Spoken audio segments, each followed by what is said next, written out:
Jones is y'all, tonight too, bro. y'all the ones that said it. Y'all, I'm saying Chiefs. It's the first. It's the first drive. It's the It first is. It drive. was the first job, but First they look drive. like the same old Lions. They did look like. You got to They was admit it 9 and a 8, little bit. not the same old Lions. But it's the first. It's the first drive. And offense always take a little longer to catch up to defense. I agree. I agree. I agree. That was a lay on the Curry. He got about 4 on that one. The Chiefs and the Lions. I mean, these are not really two contrasting teams or contrasting efforts. Both of these teams, of course, the Chiefs won the Super Bowl. The Lions haven't been to the playoffs, and who knows? It's been a long time. Like, let's be clear. At the end of the day, though, the Lions seem to be improved over the years. I could say that. The Lions have improved over the years. They seem to have a coach. They were good last year. They beat the Redskins. They beat us. So it wasn't that bad. Oh, it's a throw and a catch to McKinnon. Patrick Mahomes. Patty Mahomes. Patty Mahomes. Only Pat, man. No Kelsey. No Kelsey. That's what I'm saying. Y'all talk about the Lions. This is what I did. That's what I'm saying. It's Patty Mahomes, man. Just started. Just ask all my friends. When I don't bet, what happens? All right. I wanted to get some money on it. That way the Chiefs could have covered. Probably they probably would have kicked their butt. There was some reason that I wanted to bet. Just watch the Lions work. Mm. I think the Lions, if they have any shot, it'll be in the first half. If they have any shot of hanging in there, it'll be in the first half. Okay. I think, I mean, Mahomes, Andy Reid calling the play still. I mean, yeah, he did lose his coordinator, but like Leo said, you still got Andy Reid, and he does call plays.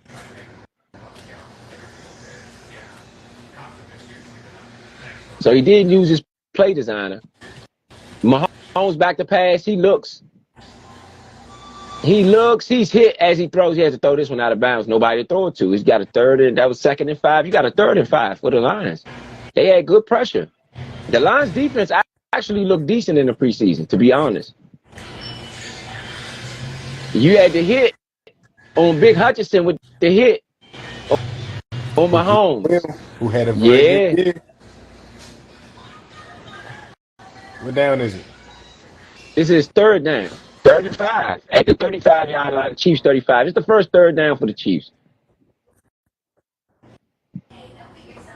Hutchinson had 9.5 sacks last year.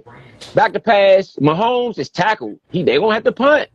6 and out. 6 and out for the Chiefs. Oh, Vito might have been on to something. This offense do look a little dry without without Kelsey and Bieniemy. Look a little dry on that first drive. Look a little dry. Maybe Bieniemy was more valuable than what we thought. Did you see how different our offense looked in the preseason? I saw how different our offense looked for sure. But we didn't have a lot of we had nowhere to go but up almost coming out of Scott Turner. It was pretty bad. Like we could say that. It was pretty bad. We really had nowhere to go but up.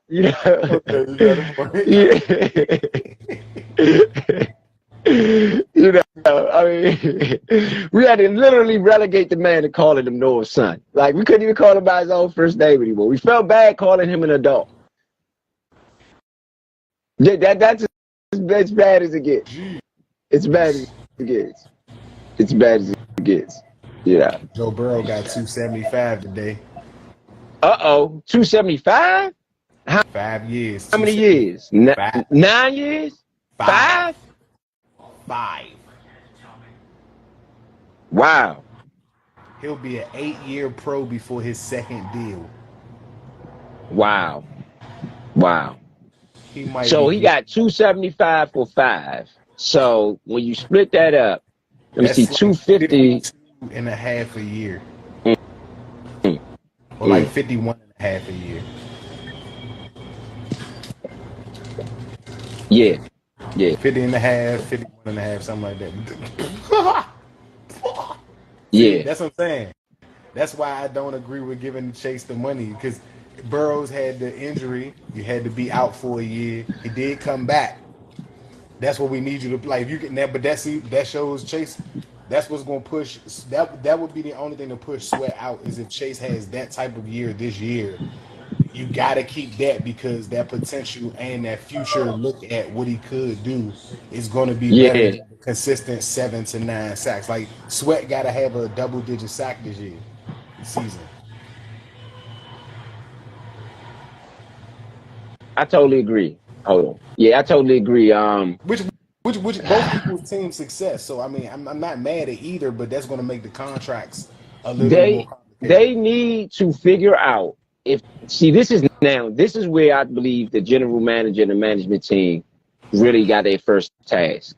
Because if they can figure out how to keep Young and Sweat,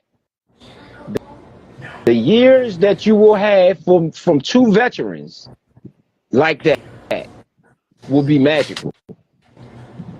And you It's you Sean already have Taylor. the It's what we would. Allen. You already got the example of Right, Peyton Allen right, keeping two together. right, right. So this management really needs to figure out how to get that done. And that's going to be I mean, working honestly, with I the think you should players. be able to do it because you don't got nobody at linebacker. I agree with that. I agree. We really I don't agree with have a that. star at linebacker. Like I we're agree with hoping to that. get that much out of Jamin, but we don't have a star at linebacker right now. Even in the secondary, you don't really have a high-priced player in the secondary outside of Fuller. Fuller is the highest paid player in the secondary. True. Cameron might be up for some money. I wouldn't do Curl right now. He got to play 16 games, 15, 14, 13, He played double digits, bruh. He ain't missed maybe that much 11. time, bruh. He's missed a lot of time. I'm gonna keep No, it he real. didn't, bruh. No, bruh. I'm about to go. Yeah, pull it out. Let me pull it out. Let me pull it out. Let me pull it out. Just to make sure.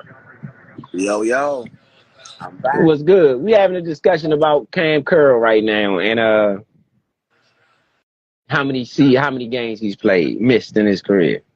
Missed. I'm not seeing Yeah, Vito. I got him. 10 games a season, bruh. He played how many? 44 games. He averaging 15 games a season. Let me see. Don't do that, bruh. My man, How many? solid. What's the least amount of games? What's the least amount of games he's played? How many seasons he's played? What's the least amount of games he's played in the season? Not. I know his first seasons he wasn't probably playing like that. So what's the least amount of games we got on him? He missed 12. 12 is his least. He had 16 and 16. He just missed 4 games Okay. last year. All right. You All can't right. give him them Okay. 4 All right. games, I bro. was mistaken. Man, my I was man, mistaken. man We on had the a 3 and field, bro. out.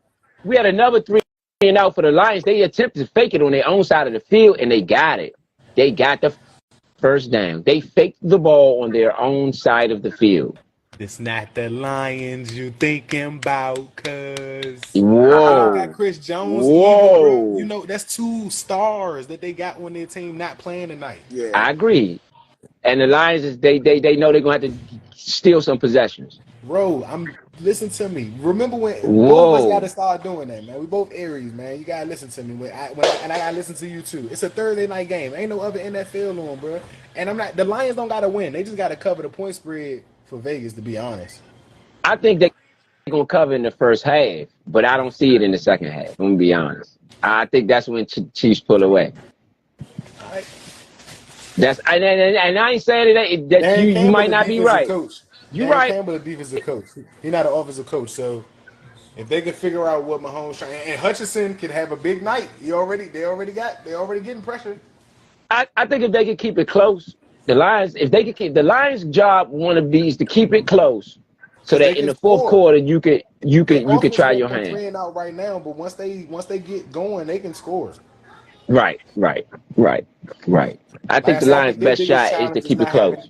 Swift, like I don't know why they let Swift go. That was kind of weird. Where did he go? To the Eagles. He had his best. He had it. Oh wow! I didn't know that. Miles That's Sanders with the big. Panthers. Miles Oh, Sanders I with know the they lost Miles Sanders. I did not know they got DeAndre Swift in exchange. Yes. That's crazy, right? I like Sanders better, though. I like Sanders better in that offense. I think I Swift, do too, but I think Swift is a tough runner though, and he can catch out the backfield. but I think Swift benefited from golf a little bit in ways that he's not going to benefit with Jalen Hurts. That's You what see what I'm I saying? said. Like, that's why I said like people think that the Eagles is going to be great, and I honestly think that they let go of a lot of stuff. Like you know what I'm saying, and not to not win the Super Bowl, they let go too much to me. Like if they won, I can Oh, understand them Jared letting go. Goff hit him on the crossing route. Hit who's that? Albard on the crossing route? Yeah, he hit Albard on the crossing route. No, that's Riddles. He hit Riddles on the crossing route. First down. Lions moving the ball. They enter Kansas City territory down at the 45.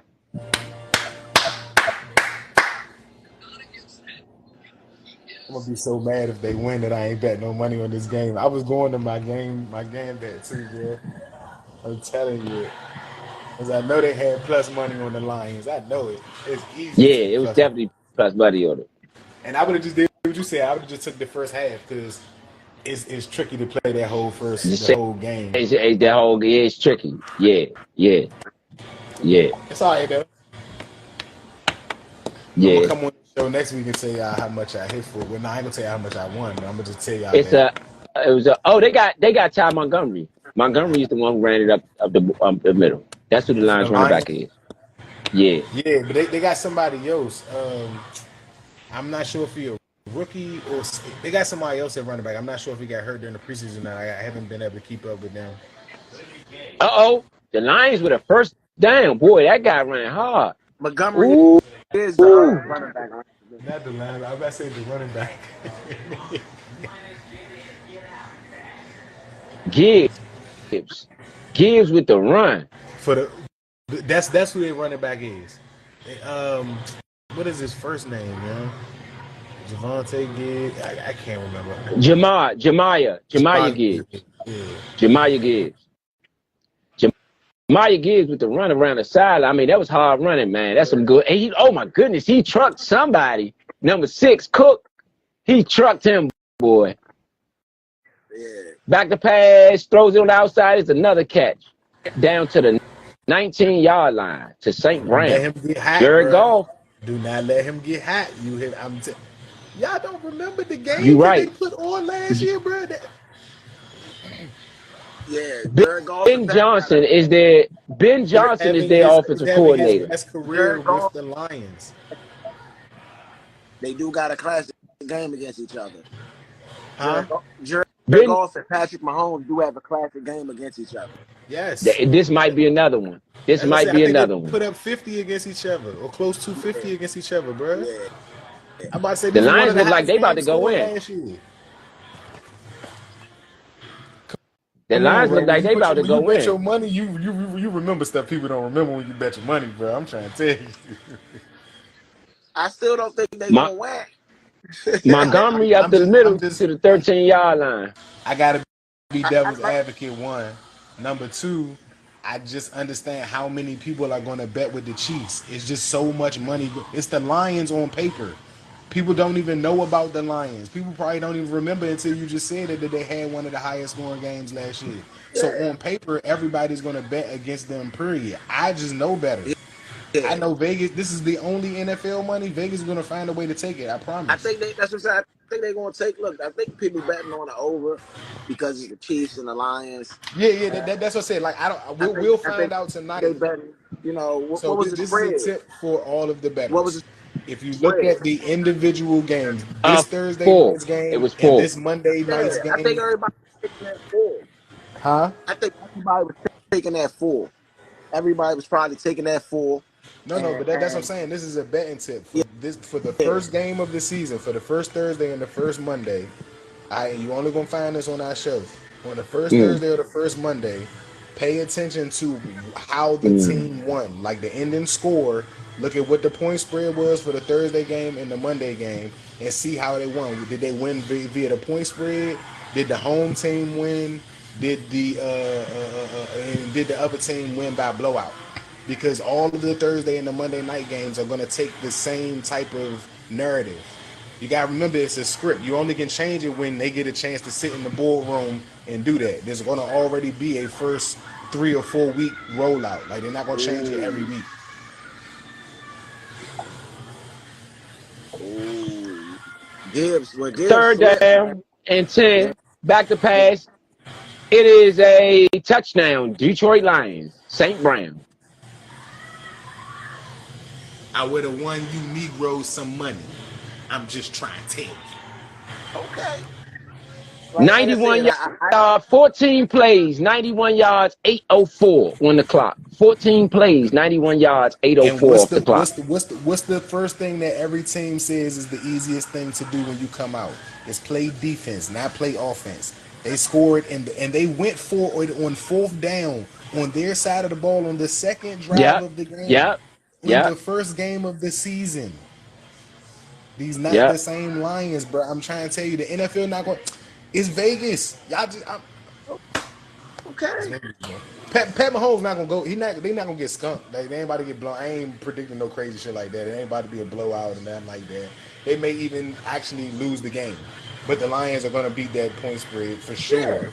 Yeah, And I agree if with not, that. I think they're gonna win. I said by 4, and I didn't even know the point spread was 4. So I got them winning by 4, which would be Yeah, a total of 8 points. Right now they up 11-0.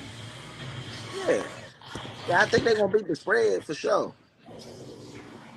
But your confidence in Mahomes is why I know that Vegas is going to take this, because you know how much money they're going to get if they let the Chiefs lose, and they're going to get more money on Sunday because people still going to bet again. They're going to take all of the early tickets for all of them games that I got. I got 14 games. I got 12 games on my ticket. Let me snatch the Chiefs real quick. Nobody's going to pick the Lions. This has happened to me I agree. religiously, bro. That's what I'm saying. And I didn't bet no money. I I won agree. the whole finals last year. I got the whole playoffs right, and I did not bet no money. When I don't bet money, for some reason, I get it right. I am cursed when I put $1 on it. I'm just saying, just being real. Yeah. My Yeah. pick is my pick, brother. So is mine. So is mine. you So is know, mine. you know. Hey, but like I get what you're saying, you know, and it does make sense. It definitely makes sense. For them to come snatch up the Mahomes It money, you know. wouldn't be with Kelsey and with Chris Jones playing. I would have never said that with those two playing.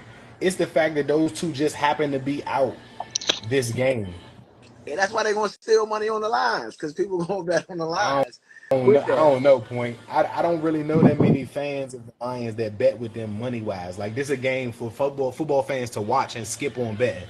Um, on the money line, believe it or not, a lot of people did bet with the Lions. It was about 50-50 because of You the know plus it. one. It was plus 169, and the You Chiefs were know, like minus 124. you But know it. on the spread, more people actually bet with the Chiefs than the Lions on the spread. Exactly.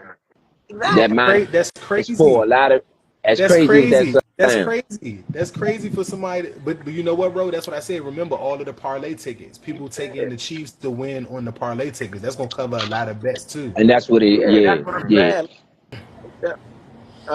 They gonna yeah, take the Chiefs gonna win, the Lions gonna cover, meaning they gonna take all the money that they basically possibly take. yeah. I think it's more money. That's what I'm saying. I feel like if they let the Lions win, they rape the board. The few No, they people that's don't. gonna win are gonna have parlays. Like No, I they don't think that 169 not enough to bet a whole bunch of money on one game for the Lions. Like you might get a couple of people that might bet $200 or it's $100. 50-50. If it's 50-50, they gonna take that. They gonna take the Chiefs. Yeah, but you can ask Ro. It's not gonna tell you it's not gonna tell you the total amount of the money. That's It's gonna tell you the true. balance of where they're betting at. But the bulk of the money, I'm telling you, as a Chiefs, as people that I know that are Chiefs fans, and the fact that they've been to Super Bowls, the bulk of the money is on the Chiefs. It's a lot of little money that's going in for the Lions, like smart Man, bettors, just you know what I'm saying, backdoor people. Hey, some of those people that be like the stock people that just got inside trading, they just know who's gonna win is betting money on the Lions. we'll see though. We'll see. Yeah, I yeah. think they That's just win the first my game. betting mentality though. And now a football fan, I would pick the Chiefs, but I did say when I saw that Kelsey was out, I said that was either going to be to sway bettors to bet with the Yeah. Lions, but I didn't know Chris Jones was out too. That's a big Chris deal. Jones holding out. I No, that's why I didn't know he was out though. I thought he was just, you know what I'm saying, He's going there for in the the picture. crowd right now. Yeah, I know. He's I literally in seen the him in crowd the right booth. now. He in the booth. Oh my goodness. Shout out to Chris Jones, man. I've never seen nobody hold out and come to the stadium and watch the game like it's fan though. He's trying to show the fans that it's the owner fault. It's their fault, not mine. I want to play. Yeah. Mahomes back to pass. That's a low pass. Man, that's good defense. That guy for the Lions look good, man. That guy The Lions, for the Lions. I think the Lions win convincingly this first half, and all the rest of the money gonna flood in on the Lions, and the Chiefs gonna win by like 2 points, which is why So they gonna the Chiefs brought in Matt Nagy to replace Eric Bieniemy. Matt Nagy, the former Bears coach and the former Redskins assistant. What? I like Matt Nagy. Why? I didn't. Hey, I did. you know what he did with Tariq Oh, Cohen? throw and it's a catch. A 20-yard catch from Mahomes. Shitty quarterback. Yeah, all right. Waiting to see who the catch was about. I think Eric Bieniemy better, but I like Matt Nagy's offense. Justin Watson from the. Is that Justin Watson from the Packers? Is that the former Packers? What's his name? The former Packers receiver. No, I think that was Chris Watson. Okay. Oh man, that's on the money. It's a run for about 5 yards. You know, if they see, that's what I'm saying. That's the thing, Kelly. Chiefs run. Sky Moore with the sweep for 5 yards. Boom. It's a good tackle though. Mahomes in shotgun. Got a man. It's another handoff. He is tackled in the backfield. Great play. Great play by Gardner, C.J. Gardner-Johnson. C.J. Gardner-Johnson. Yeah, he gonna C.J. Gardner-Johnson. The new pickup from the Eagles. The new pickup. They say the Eagles ain't want. He said the Eagles ain't want to give him his money. So that's the new signing. You got a 3rd and 6. Mahomes in shotgun. Back to pass. Scrambles over to the right. Looks like he gonna run for this. He gets it. First down. Patty Mahomes. Told you, man, it's Pat, man. Look. I learned my lesson when Tom Brady was in the league, man. I used to be like, man, Peyton Manning better than Brady. I was, man, once I realized, bro, certain people just got the golden ticket. And right now, Pat got the golden ticket. Pat don't get me wrong, he could potentially still, but losing that Arrowhead, getting the banner hung and the rings and all that, man, I don't know about all that. I don't see him losing the season opener. That's I don't know. At home. That's a little embarrassing. And I don't know if Mahomes, I don't know. And I ain't saying it's not gonna happen. We've been doing this all game. Where once this team do good, we like, oh, this gonna happen. Now we going back the other way, like, oh, Mahomes, it's Mahomes. We gotta pick a side. We gotta pick a side, man.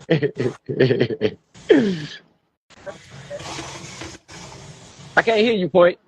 I've been saying what I've been saying the whole time. The Lions gonna win the first half. After they win the first half, the Chiefs gonna win the game. It's gonna be close. They are not gonna cover that 4 points. And Vegas wins it all, and the smart bettors walk away happy.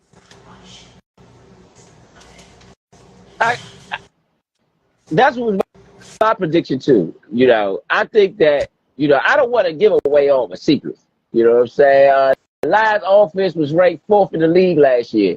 That's what Big Son said. Shout out to Big Son, man. Let me get Big Son in here. If you want to get in, Big Son, I'm try to get you on in here, you know.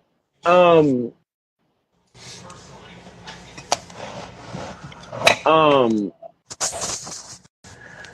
I'm not trying to give away all my secrets, but I'm gonna give away one. You know, I just feel like this game is going to end so late that the normal bets that they normally would get on the end of this game, they're not going to be able to get because it ends so late. It's going to end at like 12, maybe 12 o'clock, 1 o'clock. Not that many people are up. It is Thursday, Friday, you still got to go to work, whatever the case may be. So that's why I say in the first half, people will be up. You still got a lot of live bettors.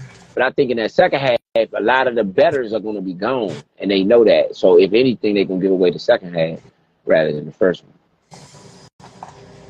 Just judging on how we, you know, just common sense. You know, a lot of people going to be asleep by 12 o'clock at night.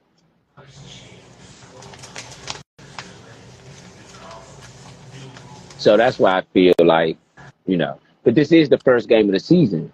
So maybe not. It looked like Mahomes might, what are they saying? That's the first and 10. From the 46-yard line, it is a throw out there to Pacheco.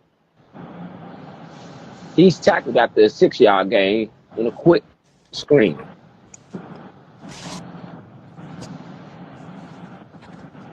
Seven nothing Lions, 14 minutes left in the second quarter.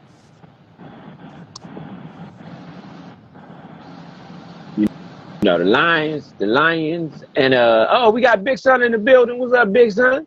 Got Big Son in the building. Yeah. What it do? Yes, indeed. Yes, indeed. Mahomes back to pass. He throws it down the field. He has a wide open man down to the 24-yard line. Yes, indeed. Patty Mahomes. Yeah. When I looked up the stats of the offense, I believe Valdez Cantley with the catch.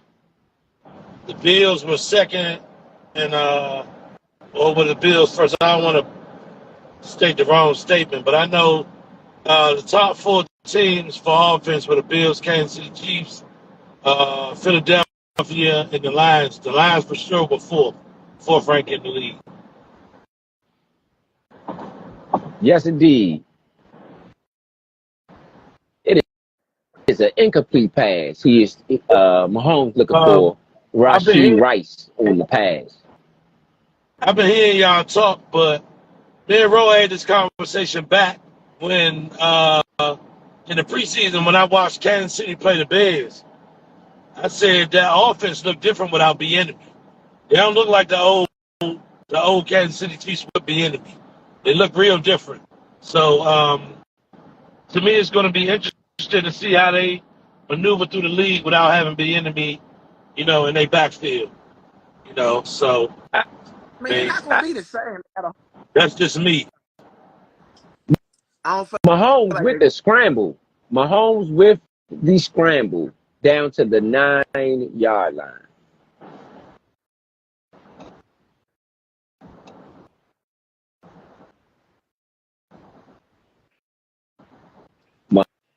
Mahomes did it again. Anybody remember that? Almost tore his whole foot off trying to scramble. And Matt Nagy offense requires the quarterback to run the ball. Not really. Wow. But he'll probably change that for Pat. Pat scrambling. That's what he do. The season and he running. You know. Pacheco with the carry down to the 3-yard line.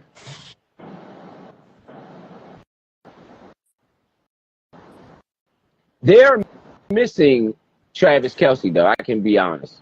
They're missing Travis Kelce today.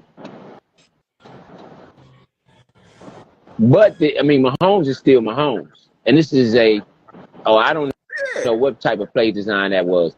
They tried some type of a reverse tricky sweep, and it just didn't work. And he was tackled after a 2-yard carry. You got a 3rd and goal. This is a very important down. Kansas City down 7-0 with a 3rd and goal. If they don't get it, they could go for it and not get it again, which would make this a 7-0 ball game with the Lions, who already have a 91-yard drive in this game, will give them the ball back. They could deep in their own territory. Mahomes back to pass. He's looking. It is an easy touchdown. That was Chiefs. Kadarius Toney. They tried to get the ball. Rasheed Rice with the catch and touchdown. He was wide open now. Yeah, Wide let me open. go. Let me say this real quick. Kadarius Toney was the person they tried to get that reverse to. He is a person that's electric with the ball in his hand. So I see why they was trying to get it to him. The play design could have been a little better, but it got blown up. It definitely got The blown. Lions is not getting enough pressure on Mahomes. Mahomes has entirely too much time to just sit back there and pick a receiver. Yeah, you can't give Mahomes that much time. Yeah. He The can't have Lions, they But like I said, ain't no sweat for Patty. Patty Mahomes.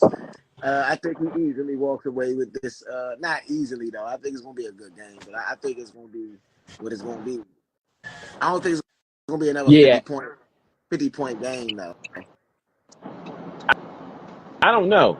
They scoring at a high clip now. These offenses seem to be running on high cylinder. And the Lions, I don't see the Lions backing down because of the personality of their coach. So this might be a vested shootout we could be gearing up for. Man, I don't know Hey, about that. You got any? You got any score predictions there? Um, 42-49 Chiefs. 42-49 Chiefs. Yeah. Wow. Chiefs scored 29.7 points last season per game. They averaged that. So, we could be looking at a shootout, potential shootout right here. These two teams were the top four. 27-30. You know, the City being number one, they being number four. They score points. So we might be looking at a potential shootout right here. What'd you say, V? 27-31. You saying 27-31 Lions though, right? Yep. I was gonna go like something like 35-31, but I don't even think it's gonna be that. I'm agreeing with you, but I'm gonna say Chiefs. 31-27 Chiefs.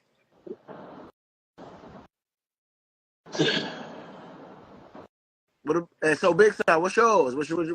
Gotta give us a number. I'm going to say 38-34 Lions. Okay.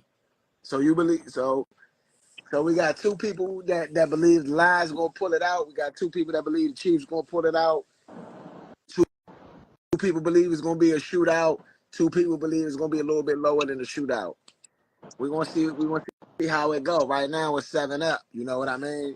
And Jared Goff got a 91-yard drive, and Pat Mahomes got a 73-yard drive. If I'm not mistaken. It's an entertaining game, though, thus far. I think both teams really came to play. I think this is, again, we've seen Jared Goff versus Patrick Mahomes before, and it was a shootout in the 40s or 50s or whatever. However many points were scored in that game. That game was crazy. I'm gonna go back and watch that game at some point in time. But I think that tonight's game is going to be similar. I think it's going to be similar. I think the just Lions is going to determine what their offense is going to have to do, because Goff is going to have to settle on what he got to do. I agree with that. But Goff looks pretty good, though, to be honest. Thus far, Goff looked actually, really good, especially on that last drive. Right now, the Lions have 98 total yards in the first half. The first quarter. It was 98 total yards, so they will be on pace to get nearly 400. Dan Campbell is the Lions coach. Goff is under center. They're taking the ball from the 25-yard line after the touchback. It is a handoff up the middle to Montgomery. He gets about 5 yards on the carry down to the 30-yard line. So 2nd and 5. So, honestly, the Chiefs seem to be having trouble stopping the run without Jones, and that's another thing. If they can start just get the running the ball, that's another thing that the Chiefs have had problems with. Golf already gonna sling it. So if you telling me you can't stop the run too, the only way that you're gonna be able to beat the Lions if you can't stop the run is you're gonna have to outscore them.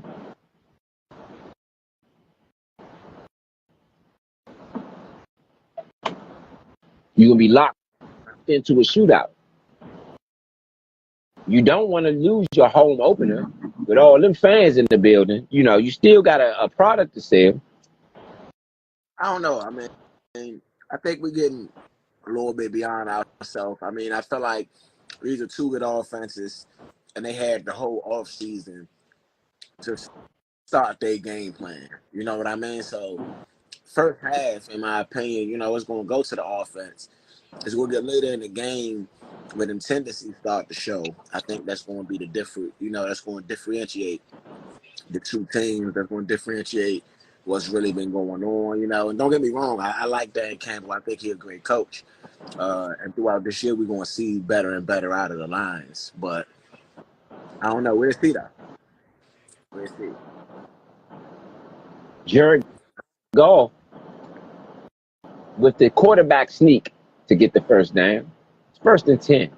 Lions seem to be moving the ball. Definitely not stagnant. They haven't had trouble with the Chiefs' defense all game long. Man in motion, Goff under center on this one. It's still early. You know what I mean? So like I said, early in the game, we're gonna see a lot of good offense. We definitely want to see a lot of good offense. Jared Goff going he coming to play. Hand it off to Montgomery. He gets down. It's 5-yard carry down to the 39-yard line.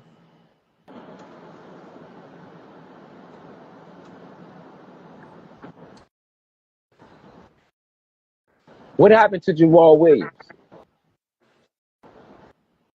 I'm not sure. Man in motion.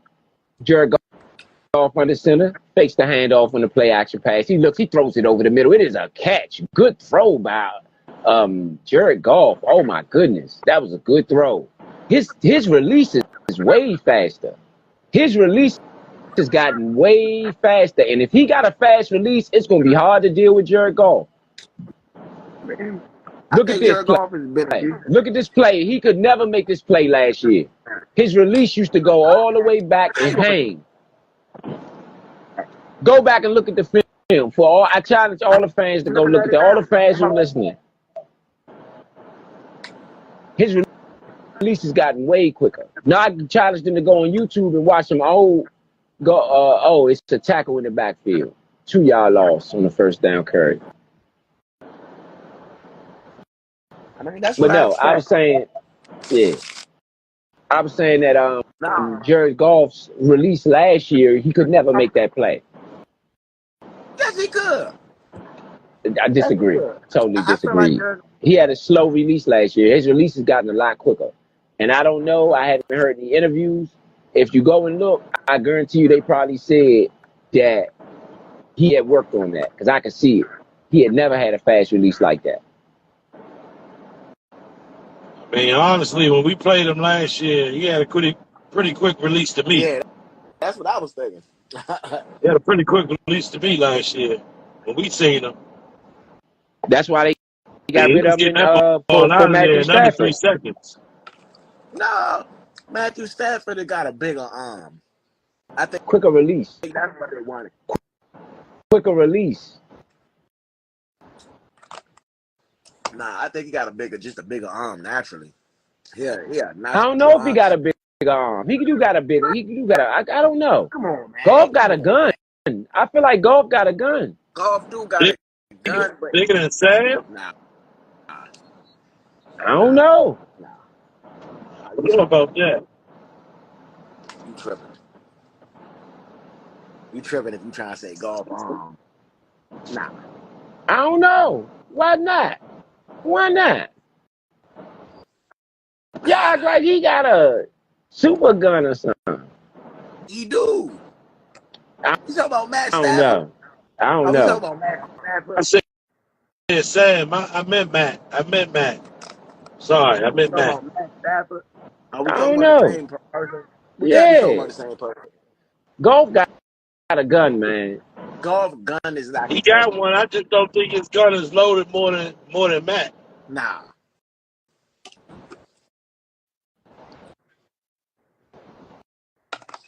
Golf got like a 40 cal. Matt got like a 50 cal. I don't know. I don't see no Yeah. 50 cal on him. I don't Matt see Matt no got got like 50 a cal 40 on him. gauge. I'm sorry. He bombs them joints. yeah, I man. don't know about that. Matt I got don't Did like we know a not? about that. Do we not remember the Matt that was bombing them jumps down the field to Megatron? Do we not remember that guy? got one of the Who's strongest that? arms in the league, I don't in my opinion. know about that. Uh-oh, it's a fumble. Jared Goff fumbles the snap. Sack. Oh man.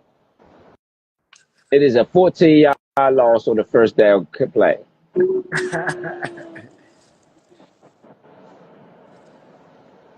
It He ain't was Matt. it hit no. The man was coming in motion and it hit the guy coming in, it hit the tight end coming in motion. It hit the tight end coming in motion. He didn't see the tight end.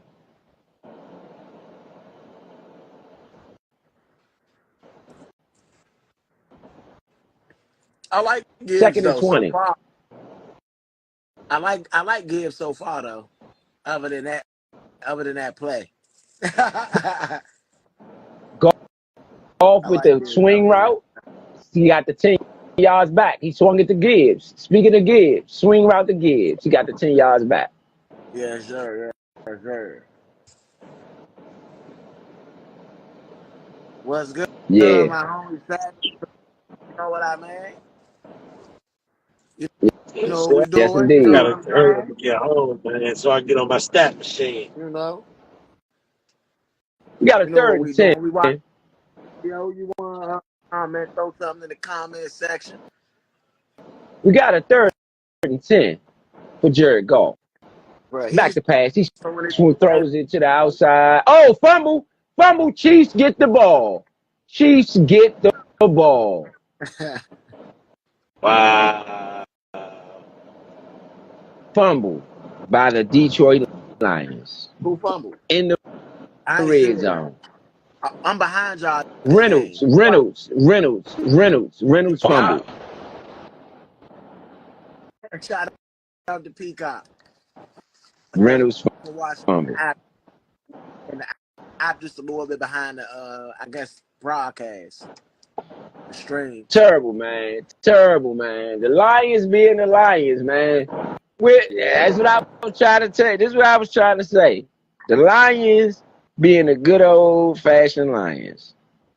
Hey, man. But, I mean, but I mean that. Man, you cannot make mistakes like that in the red zone, especially when you're pushing the drive.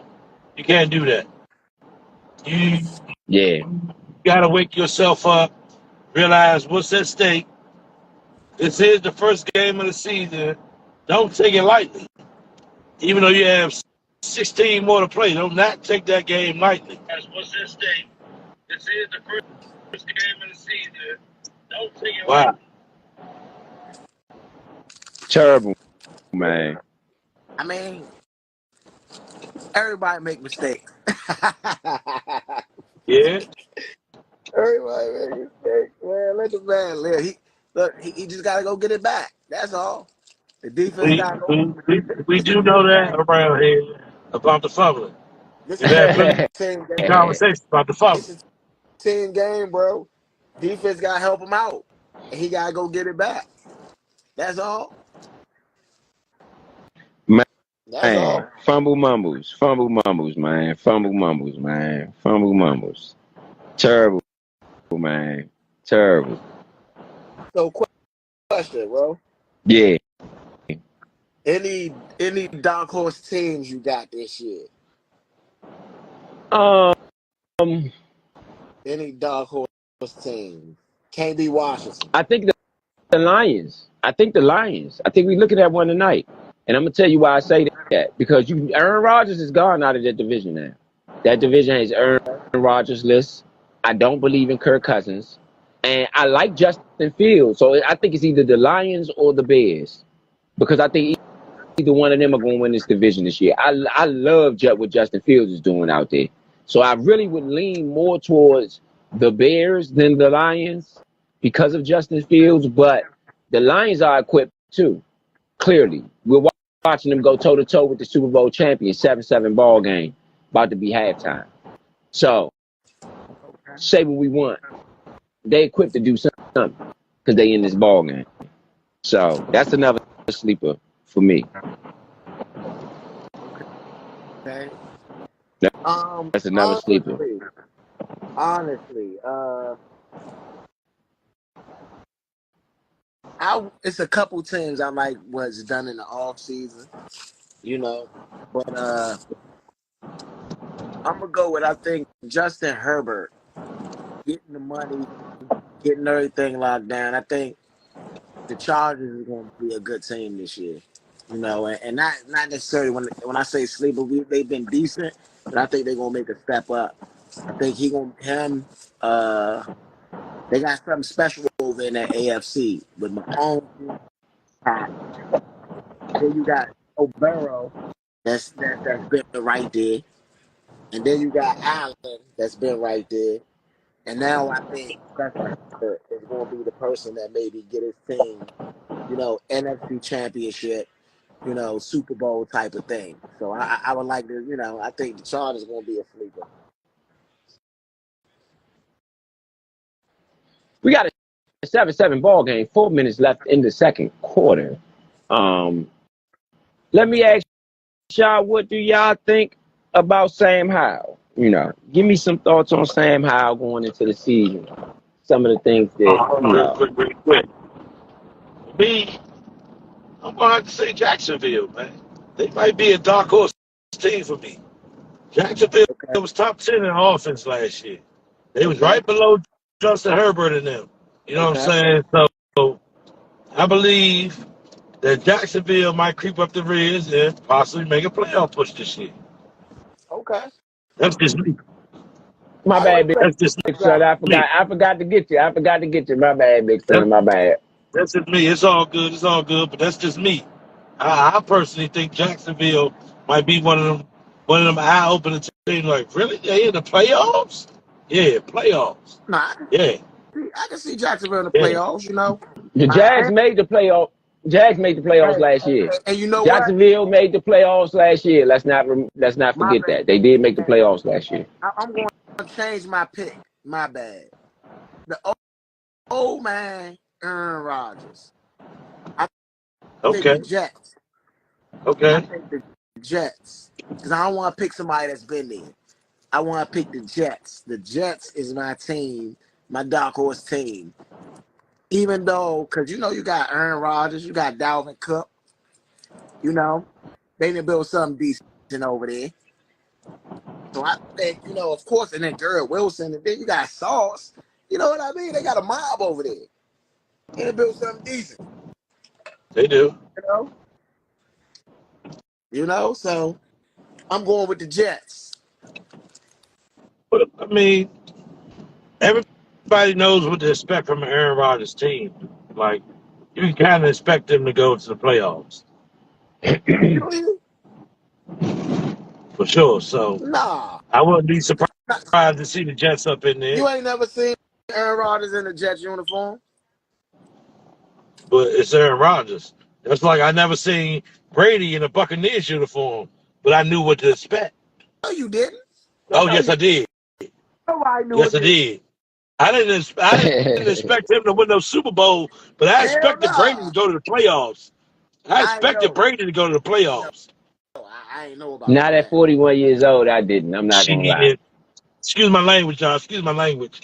That's like saying you didn't expect Brett Favre to go to the playoffs when he was with the Vikings. I didn't. That's crazy. He didn't go to the playoffs with the Jets. He didn't go with the Jets. He did not. I said Vikings. I ain't mentioned the Jets. I ain't mentioned the Jets. I said Vikings. And we also talk about two different caliber of players. No, we're you know not. What I'm saying? We're talking about the same. No, we're talking about the same player. We're talking about the Ooh, same exact player. y'all Brett crazy. Favre and I Aaron love Brett Rodgers. Favre to death. I love Brett Favre, but he ain't on Aaron Rodgers level. Sorry. He's oh napping. man, He's napping. He trashed Brett He's Favre. He napping. trashed Brett Favre. I'm gonna keep it real. I hate to say this. I hate to say this. I love Brett Favre's game, right? I Man, I love love his him. throwing style, his throwing motion, all of that. But I'm gonna be honest with you. He's a little overrated. He's a little overrated. Is he? Yeah, I'm gonna yeah. say overrated. The reason why people might think he's overrated because he has the most picks. All right. All right. All right. Right. He All has right. the most I picks. mean, he's a gunslinger. Let's He's a be real. gunslinger. Let's That's be real. what he do. He No. might cost you a game, but he gonna win No. you a few as well. All right. Let's be real. Let's be real. Let's be real. All right. Here we go. Here we go with overrated. So, is he renowned as one of the top 3 greatest of all time on It's who? anybody's list? No, Brett No, Favre. no, No. no, no, no. Anybody's list but of we all. we It's, we talking about all right. Let's put him in the top 3 of quarterbacks without a championship because He we got a can't ring. he even. has a championship. He got a ring. He got a Okay, he ring. got one. Okay, That's all he got one. he got though. Okay, That's why I said. he got That's why. And one. even then, Okay, and guess who the MVP was of that one? Desmond Howard. It wasn't even. It wasn't even Brett. It but that wasn't even Brett was Favre. It on was some Desmond fluke. Howard. That was on some flukeness though. Like What? Desmond did his thing. No, That was Desmond Howard Desmond. was this MVP of that Super Bowl. But I why mean, you can look at that though? game and Yeah. tell But why he was the MVP of though? that. He ran 2 kicks back. Kickback. He ran 2 Okay, 2 kicks back. kicks. 2 2 of them. kicks. 2 2. kicks. And guess what? They barely won, even with that. And yeah, he had a good game. Yeah. Desmond Howard was a beast. I'm not denying that. I'm not denying he was a beast. We I'm not denying he drafted was a him. beast. We drafted him. We let him We go. sure did. He went over there and bust ass in the Super Bowl. Mm-hmm. Terrible. Sure Third did. and 5 for the Lions. The Chiefs end up having to, I believe they punted. Yes, they The punted. Lions had the ball back. It was a 3 and out. 3 and out. Yeah, it's 3:01 left in the second quarter. Mm-hmm. The 7-7 ball game. The Lions had the ball near midfield on their own side of the field, though, at the 46-yard line. You have a man in motion, Jared Goff in shotgun. Back to pass. He looks to the right. He is sacked. Oh, he looks like he fumbled the ball. Did he? He did not. He held on to the ball, but that's definitely a sack from the defensive line. The defensive line really just backed down on Jared Goff. He didn't really have a chance to do much of nothing. It looks like it was a good coverage, and they just really sealed and boxed him in the way he couldn't even do anything. Oh, my goodness. 51. Michael Dana is his name. Goodness gracious. He put some paws on that man. Man. Michael Dana is what his name is. Dana. Put the paws on. 2:18, 17, 13, 12 left in the second. We have a punt. Punt down to the 16-yard line. The man picks it up and runs it anyway. He probably shouldn't have done that. And he's tackled after a 2-yard return. James is his name. Jack Fox on the punt. Down to the 17. It's a 2-yard return. He's tackled at the 19. Chiefs take over. Patrick Mahomes has completed 7 completions to 7 different receivers today without Travis Kelce. I'm Kelce. gonna be real. James different, bro. You trying to get? He gonna try to get everything out of it as he can get. You know what I mean? Patrick Mahomes in a shotgun. You got 5 wide receivers. He's in an empty backfield. It looks like the man jumped for a start to me, but guess he didn't. Patrick Mahomes back to pass. He tosses it over to the right side, down to the 40. It is tackled down to the 48-yard line of the Chiefs. Chiefs are in business. 154 left. 7-7 ball game. 1st and 10 for the Chiefs. He has 7 completions to 7 different receivers, 55 yards and a touchdown. Man, Pat being Pat, man. Pat being Pat. I keep telling y'all. Yeah. But that's before that Pat being Pat, man. You said how many receivers touched that rock? 7. 7 in the first half. Can I ask y'all a question? Yeah. Yeah. Y'all said 55 yards, right? Yeah. Now, if that was Kirk Cousins, what would we say? No, We that's say, not his completion for the 7 different for 55 yards come on, total out of them what are you 7 doing? Move, completions. please, Yeah. move, please. Come on, I'm trying to get in my spot, please. 7 divided by 55.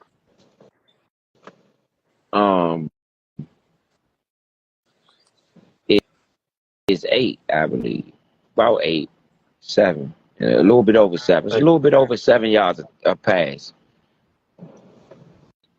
And a touchdown.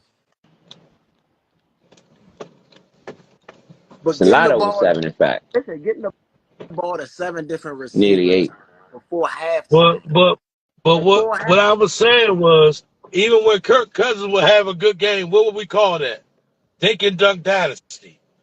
Did we not? Mahomes is doing a little dinking and dunking, but honestly, he scored. And so he got about 7 at halftime. That's normally what Cousins would have. Cousins normally wouldn't have more than 7 at halftime. So Still got the ball. He can score more. that's true. He still has the ball. And you don't want Pat having the ball with 2 minutes on the clock, man. Come on, man. This 2-minute drill, Pat, man. Come on, man. We ain't gonna play with Pat like that. Everybody know this is a mistake. Okay? If I'm playing the Chiefs, I don't care what quarter it's in, I don't care what half it's in. Pat will not have the ball with 2 minutes left. We gonna run. We gonna run the ball. We gonna run the ball. We ain't gonna give you a chance. We not giving you a chance, Pat. Hell nah. All that I'm throwing just saying. the ball. Nah, we running. We I'm running. just 3 saying. yards up the field. The most I'm giving Patrick Mahomes, and I don't even want to give him that, is 13 seconds. I ain't playing with Pat, man. You can't play with Pat like that.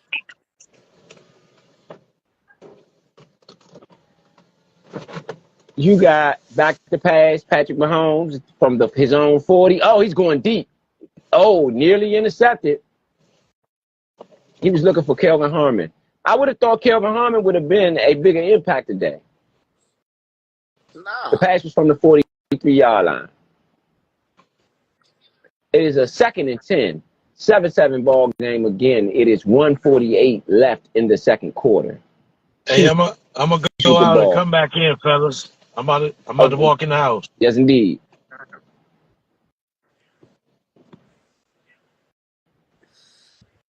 Yes, indeed. So back to pass. Mahomes looking to the right.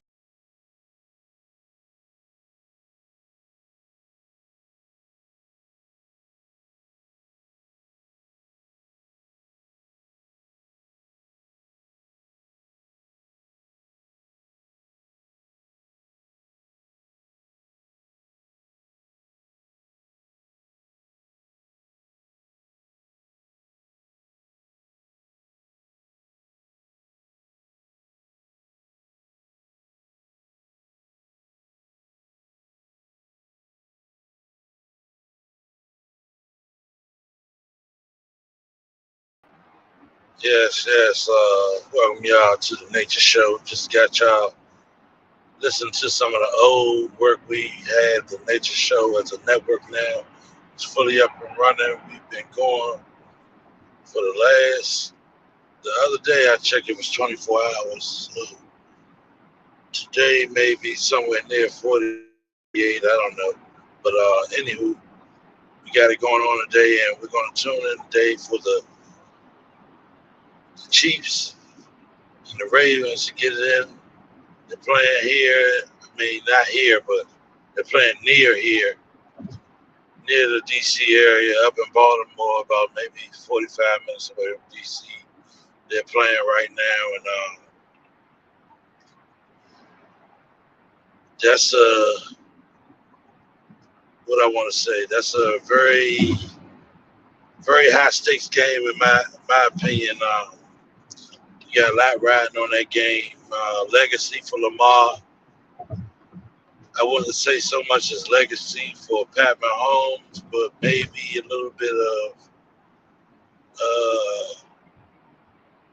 what I want to say. I want to say probably, for record holding and accountability. People saying, "Oh, he didn't win the big one when it mattered. He didn't do this. He didn't do that." Maybe in that aspect for old Pat Mahomes, I would say that about. I wouldn't say it would mess up. It would tarnish his legacy, so to speak. But just probably because he got 2 rings. Probably the only thing could be said about that is just the Lamar. It's all about Lamar. To be honest, Lamar got to win that game to go to the Super Bowl and give All right, himself we a got chance. Lamar Jackson deep. Touchdown, Baltimore. Touchdown, Baltimore. We got a 7-7 ball game. Baltimore just scored. Zay Flowers with the long bomb touchdown. Zay Flowers on the touchdown. Yes, indeed. 7-7 ball game, 4:58 left. Baltimore is celebrating. That place is rocking. That place is rocking. I'm going to get y'all caught up, get everybody caught up on the nation. Just trying to get y'all all together. Who we got? Yeah, Big Son definitely still in the building. We had Point chime earlier. So we're gonna get y'all the whole nature show, man. It's early, y'all. This AFC Championship. Bear with us, baby. You know what it is. Y'all know how we are. I know what y'all got out there. It's the AFC Championship. We know we got a lot of fans in the area rooting for the Ravens. Want to know what y'all thinking nationwide, though. Kansas City Chiefs or the Baltimore Ravens for this AFC Championship game? Yes, indeed. We all got. Yes, indeed. Yes, indeed. This is going to be a good one, man. This is going to be a good one. This is going to set it off. Man. Bro, looking at it, you say it's 7-up now? 7-7. 7-7. So looking at the score being 7-7 right now, ladies and gentlemen, it's almost like the game is just, bro. Yeah. So, who you got putting this one out, bro? Like I was just talking about the legacy is it more about the legacy for Lamar, or is it more about the record books for Patty Mahomes? I think that the Chiefs gonna pull it out. I do think, right? I think it was so much money on Baltimore throughout the season because they had the best record in the league. That's more than anything why I'm leaning towards Baltimore, only because of Vegas purposes. You know what I'm saying? That's really the only reason, more or less, I'm leaning towards Baltimore today is because of Vegas more than anything. I'm not sure. It's a lot of money on Baltimore. So Baltimore couldn't, I ain't saying that they ain't going to get it when they could get it, but, I just see that I just see them taking it off. You know what I'm saying? I just see them really stepping up and taking the reins. You know what I'm saying? Okay. We see them taking the reins. You know what I'm saying? Okay. I would have to say that I'm right there with you. Only way that they don't win this game is if they get in a late battle of the minds, and I think not Jim, but his face is right in my mind. I don't know why I can't name the coach right now, but the coach for the Andy Reid. If Andy Reid and Jim Harbaugh get into a chess match at the end of the game, I think Andy Reid could win that chess match. But other than that, if the Baltimore Ravens take care of business, we'll be looking at them in the Super Bowl in a couple of weeks from now. Yeah, yeah, I absolutely agree.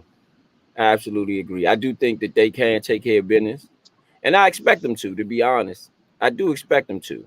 I do expect Baltimore to step up to the plate today and do their thing. You know what I mean? I don't think they just gonna go out any old kind of way. You know what I'm saying? Yeah, they shouldn't. They haven't got this far. Have they ever gotten this far with Lamar? With Lamar, no. Yeah, I was about to say, I don't think Lamar ever got to the AFC Championship.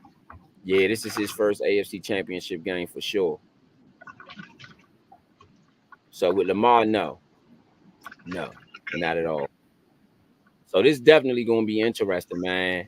Again, y'all listening to the Nature Sports Network. This is the Nature Show. You know, y'all know what we do. We're gonna bring y'all everything the way we do it, baby.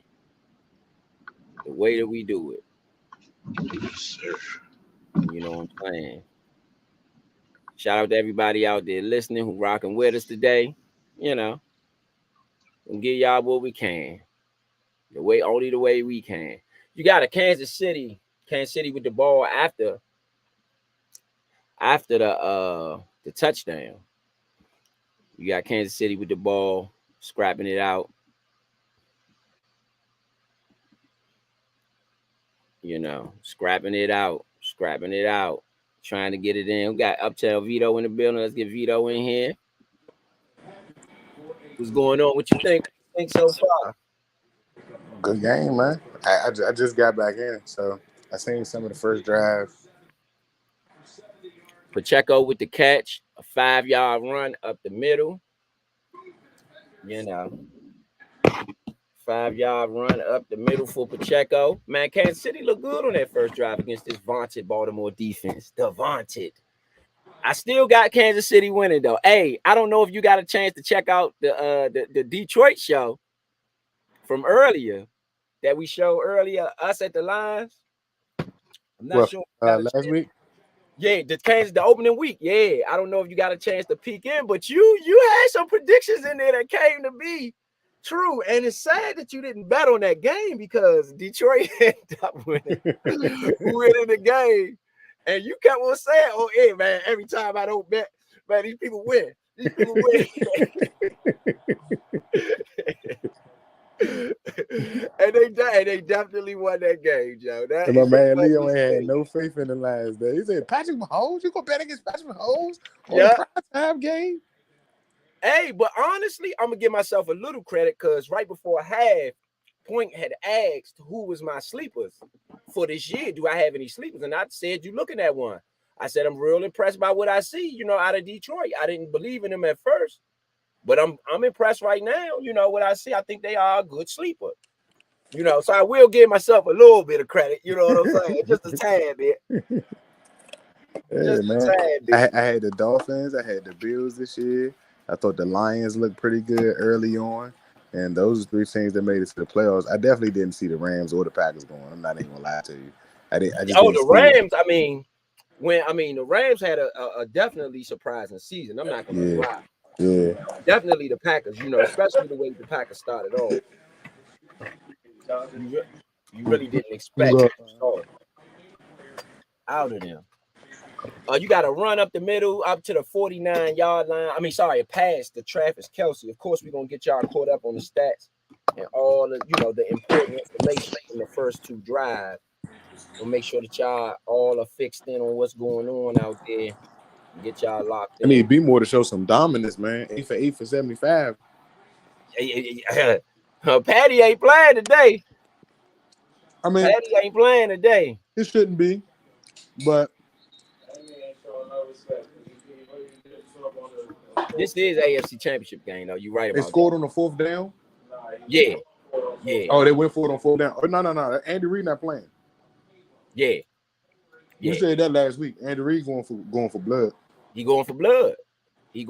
I mean, he ain't gonna get with so many of these chances. He up in his 60s. You know what I'm saying? You don't get with so many of these. That's left. You don't get so many of these left. And to be honest, I have to give Leo some credit too, just for sticking with Kansas City. And maybe he actually saw something. I didn't pay attention to the fact that Bieniemy was, to me, not really that good this year, coordinator-wise. And I didn't pay attention to Kansas City to see how much they had fallen off or if they had kept speed in what they were already doing.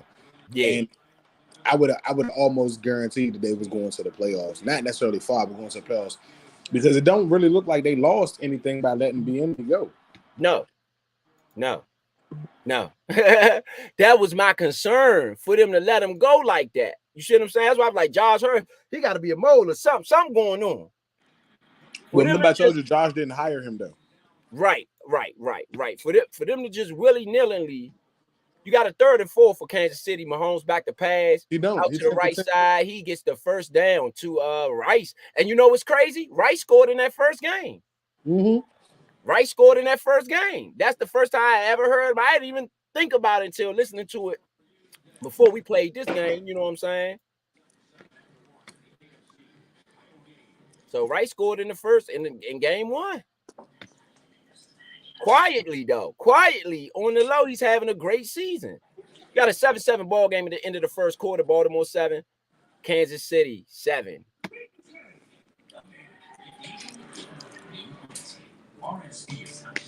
Get all the gray ones up. You know what I'm saying? But yeah, I didn't see that coming. I didn't see that coming. Pleasantly surprised with that. Rice, you know. I will say that I was real big on that show and saying that Kansas City was not going back to the Super Bowl. I know I said that on that show. Yeah, I mean, I didn't catch that. You caught it, obviously, though. I didn't catch that. You did say that, though. Their secondary wasn't. But you know what? Jones didn't play that game. He didn't against play. Detroit. Yep. And they gave him his contract right after that game. Yep. Because they realized, no, 2 games after that. They remember they came out and realized they really needed him. Mm-hmm. This wasn't going to happen without him. Mm-hmm. Regardless of how they felt about it, this really wasn't going to happen without him. And like you said, that.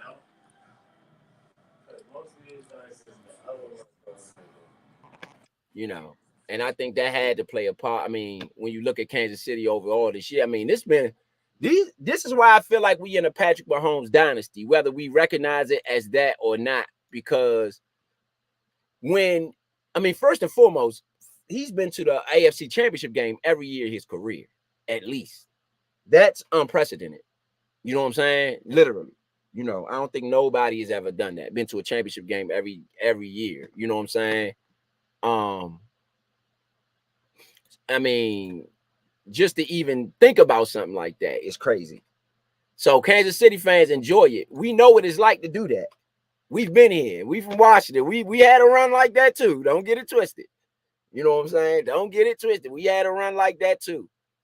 First 4 or 5 years, we went to the NFC Championship game every year. 82, 83, 84, we went to the playoffs, lost to the 85 Bears. The 85, we came back. That's the 85, 86. We lost to the Giants in the NFC Championship game. Then we won the Super Bowl again in 87. So we had a run like that. We know what it feels like. You know what I'm saying? So y'all got to enjoy this one, Kansas City. Enjoy this one while you can. You know, enjoy this one while you can, man. Because it don't last forever. It do not last forever. Despite you would want it to. It don't last forever. And that's nothing against Mahomes. You know, they got something special going, you know. So they got something special going. You got a second down, man, 5 deep in Baltimore. Well, not deep, approaching the red zone. They at the 30, look like they at the 30 to 25-yard line, 27-yard line. Rice again on the catch, man. Rice is playing strong, man. Rice is playing strong. I ain't gonna lie, man. We seeing Rice pump his game up to another level. You know, we could be seeing the second of a Rice. You know what I'm saying? It's crazy that we saying that. You know, that name itself carries some weight. You know, let's get Big Son back in. That name itself carries some weight. Oh, he just missed it. He threw it out to James with the incomplete pass on the 3rd and 5. I think I think Kansas City should kick the field goal. I'm not sure they should go for here. And he just missed it. It just was a drop, a plain old drop. Plain old drop. He tensed up. You could tell. Oh, that was 2nd and 5. This is the 3rd and 5 right here for Kansas City. Again, approaching the red zone.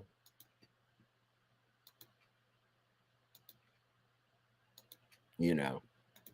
Again, shout out to everybody out there listening, man. This is the Nature Podcast, man. Y'all already know we're trying to give y'all, we're giving y'all the AFC Championship game. Yeah, we cover the AFC too. Yeah, this is a Redskins show, but we cover the AFC too. whatever we can get y'all, man. This is a football show, not just a Redskin show. This is a football show. So make sure that y'all, lock in with us. We're going to give y'all the real as usual, as always. You know what I'm saying? As always. Yeah, we give it to y'all rough on record over here, baby. Y'all On that know how 3rd it and is. 5, you got a Kansas City first down. Patrick Mahomes with the toss over the middle. After scrambling around a little bit, you know what I'm saying? Sorry, he didn't toss, he ran it. Yeah, he did toss it. Sorry, toss over the middle to Kelsey after scrambling around. Looked like he had forever to scramble. I mean, I would like to see Baltimore's pass rush. Get a little stronger there. You got to throw out to the outside, all the way down to the Baltimore 10. Did you see the hit on Yeah, Mahomes? yeah, And the catch by Kelsey. What a yeah. catch. Nasty, man, nasty. That They was pumping big this too. up They to needed another level. that incompletion right there. Yeah. I would like to see this vaunted Baltimore defense that has gotten all the praise all year long. Don't shrivel up now, baby. It's still early. I mean, it is, but again, don't shrivel up now. This ain't the time. We need to see that's y'all strongest unit. Lamar ain't been the strongest unit this year. Little do anybody know. It's been that defense. That defense number 1 in the league. You get what I'm saying? That unit is record breaking. They haven't given up 300 points this year. They gave up 280. That defense is a record breaking defense. That defense is just as good on paper, statistically, as the Ray Lewis that 2000s Ravens defense. This defense on paper is just as good as them on paper, statistically. I would have to check that one out, man, because that 2001 defense was like that. Yeah.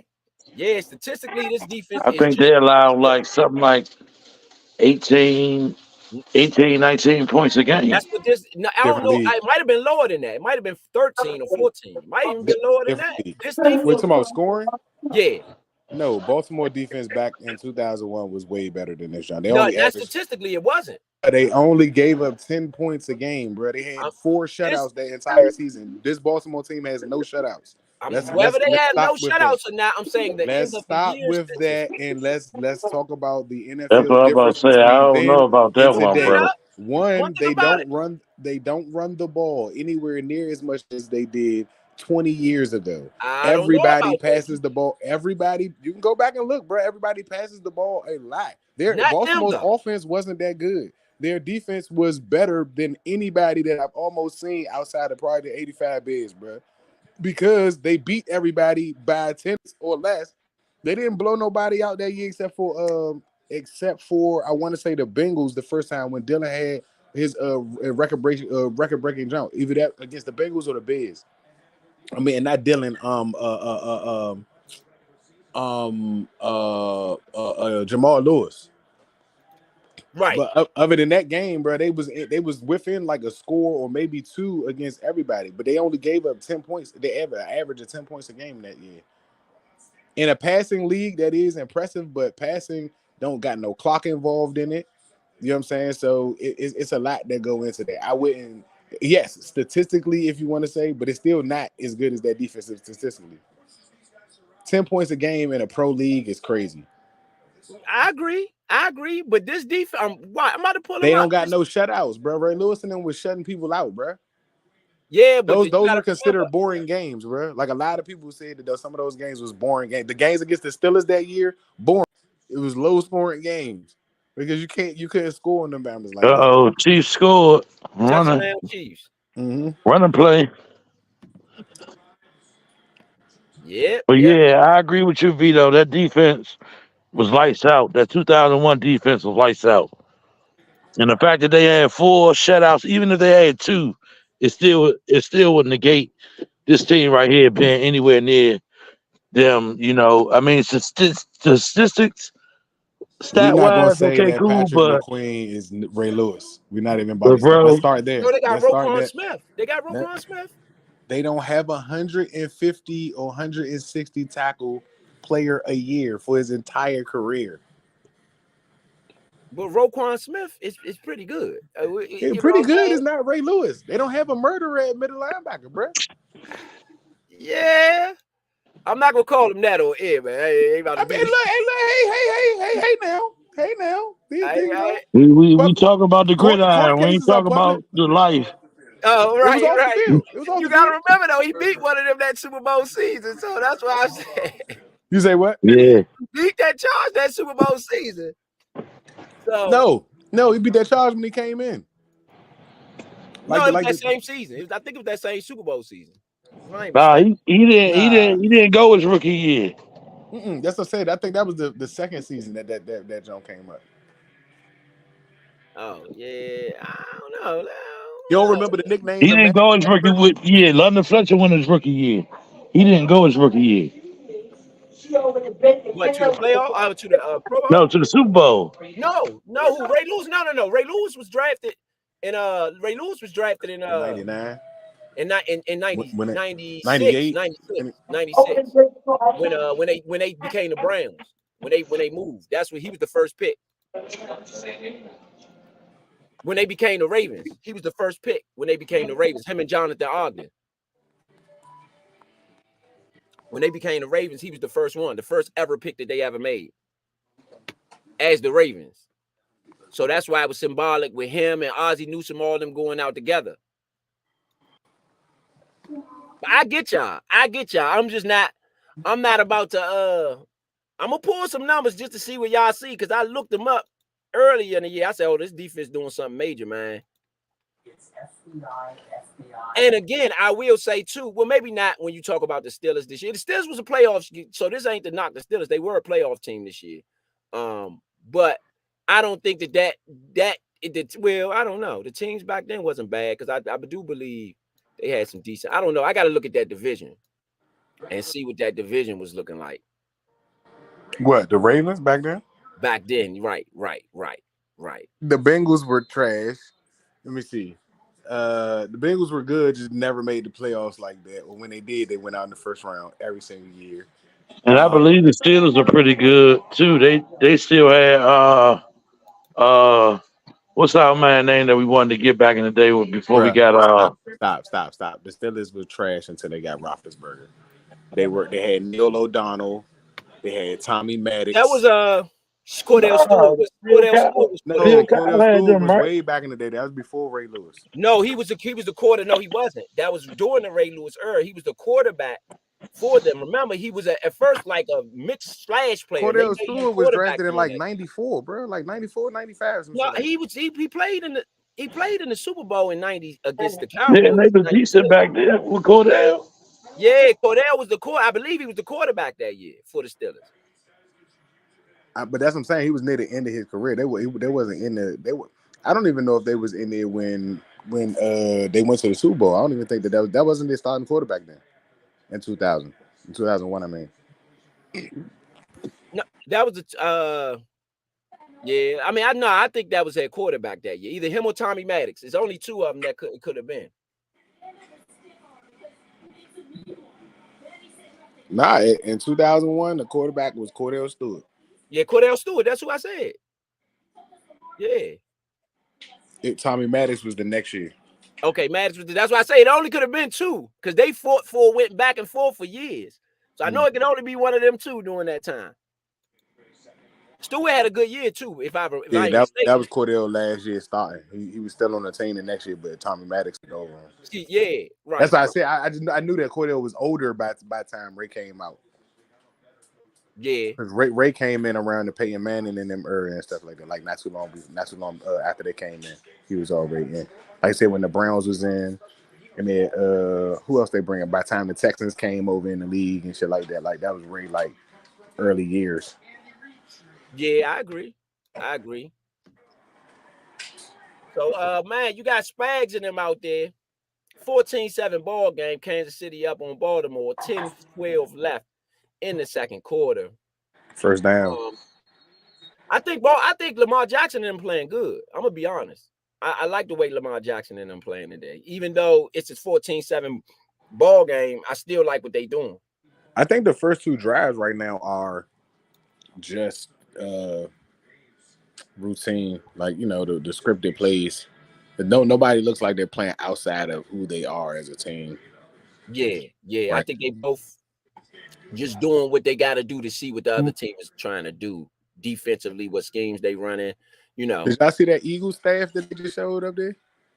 No, what was it? They just showed the Eagle staff from when Andy Reid was there. Fumble, Chris Jones recovered by the Chiefs. God dang it!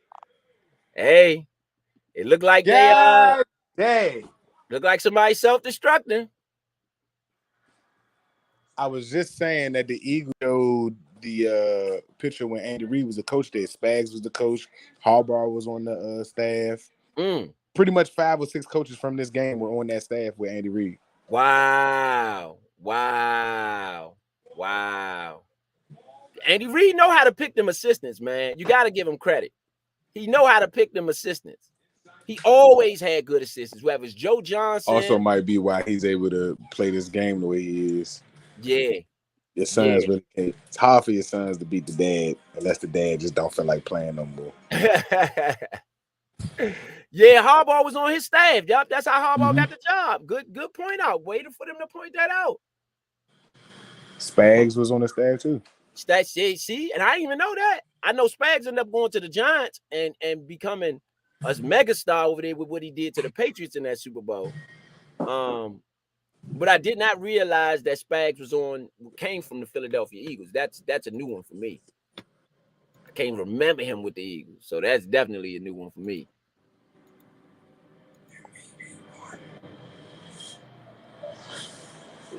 Yeah, that's definitely a new one for me. That's crazy. I didn't know that either. Yeah, man. Hey, Kansas City. Crazy how the NFC East and put together so many coaches outside of our division. It literally built the whole league, in my opinion. Yeah. It's hard to find. It's almost hard to find a coach who didn't come somewhere from out the NFC East in some sort of way. You just need a coach with that type of toughness. At least our division come with that toughness. Yeah, definitely. And it's a marsh pit. You know what I'm saying? It's a marsh pit. It don't matter even if the teams got bad records. All the teams in the NFC East can have bad records, and that joint's still gonna be a marsh pit. Kellen Moore was with the Chargers, stunk it up. Came back, got a job right away. See? Hey, but what did I say? You needed somebody who hated the Cowboys. Mm-hmm. And yeah, being fired by him, he's gonna take that personal. Right. And I say this too is underrated. I say this is very fairly underrated to me. At least in the when you talk about the road to the Super Bowl, it starts in your division, period. And if you don't really handle your division, then I feel like you're just gonna have tough sledding all the way around. But it really starts with your division. I can feel you on that. I can agree with that. Yeah, so I always feel like you prepare for your division first, everybody else, and then you prepare for the dominant team in your conference. So if you're in a conference with Kansas City, you prepare to beat your division first, and then you focus on the big boys, which is the Kansas City Chiefs. To the captain. Yeah.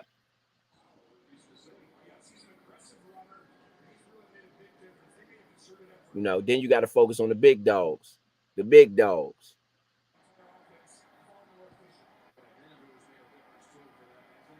So shout out to everybody out there listening to the Nature Sports Podcast, bringing you the AFC Championship game here on the Nature Sports. I'm just trying to get y'all exactly how we see the game and exactly what we see the game for.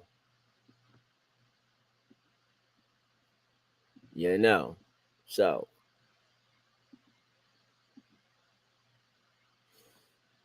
Kansas City up in this when they have the ball. It's a 3rd down and 1.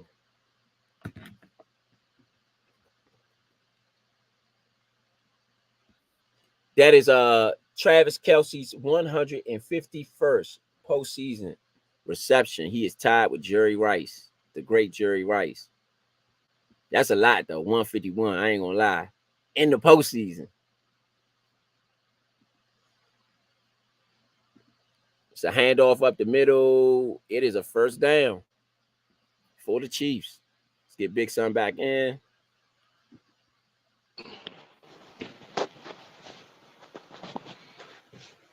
Yes, indeed. Yes, indeed. You got a injury on the play.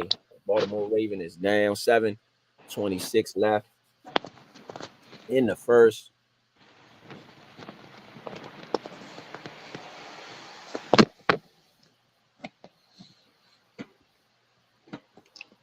You know, again, this vaunted, really both teams, man. I'm not gonna say, you know, both teams' defenses, I think, is capable of really doing what they do in this game, man. So I'm not just gonna put it on the Ravens defense because I think Kansas City defense might be a little underrated. If you ask me.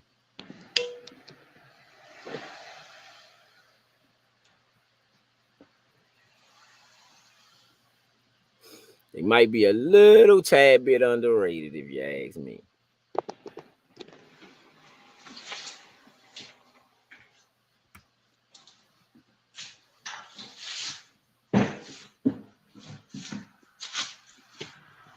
Y'all see me?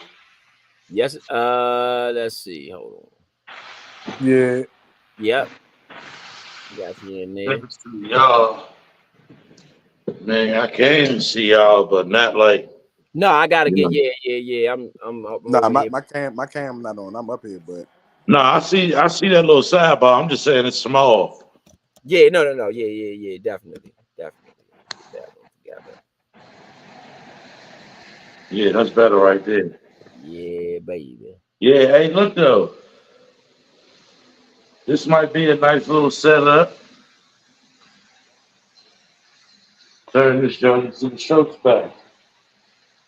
Get some electric back here. Yes, indeed. Days when we won't be up at the show.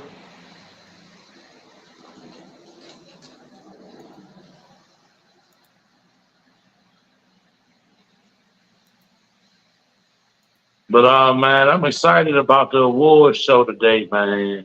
Yeah. I'm excited. I'm more so excited to see what people think, you know, who their candidates are and why that's their candidate, and you know, so yeah. Yes, indeed. I'm excited for that part. Mahomes throws it underneath, man. Kansas City is deep in territory. Field goal to take the 2-possession lead. They're going for it on 4th and 1. Yep.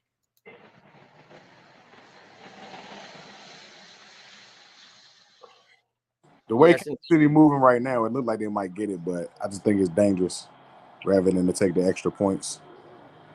Yeah, I think that is dangerous. And they stopped him. They stopped him. I see what happened. I say you're stupid. You're stupid. You are stupid. You are stupid. That is stupid. I think they got a little happy. They got a little happy. You can't, bro. It's the championship game. Andy Reid know of all people that mistake. Oh my gosh, bro. Oh my, I'm upset, and I want Baltimore to win. I'm upset because that's just bad coaching, and that you don't do that to the players. They work too hard, bro, to make bad mistakes like this. That's just dumb. Yeah, you fumbled that one. That's just dumb. You fumbled that one. You go up 10 points on the number one defense. You're always threatening when you're up 2 possessions. You do not take the chance. Look at what the momentum. They're at home. I agree. If y'all lose, you know that was a complete momentum swing in that by itself. Yeah. That was dumb, Andy. Come on, bro. Yeah. That was. Oh man. Ooh. Nah, I'm with you, Vito. I'm with you 1,000,000%. You gotta choose better than that. Not in this game. In the regular season, maybe I understand. That's still bad coaching in the regular season, but I can you weigh it out for whatever it is. In the AFC Championship game, you can't make it. They gave you the ball. You got a turnover. This is a free possession. It is. It's a free possession. You didn't ask for this. You earned this. Yeah. It's a free possession. Take the points. Take the points. Take the points. Hold up. You mean to tell me Andy didn't take the points? No. Andy? No.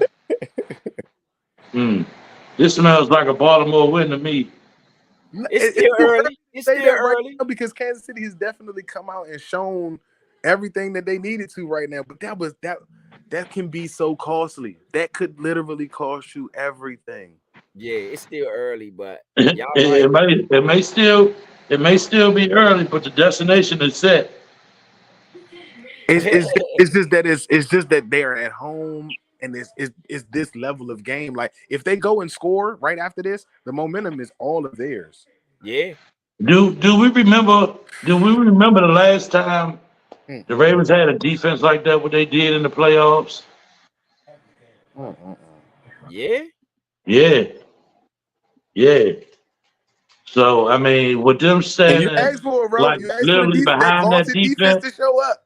It did. It did. Yeah. Hey, you can't. Hey, they got it. They got one. They got a turnover. Bro, they turned the ball over on their territory, and Kansas City didn't get more than 20 yards, bro. Yeah. And they stopped them on 4th down. Yeah, you really can't hate on that. You really can't hate. Hey, the writing's on the wall. The ref made a great call right there. That was a really good call, ref. I ain't gonna lie. Hey, Point B said add him in. Oh yeah, let me see. I see him there. Yep. He was just in. Okay. All right. Yo, what's good? What's good? What's good? Where Big Son go? Everybody, Big Son and gone somewhere? Nah, I think his knocked me. I think me coming in knocked him off. No, I doubt it. We was all in here the other day. Yeah, no, we all that ain't good, bro. We can have up to 2. Put it like this. We good. I'm not. Yeah. I'm saying. I was saying. All right, we got it back in. Yeah. Yes, indeed. So Lamar Jackson with the run up the middle.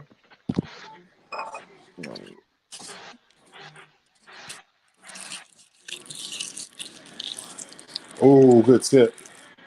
Oh, he caught it. He caught it. He caught it. He caught it. MVP Lamar. Yes, indeed. MVP Lamar. Hey. Yeah. MVP Lamar. This what? Hey, Lee. Hey, Ro. I saw it. Going forward on that 4th down and missing it. If they score on this drive, yeah. I wasn't gonna say that you was right about the Kansas City jump, but I was about to say I don't know how you called it, but that was costly. I will say that much. Yeah. Especially with a play like that, you just add to the fun, like to the momentum that they needed to have. Like a play like that, they're trying to have fun. And again, you need that because all that seriousness probably had them tensed up. Bro, he caught, bro. In between players too, bro. That was crazy. Right. That was crazy.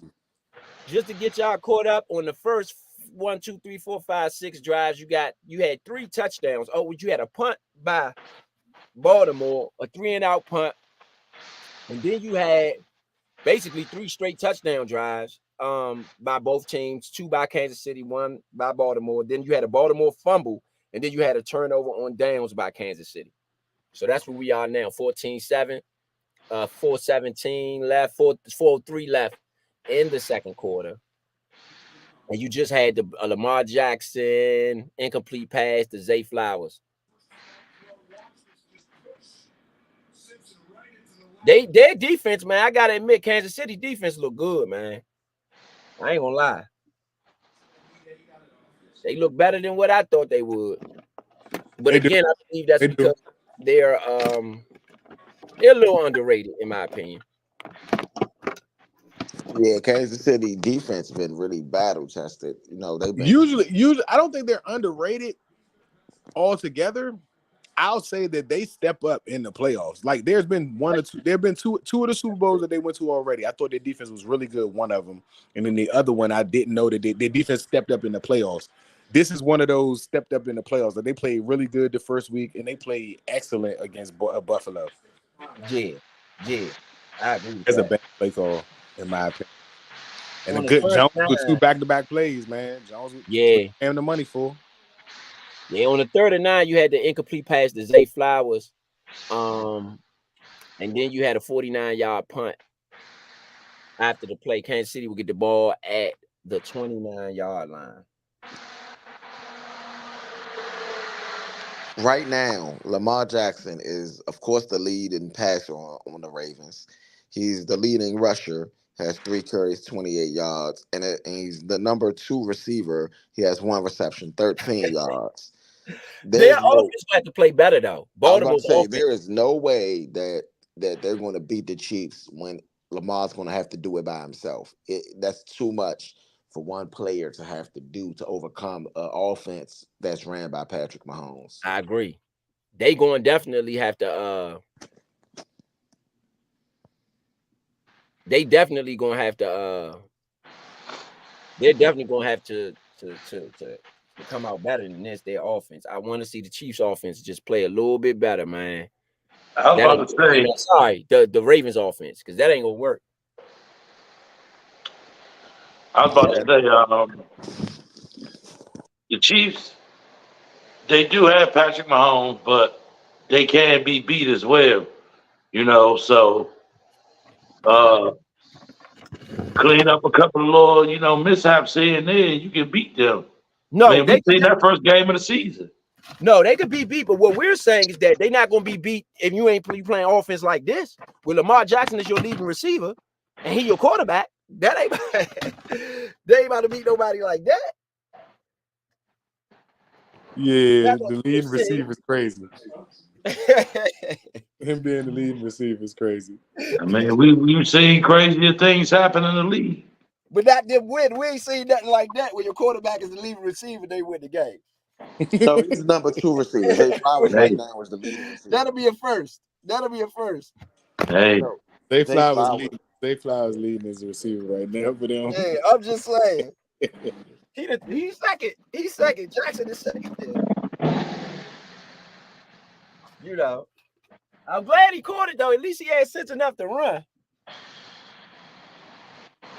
That Kansas City defender had sense enough to make the tackle because he was gonna be out. Yeah, I agree. Yep. He had some room in front of him. Yeah. He had some room in front of him, man.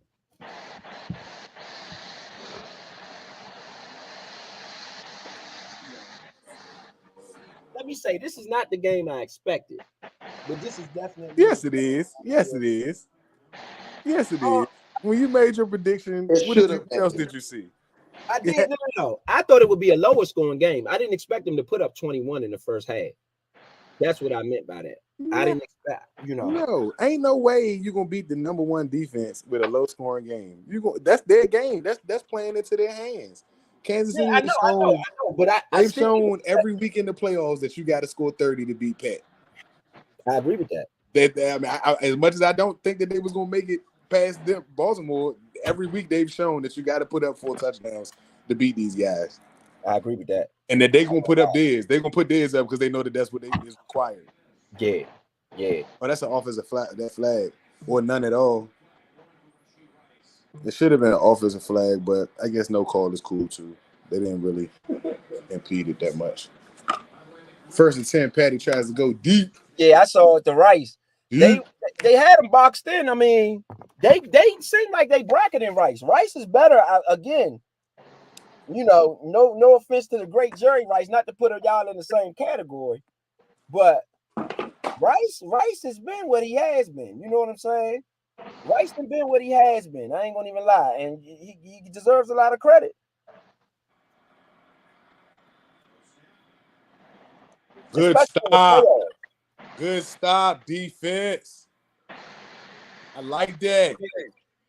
That's who I want Caldwell, bro. I ain't gonna hold you. So that was the 3rd down? Nah, that's a second down. Second down, a 1-yard pass out to the right side. Caldwell is aggressive, bro. He know how to put his players in position, bro. Yeah, I agree. Hamilton with the tackle. It was a 1-yard loss on the screen pass to Rice. To beat Pat, you're gonna have to bring some pressure right here. Yep, there you go. Listen to Vito. He knows what he's talking about.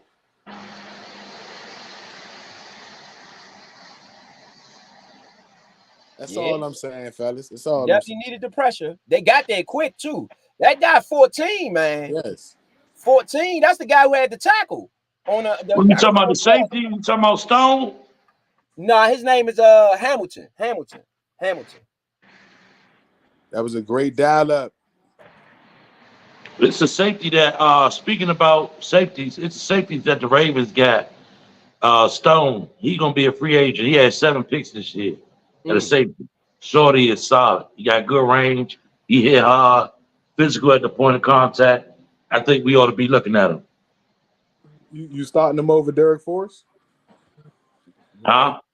You starting him over Oh Derek man, Forrest? bad punt by the Chiefs. Yeah, free safety. So you starting him over Cameron Curl? Yep. You're tripping. That's the best Cameron player Curry on had 1 pick this year. I ain't tripping. He had That's 7. the best player on our defense this year. You are smoking crack. Who's the best player on Yeah, I our defense disagree this with you, year? Big Clown. Cameron Curl. Yeah, right. He was a number 6 Well, we got safety hold up. this We year. got the awards coming up. They ain't happened yet. So No, we ain't got to go on awards. We can go over his stats and what he did this year. But it sometimes it ain't all about stats either. You know what I'm saying? I'm not just talking about stats. He had his best statistical year, and he had over 100. He did though. He had 100 and something tackles. He had a whole bunch of He had tackles. 115 tackles, and Cody Yeah. Barton had 121. So we gonna say Cody Barton had a good season? No. He's a safety. So a safety having to make that many tackles is because your linebacker's trash. What are you talking about? Yeah. Oh, what I'm saying is, bro, we can't say that man What had are a you good season saying? because he had You're 115 saying the tackles. linebacker, you just added to my point. The linebacker had 10 more tackles than him, and the safety had 10 less tackles, which means your linebacker core is trash. You don't have to pick up that many tackles as a safety. You don't get the We chance to know pick it's trash, bro. That's not a statement. You know what I'm saying? That's not an understatement. We know that the linebacker core is trash, but to say that Cameron Curl is the best defensive player that we had this year, I don't know about who that. had a better year than him on defense. I agree. I got one on my nominee. I just don't want to. I don't want to. No. It ain't about a nominee. Your nominee can be different, or even if it's the same thing. Who you think had a better defensive year than Cameron Curl on the defense? That was ranked 27th. Montez Sweat is my D. He's not on the team. And Well, he played this year. He had 8 games. You can't. That's not a And full he season. still had a nice season for 8 games. Yeah, He had 6.5 sacks with the Redskins. So I think for me, Montez Sweat was the best player we had on defense this year. But if you saying we shouldn't get him because moving forward, now our best player. But if we just talking for the whole year, for me it was Montez. He wasn't there the whole year. He has under 30. But I'm saying for this year, he was in a jersey. Well, that's like saying hold up. Games. But he only had 8 games. To me, 8 games, 6.5 sacks in 8 games. To me, we didn't have anybody with that type of production. Yeah, but what you gotta understand in that sense is that he wasn't here the whole time. What does that mean? That means he plays for another. So if somebody plays 8 games and have let's say we had Tyreek Hill, he had 1,000 yards in 8 games, then he got hurt. His 8 games don't count. His 8 games won't be the best that our team has. And what if ain't nobody else do nothing? But other people did do something, bro. So that Curl, to me, I'm not gonna say he was the best. For me, it's Montez Sweat because our defense was the least competitive when he okay. Right. You don't look. I agree with you, V. I think it's Cameron Curl. He only played 8 games, bro. You can't use. We wasn't competitive after he left, though. Nah, he didn't know he played more than that. We weren't. We had 1 game against the Patriots. That was it. I can only count him for the 8 games that he was in. We didn't get blown out every game. What are you talking about? Huh? We didn't get blown out every game. Our defense was only competitive defensively. Our defense was only competitive, in my opinion, was when Montez Sweat and Chase Young was here. After they left, our defense got so bad. But see, this the thing. So that's why I don't put Cameron Curl as being the best of. Hold up. Can I say something? Look. So the difference in that is that we can account some of that production that Montez Sweat had to Chase Young as well, because Chase Young was like number 3. I'm not giving Chase Young no credit for my. Hold up. Chase was hurt. Let me finish this. So, Chase Young was like number 3 or number 4 in quarterback pressures. He's number 2, behind Nick Bosa. Yeah, and quarterback pressures, and so that means that he's creating the pressure and pushing what's the name to that side. Not saying I don't know about that. Montez Sweat got his own. Hold up. Hold up. Not saying that Montez Sweat wouldn't. Hold Hold on. up. Add to your point, Theo. I'm going But out on the left. My man is too hill. I don't care what y'all say. And he played half the time. They're two of not the trying to let me talk, man. And Look, 5 sacks, you see that? nine You see nine that? Go tackles ahead. for Finish loss your half the statement. Finish time. your statement. Finish your statement. So listen, while Montez Sweat is going to be productive regardless if Chase Young was there or not, Chase Young being there actually helped Montez Sweat a lot. Now, Well, he went to now, Chicago. And now, hold did up. over there too. Now, the thing is that we can only judge him on the 8 games that he was in our uniform. I agree. Do he had is those 8 games better than Cameron Curl's whole season? I Yes, don't to think me it so. was. I don't think so. No, To they not. me, Come on, bro. You just to me it was. I'm I sorry. don't think. Cameron Curl made no impact out there. He made tackles because when people got beat, okay, you made some tackles, good. But so he got beat quite a bit too. That secondary was the worst secondary. when That secondary was the worst secondary in the history of the Redskins. The worst. I can't give no him for being. If that's the case, I go to Deron Payne. I say Deron look Payne had at a how better many season than him. touchdowns I Cameron say, Curl has on him. Cameron Curl has less Exactly. than Jonathan Allen had a 4 better touchdowns. season than He DeRon had did Payne. I 4 say that? touchdowns If on that's him the in the case, entire season. 4 touchdowns scored on him the entire year. 100 Yes. hey, plus tackles because the linebacking core was trash. The hey, secondary was trash, and he stopped a rack of touchdowns. If you go He look was at the number 6 PFF in the safety this year league, I in the don't care league. what PFF say because PFF be wrong. I can tell you Nah, what But they but say in the PFF. polls. but you mentioned them when PFF you be talked about wrong a lot. Wiley. But you mentioned them when you mentioned Wiley. You I said didn't Wiley mention was. Wiley. No. I didn't mention them. I said Wiley has a certain amount of sacks How in the did you league. go get the information? Where did you get it from? It's right there. It's from everywhere. It's everywhere. You go to any site, you could And get you how many also sacks he state had. we can go back to that, Jones. You also stated that he's the PFS one of PFS worst linemen. So that statement don't need to come out if Well, it their came statement because don't of matter the when it sacks, comes to the amount best of line. sacks he's given up. If the PFF don't count, then you should never bring it up. Period. On no side. I don't bring it up. I never bring it up. I'm You've saying never heard you me bring did. up You the can go back to the PFF. I show, bro. brought up You the amount did. of sacks. Okay. You We'll go did back when we up. were talking about Wiley being a bad lineman. When we found out that Cosme. I When never we found said out that PFF. Cosme had one of his best statistical years this year as a lineman, one I that don't. you called bad, Hey, you What was and Cosby's when you think PFF about grade? tackles for loss, you know what I What mean? about his tackles for a loss? How many tackles for a loss do we have? He had 3 as a 3 safety. tackles for a loss in 17 as a games. free I'm sorry, safety. that's not impactful to me. He's not supposed to even be up on the ball. What are you talking about? Exactly. He's not even supposed to be up on the line. You remember Dirk Forrest is the strong safety. That's who the one that was playing the Landon Collins role this year until he got hurt.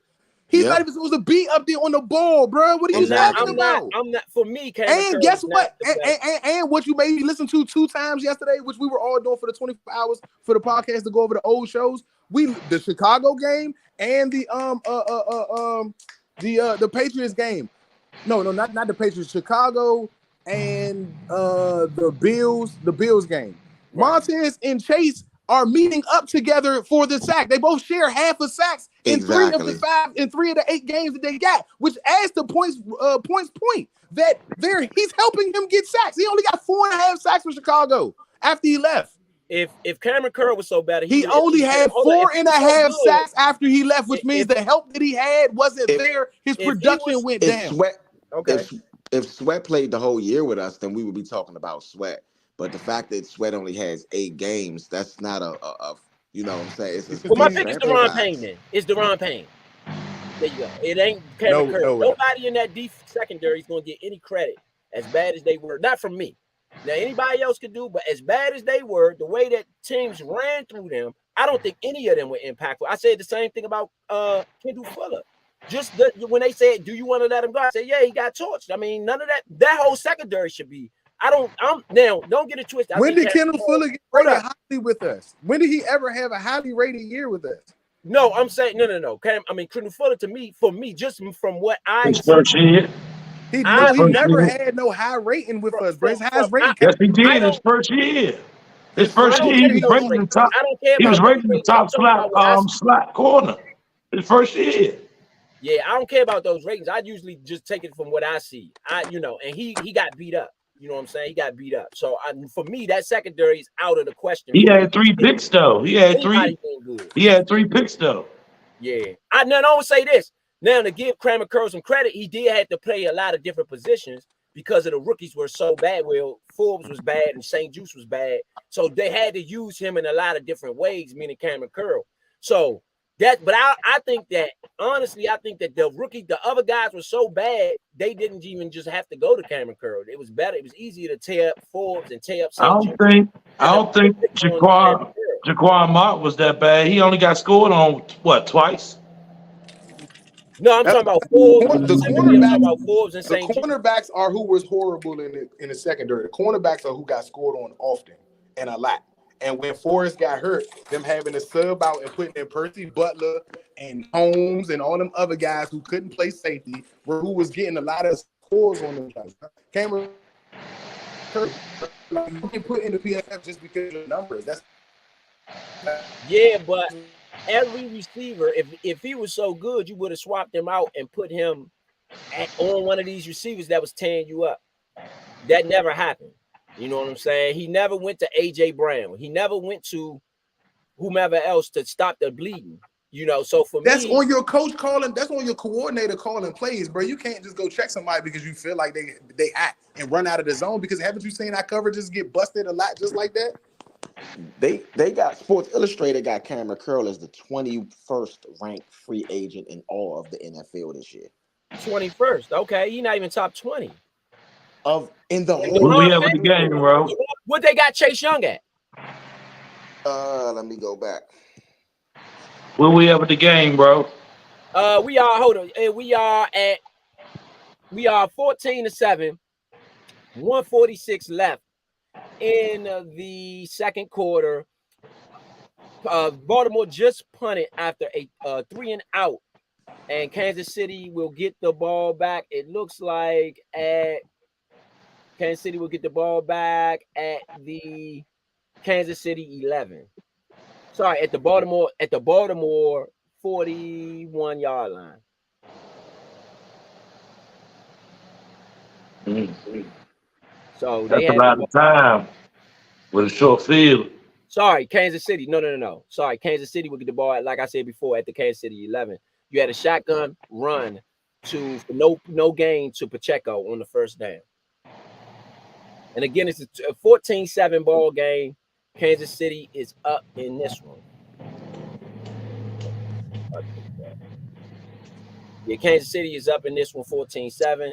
They got the ball. And again, I'm not no knock to Cameron Curl. I hate to do that, but it's hard for me to look at that secondary, you know, and it's just me. This is just me. And this is just my opinion. All the guys and all the fellas got their own take on it. You know what I'm saying? Well, my guy's Two Hill. Two Hill played half the time, got 5 sacks, and had 9 tackles for loss, and only had 17, like 28, 26 tackles, something like that. Played half the time and got better production. My guy, Two Hill. Yeah, I'm not. So I don't want to seem like I'm knocking the man, because that ain't what I'm trying to do. I ain't trying to take no money out of his pocket. I know he up for a free agent. You know, he up for it. He trying to get his money. So that's why I say if he go, I want Stone. I wouldn't swap to no Stone though. Shit, I want Stone. I ain't swapping the Stone either. Stone had 7 picks. With who? With the Ravens. Is he a free agent? He about to be. So Stone is a free agent. They might sign him. And it always depends on how much money Stone asking for too. You got a personal foul. It was a personal foul call against Van Noy for Kansas for Baltimore. Kansas City gets it out to the 27 after being at the 11, and then you had a right to Pacheco for 5 yards. Run right to Pacheco for 5 yards. Kansas City. They got 86 mil. Spend some money. Patrick Mahomes incomplete pass to the short middle to Rice. There's a penalty on the play. Another roughing the passer. 2 roughing the passes on Baltimore on this drive. With 1:27 left, what are they doing? Self-destructing, ain't they? Right now, it looks like Cameron Curl is 21. The only person higher than him is Kendall Fuller, who is ranked 15. I don't even see Chase Young on here yet. Okay. And I'm at 25. Maybe they didn't put Chase Young on here. Because, oh, my bad. Chase Young, 28. Okay. I definitely don't agree. I don't know if I agree with that, but I hey. agree with that. I definitely agree with that. Don't get me wrong. Like, I was one of the people that wanted to keep Chase here. I thought that us re-signing Chase and Sweat would at least get the new defensive coordinator a good defense to work with. You know what I mean? And not have to like start all over. You know, but to be honest, Cameron Curl, he played solid. He was the only one in the secondary that was solid this year for the most part and played all the games. Forrest played well when he played, but he was hurt. You know, that's the only other two. There's only two people that I think played okay in the secondary this year. Kendall Fuller had a relatively better year than normal, I think, but not necessarily somebody that stood out to where I'm looking to bring him back. Kendall Fuller was getting cooked the first 3 or 4 games. Yeah, but after that, he got himself together, and he played well throughout the year. I'm not saying he played bad; he played well, No, he but He got played cooked bad. against. He got cooked against Philly. He got cooked yeah. against the Bills. Who didn't get cooked against Philly though? AJ Brown. So that's Huh? like, I mean, don't get me wrong. I'm not saying that it's okay, but this was AJ Brown's year as a receiver, like one of his top years, and I think that majority of the people that played against Philly and AJ Brown got cooked. So I mean, it's not like he got He cooked got from cooked by somebody the Bears. he wasn't supposed to get cooked against. Got cooked by the Bears as well. Yeah, that was my thing. He did. Yeah, he did get pretty. So that's like 6, 7 games right there. Yeah, that's my thing. He did get beat up on a little bit. You know what I'm saying? That's only my thing. I can't really give you the type of credit, even that I might want to give you. You know. That secondary. That secondary was atrocious, Yeah, to say the least. yeah, It that's was just my thing atrocious. with it. That's just Yeah. more my thing with it is that it's just the secondary, man. But honestly, what part of our defense wasn't atrocious?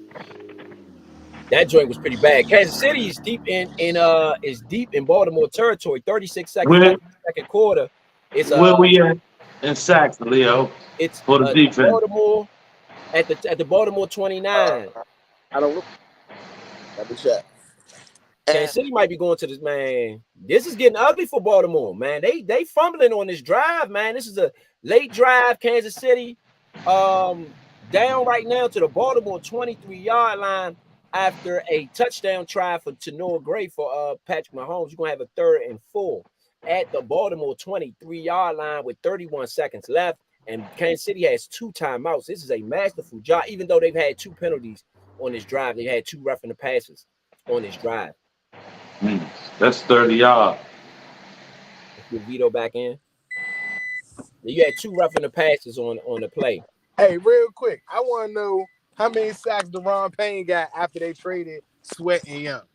How many sacks did anybody on the on the defensive line get? the Probably Commanders, about 1 or 2. listen. The Commanders was the second worst league in the league in Two sacks, Hill. 39 this year. Two Second, Hill. only team that had less sacks than us was the Patriots. They had 36. 36 sacks on the year. No, we had 39, and the Patriots is the only team that had less than us with 36. 39. And you take away Patrick Mahomes scrambled up the middle, pushed out of bounds at the 14. 26 seconds left. Baltimore ball. I mean, Kansas City ball at the 14-yard line. And it's a penalty on the play or holding can bring it back. No play. We did have that nine sack game against who did we lose to? Was that Seattle or somebody else? I believe that was you said 9 sacks. Yeah. Second game against I believe that was the first game against the Cardinals, if I ain't mistaken. Nah, this was after they left. This was after. I don't know. We never had no 9 sacks after they left. No, we did. I'll look it up. but I don't remember that. Telling you. Who was it? But even still, Yeah, I'm not giving it to the defensive. I'm not giving it to the defensive line. when you say the secondary is atrocious, when one player gets beat in the secondary, that belongs to everybody on the secondary. No. That does not belong. That does not belong. When it happens game after game, it does. But when it happens to one player or on one side or to one group of the secondary, that does not belong to all of the secondary. When the cornerbacks, bro, y'all all in the same room.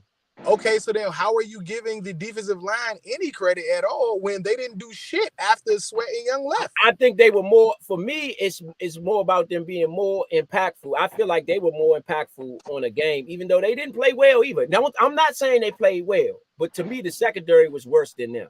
You know what I mean? Just in my opinion. How when they not doing their job? Touchdown nullified by penalty, offensive holding. Kansas City scored and they called it back. That might have knocked them out of field goal range. They back at the Baltimore 33. It's 12 seconds left. It's a 3rd and 24. Sorry, at the Baltimore 43. That's crazy. They had 2 holding penalties that basically called back. One called back a first down, the other one called back a touchdown.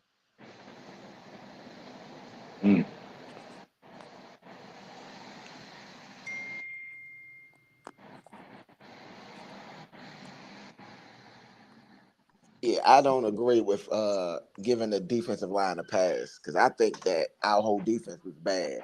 But if we're looking at the best of the worst, we got to look at statistics. And statistics say, in my opinion, that Cam Curl, you know what I mean, was even if you don't want to give him the top player, you can't take away his top player because of the other people in his secondary. That's like taking Deron Payne's stats away because Chase Young wasn't doing well.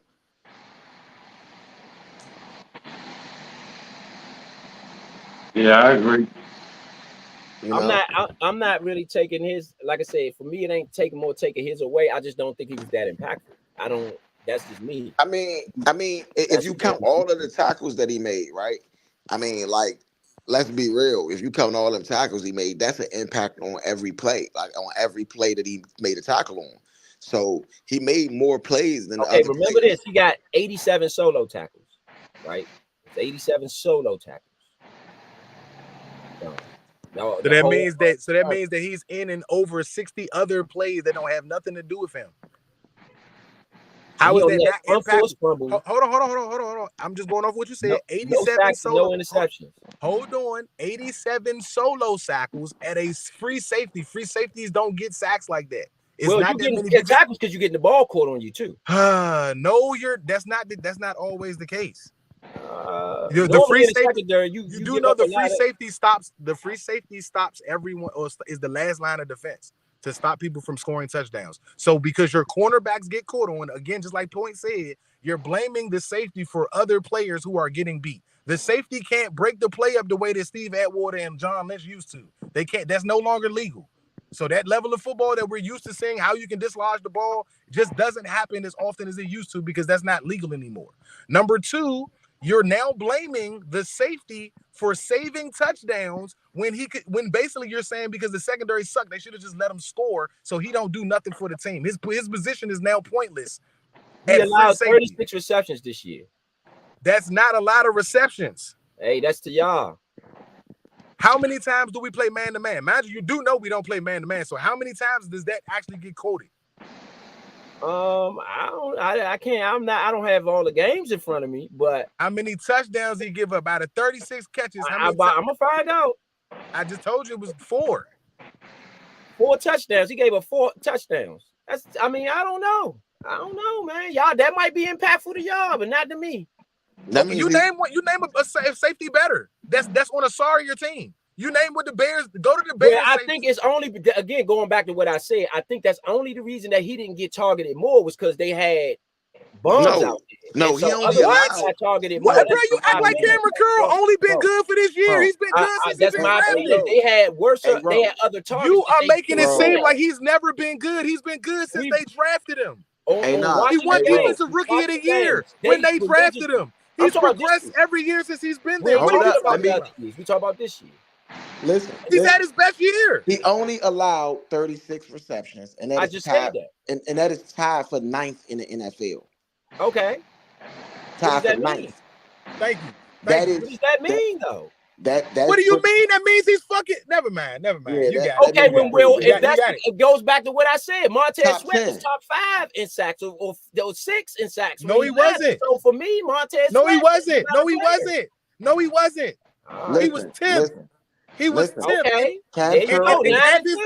Half of his 10 come from playing with us. He was shit when he was with the Bears. He got 4.5 sacks. You're going to say that 4.5 sacks was impactful?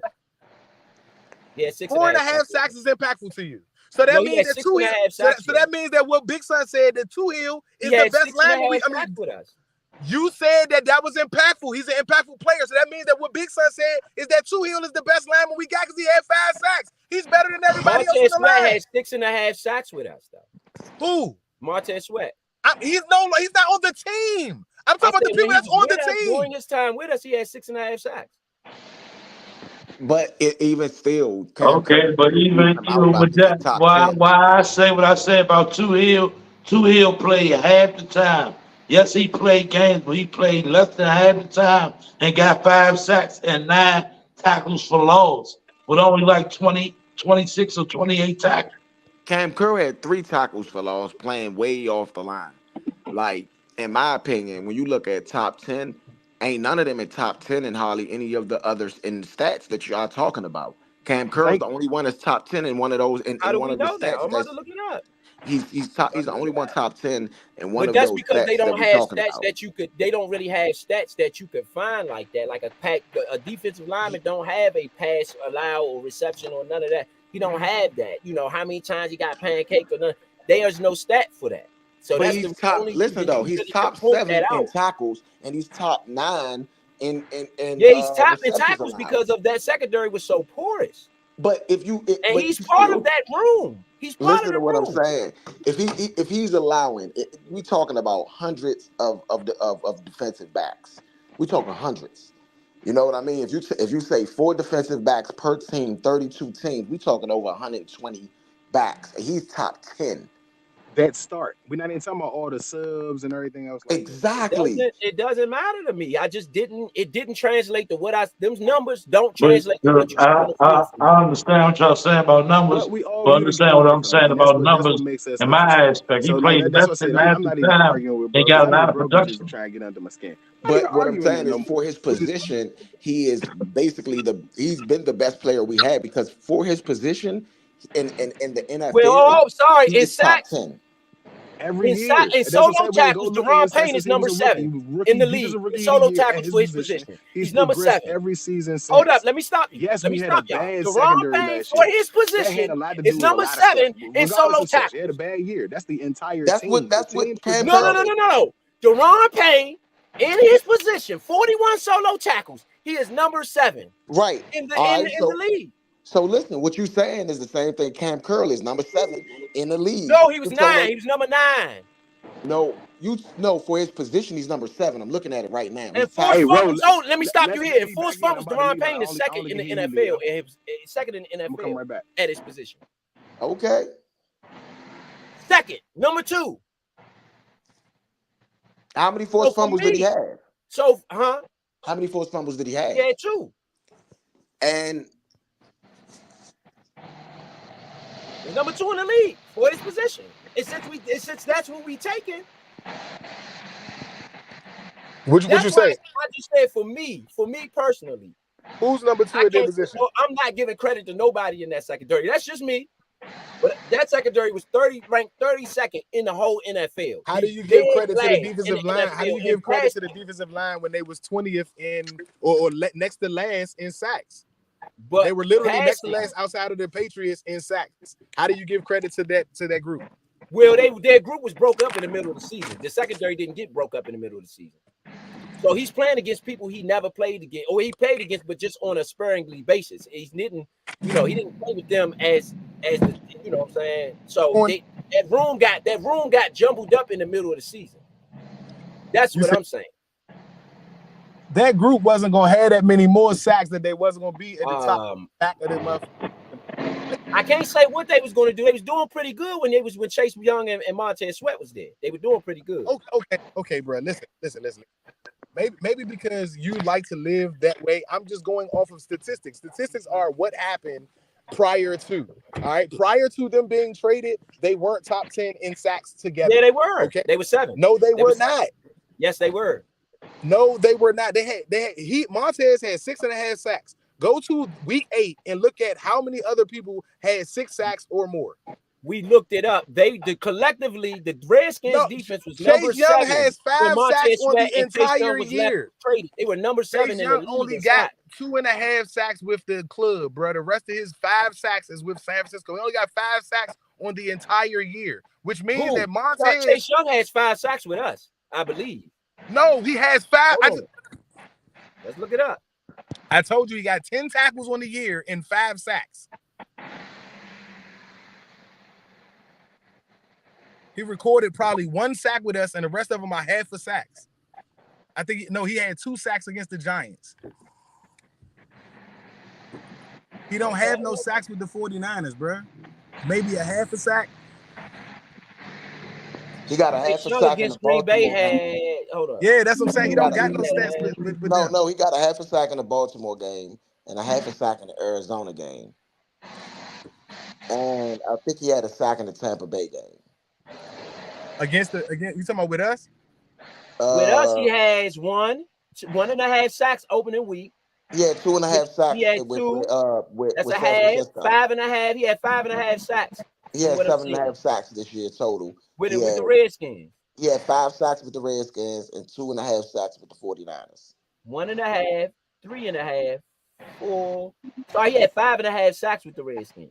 No, he didn't. He only had 5. I'm looking at it. He had 1.5 opening. I'm looking at it too. Hold up. I'm looking at the game log. 1.5 against Denver. Yeah. Right? And then he has another 1 against Philly. Yep. And then he has another half the next week against Chicago. Yep. Then he has 2 against the Giants. That's 5.5. Hold up. Well, you say you started out with the 1.5, then you put the half, so that made that 1. So that's only 5. No, it's 1.5 against Denver. Then he had 1 whole 1 against Philly. That's 3.5. No, that's 2. Right? No, then he had a half. No, that's 2.5. Yeah, that's 5. You're right.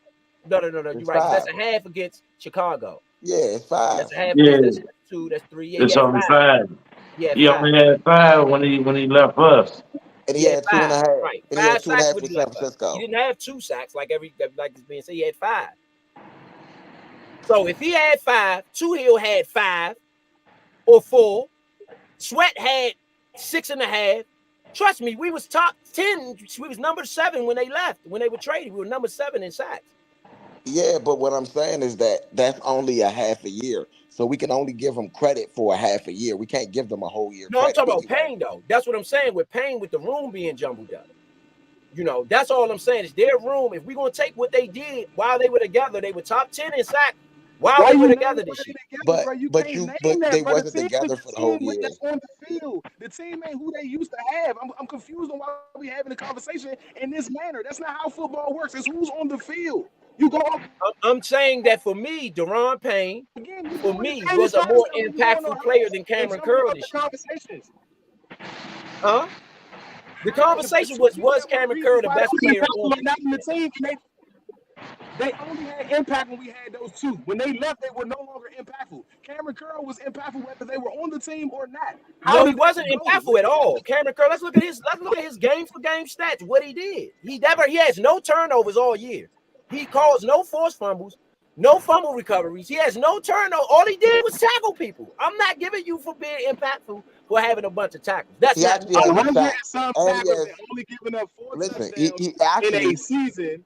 Out of 30-something catches that happens to be targeted your way, and you only give up 4 in your top 10 in more than one category, it's okay. It's okay. Payne top 10 in more than one category too at his position. For this year? Yes. Yes. What? In tackles, he's number 7. He's number 7 in tackles at his position. Yeah. Right now. And forced fumbles. But he's number 2 in forced fumbles. But what I'm telling you is that it's just in my opinion, Deron Payne, they ran all over us. Just the same way you saying about the secondary being bad, they ran all over us this Who year. did? Yep. When? What are you talking about? Everybody. Everybody's average over us was crazy. I'm about to find out. Let's see who. Let's see game for game. Curry. Okay, Cameron Curl, game for game. Even when it came to pass deflections, he has 5 in the whole season, bro. 5 pass deflections the whole season. They weren't going to him. They weren't going to him like that. Go look at the games, bro. They're not going to him like that. When Forrest got hurt, bro, they tested the same reason why I kept asking about Percy Butler and Christian Holmes and all these cornerbacks that we kept hearing about this year, why they were subbing out Forbes and everybody. The cornerbacks were torched. That's what going on like that.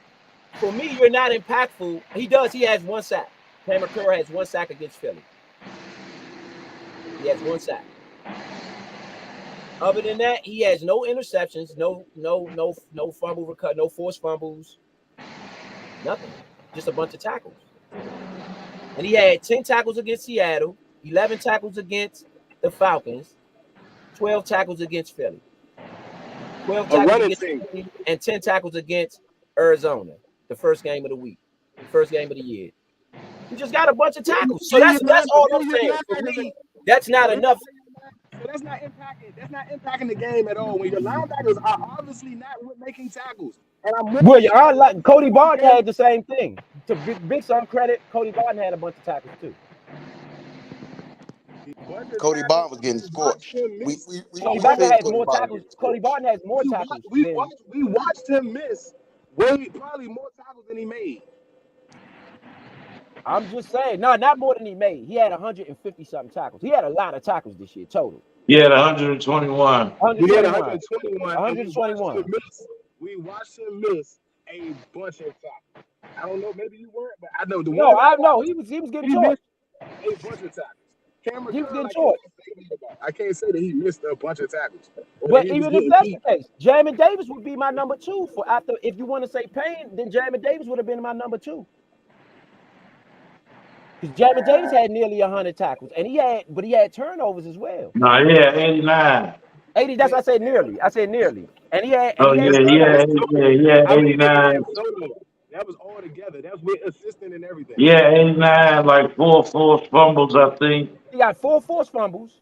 So he had turnover. He impacted the turnover. And like 102 picks, How many I tight ends believe. did we stop? You said how many what? Well, to me, that would be more on Cameron Curl. Oh my gosh! No, if that's the case, you got it, bro. You got it. If we're gonna give it to, we're gonna give credit to Jamin Davis for stopping tight ends. That's the safety problem. In 4 seasons, it's never tight ends. The safety's responsibility after they got rid of Landon Collins to check a tight end. Oh, I don't know about that. Remember, I was saying that's why I called Holcomb a bum and y'all was protecting him. When I was saying that he needed to get faster, his pass protection, his pass coverage wasn't good, and he got better at it because he was the one responsible for checking the tight ends. They don't put that on the safety, bro. I don't know about that. Hey, bro. Go back and check it. Hey, listen. We gave up the 6th most rushing yards in the league. What did we give up in passing though? What were we in passing though? Now we gave up. Hold up. Let me go back real quick. Now we gave up 2,100. We gave up 2,155 in rushing, and I'm about to go to passing now.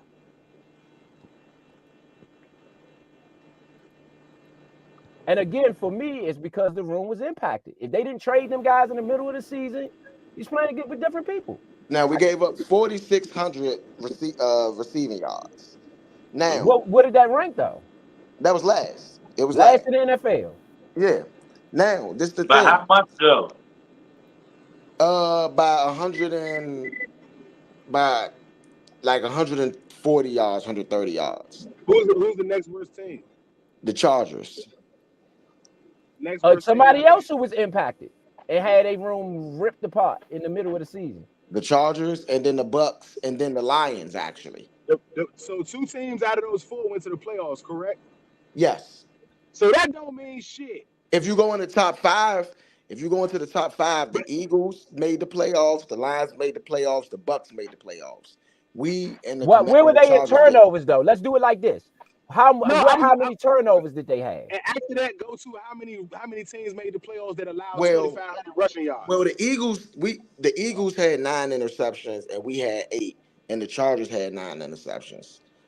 The So they Lions didn't make the had playoffs, the right? Eagles did Yeah, make but the the Eagles Eagles did. did. Okay, Eagles did. Okay, the Eagles did. Yeah, the Okay. Eagles did.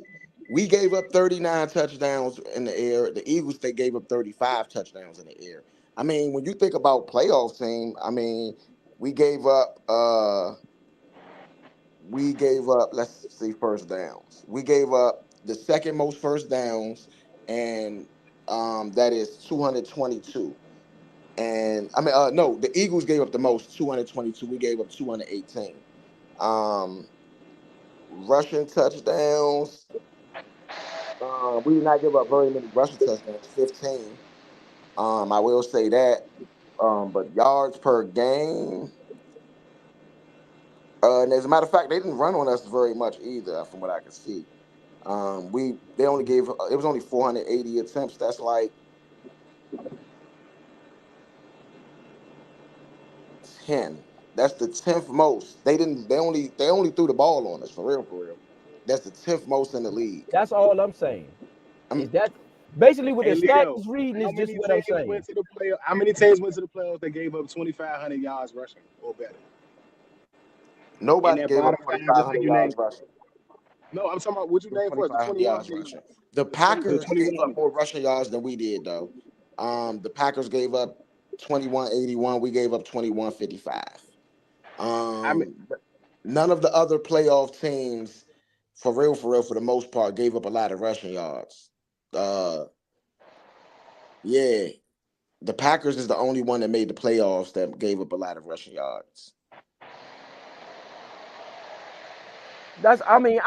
I'm just saying, for me, I just don't see a lot of tackles as impactful. You know what I'm saying?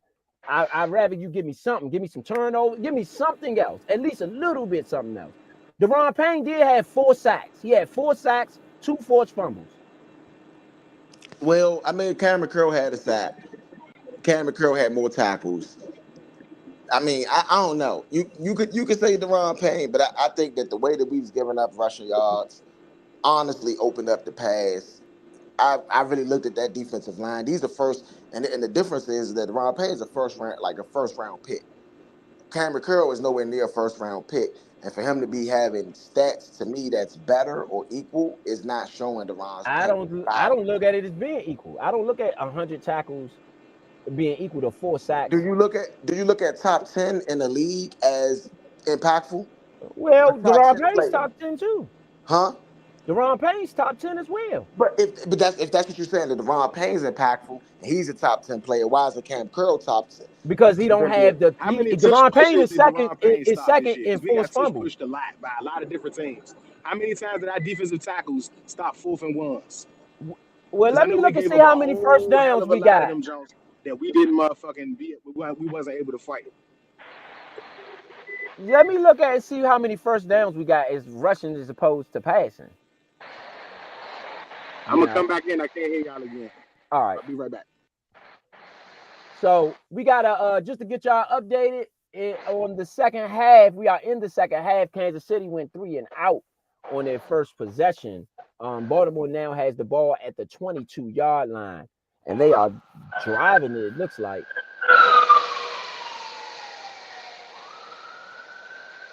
we gave up the 7th most rushing first downs in the league. What do we have in passing? I can go to pass. Oh, okay. Look. Did y'all hear what I said about the tush pushes? Like how Yeah, many tush yeah, pushes did we stop? yeah. I 2 great defensive tackles, which I know I heard several times with Jonathan Allen, and I was asking why he was just getting blamed alone. Where was those stops? Because those are 2 strong people that are supposed to be top players that we're definitely paying, and I don't think No, we stopped 1 4th and 1 via those 2. I don't know. I ain't gonna say none, but we definitely We didn't gave stop a good amount of them Jones via them 2. Passing. We gave up 218 first downs. Number 2. See? Worst league in the league. So that's why I just said for me, when we talk impactful, I Those are just felt like cornerbacks, Both, bro. Those are both of those are cornerbacks. vet. Those Yeah, are that's what I'm saying. cornerbacks that are giving that up, though. You but gotta know that. Deron Payne giving up that many first downs as a intercept. Oh, he should have picked it off. Kansas City Them- almost had an interception on the 3rd and 6. Lamar Jackson don't look too good in this game, man. This is not the Payne Lamar and we remember. Allen. When you break it down, 121 rushing first downs on all first round picks is bad. Again, bad, to me, bro. I would say that too, but the room was, to me, this is the only reason I give him a little bit, because it was never like that before that room got tampered with. What are you talking about? The year before I never last, we remember. didn't have a good year. The year before last, when Chase was hurt, we did not have a good year, bro, on running defense. Hold up. Oh, let's look and see. The numbers here. We did not. That was one of Payne and Allen's worst years together. I don't know. Let's see. Well, actually, no. I think we went back and said that they had a pretty good year, but we rushing wise, we was getting stomped on. But the room wasn't tampered with. You still had. It's a difference. So because the room not tampered with, we can be bad. Is that what we're saying? It's okay if the room's not tampered with. We can be bad as long as the room's not. I'm saying though, if it does happen, that's what you expect. When you trade two Pro Bowlers this year in the middle of the season, you can expect that room. So you think San Francisco went to go pick up Chase Young to change the room to make it worse? They changed the room. And they are in the championship game. That some of these things they got to go both ways. They can't just only fit one. Well, no. You change the room, but you add to the room. You don't take away from the room, and that's what we did effectively. With letting Chase Young and Montez Sweat go, I don't think they took away from the room as much as people think, though. Like, you got to remember, before they took away from the room, let's remember this. Before they took away from Sweat and Young were playing an extreme amount of minutes. There were very little subs. There were very little people going in for people during critical downs. When they got traded, that forcibly had to happen. You have to see what you're paying other players. They can't just be on your bench and you paying them because you need to fill out a roster. Those players need to play. They're taking up budget. I honestly don't think that you weren't getting any production from your players at all by them sitting on the bench. And again, what I started with, what you guys gave me some responsibility of, player personnel. We can't ever dive into player personnel if the players aren't playing. Yeah. I also went to look at something interesting, side note from this, which is still talking about our team, but just on the offensive side. We literally carried our running backs and crucified our running backs, and we didn't have to. Gibson only had one fumble this year. There's no reason why he was punished for one fumble. Regardless of your past history, if you stayed on the team, that one fumble shouldn't change why you're not playing. The starting running back, Robinson, had 3 fumbles and lost 2. It doesn't make sense. Rodriguez, he had 2 fumbles, but only lost 1 fumble. I looked at the Kansas City Chiefs the year that Bieniemy had him, and why I made this the comment I did earlier about Andy Reid, and I don't know why I didn't look at them and see how they were doing, is because Pacheco by himself, not Clyde Edwards-Helaire, but Pacheco had 4 fumbles by himself. He had 1 less fumble than our entire running back group did this year. It's not Sam Howell included, just the running backs. So why weren't we running the ball more? And Kansas City definitely ran the ball more, and they had more fumbles the year before Bieniemy left. You ain't trust the running backs. Did you hear what I said? Pacheco was a rookie, and he fumbled 4 times. He ended up starting last year. You know they won the Super Bowl, right? He started in the playoffs. Yeah. How do you lose trust for running backs who do less than what the team you were previously with did? Antonio Gibson only fumbled 1 time for Eric Bieniemy, and he was no longer really given too many shots after that. I think that had more to do with his history than the actual him that time and fumbling. You know what I mean? So now in this particular instance, I'm gonna have to agree with Roe and say I feel that there may be some type of sabotage with that, because that's not a good enough excuse not to run the ball. I was with a team who had running backs that nobody in the world knew about. Clyde Edwards-Helaire came about the same way that Pacheco did. There was a running back prior to that they were using. He wasn't as productive. They put in Clyde Edwards-Helaire. He became a star. Edwards-Helaire got hurt. They had to put in somebody else. They brought in somebody else. Clyde Edwards-Helaire got on because Kareem Hunt, that little domestic violence situation. Again, not expected to be a core guy for us, but he came out of nowhere to be a core guy. He got hurt last year, and Pachenko came out of nowhere to be a core guy. Last year, because Edwards-Helaire was hurt during the Super Bowl, Sky Moore came out of nowhere to be a helpful guy. That's what I'm just saying. Like, they come out to be impactful players for their offense. If you had more fumbles last year with a player that you can't tell me you trust more than the players that are on our team, because you never coached for us. This your first time coaching for us. So if you going off the pass, that's a bad way of going about coaching, in my opinion. If you're going off the pass, when you dealt with players who had just as much fumbles as the team that you with now, and you gave them less trust than you did somebody who fumbled more for you before they started fumbling more. You know what I'm saying? Like I said, Brian Robinson lost 2 fumbles near the end of the year rather than fumbling in the beginning of the year. I will also say this too. We don't know what was going on in practice, so maybe Gibson did have a fumbling problem in practice, and and I'm not making an excuse for him. True. No, that's possible. That's possible. Because I do agree with what you're saying as far as he opportunity. You know what I mean? Given the opportunity, they would have done.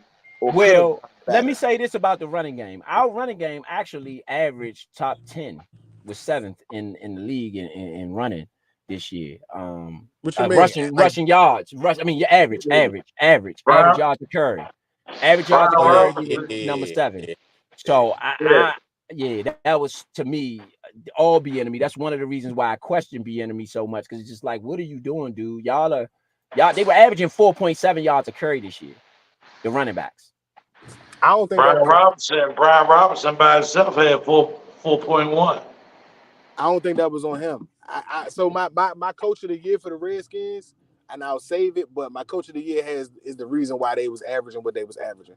If you go back and look at his tenure with the team, none of our running backs ever don't average good shit unless we have injuries up front, and then you got the backup running back going in. During the time with Scott Turner, we had the same running back folks that I'm talking about, and our averages are good for running backs that are not overused. Gibson actually had one of the worst averages his second year because of overuse, in my opinion. The same thing I was saying to y'all about him just handling the ball way too much for a player who wasn't really a running back in college. But yes, to y'all point, our averages were crazy this year. For us not to, we only had 99 first downs in rushing, which probably has to be the worst in the league. And I think it was just due to us not running enough. Yeah.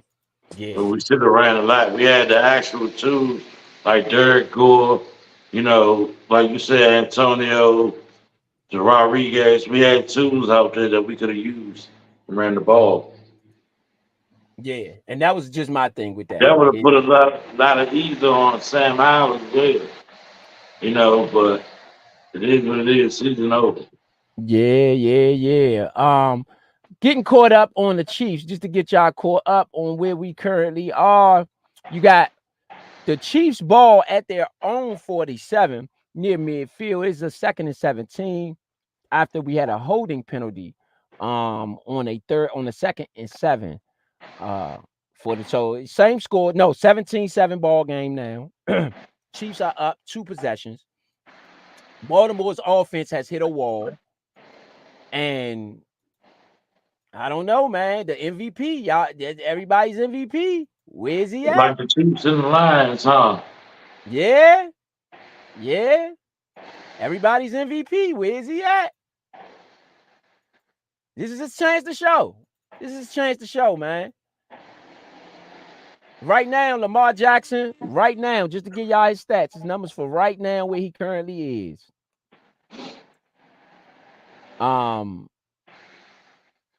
Right now, Lamar Jackson is 5 for 13, 67 yards and a touchdown.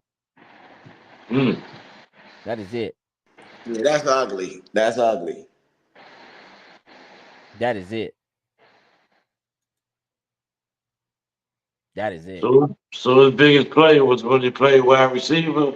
No, he had a touchdown to Zay Jones, like a 30-something yard. I don't know why teams don't throw the ball deep against Baltimore either. I don't think they tested him enough deep. I think Zay Flowers is a heck of a mismatch. And I just don't think they've been giving him enough juice either.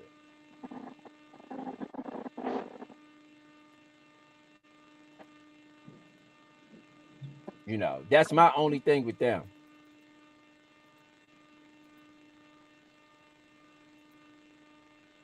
Is I just don't think he's gotten enough juice today. You know, so going back to make sure we keep everybody locked in. We talking Redskins, man. It's the Nature Sports Podcast, just in case y'all didn't know. So we definitely talking Redskins, but we're gonna talk about other teams too. We got a punt down for Kansas City after a 4th and 19. A 4th and 19. Sorry, a 3rd and 15 pass for -5 to Pacheco. So Baltimore get the ball back in their own territory, down 17-7 at home. And for all the Baltimore fans out there, I don't want to hear the NFL is rigged. I don't want to hear none of that. I don't want to hear none of that. Because your quarterback, MVP, that's who the gusto is on right now. It's that MVP y'all got. Y'all bought in there. And I think that the problem is not the MVP, but that's the game plan. You can't go in there with that game plan to where this is the best player on the team. We're just going to do everything with the best player on the team because that's the one person that people won't prepare for. I agree with that. I think can you hear me? Yeah. I think what San Francisco and Kyle Shanahan did was the right approach last week. That was what should have been the approach for the Ravens today, which was the team is what was who got here. Whether Lamar Jackson was having an MVP season or not, y'all got to get out y'all heads that it's Lamar versus Patrick Mahomes. I agree. That's what they're feeling I at. agree. Obviously, even to my point, and great point, Ro, great point, Leo, for saying this. And yes, I'm now looking at him like Tom Brady. You can't bet against this kid, and teams have to stop trying to go against him. You're playing the Yeah. Kansas City Chiefs, and he's just extraordinary. He's obviously, in our eyes, the same way I had to say after Tom Brady won his second ring.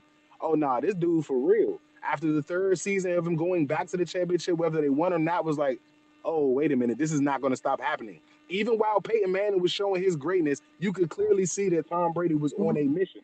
Yeah. Patrick Mahomes is on a mission, and right now it's looking scary, especially with Baltimore not play.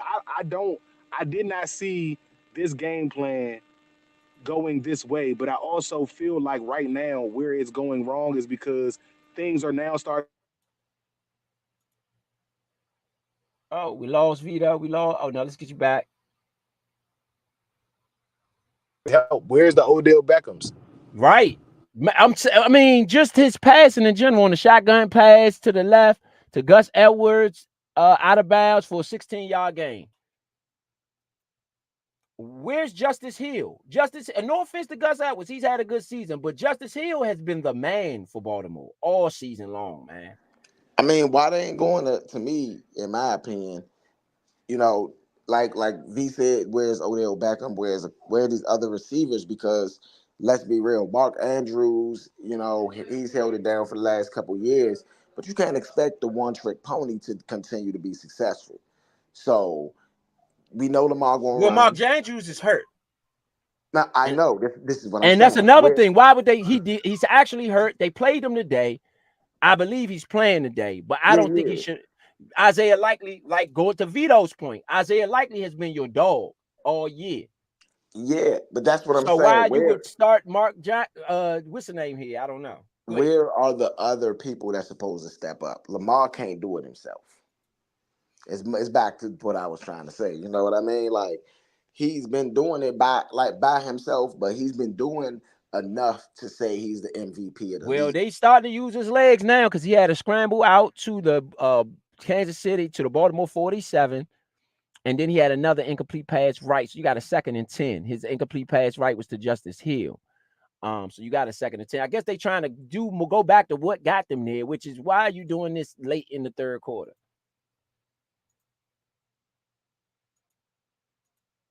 Is the question.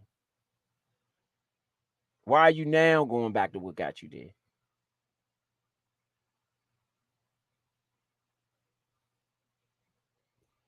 I mean, to be honest, you got to go back to what got you there, because otherwise you're gonna be sinking. But I'm saying, why in the third quarter are we doing this now? Are we just now getting back to the Baltimore that we see? We got a Lamar Jackson incomplete pass to Justice Hill. Oh yeah, that was the last one. So you got a 2nd and 7 at the a 2nd and 10 at the Baltimore 47-yard line. You know, I'm just saying I would rather see them really try to, you know, do what they do earlier than this. You know, like to your point, I mean, to both of y'all point, the game plan, man, this game plan could have been better. This is a knock on Harbaugh. This is a knock on Harbaugh. Yeah, no, I completely, totally agree with that. You know what I mean? Because Harbaugh, this is my thing. This ain't Harbaugh first rodeo. You know, There you go. Harbaugh got a Super Bowl. This ain't Andy Reid's first Was rodeo. it? But was it Ray Lewis? And you see what I'm saying? Now Yes, we get to see who it was. yes, it Who was Ray was it? Lewis. But like, let's be real. You still got to be a good enough coach to coach the other 10 men on the field, to where even if you got a beast, a monster of a player on one side, you still got to coach the other people. You had Ed Reed, of course, so that's another person. So they put together a good roster, and that's what the coaches do. But game plan wise, I mean, Roquan Smith is a good middle linebacker. Patrick, what's his name? Patrick Queen. Patrick Queen is a baller. You know what I mean? So like, they got ballers on their side. Marlon Humphreys. You know what I'm saying? They got enough. So it's not. It has to be hardball in a sense to say, okay, boom. I don't think it was just Ray Lewis. Nah, I can't. What about Ball So Hard University, Mr. Suggs? You know what I mean? It's Yeah, certain people that Suggs was a beast. exactly. It was so many people that was playing their role, but they stepped up in that game. I don't see the Ravens stepping up right now. Yeah, I agree. I agree. Lamar Jackson. Oh yeah, we on the commercial break. Yeah, I agree with that. I agree. Baltimore's in trouble. They have to get something on this drive, I believe. You got 5:36 left in the third quarter. Baltimore is near midfield with the ball. They are down 17-7 on against the Chiefs. And I do believe that this is right now, this is their time to take back the game or get it at least to a one possession game. I think if they do that, they in really good shape. You know, but this possession means a lot, in my opinion.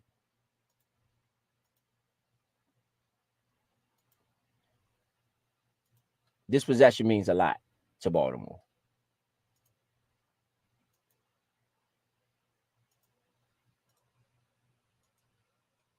You know, this possession means a lot to Baltimore. They're gonna have to figure this one out. And almost on the fly as well.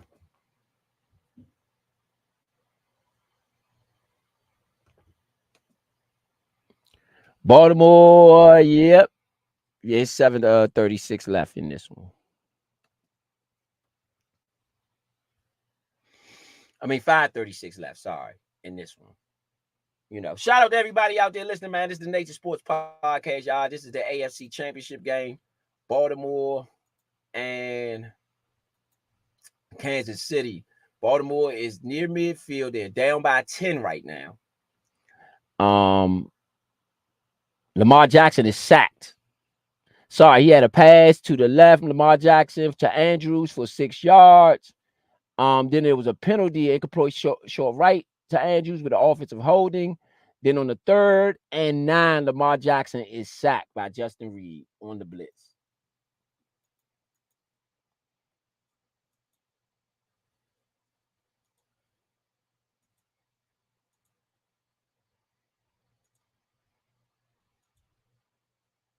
Yes, indeed.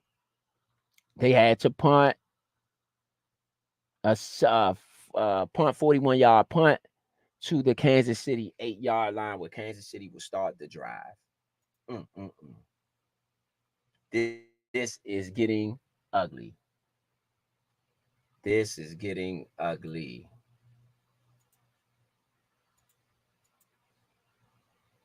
They might tear that place up in Baltimore, man. They might tear that place up in Baltimore. Shout out to everybody out there listening. This is the Nature Sports Podcast, man. We giving y'all the Chiefs and Ravens today, man. Don't look good for the Ravens. Ravens are in grave trouble. Down by 10 in their own building to the Chiefs, who seem, I mean, the Chiefs offense, though, it hasn't done anything in the second half. I will admit that part.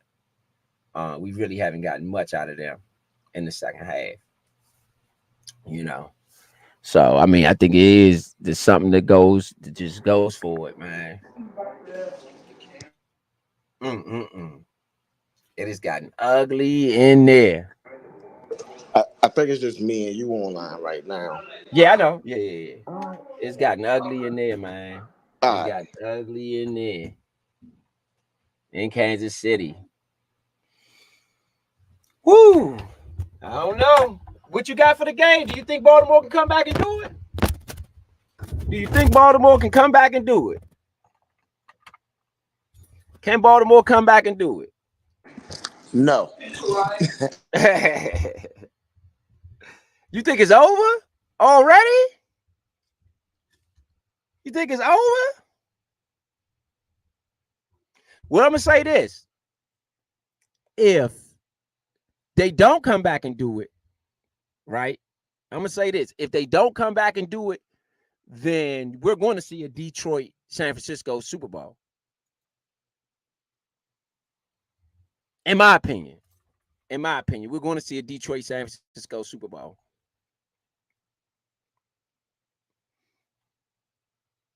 You know, just my opinion. If Baltimore don't somehow come back and get this, we're going to see a Detroit-San Francisco Super Bowl. I don't think we're going to be able to get around that one. But again, that's just an opinion. Just an opinion, baby.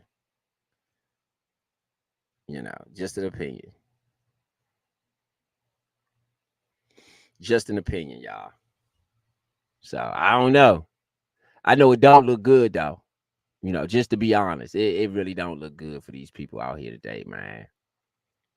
It really don't. It really don't. Shout out to everybody out there listening, man. This is the Nature Sports Podcast, man. Y'all dealing with, you are watching the NFL, NFC. I'm sorry, the NFL AFC Championship game. Baltimore and Kansas City. Baltimore with the ball. You had on a 1st and 10. You got Baltimore's Pacheco, a run off the left side, 3 yards. Then you had Pacheco again on another run.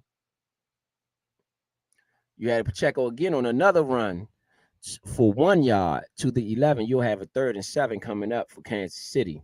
3rd and 6 coming up for the Chiefs. In this one. So, yeah, man, I don't know. I don't know if they're coming back. It don't look good. I will say that much. It definitely don't look good for them. You know. I mean, to me, it's about momentum. You know what I mean? Like y'all was talking about Andy Reid earlier with the momentum swing. You know, if y'all don't take advantage of those potential opportunities to swing the momentum, then it's more than likely going to be ugly. I agree. Just a heads up, that was an incomplete pass to the right side for Patrick Mahomes. Baltimore will kick it. Sorry, Kansas City will kick it on this one. And you got to do what you got to do, right? Yeah.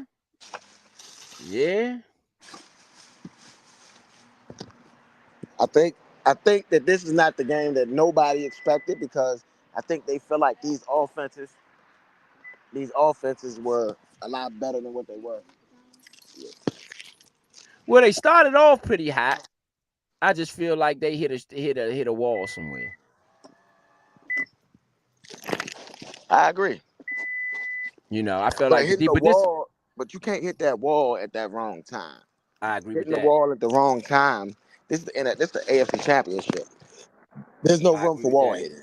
I agree with that. I think they should use Lamar Jackson's leg, though. I think that's your bread and butter at the end of the day. When all else fails, you could use Jackson's legs.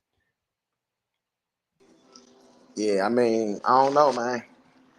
I think that's their bread and butter, and that's what they need to lean on at this point, just to get them out the schneid, get them off the schneid. You know what I'm saying?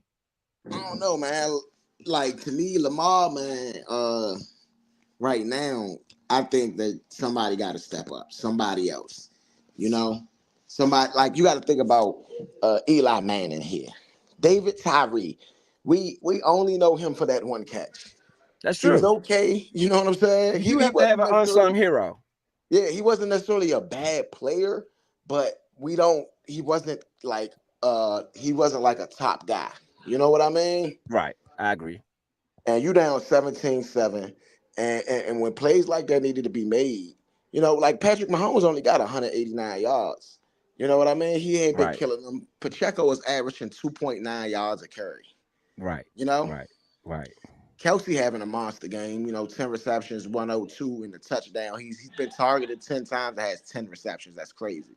Right. Rashee Rice been targeted 8 times, got 7 receptions, 40 yards. So that's not a monster game, but that's really good, So when you think about that, and then you go on the other side of the ball, and you see that Kelsey got more yards than Lamar Jackson got passing. Right. That's not good. Right. And and it's not like Lamar's having a monster game running either. I mean, 5 for 38 is really good average, but it's not like he got 70 yards running. It's not like he just been dominating. I mean, there's people that got 2 receptions and Lamar Jackson got 1. You know what I mean? The most on their team is 2 receptions. Lamar Jackson has 1 reception. So like, I just don't see anybody stepping up. There is no Odell Beckham on this receiving chart right now. Zay Flowers has 5 targets, 2 receptions, 39 yards. Right. That's not great. Likely has only been thrown the ball 1 time and he has 6 yards. Right. Nelson Aguilar, 2 passes towards him, 0 receptions. You ready? Right. No, you're absolutely right on this one. 1,000,000%, man. 1,000,000% right. And I think that, again, some of these things are going to come back to haunt them later on in this game. It's really going to come back to haunt them. These things is something that they're not going to be able to get around, in my opinion. It's not something that they're going to be able to beat, get around, play with, none of that stuff. It is really glaring that they have basically folded so far, at least.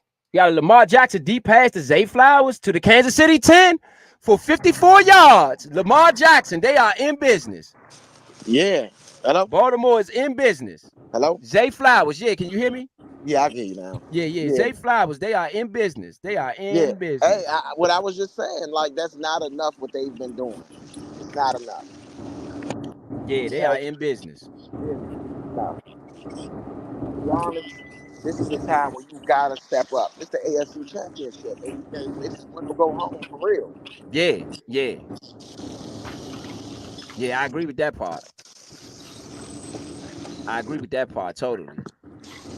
You gotta give him some credit, man. That was a big shot, big play. I mean, Lamar, I feel like he's about to step up, but if not, then everybody, and it's not necessarily on him. He hasn't had a great game, but it ain't all on him. I think that when you have that mindset of everything, what's up?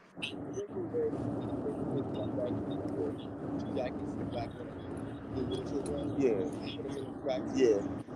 The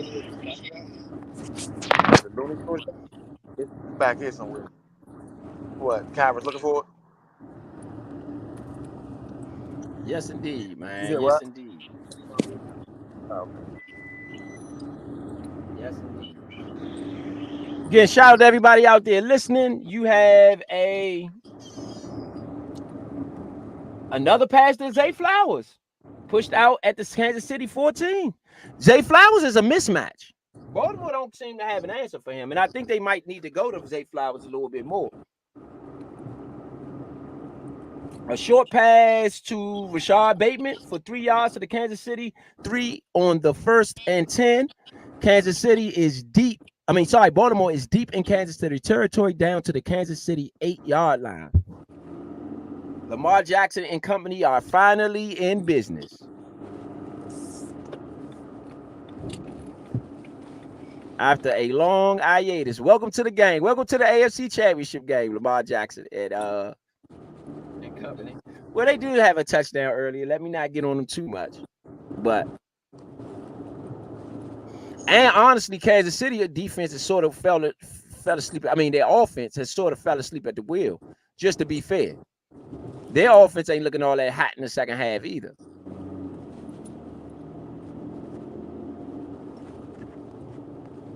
That's the end of the third quarter. With a 17-7 ball game, Baltimore is deep in Kansas City territory, trying to take this one out of the hands of Kansas City.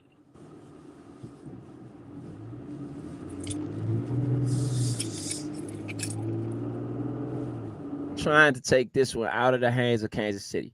Lamar Jackson with a much-needed play, though. I can't lie. That was much needed to Zay Flowers. Much needed.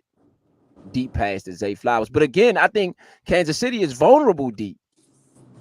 If they're vulnerable anywhere, it's deep. And for whatever reason, that really hasn't been exploited throughout the day, in my opinion. Which it should have.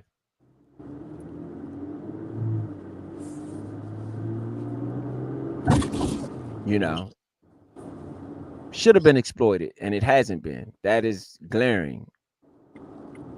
In a championship game, at least.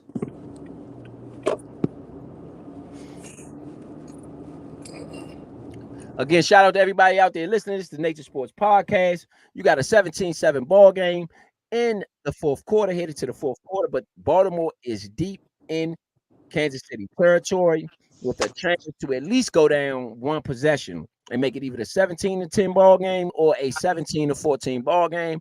I'm pretty sure the Baltimore fans want them a touchdown. I think that gives them momentum going into the fourth quarter.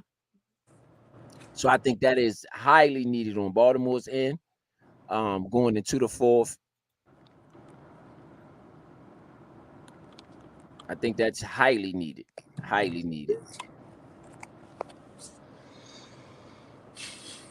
So, again, shout out to everybody out there listening, man. This is the Nature Sports Podcast. Oh, yeah, I see you in there, Vito. We got you in.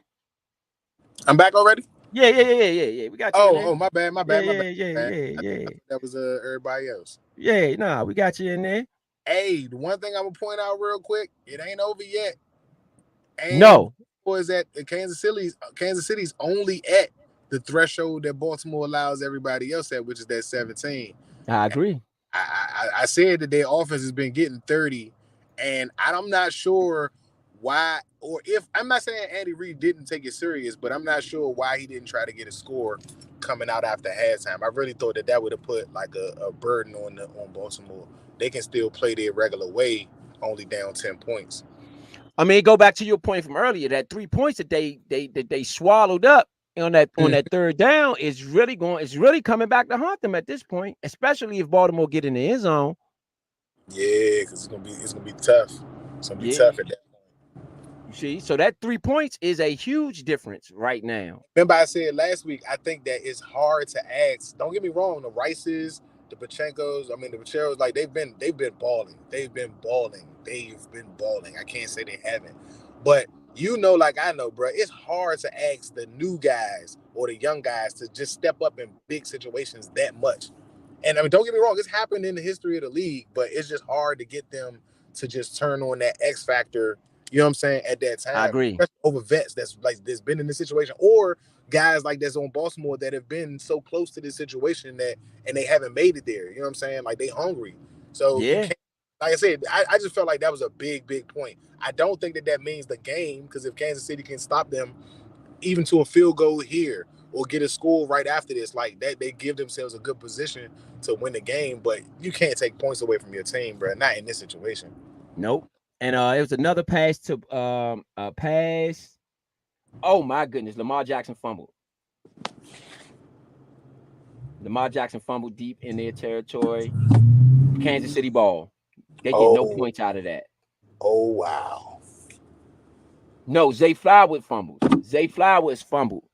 Snead caused the fumble. They get no points out of that. That's catastrophic. Wow.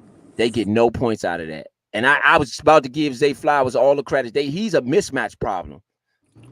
But somewhere along the line, they saw he was holding that ball. But does it not also go to Kansas City's defense that Baltimore isn't using their strongest suit, which is running the ball in the red zone? Why y'all not running? I agree with that.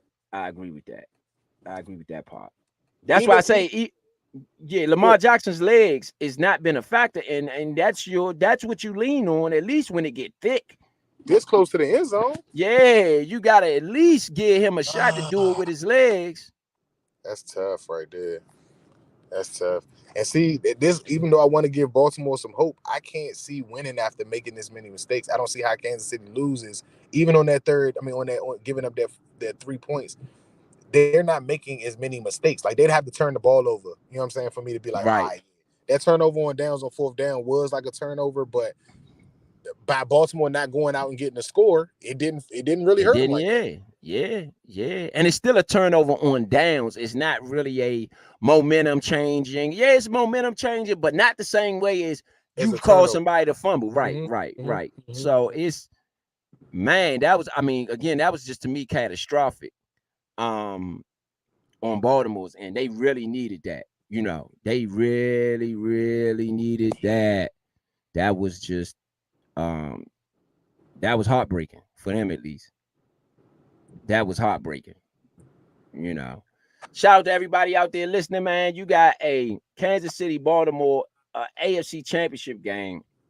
Kansas City has the ball, and I think that just woke Kansas City offense up, because after getting the ball back, they went to the up the middle to Pacheco, then had an incomplete pass to Noah Gray at the 23, and then had a 14-yarder to Travis Kelce. No, to Stevenson.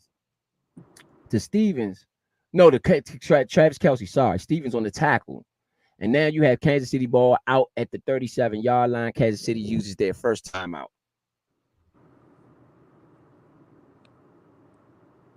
Yeah, I ain't gonna hold you. This is a situation where I can understand coaches getting fired at the end of the year. No, you don't want to break up things when they're this close to going to the bowl, but when you fold this, like when you have this much, when your dominance is almost set over the rest of the league by this much, and no, the Ravens haven't dominated in a point where you just feel like they were the glaring pick over everybody all the way. I did, though. At the same token, you can't go missing like this and not find someone to blame. You did everything you were supposed to do right during the season. You met every statistical category that you needed to, you know what I'm saying, to be a force to be reckoned with. Right. You backed up those statistics in certain games against certain opponents, i.e. the 49ers, i.e. that first game against the Texans when they was coming off a hot win, and you answered the call. And then now you come out here and you have one of probably the worst performances of the entire year. Mm-hmm. Somebody's got to go. I agree. Somebody has to be held accountable. Yes. And honestly, I'm not going to lie to you, even though I know it's probably hard for them to fire Harbaugh, but how many times have you been in this situation that you've you've folded in this particular spot? Yeah, it's been, especially he's been here a long time. Yeah. And not only that, Lamar Jackson, I mean, you got to, this does something to his legacy. All them guys, even Josh Allen, all y'all guys, y'all got to beat Mahomes, or you're going to be Charles Barkley. No offense. Or y'all are going to start making the argument that the NFL isn't wrong for not paying y'all the money that y'all asking to hold out for, because everybody that asks to hold out for money, almost outside of Lamar's regular season performance, and I would tell you, everybody in Baltimore could care less about the regular season performance if his folding continues today and they don't make a march to come back. Nobody's gonna care about that. So tell me whose money made sense. Yeah, and this is going downhill quick for Baltimore. You had a shotgun pass. You had a shotgun pass to Patrick Mahomes to Juju Watson. and for only 3 yards or minus 3 yards, but you had a roughing the passer penalty on Jadeveon Clowney. Now that puts Kansas City in Baltimore territory at the 45-yard line. Yeah, frustrating. Yeah. Now you had a first down sack for minus 1 yard for a loss of 1. Sorry, a loss of 9. A loss of 9. That puts them back. By Jadeveon Clowney, he came right back and got the sack. You can't give it up in the beginning, bro. Don't try to come back and get that. Yeah. I mean, I'm again, like I said, now that I'm thinking about who's on the team, I ain't gonna hold you, bro. I should have thought about this more, because the same thing I get on Chase about, I was on Jadeveon Clowney first about this when he first came out. It's something about your motors, like something about that entitlement, or something about not doing the extra work because you're talented. And for somebody like a KD to be from our area and say the words that hard work beats talent, and I know he's a talented dude. You know what I'm saying? Like, he's beyond a special talent, and he'll tell you himself that hard work beats that. Yeah. Right? And to know that and to be from this area, I really understand that. That's why I said, like, the things that I disagree with Chase, it's not that he's a bad player. It's just the things that I see that's like, that makes me question you being from the crib. You know what I mean? And I feel that same way about Clowney. Like, you can't purposely sit out while other guys are fighting, that you were standing for fighting, and decide that, yeah, this ain't something I really want to do. Now, I'm cool with changing my mind. Well, Kansas City, if nothing else, they did flip the field. You had on the 2nd and 19, they passed it to Rice for 6 yards, made it a 3rd and 13, where they had to actually punt because there was an incomplete pass from Mahomes to Noah Gray. Okay. And he did not get it. So now Baltimore will get the ball back, but with a flipped field. And Mahomes looked, it looked like he went down awkwardly. No, he's all right. Where's your order, bro? He went down, he all right. This is, hey, Baltimore, what y'all got going on over there, man? Y'all gonna have to wake up. Hey, it's now or never. It's now or never. It is now or never.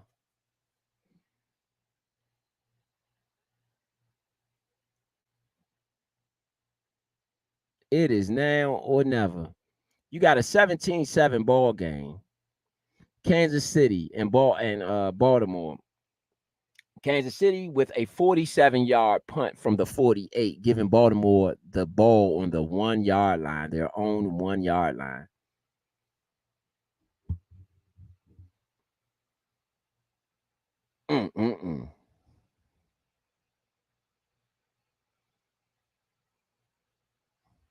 Baltimore has to wake up here.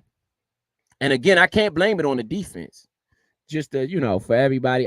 We can't blame Baltimore's defense, because regardless of anything, they're at 17 right now. Yeah, they playing their butts off, especially against the hot Chiefs. Like, the Chiefs are hot. They are hot. It really goes on Lamar Jackson and that offense over there. Can't blame. Well, Zay Flowers did fumble on the 1.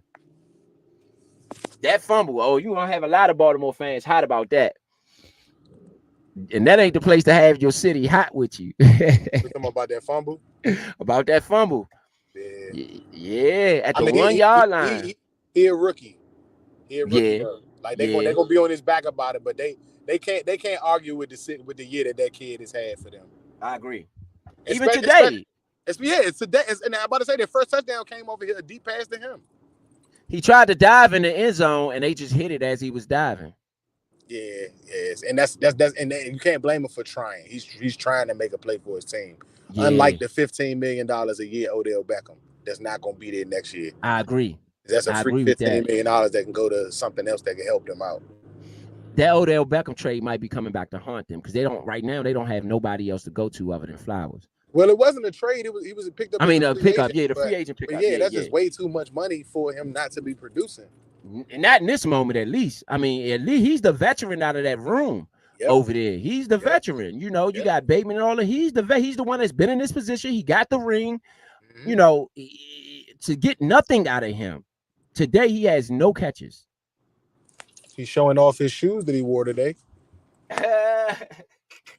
It's not funny, bro, because I don't like when players, like, It's bad for your brand. It's bad for everything. Like this, what kid that plays football never dreamt of this moment? Like, how do you not go make any plays? How you not I want agree. how? If anything, the cameraman gonna be showing me on the sideline kirking because I'm not getting in the game to make I the play. agree. I Let me agree. do the Antonio Brown for my team or something. Y'all tripping. I'm not about to be quiet. Yep. I agree with that part. Tell me somebody on Kansas City that's supposed to be able to check him. Or tell me that he wouldn't be killing Baltimore if he was one of the Kansas City Chiefs receivers right now. Oh yeah, you already know that. You already know that. Right.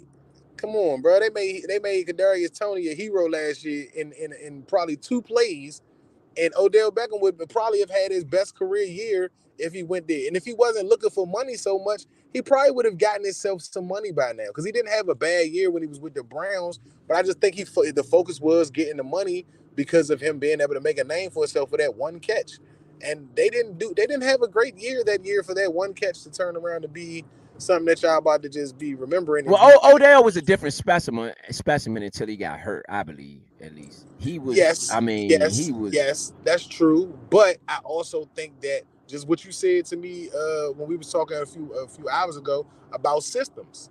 That's true. The Giant system was perfect for him in comparison to everywhere else he was trying to go to. Eli was perfect for him too. Yes, and everywhere else was trying to mimic the catch. Everywhere else wasn't trying to get the greatness of Odell Beckham. They were just trying to get a moment from him. And you got to be, you just know it, bro. Like, as we can see with us, with Terry McLaurin, you got to be schemed. And now, for him, I don't think he had to be schemed open. He was one of those guys that was going to get open is regardless. But that injury kind of made your cockiness or arrogance was speaking a little louder than your actual athletic ability after the injury. Yeah. You didn't have that blazing step that was able to get past defenders like you was at first, and you still run great routes. Like he still runs really good routes, and he still got hands. But I think if he was a little bit more humble and actually like played out a year where let me earn my check, I think you would have gotten it because he would have found the love for football again. Like right now, the way he's playing or the way that he's like even this year, no way in the world Zay Flowers is screaming in that room over me. Okay, so they throw it to Isaiah Likely, who hasn't been playing all game long because Mark Andrew appeared out of nowhere, basically. Mark Andrew just appeared and said, I'm back. And so they put Isaiah Likely on the bench, which was horrible to me. Stupid. I told you he had one of their best years, bro. Horrible, man. That came back. That's why I gave you credit. Mismatch. And he's a mismatch. Yeah. So I think that might have been one of their bigger mistakes. Because last game, he had more catches than everybody else. And he's fast. Remember, I told you he's like Niles Paul of the tight ends, bro. Like he got some boost. And again, at your third linebacker, your off-ball linebacker, he is more than a mismatch when that linebacker's usually paying attention to the running game first against Baltimore. Yeah. That's then they use Lamar Jackson lazy scrambles for 9 yards. He's tackled by Karlaftis, so you're gonna have a 2nd and 2 at the Baltimore 19-yard line. They deep in their own territory. They got 89 yards to go. You have 10-15 left in the 4th. If they can get a score here, though, even if it's a long drive, 9:40 now left. Even if it's a Kansas City. Yeah. It's just that offensively, they're not putting out enough to beat a Chiefs team. Even when your defense is playing one of the best games against the Chiefs all year. Yeah, your offense needed to help you out. There you go. Right, because if you could have went blow for blow with them, you would be in the lead by at least a touchdown right now. Yep. But again, it goes back to them not using Isaiah Likely.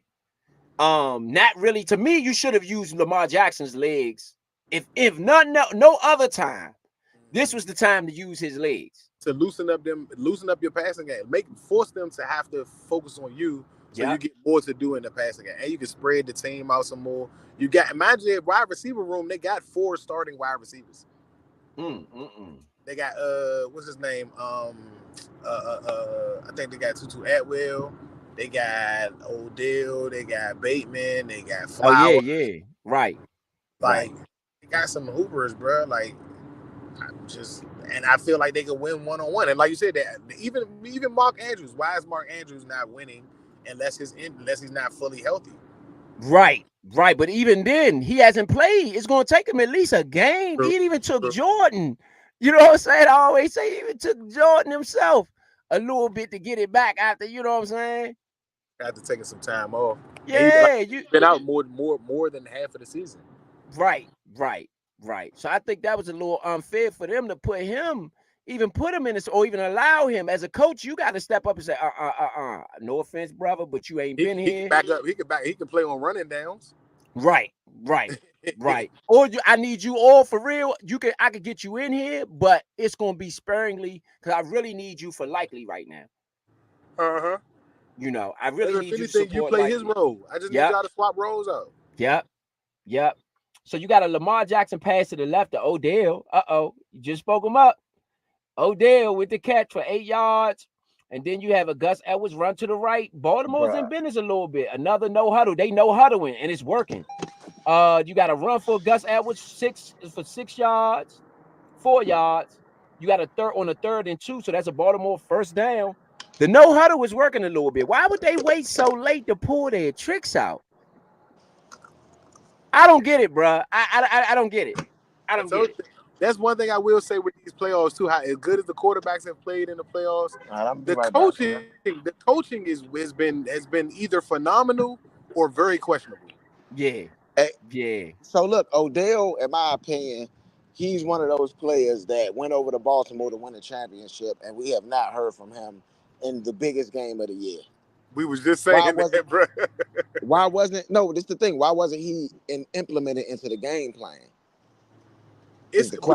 That's what me and Ro was just saying, and I think that what I just said, that it's coaching has either been genius or it's been very questionable. And today, I got a lot to question Baltimore with, bro. Like I said, I've questioned the level of talent that Kansas City has on both sides of the ball at special play. I mean, at the players that you need to perform positions. All right, of course, Mahomes is at top level, but all of his weapons aren't top level weapons. So I expect that the other teams that have top level weapons to show up. When they don't, I'm completely confused and don't know if I know football at this point. Yeah, because this was not a good look to me for Baltimore as far as their coaching staff. Defensively, it was though. Defensively, I ain't got nothing but positive things to say about what I'm seeing out of them today. But offensively, and that's why I would rather have their defensive coordinator as our head coach over Ben Johnson as our head coach. You had a run out of back. They in business. They about to score down to the 25-yard line. A throw out to Nelson Aguilar. That's the other guy you was talking about, Vito. Out to Nelson Aguilar for down to the for 36 yards down to the Kansas City 25. You got Lamar Jackson after that with a deep. He went to Odell for a touchdown, but Odell didn't come up with the ball. But again, I like the attempt. That's what I'm saying. Like, Odell, you have to be a part of these plays throughout the game. It shouldn't be the fourth quarter period before we hearing your name. But you know what? Fact. It might have been what you said. He might have went over there and had a fit. And they probably realized. I would have. Yeah. I would have. Y'all can keep y'all $15 million. What you mean you're not playing me, bro? What's going on? Yeah. How have y'all not thrown me the ball? Yeah. You got stars like Rice and Pachenko over here just doing whatever they want. And you act like I haven't been in the league doing this since I started. What is going on? Yeah. Interception. Looking for Isaiah Likely. Interception by Kansas City. Touchback. Game is over. That's the game. Dog, Lamar Jackson, man. That's the game right there. Lamar Jackson, man. Lamar Jackson. I'm gonna put some of it on him, but I really blame Harbaugh for this on whoever the offensive coordinator is. Yeah. I really don't think their game plan was. Again, what I said, I don't think you're supposed to put all this on Lamar's shoulders. Patrick Mahomes already has the rings and the accolades, and I understand that Lamar may be the better athlete overall, like arm and legs and everything like that overall. But you can't put them two together, bro. It's like Tom Brady and Peyton Manning. Tom Brady's never going to beat Peyton Manning. The one time he do beat him, you needed to have everything going for you and nothing going against you. That's not that Peyton Manning wasn't just as good a quarterback as Tom Brady. It's just the will to win is what comes through at the end of that. That's what made Michael Jordan better than your favorite players outside of Michael Jordan, is because his will to win was stronger than everybody else's. Patrick Mahomes and Andy Reid are a retarded, pardon my French, combo. That combo is the most dangerous combo in the NFL right now. Yeah. Yeah, man. I think today they definitely solidified themselves, man, as this is a dynasty that we looking at. You know what I'm saying? I hate to say it. I hate to say it. You are right. You know, I mean, And let's not give the offense all the flowers and not say that their defense oh my caused goodness. 3 turnovers today against the number one team in the country. Yeah, the number one team in the NFL going into it. They had the best record. Number 6 offensively turned the ball over 3 times so far. This game's still going on. They got 3 turnovers. And they got the MVP, the favorite for MVP. Let's not forget that. Yeah. And if you look at all of our lists, I'm gonna tell you, just as a whatever, everybody had Lamar Jackson unanimous on the nature. Because of his regular season. That's what I'm saying. We don't if the playoffs were added into the MVP voting, it would never be who you think it is, because the MVP would always be the person that won the ring. Because that's who's always gonna, you know what I'm saying? That's always who's gonna get credit for winning the ring, is the most valuable player of the entire league. But it's for the regular season. In the regular season, there was nobody better. I can't say that there was this season overall. You know what I'm saying? Yeah. But in the playoffs, this is the same thing we've seen from the Cowboys, the same thing that we've seen from the Eagles in the past. They all get to these points and they fold up. Yeah. And this is going to give Lamar Jackson nightmares. Certain quarterbacks have nightmares about games. This is going to mess him up. I don't care how much money you paid me, the contract I waited for, and I'm going to tell you that the owners are going to sell. They're going to give players up and let people go, because this is what you do when I spent all this money. I didn't spend this money to lose. Yeah. That's why I was telling you about my thoughts on Josh Harris, why I said that I don't think it's just a money grab when we're not that good for him to just be in a money grab situation. When Daniel got the team, it was a money grab situation. I would have probably been all on board because I was able to see what Dan did. And if he left and we were a top 10 team, I could say, all right, yeah, maybe Josh gonna run this down before he try to build it up. We don't have a choice. When you lose this much, or when you down losing that bad, you don't have a choice. And when you good, you don't want to ever see yourself go back to being the Browns. So at that point, you're like, I got to get rid of people to make the changes now to do what Buffalo did. Let's just stay in the hunt. As long as we stay in the hunt, we can find a way to get over the hump. Maybe the Chiefs will be hurt one year around this time. Maybe like Michael Jordan, maybe Mahomes will retire early. You know what I'm saying? Like you try to find some way to look around it other than the obvious, which is if he's here, it's something we got to do to get past this game. It's going to be a lot of people that say that was pass interference on the interception, likely. But he did throw it in the double coverage. That Lamar's on the side. I mean, he's on the sideline about the pass. He saw it. Once he said there was 3 men over there. They showed it to him on the screen. They just showed him his coach showing him it was 3 people right there, bro. But that's coaching though. I do respect the coach for even. And again, it's the time when you need to show him. It ain't like you can't let him not hold his fault. But I do appreciate the coaching. Like, what were you thinking about? Tell me what you saw. Or were you forcing it? Like, golly. Baltimore got a sack, though. They got a 3rd and long. If they can hold them here, they can get the ball back in somewhat of I territory, maybe, and get themselves a shot, man, and maybe go down there and get a late touchdown. And their defense is playing masterful, though, man. I mean, Kansas City hasn't scored since the first quarter. I mean, they got 3, but they've only gotten 3 points since the first quarter. What more do you want against Patrick Mahomes in the AFC Championship game? And the squad that's number 1 on that team, not the number 6 offense, but the number 1 defense has showed up. They might have to replace Lamar Jackson to try to win this game. Sorry, but Baltimore might have to replace Lamar Jackson. And I'm going to tell you why I say that. I'm going to tell you why I say that. And it's sad that they did it. That might have been a mistake. And it's not even to talk bad about Jackson. But I always related to Redskins when they went through stuff like this. And that's because that's the only thing I know that good enough to actually speak on it. You know what I'm saying? To be honest, when it comes to organizationally. This reminds me, you got a 3rd and 8 pass to Pacheco. Pacheco's tackled. Baltimore gets the ball back. This reminds me of the 1986 NFC Championship game with Jay Schrader, who had 4,200 yards, broke Redskin records and everything, got them to the AFC Championship game. Played really bad. And guess what? The next season, they went out and got Doug Williams just for the playoffs.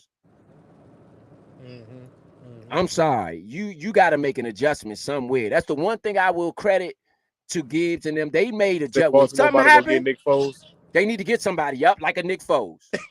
Say Baltimore need to go get Nick Foles. They need to go get somebody that they got to pay a ton of money to just for moments like this. Well, when it get thick and you see this man kind of not showing up the way you need him to, you could just throw something in it that everybody. Oh, Baltimore with the return out to the 50-yard line, man. Out to the 50-yard line. That was Bateman. They needed that. They needed something to shorten the field because they're not making big enough plays. They're not making enough chunk plays to get to knock that time of possession down. This might sound crazy, but if I was them, I would make sure I got in the field goal range, took the 3, and hope for and put it back on my defense hands to get a stop. And give us one shot to get a touchdown, to at least go overtime. If I can get it to overtime, I'm at home. That Baltimore crowd, I'm going to hope that they just kind of take us over the hump, baby. Yeah. You know, because their defense, but again, this reminds me of the NFC champion with Schrader played horrible, man. We got beat 17-0. You know what I'm saying, in that championship game in New York. And Schrader played terrible. And so that's why Joe Gibbs went out and got Doug Williams, who he drafted. He was his quarterback coach when he was drafted. He said, I know somebody that can give me what I want, who ain't scared of the moment. And Doug wasn't scared. You got to sack him, Lamar Jackson, first play. Karlaftis. Bro, the Kansas City defense is playing their man. Oh my goodness, he dogged. Who did he beat? Who did he beat? Morgan Moses. Yeah, the bum. Yeah. Oh my goodness. Oh my. He ain't coming again. He was better than Wiley this year, but Morgan Moses was never my favorite. He was tough though. I give him that. Played through a lot of injuries. You got to throw to Beckham. Beckham on the second down catch though. He's up. It looks like a 3rd and 6. They needed that one. Lamar Jackson, 18 for 33. 9-12. For 100. Hold on, let me get the other numbers. They just flashed it. It was so fast I didn't get to catch it. But he's 18 for 33. In this half, though, Baltimore has 203 yards and no points. Kansas City has 67 yards this whole half. 67 yards. Wow. Man, I got to eliminate. Wow. Jackson runs. He throws it to Hill. Hill catches it, gets up. First down. Justice Hill with a crazy play, but they got it. They need to hurry up, though. They need to hurry up. Time is running down. It's 4:18 left. Lamar Jackson with a big play, man. That was a great play. If Justice Hill didn't fall, he could have got a little bit more. 4:03 left. Baltimore is at the 45-yard line. Fake handoff to Hill. Jackson looks. He scrambles. He runs and gets a 3-yard play. 3-yard gain on the play. They are down at the 40-yard line. 3:50 left. It's a 2nd and 7. They are in the hurry-up offense. So I can. Lamar Jackson has 7 rushes for 50 yards in this one. That's not enough. That's what I said. That should have been just on scrambles, not even actual running plays. Right. Justice Hill with the catch. He gets the first down. He gets about 11 on the play. You got 3:21 left. Baltimore is down by 10. 3:17 left. Baltimore used their first timeout. Yeah. No, somebody is hurt. Actually, somebody is down. Kansas City player is down. They got to use the timeout. It's a TV timeout. Oh my goodness, man. Oh my goodness. Oh my goodness. Oh my goodness. John Harbaugh really looked dejected over there. He looks dejected over there. His whole attitude, his body language ain't good. None of that. One thing about me, I'm going to be on the sidelines clapping it up all the way till that clock hits 0. I got, as a coach, all you really can do in moments like this is give your coordinators and your players hope. That's the best thing you could do is give them all hope. She got vanilla cream. You know. That's the best thing you could do is get them all hope at a moment like this. You can't get on the field for them, but you can pump them up. You know, so you can pump them up. So I just think that, you know, Baltimore, are they at the 30-yard line, the Kansas City 30-yard line? I might kick the field goal here. I might kick it on 2nd down just to save the time. They don't have time because even if you get the touchdown, you still need a field goal. You know, you still need a field goal. So just to give my defense enough time to get them off the field, and them not clock it on me, I'm kicking the field goal now at the 30 to 23-yard line. No huddle, Jackson. Oh, yeah, incomplete to Odell Beckham on the 2nd and 5. They at the Kansas City 25. I try my field goal now.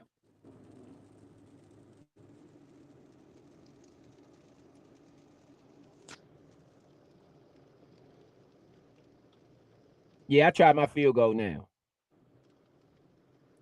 How much time left? It's 3:14. 3:11. 2:45 now. Incomplete pass to Isaiah Likely. They're going for a touchdown. I would have kicked the field goal here, bro. I ain't gonna lie. I wouldn't have let all this time go down trying to get a touchdown. It don't matter if they are able to clock it. If you're inside the 2-minute warning, you need that 2-minute warning. They haven't scored a touchdown since the first quarter either. So I think getting a touchdown right here, I do. I ain't gonna lie. I do agree with you. Oddly, on some mad shit, I would probably kick the field goal to save the time because my defense is doing so good. Right. Try to keep the ball for myself for the last jump. I need the ball in my hands at least with a chance to tie it. But what happened last week when Mahomes was giving the ball back with some time? I know, right? But this ain't. Hold up. This is not the defense he played last week. This ain't Buffalo. It's not. But you don't want him to be able to pull off that shit. I agree. Like that will kill you. That will kill you. But either way, you still not gonna be tired when you score here. So either way, it will kill you. I know. But that's what I'm saying. Like you going down and getting a field goal after a stop is a lot easier with a 60-something yard field goal kicker than trying to go get this touchdown that y'all haven't been able to get since the first quarter. Right. You need that touchdown for the defense to go play lights out. If you got the field goal, they just got the field goal. They got to kick it anyway.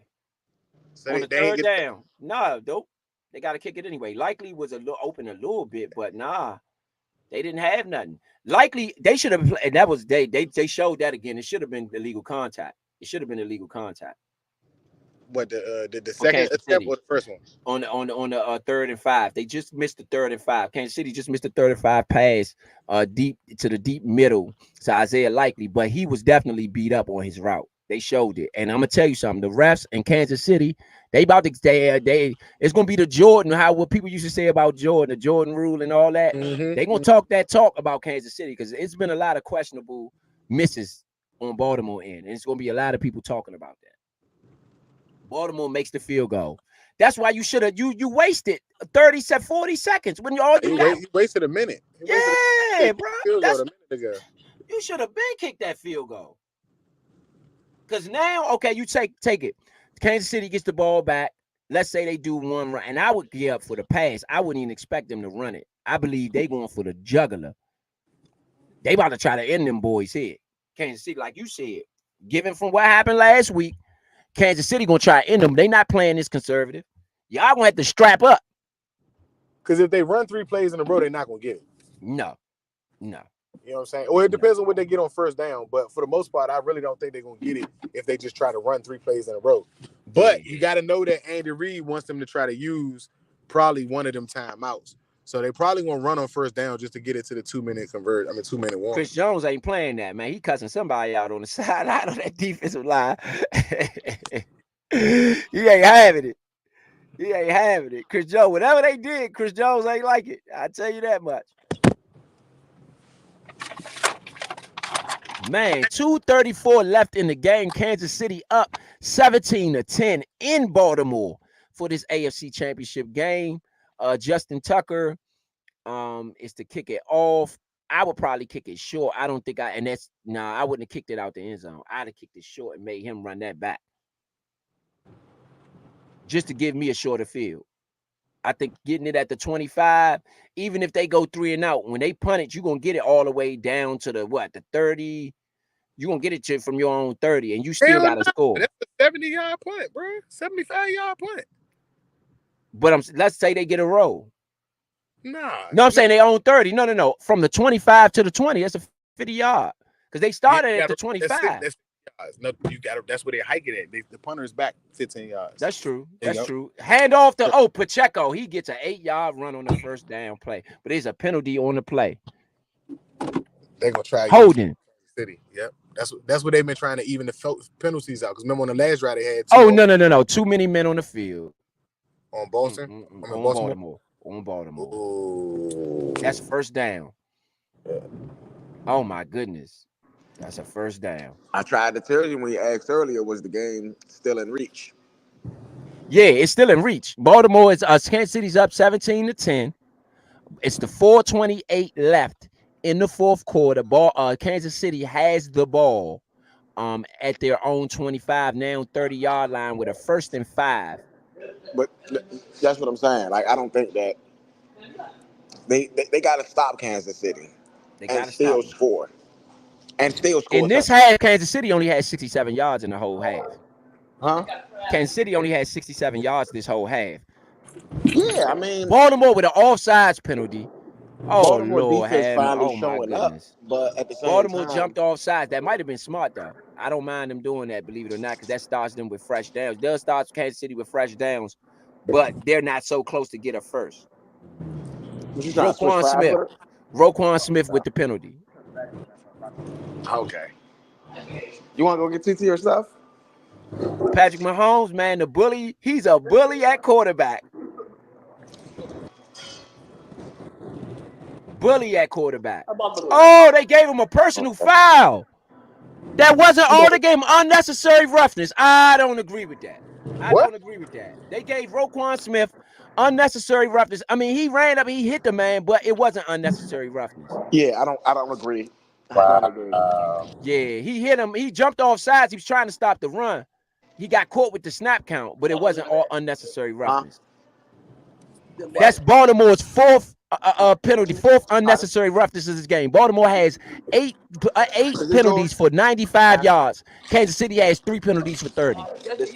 Yeah, that's ridiculous. That's ridiculous. That's yours. Yeah, that was a bad penalty. They gave up more Mike. penalty yards and they got yards in his half. Yep. I got one more. I got waiting for my chicken strip. Hands it off to Pacheco. He gets a minus yards. Let's go.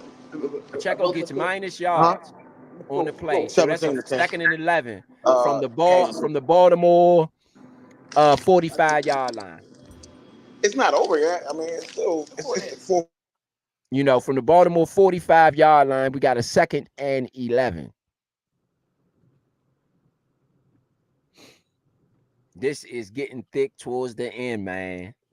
17-10 ball game, 2:24 left in the fourth. 2nd and 11 from the Baltimore 45-yard line. Kansas City is approaching midfield. They're gonna throw it here though. They better be careful. And they better Baltimore better strap up. I do believe Baltimore can get the ball back. This was a dog fight, though. I ain't gonna lie. Man in motion. Hands it off up the middle. Pacheco gets 2 yards. You're gonna have a 3rd and 9. Baltimore used their first timeout, so they have 1 timeout left, and they have the 2-minute warning. I think they just used their last timeout. I wouldn't have done that. I would rather you run that thing down. We stop you on this. We run that clock down. Fine, run it down. 2 minutes enough time for Baltimore offense.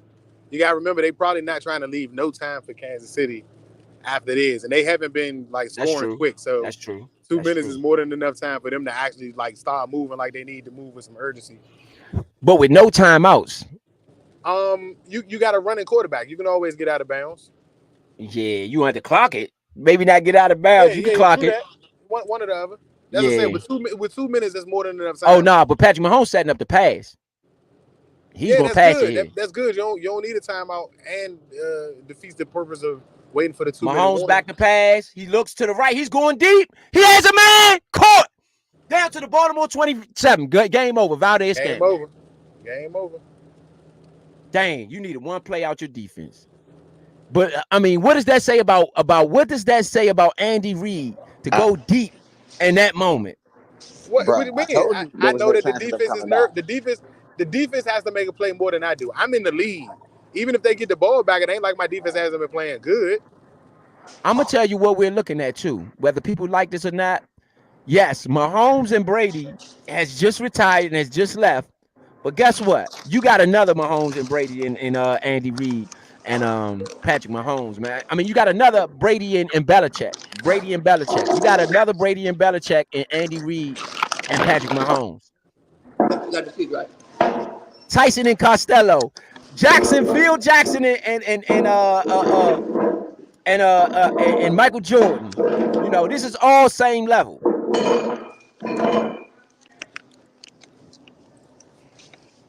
This is all same level. It's a good call, bro. I ain't gonna hold you. You called this a week ago. Man, but you know how you say something, you like, man, I don't know, man. Nah. You had all the and you had and your reasons for it last week were all reasons that were worth the comments and worth the confidence. Like I just thought that Baltimore again the defense. Everybody showed up to me except for Lamar, and I'm not saying that he didn't. It's just that I think that the team put too much on him to be able to do it alone, and Pat don't never got to do that. Like even though Pat does it. He's got a big time player in Kelsey that makes plays for him, and the players play for him. And that's what Lamar didn't have today. Those guys just didn't like. Zay played for him a lot. Zay played for him. The running backs just didn't get off like they usually do. Again, shout out to Kansas City defense because they played better. They held Baltimore to 10 points. That's got to be noted too. Yeah. I think that's extremely deep. You know what I'm saying? They held them to 10 points. Again, I back to what I said last week. I mean, this is a Taylor Swift show. This is the Taylor Swift show, man. The Taylor Swift show going to the Super Bowl, man. That's Taylor Swift show. That's some bull, bro. The Taylor Swift show gonna be live and direct for everybody to see. Live and direct for everybody to see. The Taylor Swift show gonna be in the Super Bowl, man. I don't know why these earphones. But again, going back to what y'all said, I think Detroit. I think they're gonna play Detroit. I think as crazy as that sounds, I think the Detroit Lions is going back to the Super Bowl. I mean, going to their first Super Bowl. I do think it's gonna be Detroit. If it's the 49ers and Mahomes end up winning against the 49ers, would this not have been the hardest playoff route to the Super Bowl for a quarterback in probably the longest time? Yeah. We got to give him credit. He went through Tua, Josh Allen, Lamar Jackson, Zay Flowers, man, in his feelings, man. Zay Flowers in his feelings, man. He can't even stand up, basically, man. They got to go over there and Odell talking to him, though. Straight up. Odell was the main one on him. Odell talking to him like, bruh, it's all right, bruh. Don't worry about it. Shout out to Odell, man. Lamar Jackson in his own feelings. Everybody else in their feelings on Baltimore side. Odell over there with Zay Flowers. Because he's telling them you going to get paid, young man. Yeah. You're going to get paid, Shawty. Don't worry about it. You're going to be able to get these same watches and shoes I got. Yeah. Odell really over there giving Zay Flowers. He over there talking to Lamar now. Odell over there rapping. Yeah, Odell over there with Lamar now. Because maybe he's one of the only ones that understands, even though he wasn't on that Giants team, being with an Eli Manning in that environment, you got to understand what it means to be an underdog or see that Tom Brady and all that being developed in front of you. I'm going to give it to you a little deeper. Last year against the Rams, not last year, 2 years ago when he was with the Rams, he scored the opening touchdown, 40-yard touchdown, and he tore his ACL in that game. On that play, he tore his ACL. He never came back and played in the Super Bowl at all. His dream. And he probably would have been MVP. So I think that experience there allow him to value where they are and to value things about the game. That's just my opinion, though. With you saying that should have meant that they was getting ready to go to the Super Bowl, not getting ready to lose in the game after he just went and won. Hell no. No. He is supposed to be upset. Your leadership is supposed to have led them back to the Super Bowls. Yeah. But in a moment like this, dang, Lamar, man, I feel bad for Lamar, man. I feel bad. Everybody over there, Baltimore, they taking this hard, man. Baltimore's taking this one hard. Now y'all know how Charles Barkley and Patrick Ewing and all of them felt going against Jordan. Now y'all know how they felt. How about that? Y'all would never talk trash about. Y'all would never talk trash about Barkley again. I bet y'all could close them lips up about them rings now. All them people that took shots at Barkley. It's hard to beat Jordan. What you talking about? It's hard to beat Jordan. You ain't just on the road, at home, wherever. MVP don't matter. You better come when you playing them peoples. And no offense to anybody else, Patrick Mahomes has reached his 4th Super Bowl. Right now, that's 3rd most of all time. Already. 3rd most of all time, man. What he like 6 years in the league? Dog, yes. Yes. That's crazy. You know. This goes out to the GMs out there, especially the Washington Redskins GM that we just got, whatever the that's what we want here. We're not taking nothing else but that. Sorry. That's what we want here. We don't want to be sitting back watching somebody else doing it. That ain't what we do. We ain't spectators. As you see, we gonna participate one or the other, whether it's you or somebody else. We're gonna call the game regardless. Just to let y'all know. So y'all can act like you don't want to get there or not. We just gonna be calling Patrick Mahomes Super Bowl.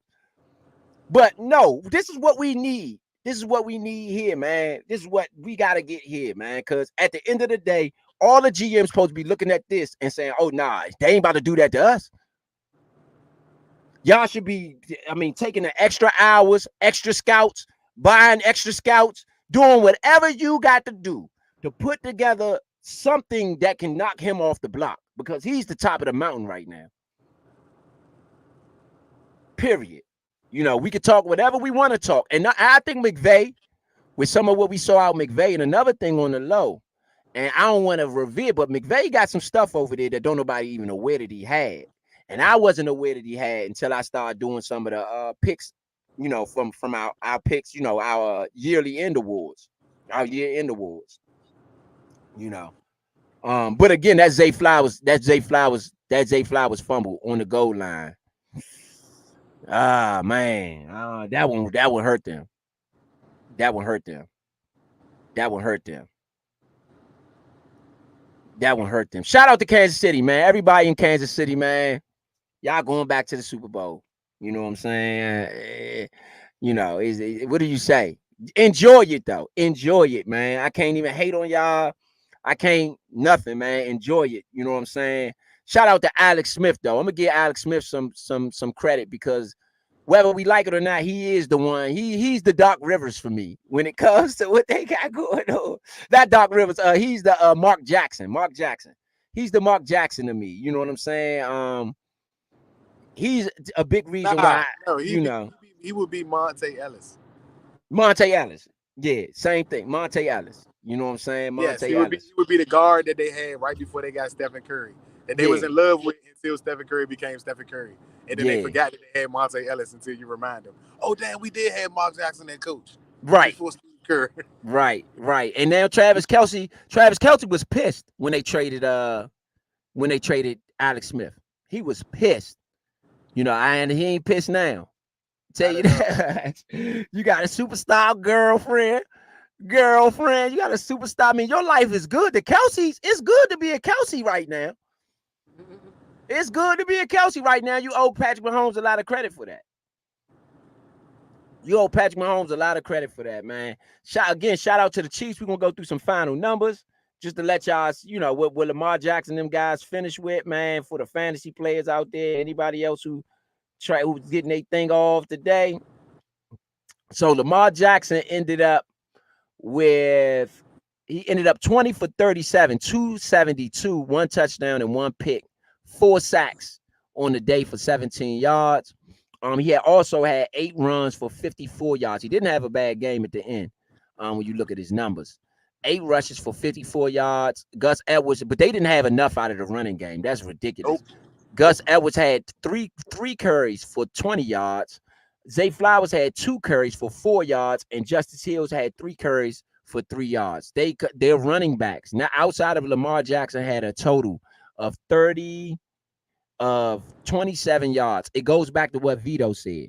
Y'all put this up as a Lamar Jackson versus Patrick Mahomes thing. Baltimore called the game like that, and that came back to obliterate them in the end. Yep. Because that's not what they did all year, and that's not how they got there. They didn't get there by passing the ball 37 times. Nope. That's not how they got there. You know, y'all they got there by running the ball. You know, and whether you knew, I mean, y'all got Lamar Jackson, so everybody knows you're going to run the ball. This ain't a secret when it comes to Baltimore. So y'all been going against this all season long. So to think that we're going to get in the NFC Championship game, and I'm not mad with a wrinkle or two, new, but you keep your bread and butter. Justice Hill, Gus Edwards, and them boys were the bread and butter for them all season long offensively. Isaiah Likely, that was the bread and butter for them all season long. Zay Flowers the only one that was a part of the regular action that was going on today. Yep. Zay Flowers, that was their bread and butter. So Zay Flowers had 115 yards a day and a touchdown. And that one fumble. How many design runs did Lamar have? Not scrambles, but none. All of those were scrambles. Yeah, what is that? That don't even sound like a Baltimore game plan. Yeah. Their offensive coordinator dropped the ball here. Yeah. And just to look him up. But again, make sure we don't get him. Yeah, right.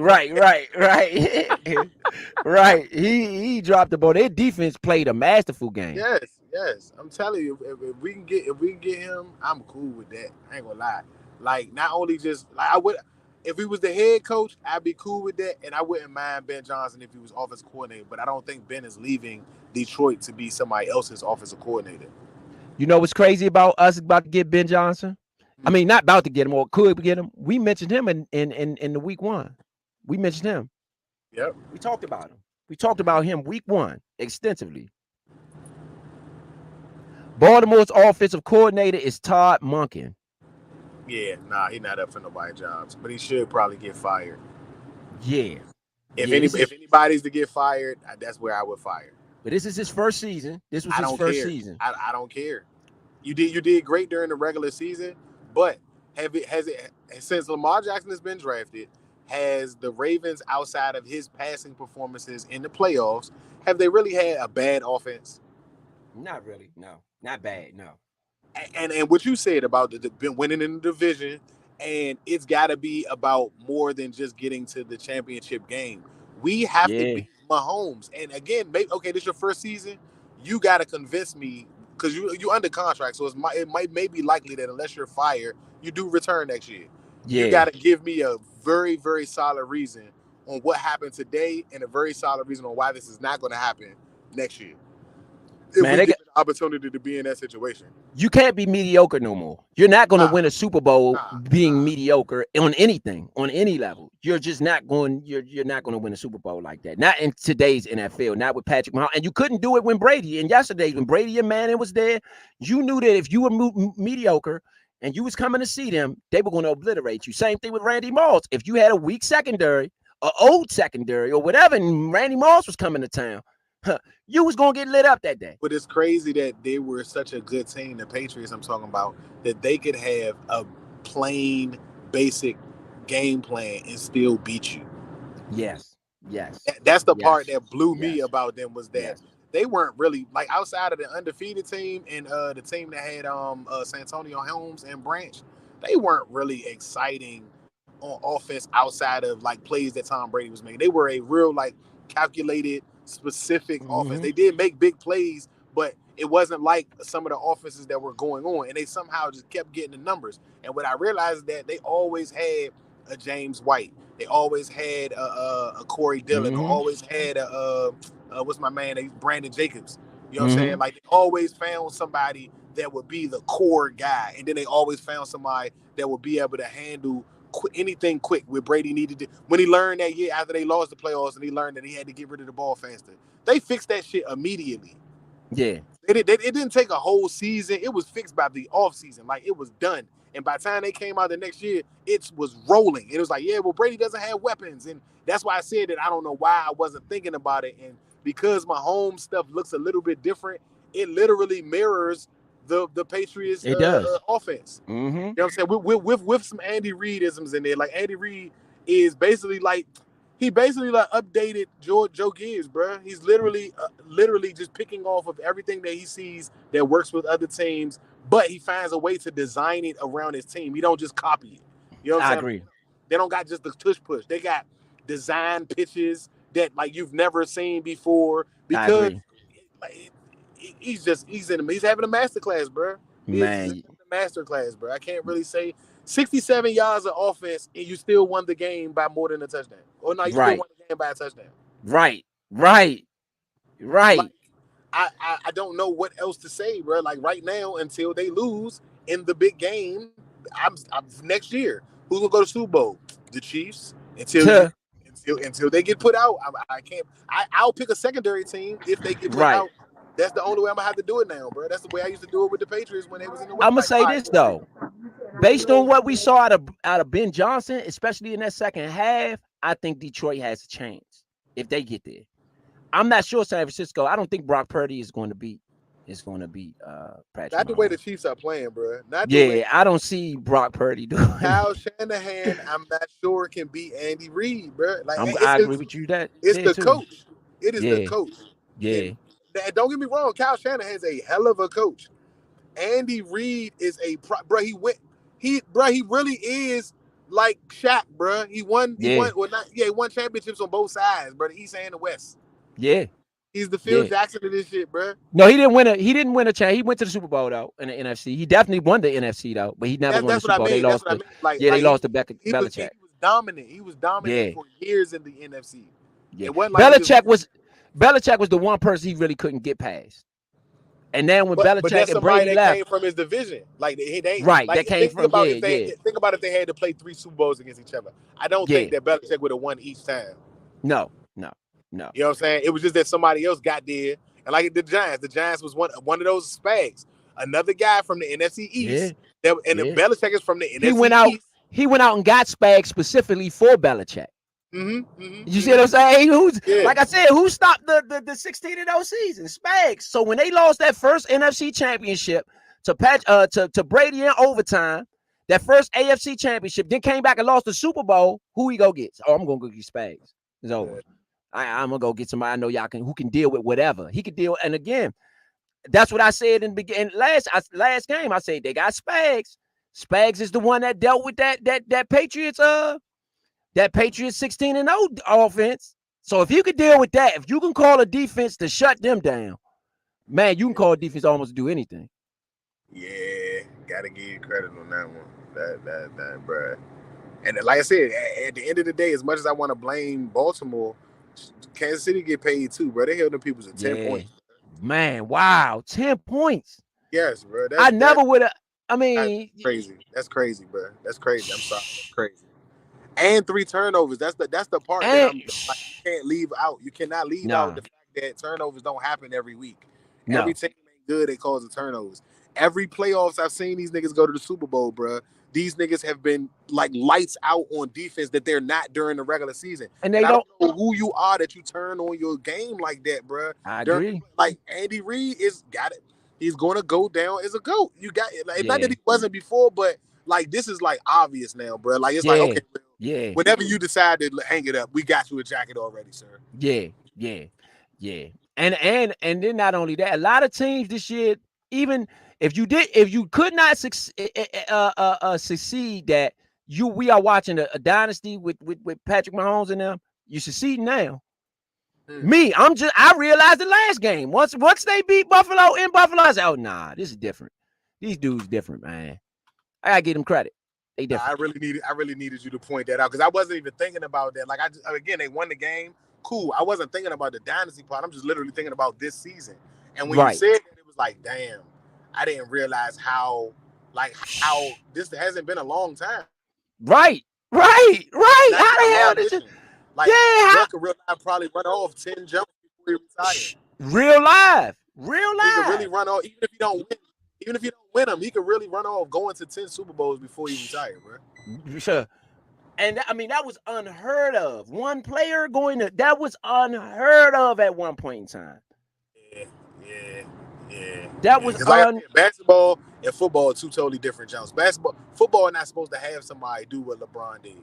You're not supposed to have somebody go to 10 finals in a row. Right. Like, come on, I chill, bro. Like, don't get me wrong. That's how much you can physically be better than another player in basketball. In football, it takes too much of everybody playing, and that's why I felt like it was unfair going into the second quarter, getting ready to go to halftime before the third quarter came up, I started seeing it. Like, you know what? This is why Baltimore might lose. You hear I turned my tone so early in the game? I was like, bruh, they're trying to make this Lamar versus Mahomes. You can't win. You can't beat him like this. Nah. I just watched Josh Allen lose the same way. Yep. And Josh Allen is one of my favorite, like, no shame to nobody in the Commanders. I love the Commanders, but if Josh Allen was ever available as quarterback, and we got him, don't get me wrong, bro. Y'all wouldn't hear me talk like a girl, bro. Like, I really, really like that nigga at quarterback, bro. Like, on a top level of quarterbacks. Pardon my language. Yeah. But at the same time, you can't be Patrick Mahomes and just walk through this like this is a cake, bro. They did them like it was a cakewalk, bro. They did, though. They did, though. And like I said, I'm looking at it like, wait, whoa. All right, okay, yeah. You know, maybe it just got too thick for Buffalo. They tried that DeMar Hamlin play that was just all out of character for them, which was what threw the game off for me for them. And it was like, you know what? They just did something dumb coaching wise. All right. The Ravens not going to do this. Harbaugh, you've been in this situation so many times. And I'm going to keep it real, bro. I know this people might not like this or like what I'm about to say, but this is why I got so much love for Joe Gibbs and my Skins. Because when you had that Montana running things off the way he was doing it, you still had to deal with Joe Gibbs. And they couldn't just run off and do any old thing to the NFC like that. Not when you had them, not when you had us still in play. You see what I'm saying? This is able to happen over there he's been to 4 Super Bowls out the last 5 years. Why? Because ain't nobody else really that good. Let's be honest. Not to that level. Ain't nobody else getting on their level. That's one thing I love about Gibbs. He wasn't intimidated by what San Francisco or Dallas or the Giants. When the Giants got LT, people were scared of LT. You know what we did? We boasted up our line. I'm going to make a declaration right now that Patrick Mahomes not going to lose in the playoffs until it's to one of these youngins. That's what I think. He got the hearts of the old heads, bro. All these quarterbacks over the same age as him or older, they are done for, bro. He got their hearts, bro. Yeah. Real live, Lamar Jackson is going to need him to be hurt in order for him to get past that team, bro. Yeah. I mean, and that's crazy to say that somebody's got to ask for an injury to beat a team, bro. Because I really don't get me wrong, because this year he did everything I thought that he was unable to do early years, which was get his arm together and get his passing together. He did all that this year. Yep. I don't know what else to ask him to do to try to get past Mahomes, bro. He's just on fire, bro. And I've seen it. You can't stop him when he on fire, bro. It's a know that he made it to his first Super Bowl and won it, and he really didn't even know how to play football yet. Like at the way that he does now. Right. I told everybody that when I heard that interview that was the scariest thing in the world to me. I don't think he was sightseeing. I think he was just trying to say that I know what I'm doing now. I didn't even know what I was doing all the way at first. I'm gonna tell you though, he was a man with the big arm. He had a huge arm, but he didn't have that stuff that he has now. He had none of what he had now. You know what I'm saying? He had all that. He had a big arm, but he never had, just to your point, he never had none of that stuff that he got now. He moved in the pocket today. Bruh. The extra passes outside of what's the norm. Like he got what Aaron Rodgers got. He got what Brady. Yes. He got what if nobody is like I said, that pass that Josh Allen made last week, like that might be like one of the only passes that I think Mahomes couldn't make. Other than that, bro, what pass he not making, bro? Yeah. And like I said, in I'm talking about in emergency, dire, this has to happen. They went for a 40-yard play, 50-yard play on on third down when the game is on the line, bro. Game on the line. Against the number one defense in the league. You can't. He's not fazed by nobody that's already been in the league with him. Y'all don't scare him. Y'all don't scare him. Y'all didn't scare a 45-year-old. Why would I think that y'all gonna scare me? Yep. So I think that he's going to have to go up against the Texans or go up against a young quarterback and a Will Levis that may have, you know what I'm saying, that may have somebody or something to work with. Like somebody that just hasn't been against him to look at that like, oh, this is Mahomes. I got to. Right. Like, no. I'm looking at an MVP caliber quarterback in Lamar Jackson who couldn't even play he couldn't even play a Pro Bowl type of game today. No, he didn't. One touchdown or 270. 272 is above his average. But one touchdown, the interception negates that. And I'm gonna tell you something too. These coordinators shriveling up too, though. You know what I'm saying? When they play, I mean, when the thing is, when you get, that's why I always say, even if you get punched in the mouth a little bit, stick to what you do. Forget it. If you're gonna beat me, you're gonna beat me doing what I do. You know, you're not gonna. It didn't work. Yeah, it just didn't work. You know, we got to maybe switch up a couple things of what we do. But I'm gonna see if what I do is good enough to beat you first. Right. I'm not going away from my game plan because we playing against Patrick Mahomes. What I look like? And I feel like Detroit might get him today, and I think that makes the better matchup. The Baltimore Ravens beat the crap out of San Francisco, and I'm not sure that Kansas City can't do the same thing. Yeah. They're more effective running the ball, so the running that San Francisco will be doing, Kansas City can run just as much. Kansas City has more than one weapon, and so do the 49ers, but you're now having, remember what I said, that's the way to beat them is forcing Brock Purdy because they don't have no weaknesses nowhere else for on offense. Well, neither does the Ravens, but it looked like it today, didn't it? Like the best player in the league looked like he was the sorriest player on their team. Yeah. What are you talking about, bro? Like, so I feel like, again, if the Lions were able to do it, you know what I'm saying? I think or if the Lions are able to do it, then they'll be the ones going to the Super Bowl. But if they can't do it, if they can just do it a little bit, what I say the first game, it's only going to give everybody that San Francisco plays a guideline on how to beat them. If Purdy's having a good game, it's the same reason why he had a good game last week. It's because they stopped putting pressure on him. When the Packers stopped putting pressure on him, he was able to do whatever he wanted to. When they was pressuring him, they wasn't having the greatest game. The Packers were actually winning, if anybody remembers that. Jordan Love just messed that game up at the end. Yeah. You're absolutely right. You're not hanging with Kansas. And I know Matt LaFleur was over there, but Andy Reid is better than both of them coaches now. With Mahomes on top of that, he's better than both of these coaches, hands down. So you're not about to tell me that either one of these teams, like the Ben Johnson is the only one to me that has the opportunity to beat Mahomes because Jared Goff don't have a reason to be scared of him. You know what I'm saying? He lost to Tom Brady. I can say I lost to Tom Brady. You know what I'm saying? Like I lost to that GOAT. You got to beat me still in order for this to happen. But I know what type of player you are. Cool. Andy Reid was not that coach. I lost to Belichick and that whole little regime. Yeah. And not only that, I beat you, Mahomes, when you was, I went up in there and beat you. You remember the game we played? Twice. He beat him this season too. No, that's what I'm talking about. I was talking about when he was with the Rams, he beat him. Oh, the Rams-Chiefs game. Yeah, the Rams-Chiefs game, they did win. Yeah, they won. Yeah, and when you had weapons, when you had, right. That is what they replicate. Because that was a big game. That's the Super Bowl we all wanted.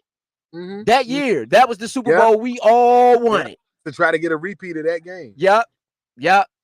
I didn't even watch, and the crazy thing, I wanted it because I didn't even watch the game live. Next morning I saw that jump. Yeah, we caught it because we was talking about it. We caught it like on the replays because both of us missed the jump, and I ended up watching that jump together, like watching it, like looking at like what happened. Like, bruh, these niggas scored 105 or 107 points. Well, how did I even miss this? Right. What was I doing? You know what I'm saying? It was a Monday nighter in Mexico at that. I ain't watching that, you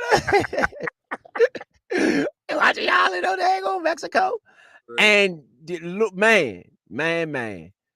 But this is I mean, not surprising because again, we discussed it. We talked about it. We talked about the possibilities. So it's not, I can't say it's super surprising. I did, but I just didn't think that I think Baltimore would have gave a better showing offensively than that. That's the surprising part for me. It's what they gave off offensively. I just thought that they, especially, and another thing that's surprising too, like it's the way I'm seeing it is y'all are really intimidated with Patrick Mahomes. You're not looking at it as a challenge. Y'all real life just intimidated. Yep. Y'all real life just intimidated, like this dude. You know what I'm saying? Defensively, because you just go get your whole game plan, you change it up, you try to outpass some stuff you don't even normally do. They're gonna have to wait for Andy Reid to retire, bro. That's a possibility. And you gotta hope that somebody's not like fired or needs to be hired that's really, really good, that has proven themselves, because that's the only way I kind of see Mahomes' career kind of, you know what I'm saying, not keeping the same trajectory. And honestly, with Bieniemy leaving, even if they win the Super Bowl this year, I don't really see why Andy Reid would retire yet. Right. Why would I? Why would I? I'm having the time of my life. Exactly. You know what I'm saying? You know, why would I ever? You And to be honest, who would fill the seat? right. You know what I'm saying? Like, who would really fill the seat? Because if I leave, then that means I'm almost making him coach himself. Right. And Michael Jordan still needed a coach. Yeah. Yeah. Even if I it's agree with that. him, it's for everybody else. Like, I still need to make sure everybody else that's around me on the same page. Trust me, if Andy Reid retires, you would see a totally different Patrick Mahomes, because Andy Reid, one thing we know, especially being from that NFC East during the time that he was here, it was vaunted. He a quarterback. It was vaunted. We were able to see so much. You're able to see so much football. He knows no quarterback that he hasn't made good though. Right. And as I think about it, like they've always contended. I know, right? AJ Feely, bro, they didn't do bad, bro. Nick Foles was his quarterback. He drafted Nick Foles. People forget that. Yep. He drafted Nick Foles. You know what I'm saying? People totally forget about Nick Foles, but Andy Reid drafted him. That was an Andy Reid product. Before Chip Kelly.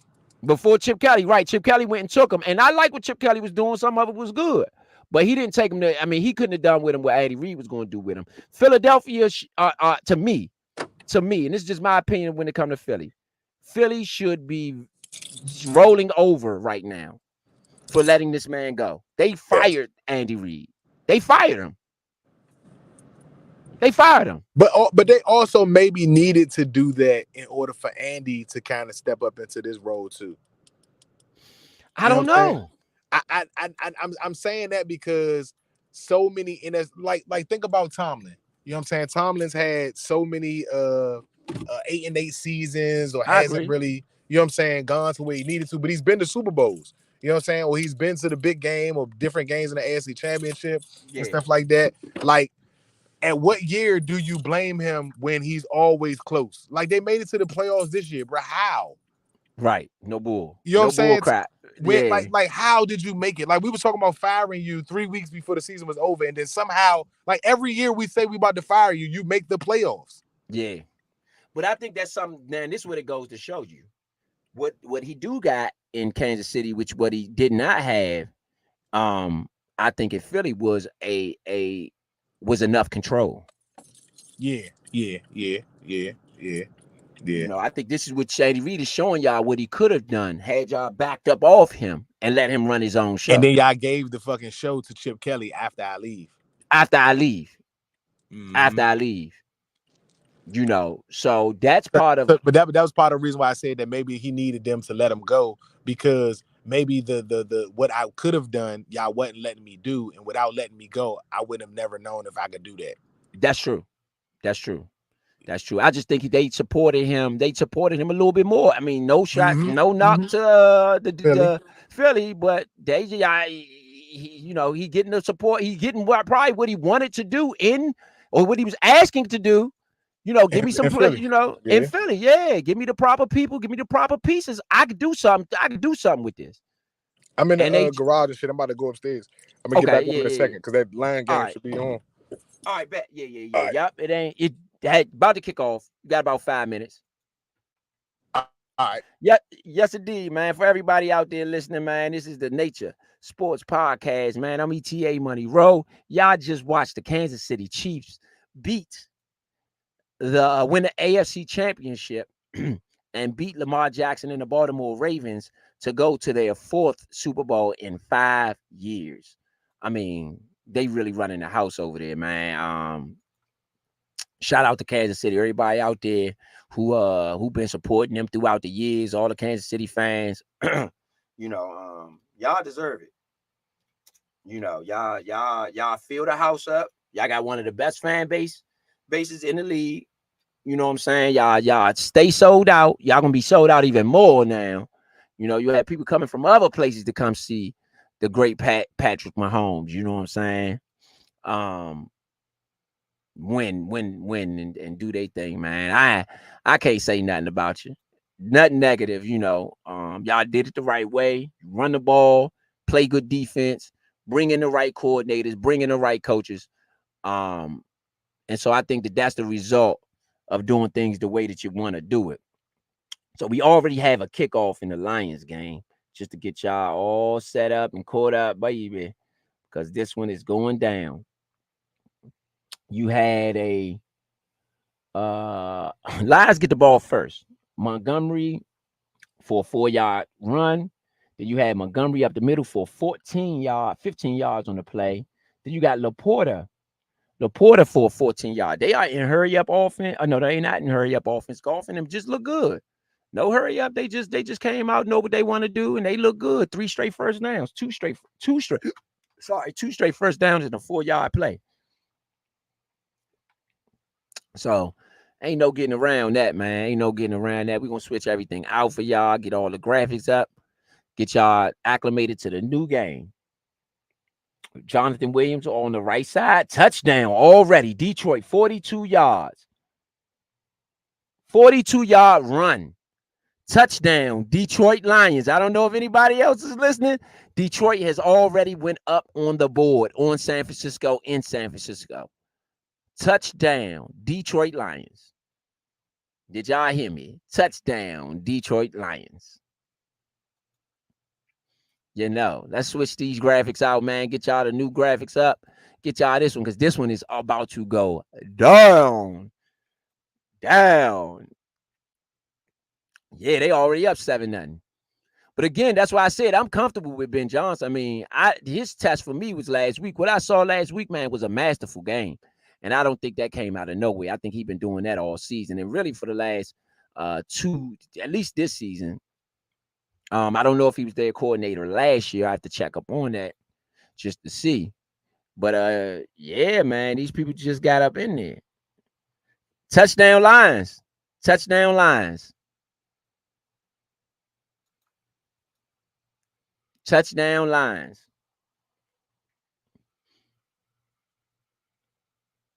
On the onset. Touchdown Detroit Lions. Man, that was fast. That was fast.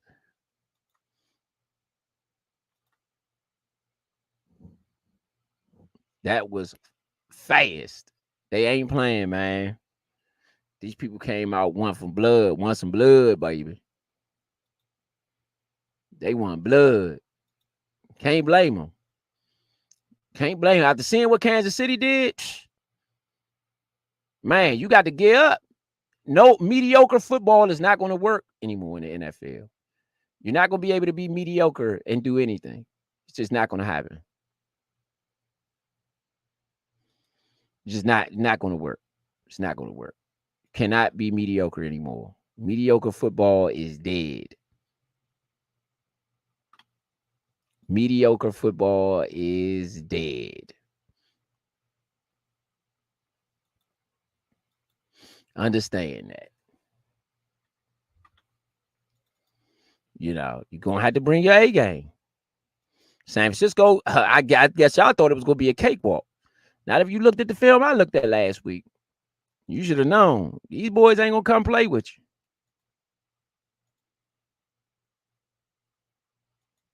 These boys ain't going to come play with you.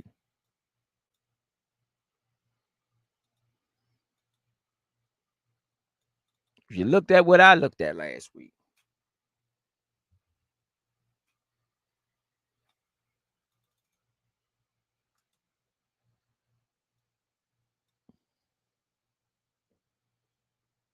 should have known. They ain't going to come play with you. You got a San Francisco a Detroit kick out the end zone for a touchback on this one. Again, it's the Nature Sports Podcast, man. Y'all know what we do. Bring y'all this NFC Championship game.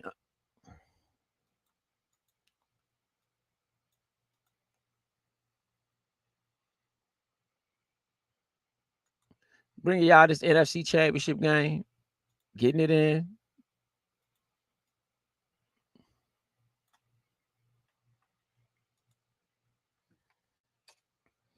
San Francisco, man, y'all better come with it. Y'all better come with it. Detroit smell that Super Bowl, man. They smell it. They want to inhale it. They smell it. They trying to inhale it, man. They ain't gonna let y'all get in their way. On the first down, right to McCaffrey, 1 yard.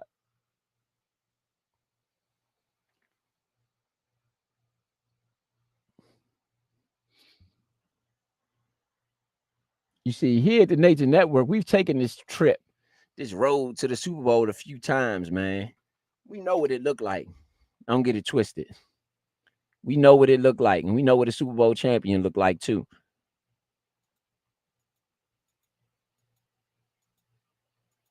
We might talk a little trash, as we supposed to, as we should.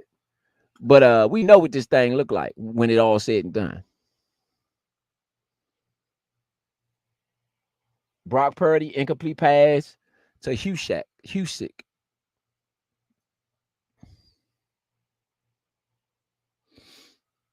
On the incomplete.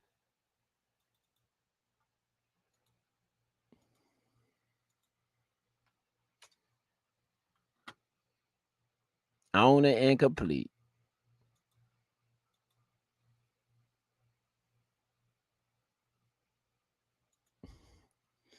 All right, we're going to get these NFC graphics up. Got a 3rd and 9, block Purdy, 11-yard pass to Brandon Ayuk, first down. First down. Not bad.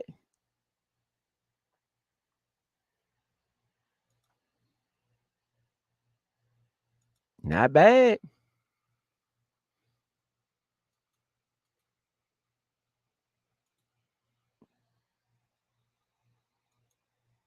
Not bad at all.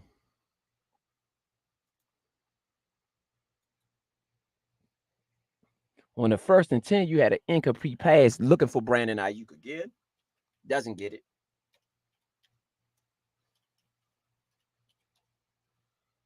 San Francisco look good, man, on that first drive. They are at their own 37-yard line. They did get a first down. It wasn't a 3 and out.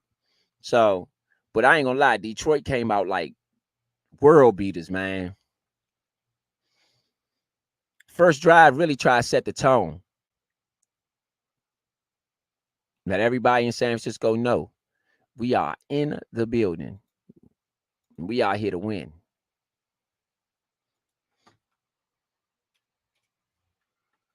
We are here to win. We ain't playing around, baby.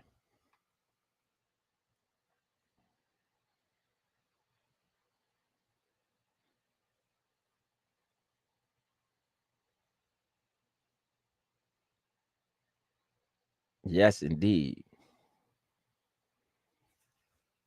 Again, let's get these graphics switched out for y'all.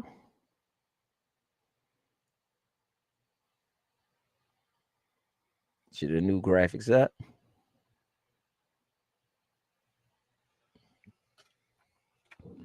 You got a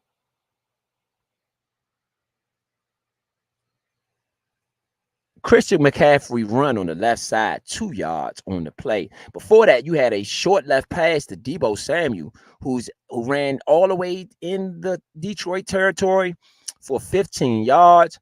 Detroit is there now. San Francisco is now in Detroit territory at around midfield. 1st and 10 on the 1st and 10. That was the Christian McCaffrey run for 2 yards. So you have a 2nd down and 8 from the 46-yard line of Detroit.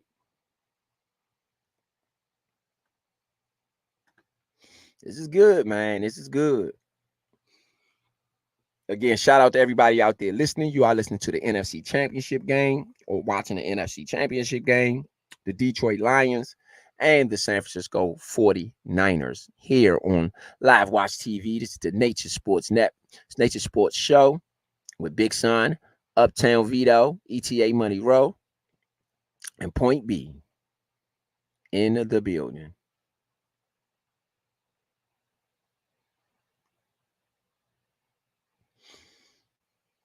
Got a 3rd and 3 for San Francisco.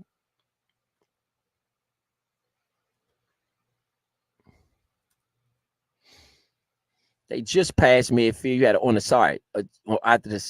2nd and 8, you had a run of Christian McCaffrey for 5 yards down to the Detroit 41-yard line. Barnes was injured on the play. That's the rookie, Barnes. That's the guy who's dating the Olympic girl, the gymnast, Simone Biles. Barnes is the one that's dating Simone Biles publicly. So they have their own Kelsey and Swift thing going on over there. So I think it'll be good for both teams then. I didn't even think about that part. Detroit's definitely going to the Super Bowl, probably. To have both of them on that platform together would be crazy. Simone Biles and Taylor Swift, and we made this. This is how you can incorporate the women into football, which I think is always a good move for business. So I think it's just as much about the business as it is about the football itself.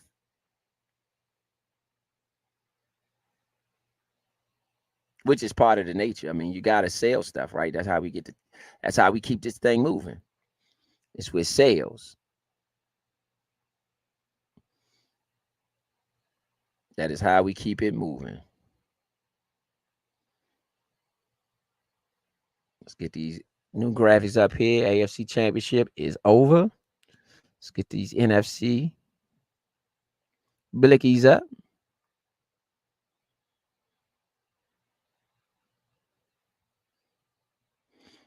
Let's get the NFC blickies up.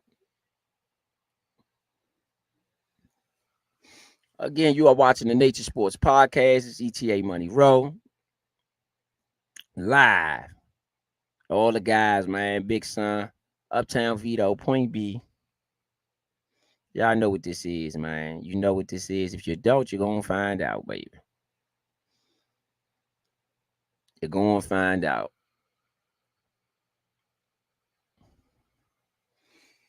You are going to find out, man. Christian McCaffrey up the middle for 7 yards on the play. I'd like to welcome y'all to the NFC Championship game, man. Y'all know what this is and how they do it and how we do it. It's the Nature Sports Podcast here on Live Watch TV, NSN Network.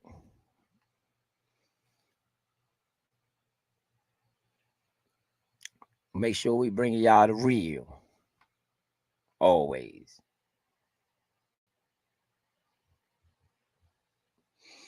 Yeah, no. Shotgun run, right tackle. Oh, that's a -1 on the 1st down and 10 for San Francisco.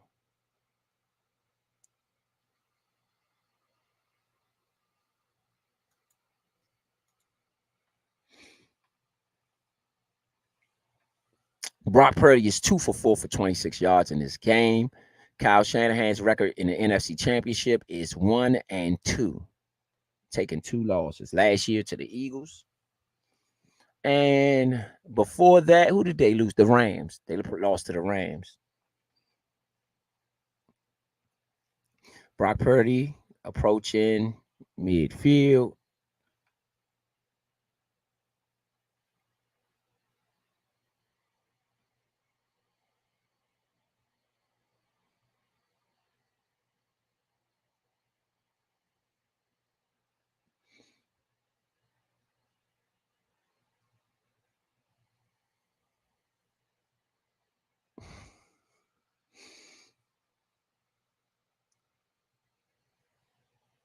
He had a run to the right side for Christian McCaffrey, who only got 1 yard on the play. Rodriguez making a great tackle. Great tackle on the play for Rodriguez.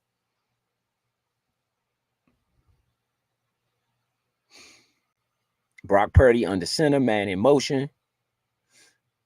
Another man in motion. Fakes the handoff. Purdy goes to the right side. Ball was batted up. Batted in the air. Incomplete.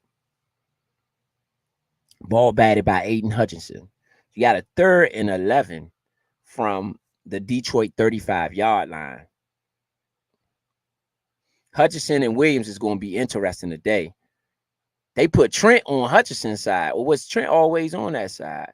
I don't think Trent was on that side. I believe they moved him and put him on Hutchinson's side.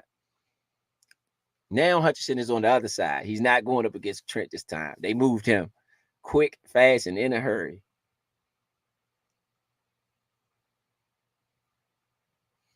San Francisco back to pass, throws it over the middle. The ball was bobbled. It looked like, was it caught at all? Incomplete pass.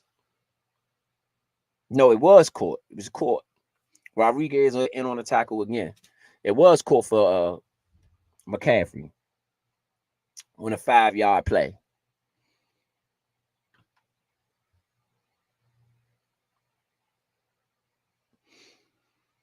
San Francisco field goal is no good. No good. No good. Missed field goal.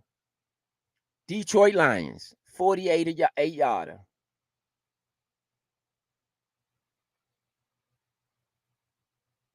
Yep, no good. Detroit Lions, man, we might have a bad.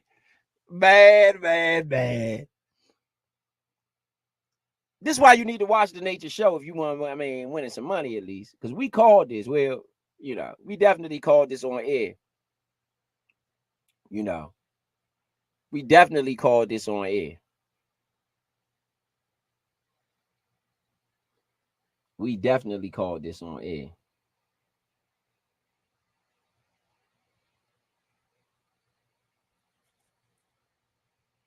You know what I'm talking about.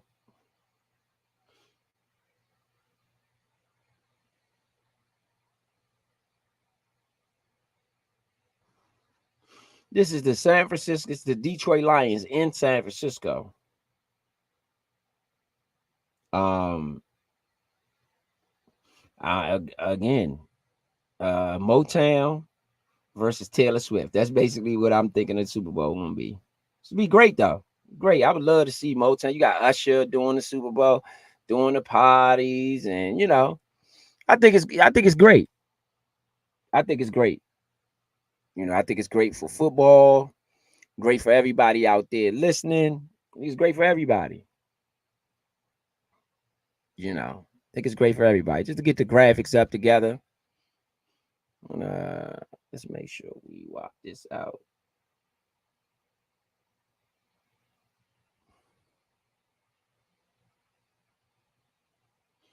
The Lions are up 7-0 in this ball game.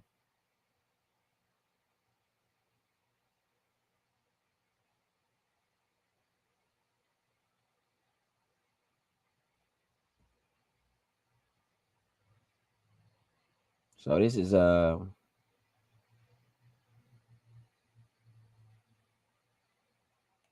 this is good, man. This is good. It's good. Shout out to everybody out there listening. It's the Nature Sports Podcast. After the San Francisco missed field goal from 45 yards, and that's not a good sign either. For them to miss that field goal like that, that's just not a good sign at all. Because you got a kicker who might be needed at some point in time in this game. Not for 49ers fans. It's just not a good look. Not a good look.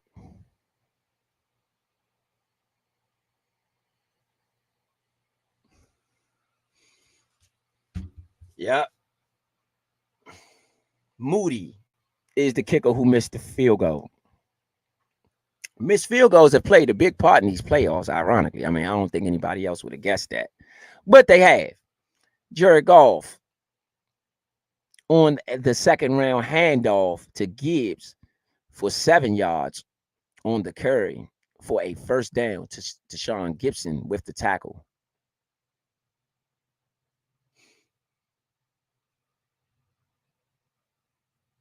Yes, indeed. Again, you get what you pay for sometimes. You get what you pay for sometimes. So, Detroit, man, could be headed to the Super Bowl. Who would have thought that? They wanted to make headlines. NFL wanted to make headlines this year, man. And that's how you make some headlines. You send the Lions to the Super Bowl. A lot of people who have been in the Detroit area and been riding with Detroit, man, shout out to everybody out there. Because I know, like, for instance, Sonny, the radio host down in Washington, in D.C., Sonny in the city, big Detroit. She came and worked in the Detroit area. So shout out to Sonny, man. I know you up there rooting hard, wherever you at. Got a short pass to Jared Goff, to Gibbs for a 4-yard gain on the play. Bosa with the tackle. Then you had a Jared Goff pass to Montgomery for 14 yards. Man, that Jared Goff trade looking real good for Detroit right now. I tell you that much. That Jared Goff trade is looking mighty good. No doubt. When it came to Jared Goff versus Carson Wentz, I think we have our answer.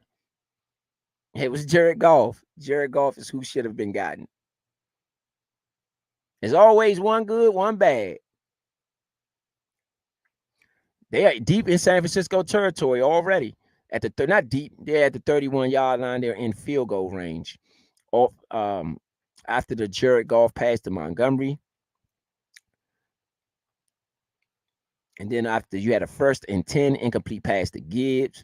Then on the 2nd and 10, you had a pass over the middle for Gibbs for 1 yard. So you'll have a 3rd and 9 coming up for the Lions.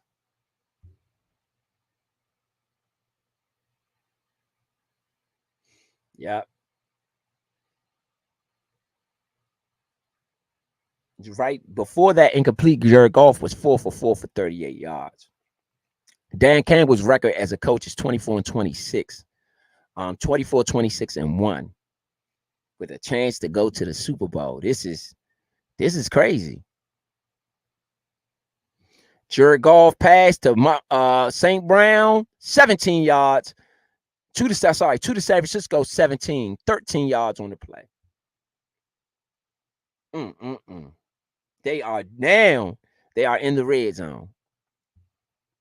San Francisco is in the red zone, in the red zone. This is crazy, man. This is crazy for everybody out there listening, watching, looking, seeing. You're getting what you get.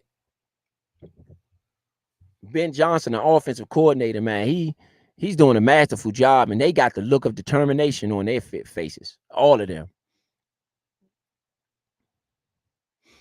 They definitely have the look of determination.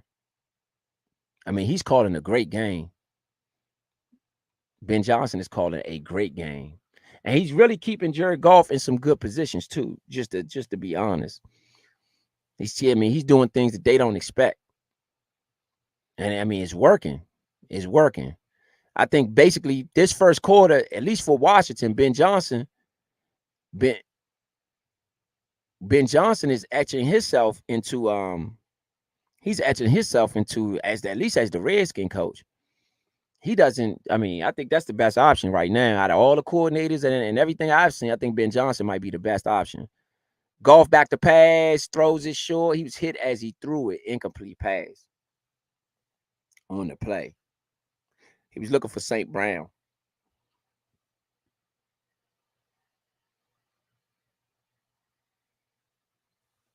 Yes, indeed.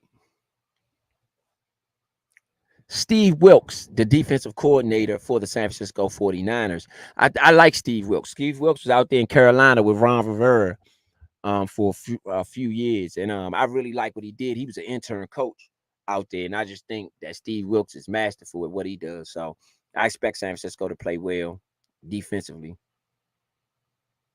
Man, that guy Gibbs, a run for 10 yards, first down. That guy Gibbs at running back, man. He hit him with a who was it? Chase Young? Is that who he hit? Was that Chase Young's side? Yes, it was. No, it wasn't Chase Young. It was Joey Bosa. And he hit 27. He hit 27 with a hesitation. Oh my goodness, to get him to the edge. And he got there, got a first and goal. Man, I think you got to give Gibbs the ball here.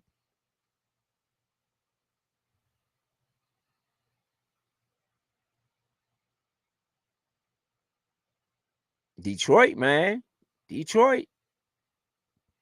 It's a run, yep, to Gibbs. Up the middle. They at the 1 yard line. They about to go up 14-0 in this ball game. They about to go up 14-0 in this ball game.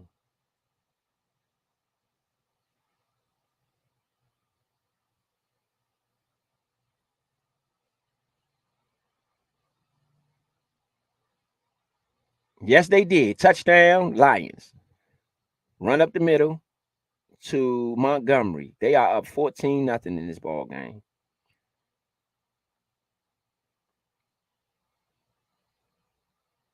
Yes, indeed. Yes, indeed. Yes, indeed. Woo! First quarter, baby. First quarter, man. Hey, Detroit. I don't know where the guys went. But this is getting thick, baby. This is getting thick, man. This is getting thick. I'm gonna break, you know. Barry Sanders in the building. Barry Sanders in the building. Hey now. Shout out to everybody out there listening, man, from Detroit, man. I'm rooting for Detroit today. Looks like they've gone up 14-0 on the San Francisco 49ers in San Francisco for this one. David Montgomery with the score. It's a lot of Lions fans in there. Amazingly, it's a lot of Lions. They got a watch party in Detroit. That place is packed for the watch party in Detroit. Oh my goodness, Detroit going to Super Bowl, man. Detroit going to Super Bowl, right? I'm just saying. They going to the Super. That's what it's looking like right now. That's what it's looking like, man. That is what it is looking like. The Detroit Lions up big on the San Francisco 49ers, man. We're going to give y'all a little bit of the Nature Network while we here. Going to pause it up for y'all, let y'all see a little bit of what we do, man. Here at the Nature's Network, man. Shout out to everybody out there. This was the Lions Chiefs game. We're going to play that throughout here because we feel like that's what the Super Bowl going to be anyway. Lions Chiefs. So we're going to get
Yep, you got a 14-0 ball game, man.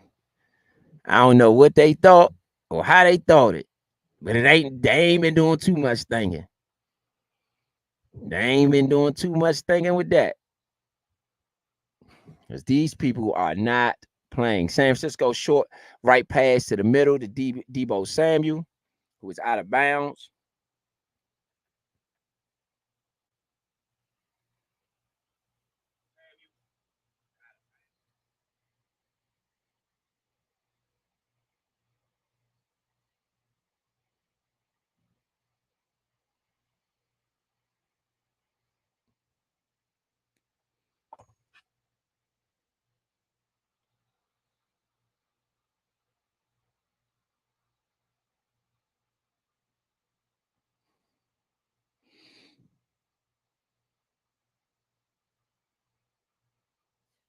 Yes, indeed. Yes, indeed. Yes, indeed. A pass deep right to Hershek for huge check. Sorry, huge check. For huge check to the Detroit 46. 23 yards on the play. Gardner Johnson with the tackle.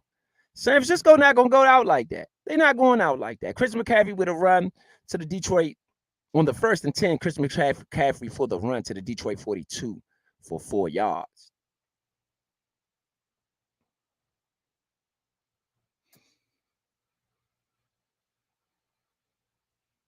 Huge check. Yeah, they trying to get back in it. San Francisco ain't going like that. You know, as much as I like Patrick Mahomes and I like them boys over there, I'm gonna keep it real. Detroit, they playing with something different, man. They playing with something different, with a lot of passion, man. That whole it's different when a whole city is really galvanized by what you do. It's really different. You know what I'm saying? It's a difference. And Aiden Hutchinson, the draft for Aiden Hutchinson, the Ben Johnson, being their Ben Johnson being their coordinator, and just all the things that they do over there, man. I think it just goes to show you that Detroit is something to be reckoned with, regardless, because they've made good moves and done good things throughout their season. You know what I'm saying? To get them to this point. This is not by happenstance that they just happen to be there. No, they made good decisions and did their thing the right way. You know?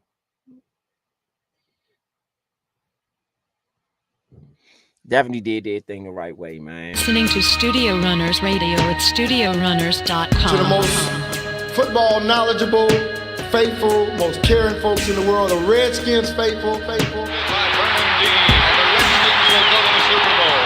The whole stadium is shaking for the second year in a row, the NFC champion.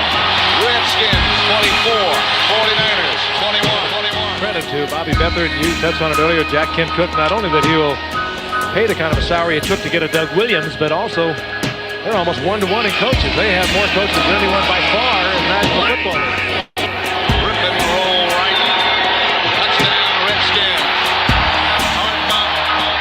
Everybody, and welcome to RFK Stadium, where again we are live. Just as we were yesterday at Candlestick Park in San Francisco, we are 30 minutes away from kicking off. And here in this stadium, they have sold out for Redskin home games for every outing since 1966. You know, they are 7-0 in playoff games here at RFK. In fact, you've got to go way back 44 years ago to when the Redskins last lost a home playoff game in this city. There it is again. Jimmy Smith. There's a Super Bowl record as he takes it out to the 40-yard line. Breaking Marcus Allen.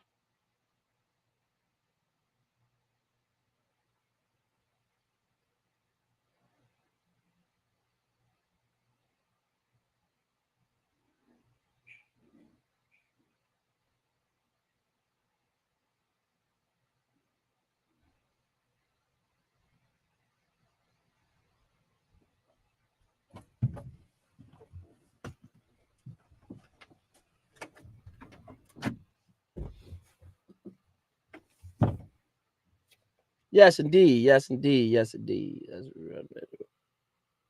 You are listening to Studio Runners Radio at StudioRunners.com. To the most football knowledgeable, faithful, most caring folks in the world, the Redskins faithful. By Vernon Dean, and the Redskins will go to the Super Bowl. The whole stadium is shaking for the second year in a row, the NFC champion. Redskins 24, 49ers. San Francisco out that drive. That is the end of the first quarter. There'll be a 3rd and 2 for San Francisco. You know, we wanted to drop our little, for the nature show, man. Y'all still tuned into the nature regardless of how you look at it, see it, don't see it, whatever you want to do. You still turned into the nature show, baby. You turned into the nature show. It's what we do. What we do. You know what I'm saying? Credit to Bobby Beathard. You touched on it earlier. Jack. You still turned into the nature show. It's ETA Money Row, live here with everybody in here listening, watching, looking, seeing. You know what I'm talking about. Detroit up 14-0 in this one. San Francisco has the ball. First down on the 3rd and 2. First down. Run to McCaffrey up the middle. 5 yards. On the 1st and 10, you had a Brock Purdy pass to Christian McCaffrey for 5 yards to the 28. San Francisco on the move. They at the Detroit 28. Kyle Juszczyk up the middle, 2 yards. To the Detroit 2. Christian McCaffrey with the big run down the sideline. San Francisco about to score.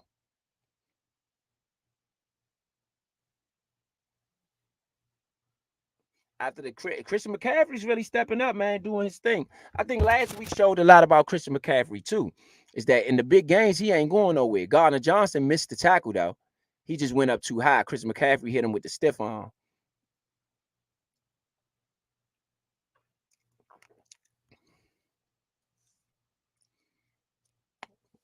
$14-0 in this ball game. Detroit is up on San Francisco. You got a 1st and goal, touchdown, Christian McCaffrey for 3 yards. San Francisco not going away, man. Not going away. Not going away. At all.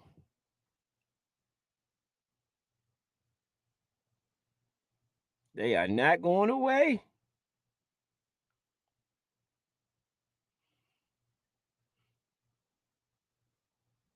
You know.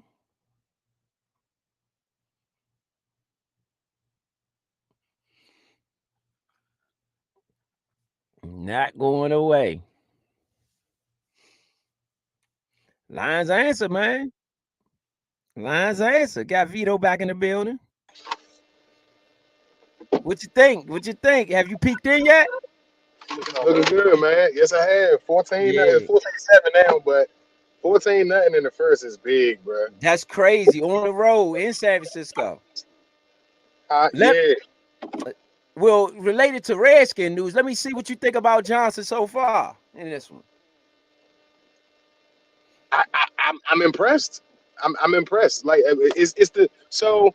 If we look at the last game with the Ravens and the Chiefs, and we look at this game, of course the Ravens were the #1 team. So opposite of that, the Chiefs, even though they have the most experience, they were likely the underdog in this situation, and the underdog came out and struck first.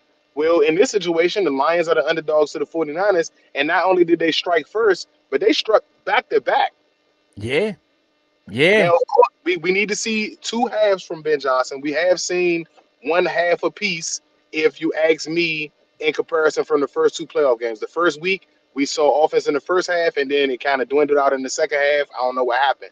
Last week against the Packers, he was great the first 3 drives in the second half. I thought they were like excellent calls. So it's about the entire game for me. Right now, I'm completely pleased though. Yeah. And I'm gonna say this. Last week, I actually paid attention to what Ben Johnson was doing as far as what he was calling. Man, it was masterful. And that's when he kind of earned, at least as a play caller, earned a lot of credit. Now, does he run a whole ship like that? I don't know. But I do know that Kevin O'Connell, I felt, was a good play caller, and maybe we should have gave him a shot. We missed out on him. This might be our chance to pluck one of them guys that we missed, because Ben Johnson is a new one. I believe that based on what I'm seeing today, Ben Johnson should be the coach of the Washington Redskins. They have my support if that's which way they want to go with it. I'm all for it. Go ahead, get rid of Bieniemy. I know it's gonna cost you Bieniemy, maybe.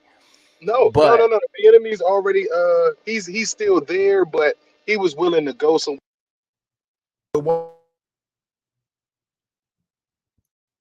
I didn't get that last point.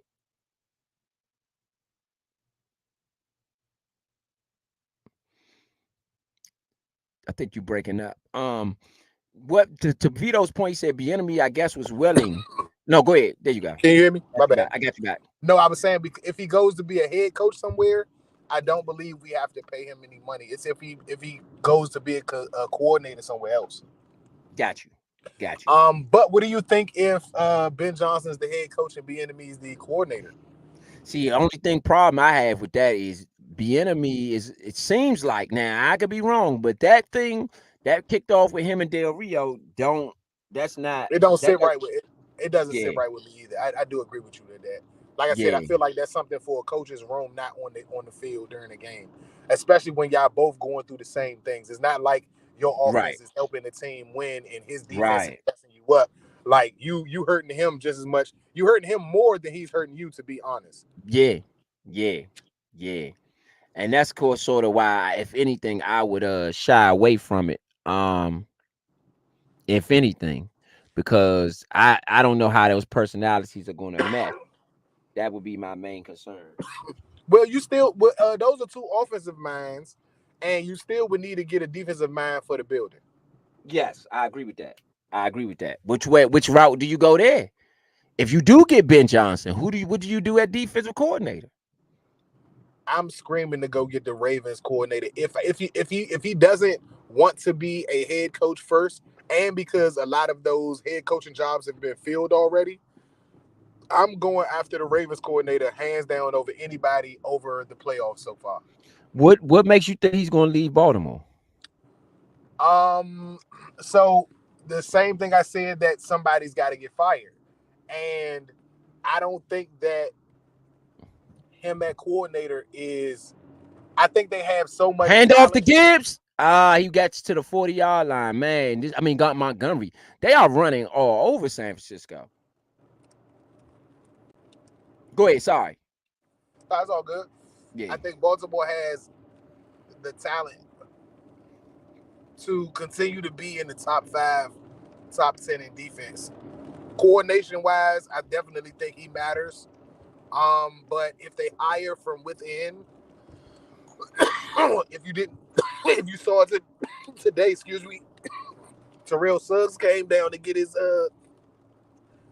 show off his ring and get entered into the Ring of Fame or something like that, if I'm not mistaken, at the game today.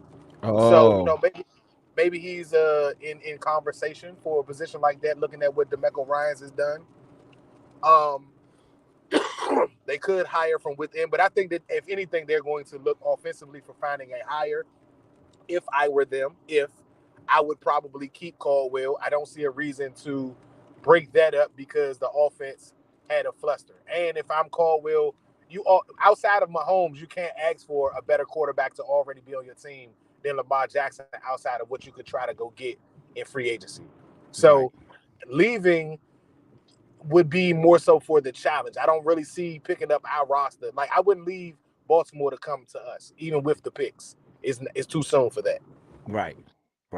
I do see a stronger interest in Dan Quinn if that happens, though. If Bieniemy stays and if Ben Johnson becomes the head coach, I do see a heavy push for Dan Quinn. One, because now officially neither side needs to communicate with each other outside of those coaching rooms and those coaches meetings. You're not going to have to worry about what Dan Quinn is doing on the defensive side, and with Ben Johnson. And if he gets the head coaching job over Bieniemy, and I just don't know, bro. Like, I almost feel like if Ben Johnson comes, I feel like if you keep anybody other than Bieniemy at offensive coordinator / head coach, you're gonna have to bring in another coordinator. I still, me personally, don't know how that assistant head coach title goes away if somebody else comes in. Yeah. Right. And that would have to be stripped. Not to cut you off, but that would have to be stripped in order to keep what you said about him and Del Rio from happening again. You can't be an assistant coach because that's too much power for you. Right. You got a 2nd and 10 sack of Jared Goff at the Detroit 45-yard line. You're gonna have a 3rd and 15. So we'll see what Detroit got for that. Nick Bosa with the sack. Nick Bosa has shown up in this game. Fred Warner also showing up too. So you're getting what you got. You're getting what you got. Nick Bosa did get beat though. He got beat by Jamal on an earlier play by Jamal Gibbs. Jamal Gibbs is a gem. Is a gem. Is a gem. Let me say that. I definitely like his game.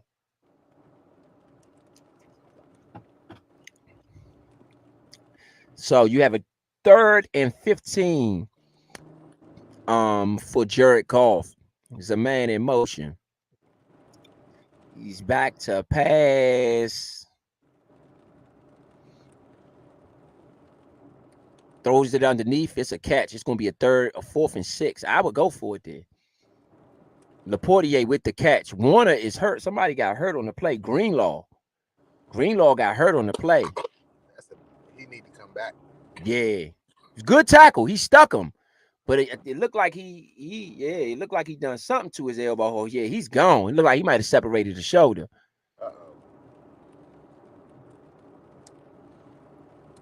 Good tackle, good stiff tackle, but man, he hurt himself on that one. 4th and 6, Detroit is punting. I don't know if I agree with this one.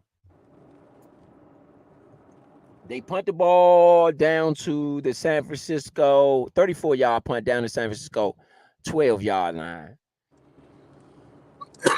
Good punt. See if they can get a stop. Yeah, I think they might want to see more of San Francisco's offense. San Francisco Detroit is dominating in the time of possession. I'll get the official numbers up for y'all in a second. But they really are dominating in time of possession. So I think it could be that they want to get Detroit, see a little bit more of their offense. Okay. But back to Ben Johnson. I was sold on him last week. So if that's the route that they wanted to take, it's just what do you do in all the other areas? Which way you gonna go with this? And did you see the message I sent earlier about his history with our teammates? With our players? No, I didn't. So I did. Yeah. Johnson, But you can go ahead and abreast the fans. 2022, Ben Johnson coached the American Senior Bowl in college, and that happened to have Sam Howell, Cameron Curl. Oh, wow. 3 other Washington Commanders that are currently on the team right now. Oh, wow. So we know that he can work with Sam Howell. Yes. And that is also how Sam also got mentioned for his play in that game when he was drafted. So, that coordination happened to be a part of Ben Johnson and some of the Lions staff. That's deep, though. That's deep. Yeah. That's deep. That is deep. Again, shout out to everybody out there listening. This is the Nature Sports Podcast. You are listening to the NFC Championship game or watching, whatever you're doing. Whether you're on Instagram, we up on Instagram, Twitter, YouTube, Facebook, anywhere you're watching it at, man. We are live. Wherever you like to watch at. We are sure to be live up there. Again, the Detroit Lions are up in this one, 14-7. They just went maybe 6 and out. You can call it a 6 and out, where they punted the ball from around midfield of San Francisco 46 down to the San Francisco 12-yard line. It is 10 minutes and 17 left in the second quarter. Detroit has really controlled the game, in my opinion, up until this point. But San Francisco, that last drive, gave them a lot of momentum in their own building. I think if Detroit was going to really put their foot on the necks of the 49ers, it should have been last drive. I got a question for you real quick. If the Bears were to do the unthinkable and go with the best defensive player or the best offensive lineman in the draft with the first pick, or were to trade it to someone who needs something other than MH Jr., do you think that it would be wise for the Commanders to select him, or do you think that he's not the best player coming out. For who? If you saying if you talking about Marvin Harrison, if they were, I'm gonna say this. I think if you got a chance to get him, that will make your offense. You wouldn't need a quarterback, in my opinion, not right now. Because one thing we saw, to your credit, is Sam Howell played all 16 games. Yeah, and we haven't, 17 games. Yeah, so we haven't had a quarterback do that in a very long time. You had a 7-yard pass from Brock Purdy to Deebo Samuel. No, Deebo Samuel ran it left, and you had an attempt to Brandon Ayuk, which was incomplete. I think that if you did get Harrison Jr., your quarterback wouldn't matter as much. Because I feel like with Terry McLaurin, who you've locked him in, he's not going nowhere. So with Terry McLaurin and Marvin Harrison Jr., I believe whoever you put in between there, even at running back, I think it's going to open so much up to where that really solidifies your offense. My question is, do you think the defense needs more right now? Do you want to make your offense dominant? But this is an offensive league, though. So that part is hard to get around. You do need a tight end to make the offense. No. Justin Fields today, the Bears put out a post solidifying that they are likely going to keep Justin Fields. They put out a post on Twitter today from the Chicago Bears organization, and Justin Fields reposted it of them stating that he was their QB1. So I do not think that the Bears are going to use that pick to pick a quarterback. So I honestly think that that's what they're going to pick, even though they do need defense. I think that even though their defense was bad this year, not bad, but they weren't the best, and I feel like they could get a dominant player on defense, I do think that MHJ makes them having Moore and Fields and a nice running game. I think it gives them a dynamic that now makes them a little bit more difficult to compete against. Even if they have a little bit more struggle, even if they have a few more struggles, I think that you could now rest the noise about whether Justin Fields would be the quarterback or not, because I think he makes it. Marvin Harrison Jr. will make his life easier. Right. And I feel like you don't need the greatest interception. Brock Purdy just threw an interception to Detroit. Detroit is down to the 20-yard line in San Francisco territory. He threw one in his own territory. Woo! Woo! Woo! Hey, bro, you might have got the whole playoff right. Shh. Intercepted. What do they have?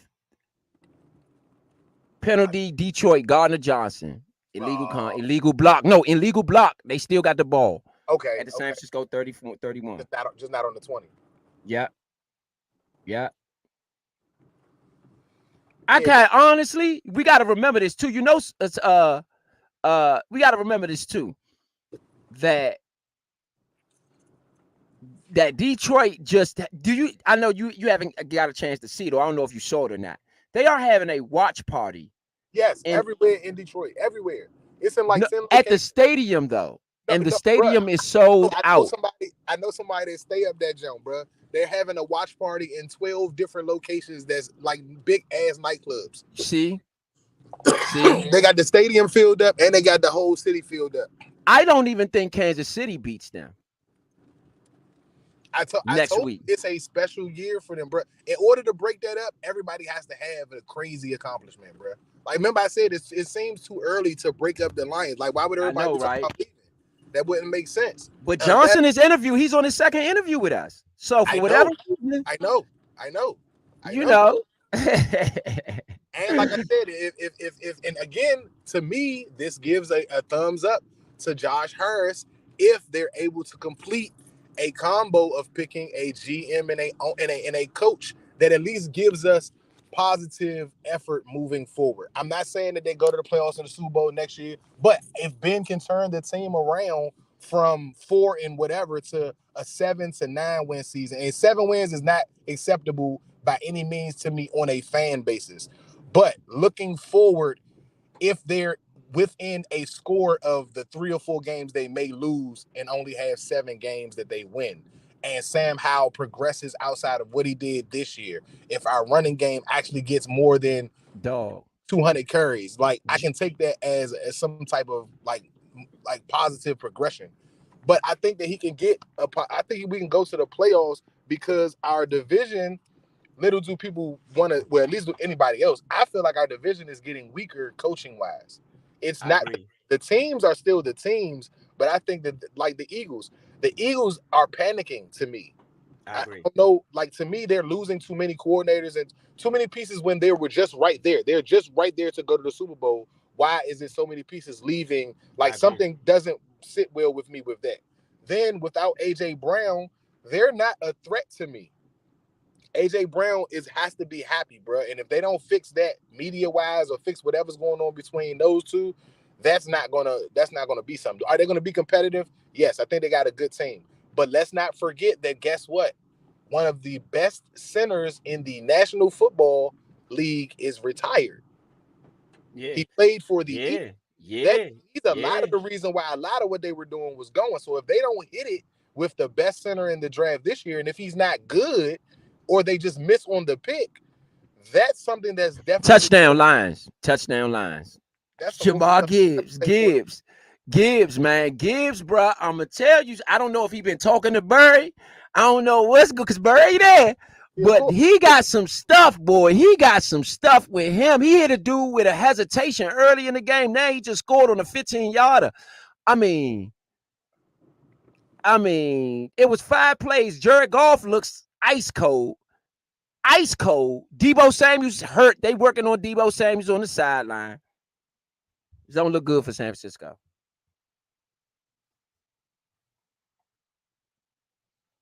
Gibbs. Oh my gosh. Gibbs, bro. Gibbs, mark my words. We are seeing the coming out party of Jamal Gibbs. Jahmyr Gibbs. He is going to be the best running back in the NFC next year. He's gonna win the run if he stays healthy.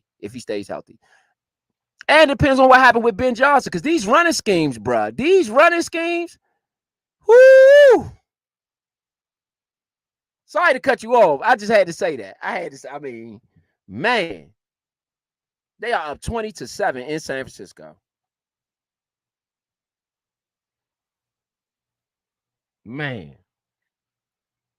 Shout out to everybody out there listening. This is the Nature Sports Podcast. I'm ETA Money Row.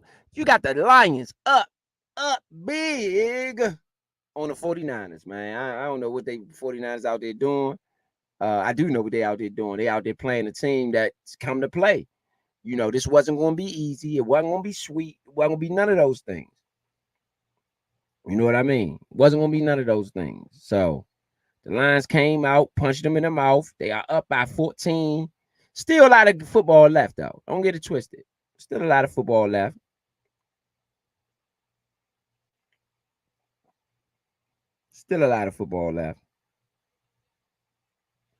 But they are up 21-7. I don't know if Brock Purdy can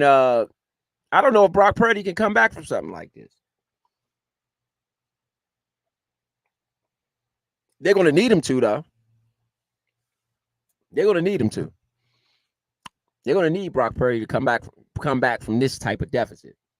Because this is bad, man. This is bad. Get y'all the Nature Sports Network, man. Not only that he will pay the kind of a salary it took to get a Doug Williams, but also they're almost 1-to-1 in coaches. They have more coaches than anyone by far in National Football League. Rip and roll right. Touchdown, Redskins. Everybody, and welcome to RFK Stadium, where again we are live. Just as we were yesterday at Candlestick Park in San Francisco, we are 30 minutes away from kicking off. And here in this stadium, they have sold out for Redskin home games for every outing since 1966. You know, they are 7-0 in playoff games here at RFK. In fact, you've got to go way back 44 years ago to when the Redskins last lost a home playoff game in this city. There it is again. Jimmy Smith. There's the Super Bowl record as he takes it out to the 40-yard line. Breaking Marcus Allen. It's the Nature Sports Network, man. Make sure we get our own little thing in, man. You are watching the Lions, Detroit Lions, man. really take this one and take this bull by its horns and really try to go ahead and get themselves in a position to get it in, and get this win. And a trip to the Super Bowl at that. I would love to see a Motown Super Bowl. I'm gonna keep it real. I would love to see me a Motown Super Bowl. All the Motown people come out, Janet Jackson and Diana Ross and all the rest of them. Would love to see it. Detroit is hype, man. They are hype out there. They are hype. They are hype.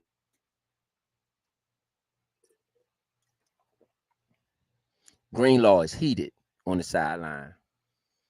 21-7.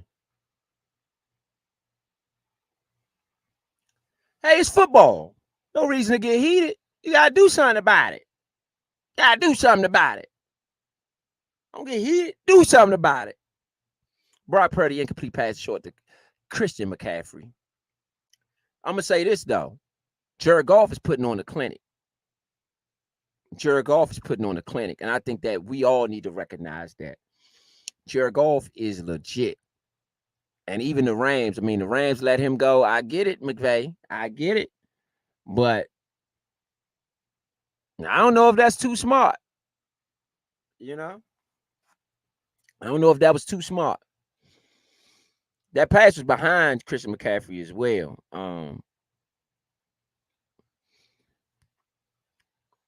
Just to point that out while y'all are here. You live on the Nature's Network, man. You live on the Nature's Network. This is ETA Money Row. The Detroit Lions are up 21-7 in the NFC Championship game. 2nd and 10 on the play. Second quarter, 2:50 left.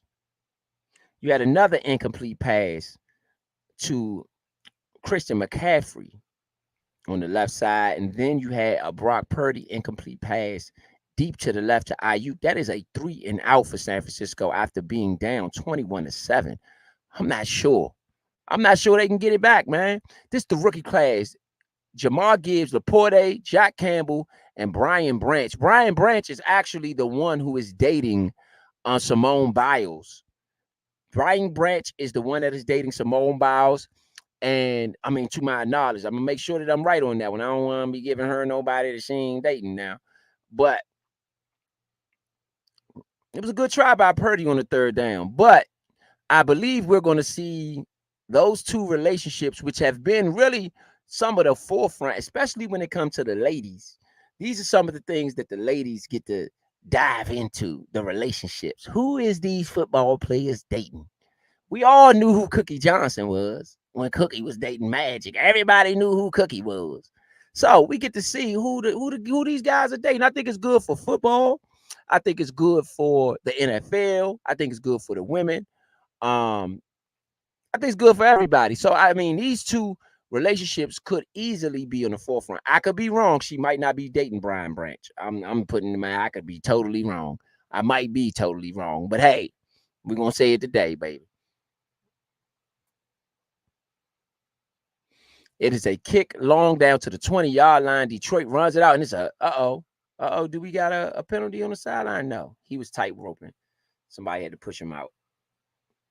NFC Championship, 21-7. Lions over the 49ers right now. In this one. It's a long way to go. Long way to go, man. So 49er fans out there, we're going to get on the Twitterverse, see what they saying about the 49ers right now, and see what they saying about their team.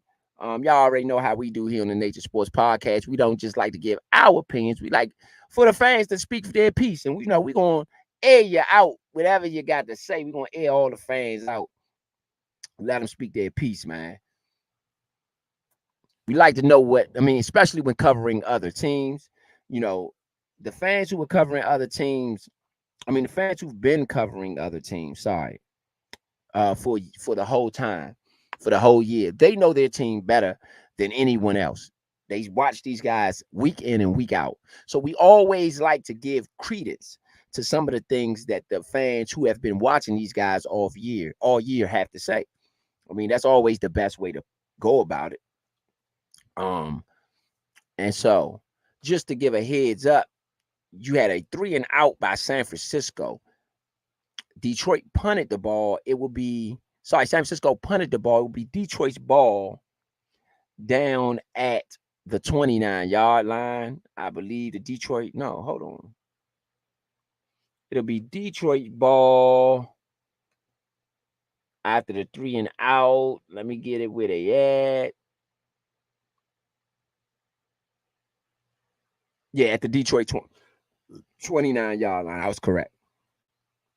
You know, going back to what we were talking about before, which is getting some of the words from the San Francisco 49ers fans, trying to get some word in on them and just see what they saying right now. I mean, it's a lot of hype around these lines, and I've been there before. That's the hype that be around the Cowboys every time we play them. So I experienced this 2 times a year. People in DC want to be Cowboy fans. I don't get it. You ain't in Dallas. If you want to be a Cowboy fan, go ahead to Dallas.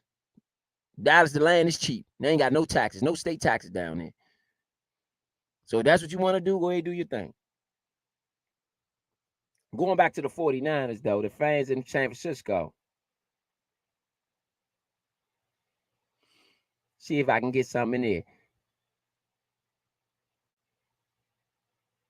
See if I can get something in there. Eminem flipping the bird to the 49ers fans. Eminem flipping the bird to the 49ers fans. That's the first picture that showed up, no doubt. Hey, Detroit came in groves, man. You know, the people who could go, they went. They went. Detroit, one of the most impoverished cities in the United States of America. So to see the guys who can travel, man, that's big to support their mob. That's big. David Montgomery with the first down run, 1st and 10 from the Detroit 29-yard line. He got 5 yards on the play just to get you caught up. Then you had a 2nd and 5 run as well off the left side to David Montgomery out to the Detroit 40-yard line. And then on the very next play, you had another run to the Detroit 49-yard line on the 1st and 10, 9 yards. Greenlaw on the tackle. So Detroit is moving the ball heavy with the run, man, heavy. And I think that San Francisco is having a problem stopping the run all game long. I mean, they're just having a problem with it.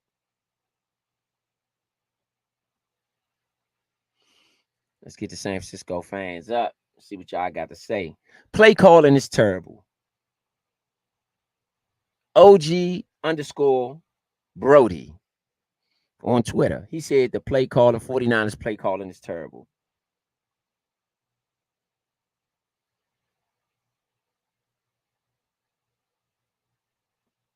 The 49ers are not stopping the run. That's what they say. I mean, I see the same thing, 49ers fans.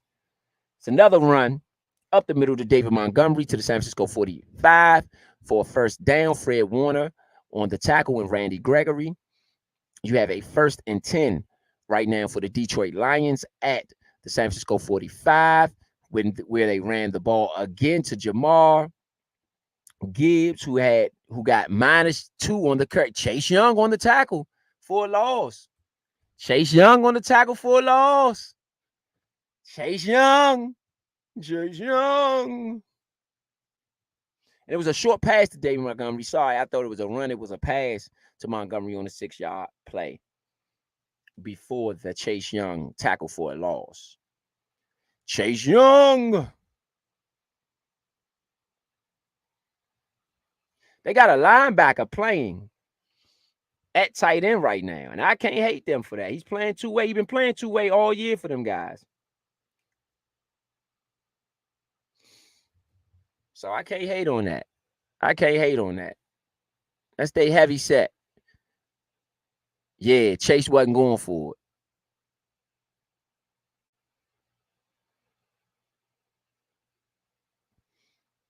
Chase wasn't going for it. Chase wasn't going for it. The timeout at the sorry. It's not a timeout. Let's get y'all all the way up. It's a 2-minute warning. It is a timeout of sorts. 2-minute warning. Brock Purdy don't look good, man. 7 points in the first half, the whole first half. That ain't gonna work. That ain't gonna work. That ain't gonna work. That's just not gonna work. 7 points in the first half of Purdy. It's just not something that's gonna work, man. Oh, that was your man. You said your man Chase. I told Chase. you this Detroit line train is crazy. Yeah, it's crazy. It's Chase crazy. just made a play. Yeah, Chase just made a play. Yeah, tackle for a loss, but they nearly needed one. San Francisco was running down their throat. I mean, Detroit was running down San Francisco's throat, and Chase made a big play where they needed one. Bruh. The train might be too big, bruh. I think so too. I'm gonna be honest with you. The train might be too big, bruh. I'm on Twitter now looking at the San Francisco fans. They do not. San Francisco were lucky last week. The Packers couldn't catch any of the passes. Purdy gifted to them and their offense. They didn't show up.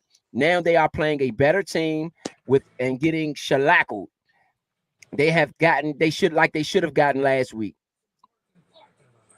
That's San Francisco fan for you. Those are the fans of that team. I'm not a San Francisco fan. I'm just looking at it. And like I said, it's not Chase's fault. This is not like Chase hate or nothing like that. That's just my personal opinion via some old stuff with his career so far. Right. Their team, without Deebo Samuels, when he was hurt, took a hit. And when you look unlike yourself, when one player is gone, when I say that this is a team game, Detroit is a family right now. It's many. They are just so engaged in the assignment. They are engaged. Everybody bought in. Everybody bought in. Yes, bro. Like from the owner, from the GM, coaches, staff, the janitors. Like, yeah. If you go look on Twitter right now for Detroit fans, nobody's gonna look surprised. Yeah. Everybody's gonna expect that this is what they should have looked like last week, and this is what I thought they was gonna look like last week. To be honest, even though the Packers have shown, just like LaFleur, as I said, with that staff. He's dangerous too. But no, it go back to what you always say. It's a division game. That was a division game last week. We got to remember that. This is not a division game. No. I'm just saying that coaching staff, especially if this one in Detroit breaks up, that Rams, the Packers, like this may be the era. The 2020s may be the era of multiple different Super Bowl champions, or at least goers up to the Super Bowl. Yeah. Jamar Gibbs with a 13-yard run to the San Francisco 34-yard line. Man, they deep. They approaching. They already in field goal range, in fact. And all they doing is running. San Francisco has a problem with stopping his run. They have a problem. Are they running the Nick Bosa side? A little bit of both. Really up the middle, to be honest with you. That's Hargrave. They brought in Hargrave. That's really Hargrave. He's been doing most of their damage up the middle. This one was to the left, though. That one is to the left end. That would be, Bosa's side. Which means that they are dominant. Well, now they switched up Bosa and Chase now.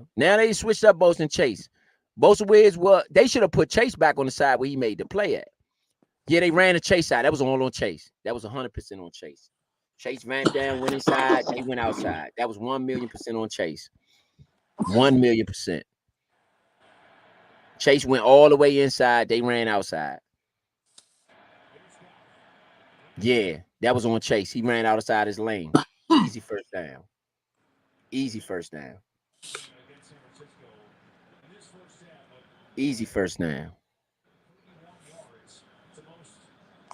They've already allowed 131 rush yards tonight. That's what they can't stop the run. Jared Goff sacked by Nick Bosa. Nick Bosa showing up.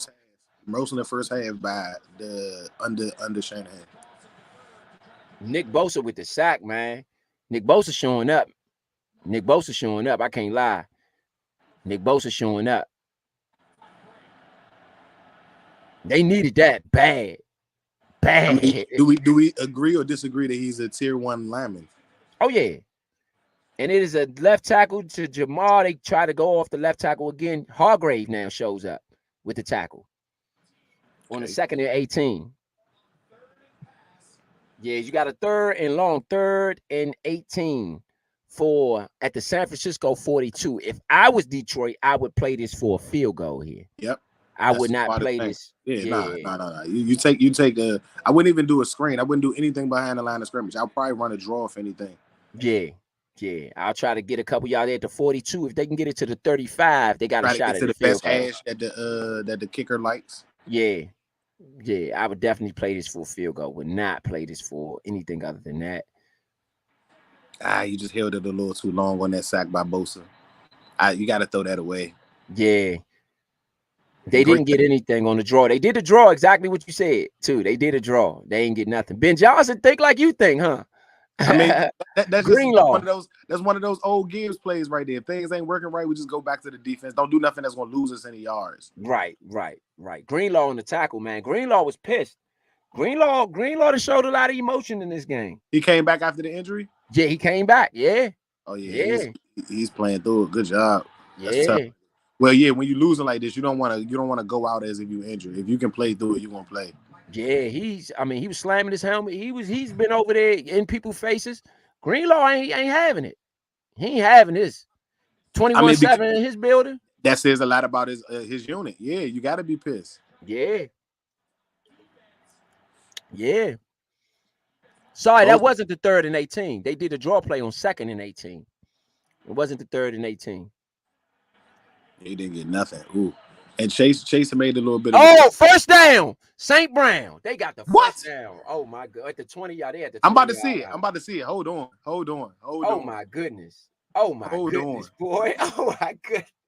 Ben Johnson. Bring him on. Hey, Ben Johnson. Bring him on. Come on, Ben. Hey, man. When have you seen us go for a 3rd and 18 like we wanted? And we up, and they up. They are winning by 2 touchdowns. They could have played for the field goal. Young. Ben Johnson. And you know what's crazy, bro? Bro, do you see how many Lions fans are in the San Francisco building? How much blue is it there? Yes, bro. That's crazy, right? I've never expected that. That is Silicon Valley in there. People got money. And guess what? The Detroit fans, they traveled this time. Bruh. They weren't going to miss this. Bruh. And I bet their stadium is packed. Oh, no, they already showed the stadium. The stadium at the watch game is sold out. It's sold out. Oh, my God, Golf. That is a great read. That was a great pass. Nuts. Bruh, and again, the biggest player, your coach dials up a play for your biggest player to make a play. Yep. I love him right now, bruh. Yep. Hey. Now we know McLaurin would get the ball with Ben Johnson out there. We know that for a fact. It would be no problem getting McLaurin the ball. That's the only thing I'm saying. St. Brown, everybody knows St. Brown's their number one option. Everybody knows that. And what he do? He ran a guy over there to clear. He ran the site in Laporta to clear out for him and got him open. He ran the clear out route. Watch it. Whoever that is on the side of him, he's the clear out guy. He ran the clear out and brought him right on underneath. What'd he do? Ran the clear out. Like you said, a schemed play. Even if it was incomplete, he tried to scheme the receiver open. Right. What I don't currently see in Bieniemy's offense. No, not at all. Not definitely not to the receivers. That's why I said that if he was the coach and Bieniemy was the offensive coordinator, he'd have to be demoted to just offensive coordinator. Yeah. You know what I'm saying? Because somebody's got to question your logic. You know what I'm saying? Yeah. If you don't got nobody doing that, I don't know if it's a failed project. I don't know if it works like that. I'm gonna be honest with you. Ben Johnson is one of the reasons why I might pick Detroit in that Super Bowl against Kansas City. I might, because this guy got it. He got some stuff with him. And this is coming from me. You know how I be. You already know. You know this is being recorded. Yeah, you see what I'm saying? I'm a skeptic. Naturally. But man, he got some stuff with him, man. I'm seeing some stuff. He running clear outs. He got golf. And the crazy thing is, if anybody, for all the fans out there, if y'all listen to what I said in the first game of the season, I said golf has changed his release. His release is much quicker. That's Ben Johnson. He missed him. He had a man in the end zone. He missed Gibbs. He changed his release. That was on the 3rd and 6. Detroit gonna have to. Oh no, it's 3rd and 6 now. Yeah, it was 2nd and 6. Yeah. So Ben Johnson changed. I don't know if Ben Johnson did it or who did it, but he changed his release. And his release is a lot quicker than what it was last year. Last year was a lot of sacks because Jared Goff had his release was way too long. And I also think go ahead. Finish. No, I was gonna say that was actually what Sean McVay complained about when he let him go. That's why he went and got Stafford, was because of the release. Well, it also states a lot about Ben Johnson too, that he designed an offense where first down, Detroit, first down, St. Brown again. You know with the brain that McVay has, I think Goff was thinking too much. I agree. You know what I'm saying? Like McVay again. Stafford has seen every situation as a Detroit quarterback. Goff, I'm with you. That Gibbs job would have been perfect. Oh my god, right. Oh my gosh, and they were beat bad. They were beat. First down, Detroit, first and go. They got it anyway. Dog, these dudes, man. Hey, man. Oh my goodness, I don't know what I'm watching here. I don't know what I'm watching, man. I don't know what I'm watching. Detroit about to go to the Super Bowl. We had a black president. We had Detroit go to the Super Bowl. I mean, what's going on, y'all? Y'all just switched it all up for us in the 2000s, huh? Everything we know is just not. You know what I'm saying?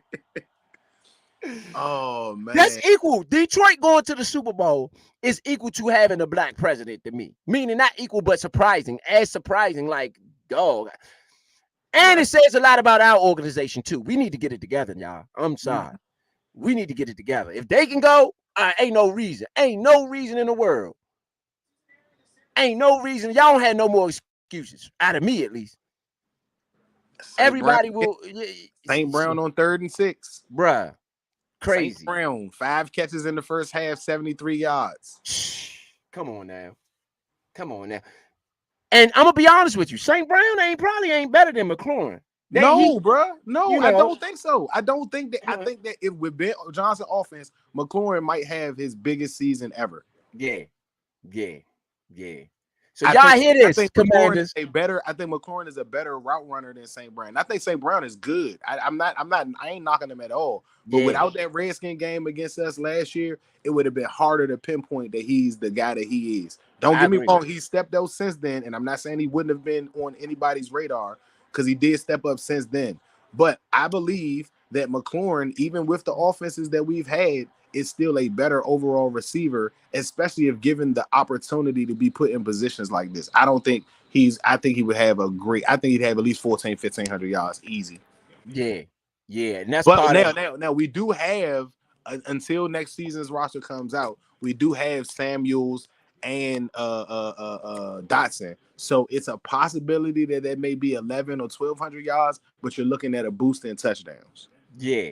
But I still think that, and this was part of what I didn't like about, where I did like about Scott Turner, as opposed to Eric Bieniemy. Scott Turner was able to scheme Terry McLaurin open for however it worked, even if he didn't have the best quarterback, whoever he had, he found a way. I think that was Heineke, bro.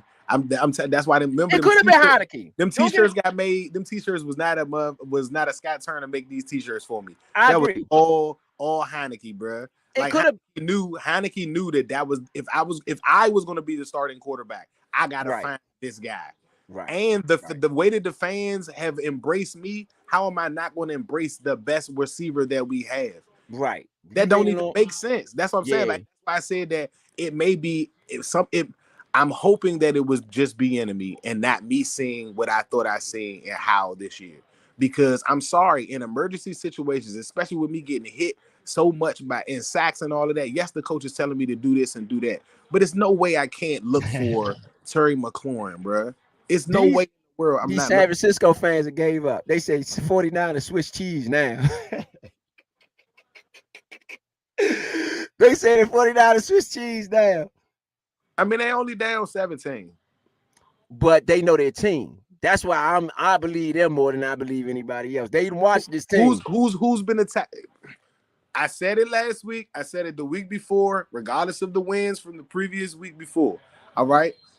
Back to what you said. Hold on. Let me chime in. Back to what you said. It said Chase Young was not the move that people thought it was. That's what 49ers said. Fans saying. That's the 49ers fan said. Chase Young was not the move that we thought it was. And does it seem intriguing? I saw a post, and this is just not my quote. This is something I saw, but I found it interesting.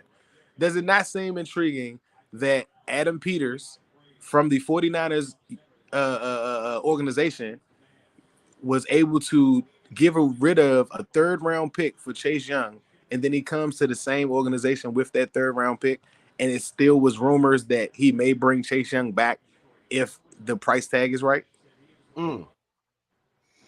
That could be. I mean, he has a relationship with Young, of course, because he was there in the building, at least when he left there. So I think that Chase Young feels most comfortable here, and that especially after a loss like this, if they lose, they down 24-7 though.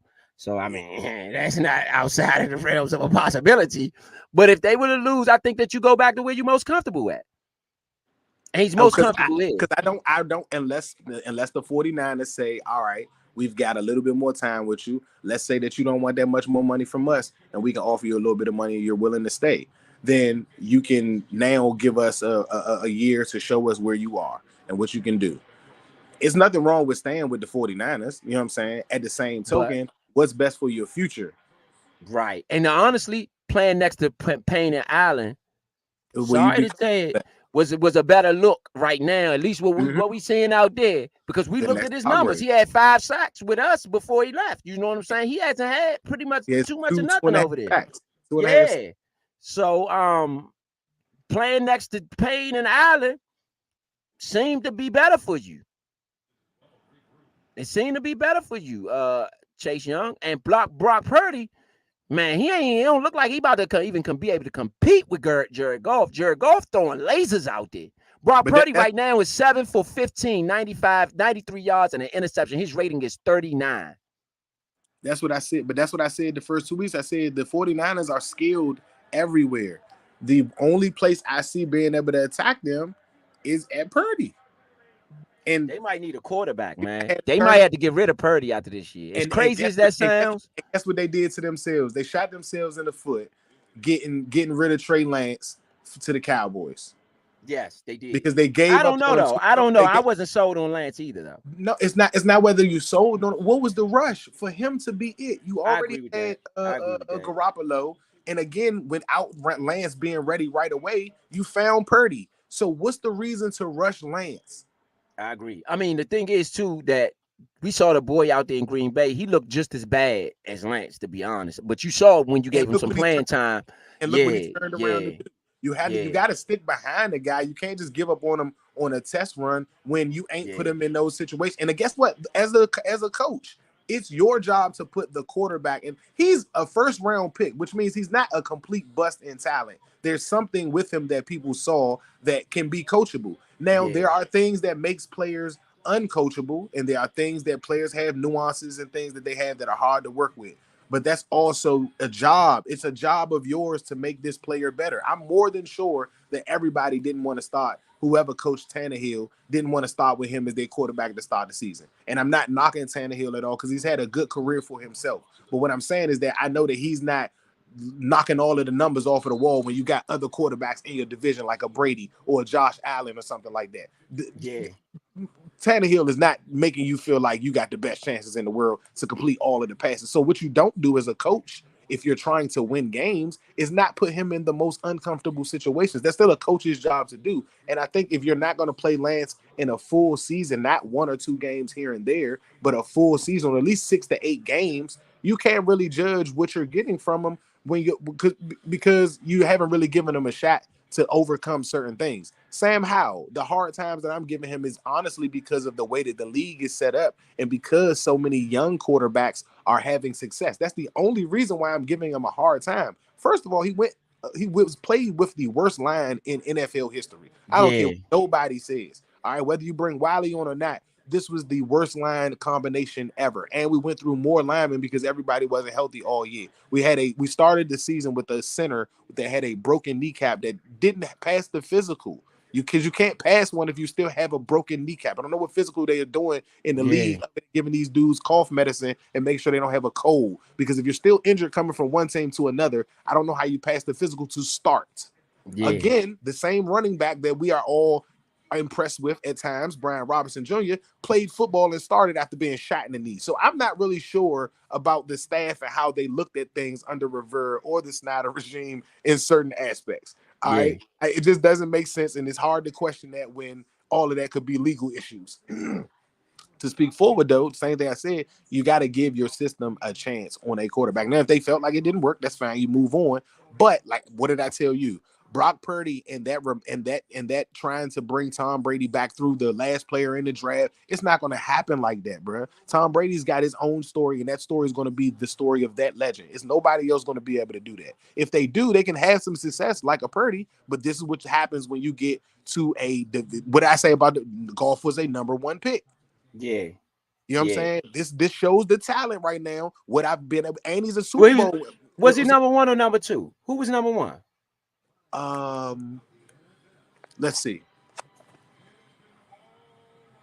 I mean, but even if it wasn't number 1, I mean, he was a first round pick over the last. Oh yeah. Him and Wentz were number 1 and number 2. I think Wentz might have been number 2, but now I think we clearly see that Goff was the man over Wentz. You know what I'm saying? We clearly see that it was Goff. It was about Goff. It was about Goff, not Wentz. We get pointed here. It was about Goff. You know what I'm saying? Goff. That was Goff's thing to lose for real. Goff is a much better quarterback than Carson Wentz. I mean, much better. You know, and tonight he's a much better quarterback than Brock Purdy. Yeah. No touchdowns right now. He's just Goff has not gotten the love that he probably should have got today. I mean, in general, Goff. After today, he will. Yeah. He went and took another team to the Super Bowl. Detroit is on fire up there. They just showed them again.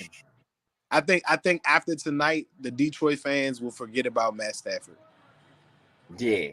And that's a crazy statement, but I really mean that. Like the whole they will. They won't forget the stars, and not that he wasn't a star, but Goff is going to replace the legend of Matt Stafford. Yeah, by far. Because this ain't about to stop. Goff just wasn't good with them. He's been good his whole career. Like, I don't think people understand that. He has been good his whole career. Yeah, we do give Sean McVay a lot of credit, but somebody has to run that offense. It ain't just running itself. And so for him to do some of the things he's done with really Odell Beckham Jr. at receiver, the same receiver Lamar Jackson had today. That's who he had out there with no, he didn't actually. Stafford had him. It was Cooper Kupp and Woods. It was Cooper Kupp and Woods. So he didn't have super mega star receivers. These guys weren't bad, but they wasn't mega stars. He made them into mega stars. Yep. He made them into mega stars. So no offense to deal with Texas because of him. Yeah. And Kupp got his deal with the Rams. Yeah. So it's we got to give him a lot of credit, man. We got to give Goff a lot of credit out there. And got rid of and then honestly, McVay jumped the gun in getting rid of the youth over the I agree with that too. They did go to the Super Bowl. You know what I'm saying? They did go. You know what I'm saying? But Goff can, like I said, Goff can make the Lions compete. One thing I do like, let me say this. One thing I do like about Ben Johnson is, boy, he gonna use his superstar. And that is so important. People don't understand. You put it when in times like this, you put the best. You put it in the best hands of your team. You put this type of stuff in the best hand. This type of game, you put it in the hands of the people it belongs to. Mm-hmm. St. Brown, Gibbs, the people who got you there. That's what we had a problem with when it came to the Baltimore Ravens. They went away from what got them there.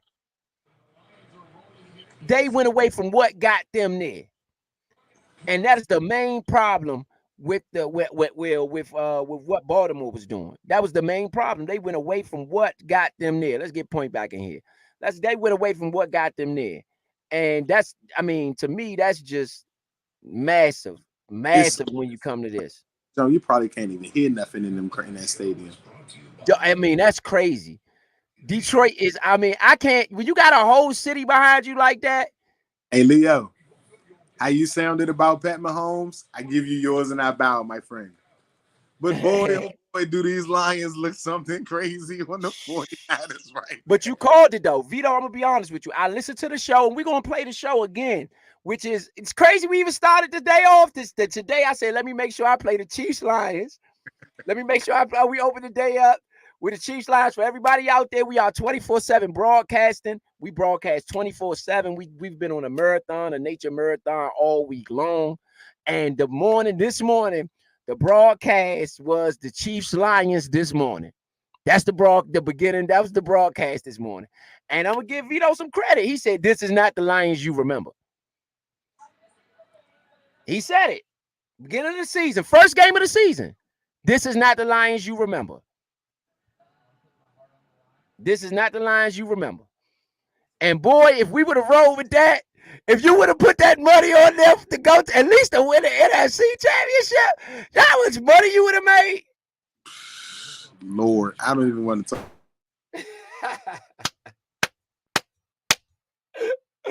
Vito called it, though. It's crazy. Man, that's why you got to listen to the Nature Sports Podcast. We are not the Vegas, one of these Vegas affiliated, we ain't none of that. At the same time, we're going to give you some real football, man. We're going to give you some real football, man. And we told y'all week one, again, I'm going to play the show. We're going to play the show after this one because it looks like that's what the Super Bowl is going to be. Detroit, the way the season started is the way it ends. What do they say? The way you start is the way you end. Well, that is the case when it comes to this football season. The season literally started on a Thursday night when the Kansas City Chiefs played the Detroit Lions. I made jokes. Like, what's up with the schedule maker? What do we got Detroit here playing? But now, they had a plan. They had a plan. You know. Shout out to everybody out there listening. This is the Nature Sports Podcast. Again, this is the Nature Sports Podcast. So make sure that y'all tune in. We are live, man. We giving y'all the NFC Championship game. We already gave y'all the AFC Championship game. What is there to say, man? We did this whole season, day one to the last day. And again, I mean, I'm even though I predicted this, we can play the show from last week, the end of the show last week. I did predict a Lions and Chiefs Super Bowl, but to actually see it is something different than predicting it. When you predict it, you can just predict with all reckless abandon. Hey man, these are people that's going to win. But then when you see it, you're like, oh my God, he really won. So I mean, it's who knows. Who knows, man? But this is crazy stuff, man. Crazy stuff. I kind of don't want to count San Francisco out. I just don't think Purdy will be able to bring them back from 17 down in the second half. San Francisco do get the ball back first, though. Let's be clear about that. San Francisco gets the ball first in the second half. If they can get an early touchdown, especially on the first drive, that will really do a lot for their bid to the Super Bowl here. Shout out to all the San Francisco 49ers fans out there. I know y'all going through it right now. Don't crash into nobody. What you got, Point? Can y'all hear me, man? Yeah, we can hear you. What you got? Yeah. I'm on the road, man, so I can't really chime in the way I would like to, man.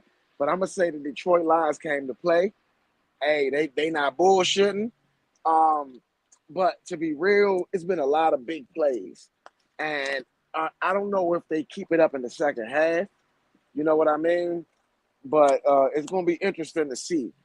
Honestly, I'm like V said, we've been calling it the whole time. The Lions. He's been saying the Lions the whole time. I will say this. If Detroit does go on to win this game, I am picking the Chiefs, not because of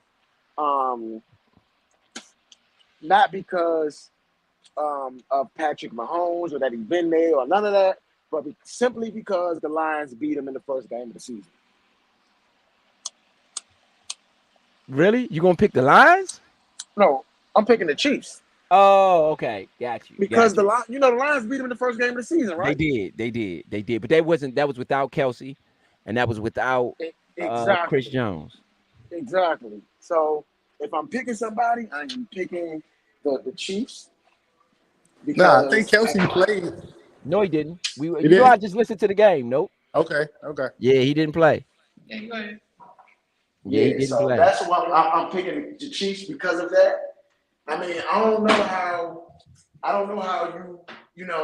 how San Francisco responds to this. I don't know how. Yeah, I don't know either. That's the part where I'm like, I want to say the game ain't over. Y'all know that's always my thing. Hey, I'm gonna call it and try to hype up the team that's losing, but I don't know if I can hype them up. The train too big. It's too many Detroit fans in the building. Yeah, No. They're not in that. That's San Francisco. They are got in on San blue? Francisco, bro. They are deep out there. What are you talking about, bro? They got on blue out there. Yeah, they deep out No. there in San Francisco. From what I've been seeing is, and maybe I'm wrong, but that is Detroit's. What's the name? No, they've been showing that. They have been showing Detroit's. No. We're talking about in San Francisco. But we're They talking got about Detroit in fans in San Francisco. They got a lot of them. Yeah. Like it's a lot of blue in the stadium. Yeah, son. Yeah. It's literally. I mean, It I don't looked think I've like ever a seen. Redskin game. It looked like a Right. Redskin game. It literally do. I don't think I've ever seen San Francisco's not an NFC Championship game like this. No. Right, bro. Like this was No. like the Super Bowl. Nah. It looked like they sold tickets for a Super Bowl. Yeah. Detroit in the first half had 280 total yards. San Francisco had 131. They had 141 rushing yards, Leo. 148. 148 in the first half. In the first half, they had 148 rushing. Yeah, they've been getting dominated. All that money that San Francisco spent on that line. Yep. All that money, all them picks they gave away, everything they gave away on that front line. San Francisco fans who are pissed, I have no gripe with you. Christian McCaffrey, y'all bought in Christian McCaffrey.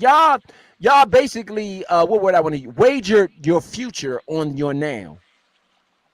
Yeah.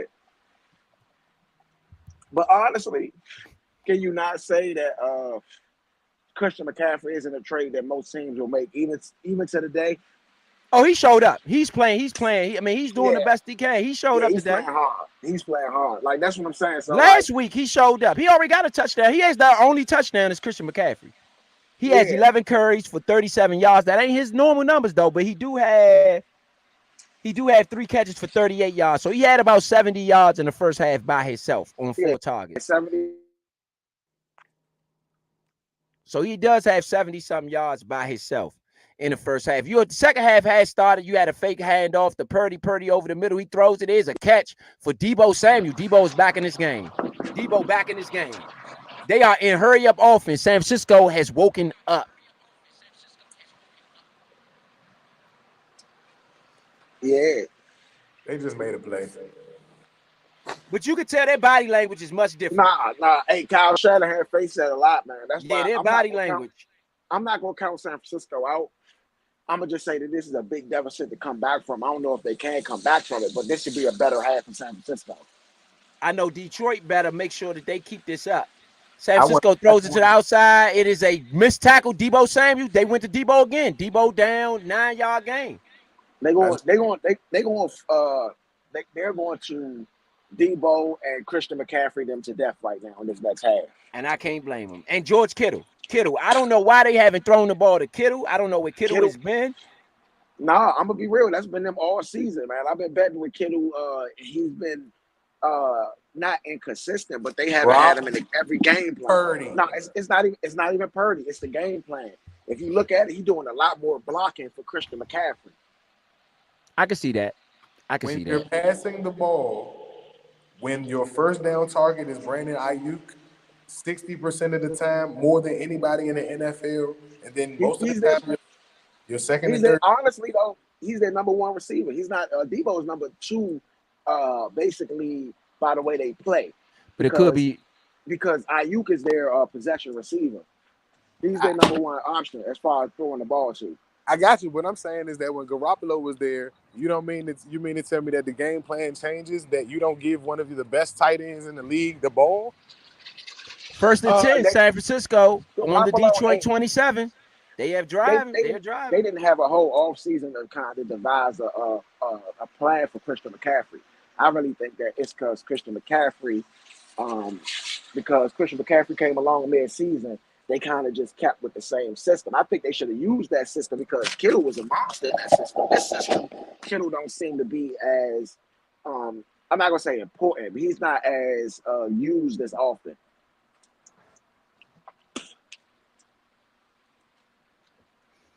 There's a catch to Brandon Jennings, a throw and a catch, a high one, but he caught it to Brandon Jennings. That's their deep threat. I don't know why they, Jennings, man, you're supposed to throw it to Jennings at least once every quarter, at least a deep pass. You had a run to McCaffrey on the 1st and 10 after the pass to Jennings. He gets 2 yards. Then you had a pass, an incomplete pass to Juszczyk. It is 3rd and 8 from the Detroit 25. I tell you one thing, they better get this 3rd down. Well, it's still early in the game. 10 to 20, was it 24? 3 points ain't gonna do it here. Not the way that Detroit offense is playing. Yeah, what I'm saying is that if 3 points is okay, not for the rest of the game, but for them to get on the board, for them to score some points, it's important. You know what I mean? 10 points is and then you only down 2 possessions for real. You take the 3. You do take the 3. You take the 3 if necessary. If necessary. But you want the touchdown right now. Got to stop Ben Johnson. He's too hot. Incomplete pass to Jennings. They got to kick a field goal. Yeah, you got to stop. Your worries is not what your offense can do because y'all know what your offense can do. It's what your defense isn't doing right now. Yeah, you got to stop Ben Johnson. Ben Johnson is calling a masterful game. He is. Now, to me, what I was saying before y'all started, it's about his second half play calling. Like, he's got to be able to be at least, if not as successful, at least halfway successful. Because if you score 2 more touchdowns, San Francisco can hang it up.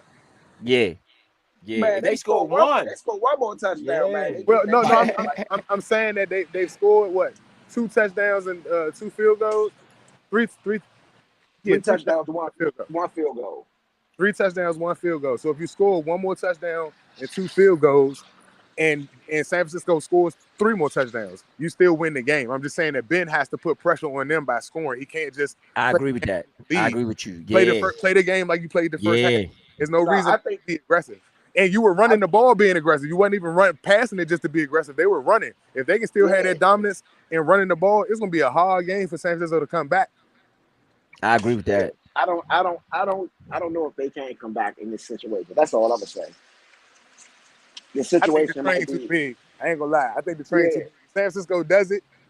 They may be able to ride the momentum into being able to face Kansas City, but then I almost take what you said with the Buffalo and Kansas City game. Like, they're gonna have to fight so hard to get back into this game. They're not gonna have nothing against Kansas City when they get there, even with the week break. Yeah. I'm gonna be real. If the Lions let them come back, that might be too big for Kansas City to break. For them to break Kansas City as well. Like, they can't even let them come back. They gotta put their foot on their neck and kill them right now. To be real. A lot of San Francisco fans like the fact that they got something. They say 14 ain't too bad. They can come back from 14. They at least can see the light of the day. Before that, they was just getting slaughtered. And who's to say they's not going to still get slaughtered? I don't think they're going to stop them people. Ben Johnson last week showed that it don't matter what position you put him in, he trying to get blood. I mean, I agree. I agree. And I would say that Ben Johnson is calling a masterful game. And what he's doing is he's making sure that he does get that head coaching role if he wants it. Now, I don't know if he wants it. He done 2 interviews. What you mean? You still gotta see how this season finishes. If he finish with a Super Bowl and he want to go off and head coach another team, yeah, that's possible. If he doesn't, if they don't get the win, you don't know if he don't want to come back and say, hey, you know what? I was this close. You know what I'm saying? That's true. But I don't think he would be taking interviews unless he was prepared to really be that. I mean, it sounds like to me his main motive, especially after leaving Detroit after I think 2 seasons. I'm gonna check and make sure of that. It's 2 seasons. Right. So after leaving Detroit after 2 seasons, I do believe that his motive is to be a head coach. No, I think that is his motive too. But I'm saying like right now, yes, because it makes more sense. It makes a lot of sense. But if they lose this game, I don't know how that affects Ben Johnson. If they go into the Super Bowl and very close and lose, I don't know how that would affect them and his decision making. Hold on, Vito. What you got? What you got? I think you're breaking up. Okay, win or lose. You know the type of bonus I'm gonna get for the type of performance I had in the playoffs. Oh yeah. It's the promotion. It's the promotion, and it's a chance to do something that everybody dreams of doing. If you're a coach that's an assistant on the staff, every assistant, I've had y'all as coaches on my staff, and all of y'all had ideas that coaches would have. That a head coach would be telling y'all, "Hey, you know, I'm the head coach, right?" But y'all all have ideas. At one point in time, I'm sure any of y'all could imagine yourselves as being a head coach, even with being a coordinator. You know what I'm saying? It's just something that runs in coaching, especially once you start to relate to the kids. You start to see that your system might work than what the offense might be doing, or your offense might be working than what the defense doing. You don't think the head coach manages the game well. Just a lot of things can happen where you like, you know what? We doing this together and we got this shit right together, but we don't know what goes on behind closed doors. That's when you know a team is good, when they can keep their arguments to themselves and not this first down play to Laporte. Let me tell you what happened. Just to give y'all some football commentary. I mean, meaning for the fans, not for the guys on the show. So they lined up in a spread offense. 2 receivers on the side, on the right side, 1 receiver on the left side. The 2 receivers on the side, one of them was Laporte. Laporte goes, and then they do some type of a motion. Not a real motion, though, because these are multiple players moving at one time. So they go and shift, and they do a shift where Laporte goes to the left side. They keep 1 receiver on the right side, and then they fake the handoff to Gibbs and throw it out to Laporte for a 12-yard gain, man. This guy, Ben Johnson, is doing next-level stuff. What down was that on? That was first down. Okay. Yeah. Oh, yeah, after the penalty. Yeah. Okay. I'm on it. I mean, my goodness. Oh, my goodness. I mean, he's one of the best play callers. I'm going to be honest with you. And that's just me watching him. And I don't know if it's his personnel. He knows what he likes to do. But he is one of the best play callers in the NFL this year, for sure. Oh, I see it. Did you see it? Yes. Yeah. That next level. Oh, okay. So the play before, they shifted them and then ran a running play first. Right. And then they about to pull that jump right after that. Okay. Man. Remember what I said about order of plays, like getting comfortable, setting the team up to seeing something, and then switching it on them in different. That's crazy. Man, this is next level, man. 24 in the first half is the most Lions points in the postseason since 1957. Wow. Yeah, I mean, it's watching history at the end of the day. I know them people of Detroit is hype, and they going for blood. They down at the San Francisco 40 already. Chase Young with the tackle after the Gibbs Montgomery curry for 7 yards. They got a 2nd and 3, yeah, where they did another run to Montgomery for 5 yards. And now they down to the San Francisco 36-yard line where they tried to throw it to Laporte. It was an incomplete pass. Now you got a 2nd and 10 from the San Francisco 36. That's why I said that field goal ain't mean nothing at all. As long as Ben Johnson can do what he did, 2 field goals and 1 touchdown this half, this game over regardless of what San Francisco do. He is out coaching Steve Wilkes on the defensive side of the ball. Oh my God. He's just straight up out coaching him. Straight up out calling. I mean, this is why play callers, for me at least, play callers are super important. I think that the NFL has gotten, not the NFL, just and not only that, he's using a linebacker at tight end. I hope everybody realizes that. He's using a linebacker at tight end. Who? Johnson, Ben Johnson. Who's the linebacker? Hold on, I'm about to pull it up now. Pull him up now. He is using. He reported eligible. Skipper, D Skipper.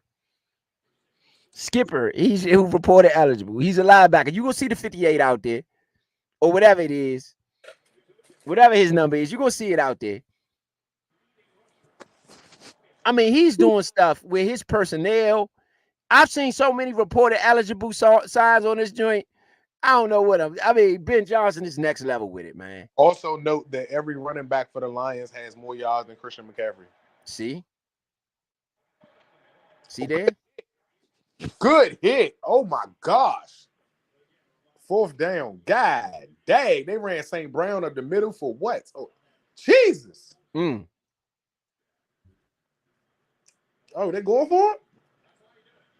Yeah, 4th and 2. What? Okay. I don't agree with it, but let's see what you got. Incomplete.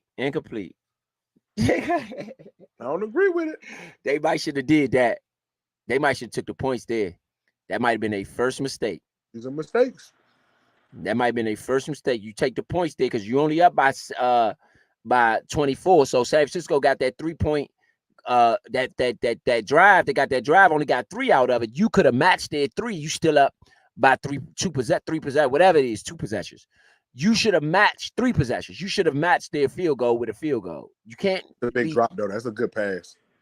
That's a good pass. That's a good pass, Golf. I ain't mad at that. I'm mad at the receiver for that. That's a really good pass.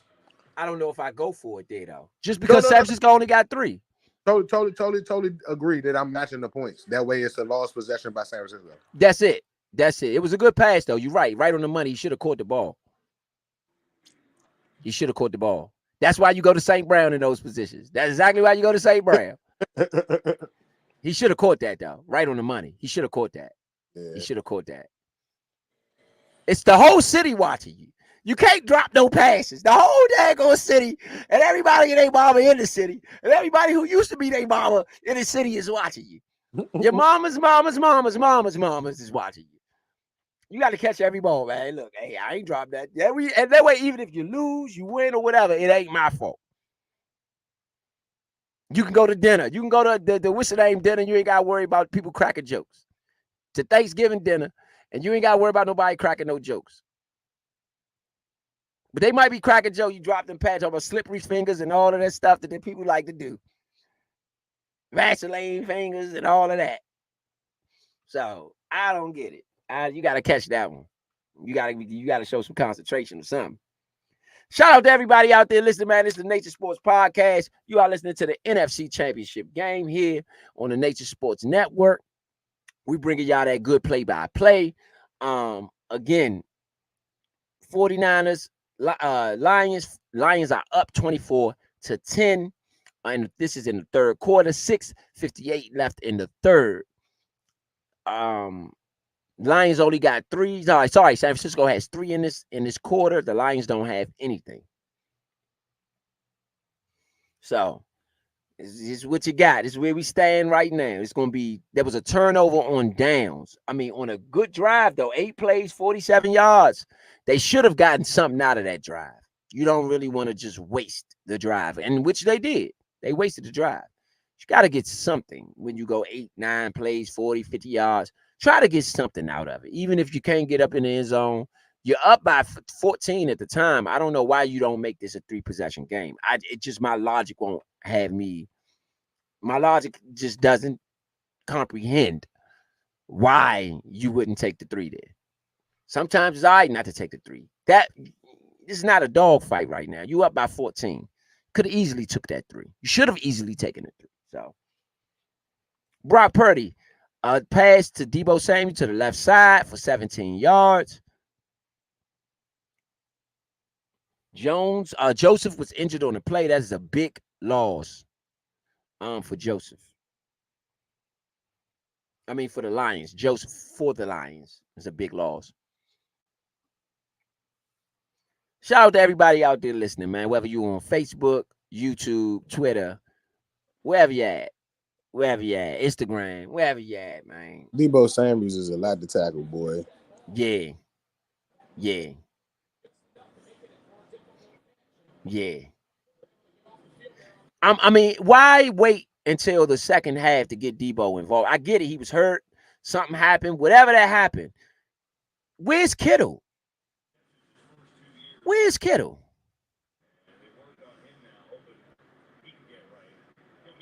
Where's Kittle?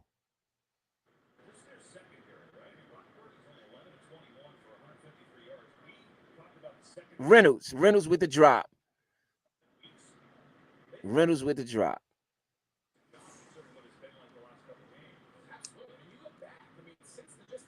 You know, you got a man down. That was Joseph. That's the Joseph injury. Joseph played well, man. It's a big loss for Detroit. Big loss. It's starting to get thick. I hope they didn't think they was going to make it to the Super Bowl and things was going to be sweet and easy. That ain't how it worked. That ain't how it worked. Oh, yeah, y'all going to have to fight for this one. And if San Francisco score on this drive, you now have yourself a real ball game. You are in somebody else's building. I know it hasn't sounded like somebody else's building. I know you got a lot of fans out there. We get it. But you still in somebody else's building. So you better put your foot on the neck while you have an opportunity. Bruh, this play Ayuk just made is crazy. Oh, my goodness. Brandon Ayuk to the Detroit 4-yard line, 51 yards, man. What did I just say? Oh, my goodness. Oh, my goodness. Has to pick that off, even though I think the penalty. That just got that crowd back in the game. That just put that crowd, that San Francisco crowd, even though they is in Detroit. I mean, sorry, even though they is insane, some Detroit fans out there, that just gave that San Francisco fans life. You got to make the interception too. Nah, it was still gonna be a penalty though. Yeah, yeah. But that's a penalty at the 5-yard line as opposed to a catch at the 2. Yeah. It should have been a touchdown for real. Yeah. I don't know if it's a penalty though, because he's running for the ball. Brandon Ayuk kind of initiated the contact. Oh no, he did. He did get him touched. You got to catch that though, Weiler, you got to make that catch. You got to make that catch. Good play. Oh my gosh.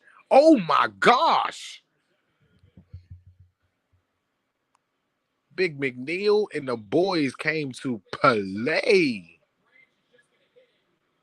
Brandon Ayuk is really keeping them in the game a little bit, to be honest. That play. That's why Detroit, you got to put your foot on your neck. You should have took that 3. Yeah, that was a great play. That's a great play by McNeil. Should have took that 3. Mm-hmm. Brock Purdy on the 2nd and goal had an incomplete pass to Ayuk. That's why you take the 3. Another pick. Oh my gosh. Come on. Yeah. That's why you take the 3. Dan Campbell. Bro, I'm sorry. You're not about to sell me on that, bro. That's a bad pass, Joe. It's Purdy tensing up. Touchdown, San Francisco. Ayuk. That is a bad pass, though. What you were saying on that 2nd down. Yeah. Horrible pass. George Kittle, no catches, 1 target. That's what I'm... Come on now. Make it make sense. This is the NFC Championship game. George Kittle used to be on the level of Travis Kelce. Let's not forget that. No, that's what I'm saying. He still is. He just hasn't been used. Yeah. I think that's due to Brock Purdy. You're not about to tell me how do you miss the biggest target they have? I agree with that. Like what? I agree with that. And Kyle Shanahan would use tight ends in our offense, so I don't believe that it's not in his scheme. Yeah. Brandon Ayuk, man. Brandon Ayuk is keeping them in this ball game. 17. We got a 7-point ball game. We got a 7-point ball game in San Francisco in the NFC Championship game. 5 minutes and 17 left. It's still 3rd quarter, so this is a game. They let them back in it. They almost had their ticket wrote. Yep. Hey, and if they lose this one, how do they come back from that? They can't. Taking the game over. They live off making their city proud. Nothing they can do right now is going to be wrong for the city of Detroit. I agree with that too. You know what I'm saying? We can't take this season away from what it has done for them and their organization. This is a great year. Again, if they were the team that went 0-16, let's not forget that. If you can do that, this is very possible. And your city deserves this. You know what I'm saying? This type of effort back to at least being a team to root for. Right. I agree with that. A Super Bowl is like the unthinkable. Like we couldn't imagine. Like they would ride that high for another 20 years probably. But if they don't make it, then at least we know that we made it there and we can make it there. Like it give them something to fight for. I'm not saying that it always happens, but give them something to fight for. And that's not nothing to be not proud of. Like especially when they've been losing as long as they have. I'm gonna be in my feelings though. If I was a Detroit fan, we was up 24-7. Yes. Don't you think the Falcons fans were feel about that Super Bowl they lost? That's true. That is true. The game is the game. The game will always affect you the same way, but you know what I'm saying? As long as you can go out there and fight with that same type of pride, like for year in, year out, at least while that coaching staff or the head coach is there, even if the head coaching makes his players play with that image, you know what I'm saying? Then you've built something that has success behind it. The Super Bowl is the ultimate goal, but again, I always say, if you can't make it to the playoffs, and again, this game right here, let's say forget the playoffs altogether. Let's say if you can make it to this game, you're giving yourself a shot. Yeah. You know what I'm saying? If you can't make it to this game, like what you said about Philly, I'll even use that. If you can't get to the Eastern Conference Finals, then is it an experiment? But that is an experiment that has worked because he's a multiple MVP or sidebar as far as that sport. He's a multiple MVP in the league, and you built something around that player. The other player that you tried to build around just didn't work out for you, but you have built something with that at least the city can be behind. You know what I'm saying? Not that many MVPs in the league for everybody's team. It ain't one for every team. It's just certain players, and he's got it multiple times. And for who they say the best big man is, he fights for that position with him season in and season out. So you got to be happy with that. But again, like you said, the overall success of your team, you got to find what pieces to put around him to make it to that conference finals or to the finals. You know what I'm saying? So without that, then your tenure with the team just doesn't work. I agree. I definitely agree with that. Definitely. I mean, this is a ball game. It's a 7-point game. 5 minutes left in the third, so you got a whole quarter. You're in San Francisco. Let us all be reminded. This game is in San Francisco. It's not in Detroit. I get y'all showing the Detroit watch party and you showing the Detroit fans. A lot of blue in there. It's definitely a lot of blue in there. I'm looking. It's blue and red is a totally different color. You know, I ain't that old with them colorblind. I can see that much. So y'all got some fans in there. However, this game is still in San Francisco. So y'all better bring it. They fumbled the ball. San Francisco recovers the ball. Armstead at the 24-yard line. That might be the game right there. That's what I said. That's why I was saying that. Show the Detroit fans now. Don't lie. Ben looked defeated right there. I ain't gonna lie. That nigga looked like he almost threw up in his own stomach, in his own mouth. Great play. Was that Gibbs with the fumble? It was Gibbs with the fumble. Brock Purdy first pass to Kittle, -1. -1 on the pass.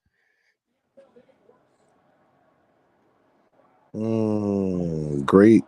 That's when your defense need to step up. Gibbs got to cover that ball. Oh no, he never got it cleanly. It was moving around the whole time, but you got to cover that ball up, champ. Yeah. You got to take what you got and stop trying to fight. Know when to fight for extra yards and when not to. Yeah. You got to cover that ball up. That was catastrophic. Catastrophic. Sutton, good tackle, boy. That was catastrophic. They have a chance to tie the ball game up. In the third quarter. All in one quarter. 17 points in one quarter. I told y'all, Kyle, I don't look too happy going in that locker room. Again, I saw it when San Francisco came out. They had new energy. They definitely had new energy. They definitely had new energy. I felt it. You got to give Debo Samuel a lot of credit, too, because Debo kind of boosted this up. Brock Purdy scrambles up the middle to the Detroit 4 for 21 yards on the play. Kyle went that jump like LeBron. We getting rid of everybody if we win this game. This is a totally different half, man. And Detroit better wake up. They are at the Detroit 4-yard line. 3-yard line now after the 1st and 1 run. Sorry, at the 1-yard line. After the Debo Samuels run. That was big. Purdy, man. Purdy showing something. It is. He definitely is. Purdy showing something. I kept telling you, V. Purdy, all right, man. No, I remember I never said he was. I said that the way you beat them is by attacking him. If you let him sit back, I said this last week, you let him sit back. That's any quarter. Daniel Jones got $144 million in NFL. I do not consider him a good quarterback. If you let him sit back, every quarterback can pick you apart. If you put pressure on them, that's when you know what kind of quarterback you got. He's not good under pressure. I've showed that every time I said you put pressure on him. Once you stop, that's not my fault. I can't be a defensive coordinator and tell him what to do. Like, I'm not putting pressure on him though. But you can't blitz him every down. So it's not about blitz. You don't sending 5 is not considered blitzing to me. That's just an extra rusher. Yeah.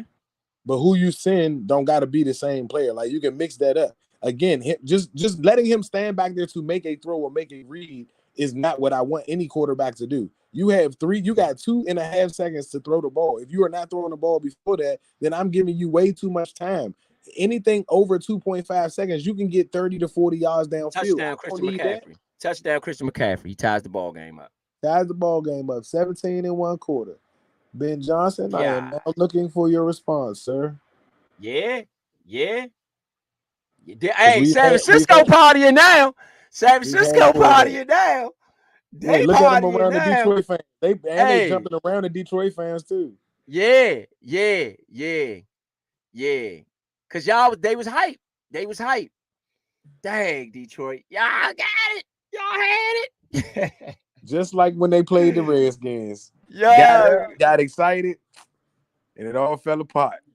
Dang. We have seen in one quarter a complete change. Somebody bet too much money on the Lions. I tell you that. I'm gonna tell you something. It was about that daggone. Field goal. At field goal. Because if they still had a field goal lead, you think about it. You go down, you get 7 here. You still now got a 10-point ball game. When you don't take the money. Yep. When you don't take the money. Well, Kansas City got away with not taking the money today. Because they wasn't playing in somebody. Well, they was playing in somebody else. Yep. That's Pat Mahomes. Yeah. Nah, man, it's not the quarterback. If Goff would have completed it, we're gonna say that's Jared Goff. No, we not. Nah, bro. Right? I'm saying that's Pat Mahomes. Bro. They got lucky. I'm gonna keep it real. They got lucky. They just got lucky. It's different when you risk with the guy. When you risk with Brady and you don't, win, you can always come back. They didn't get it, Leo. They didn't get it. So Pat Mahomes doesn't make any sense. They did not get the 4th down. They didn't get it. That's what we were saying. I'm saying that you can risk it with a Pat Mahomes. No, they risk it with everybody else. Today. You're not supposed to risk that with anybody, bro. You take the points, bro. Yeah. No, that was against the number 1 defense in the league at that. You don't just assume that he's gonna carve up the number 1 team. Right. I agree, but it's the thing. Whenever it is Pat Mahomes, bro, same thing. Like Tom Brady or whatever. You can take the risk, but you don't want to, but you can. The Detroit Lions in this whole quarter only has had the ball for 4 minutes. In this quarter. Everything else has been San Francisco.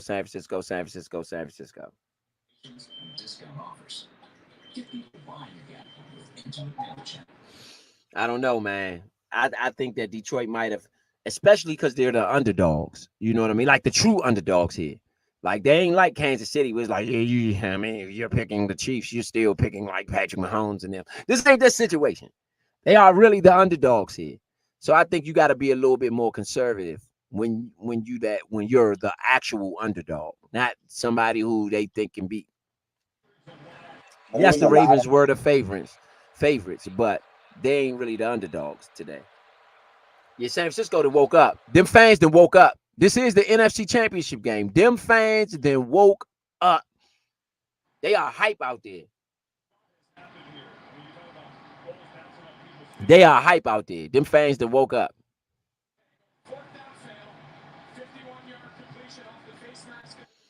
Man.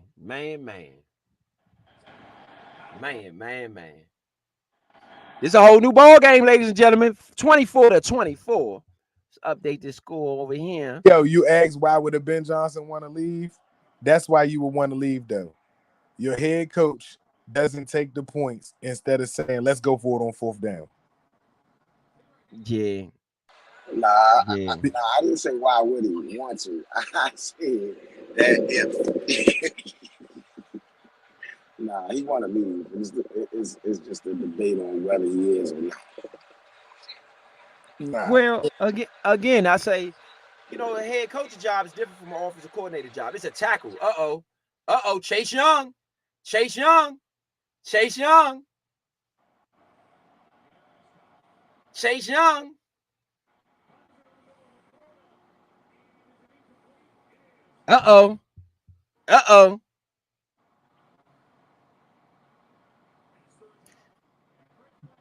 Man, they better score here. I know that much. Detroit better score here.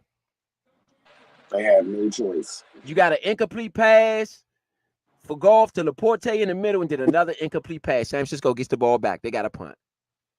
Oh, my goodness. San Francisco then woke up. Laporte got to make that catch, though. He got hit. He got cranked. He did, but he still got to, look, you're going to have to do some extraordinary things. Nah, he hit him right. He left him right on the ball. Right on the ball. It was. He gotta make Reynolds is killing him right now, bro. Reynolds, no bull. They gotta take him out, but they need to go back to Brown. Or all Williams. of this. Or Williams. He's the fastest person they got, bro. Come on, bro. Reynolds is wide open. Yeah. He is wide, bro. Come on, bro. Nah, bro. They gonna set your house on fire, bro. Don't go out like Andre Rison, bro. Yeah, no bull. He is wide. Oh my goodness, Reynolds is killing him. Bro, you can't drop that. Yeah, you can't. They're gonna San whoop Francisco his. Did nothing. Yeah, he can't go back to Detroit. He might as well don't even go back to Detroit. He might as well spend for his stuff. That was a great punt. That was a great punt, bro. Yeah, Reynolds' career might be done. They might have messed him up, bro. They might have folded. Damn, Young. Bro, look at that punt, bro. That punt had to be almost 90 yards, like 70 yards. He a bum for that. Young. He a bum for stepping in the daggone end zone, bro. Move. Oh my goodness! Wow. Did you see that punt? Yeah. He had no business. He had no business. Move. The man had it up, bro. He did. You had no business. They self-destructing. That is 25 yard. That's a 25 yard. Look at this. Oh my goodness. What are you doing? You trying to be the hero. You should have tossed it to your man as soon as your man was clearly in. Your man was clearly in. And you wasn't. A lot of jersey burning in Detroit. Bruh. They are fumbling. They are fumbling this away, though. They are fumbling this away massively. The train was too big, and now it has become too big for them to ride it. Going the other way. Yeah, it's going. Now they can't stop it. It's like this joint just start snowballing, and they can't stop it. I've had Madden games like this, bro. You don't come back and win. If you blow it like this, like if you up like genuinely up like 17-20, and you cruising through, like nothing's going wrong. That one quarter when you throw one pick and be like, it's all right, it's just one touchdown. But you know it's mad, and you like, I gotta score on the next drive. And then you like, it's 4th and 1. I can get this 4th and 1. I've been getting it all day. It's 4th and 1. I know I get the points, but it's like a 54-yarder. Let me just go for 4th and 1. And then you fumble or they stop you. Yeah. And then they get that one play touchdown. And it's like, I'm still up by 6, but it's like, How did this happen? How did I get here? Right. I'm too It doesn't nervous. stop. It doesn't stop happening from that point. Like it doesn't stop. The burn does not. Time got to run out. That's what you need to happen. Now let me go see what the Detroit fans got to say now. Let's see what the Detroit fans got to say now about their team after giving up 17 to nothing. They went 17 to nothing in the third. 17-0 in the third. 24-7 at halftime. Yeah. And before the third quarter is over, it's a tie ball game. Didn't I say that though? I want to see what Ben does in two halves. Now the people talk about they was talking trash.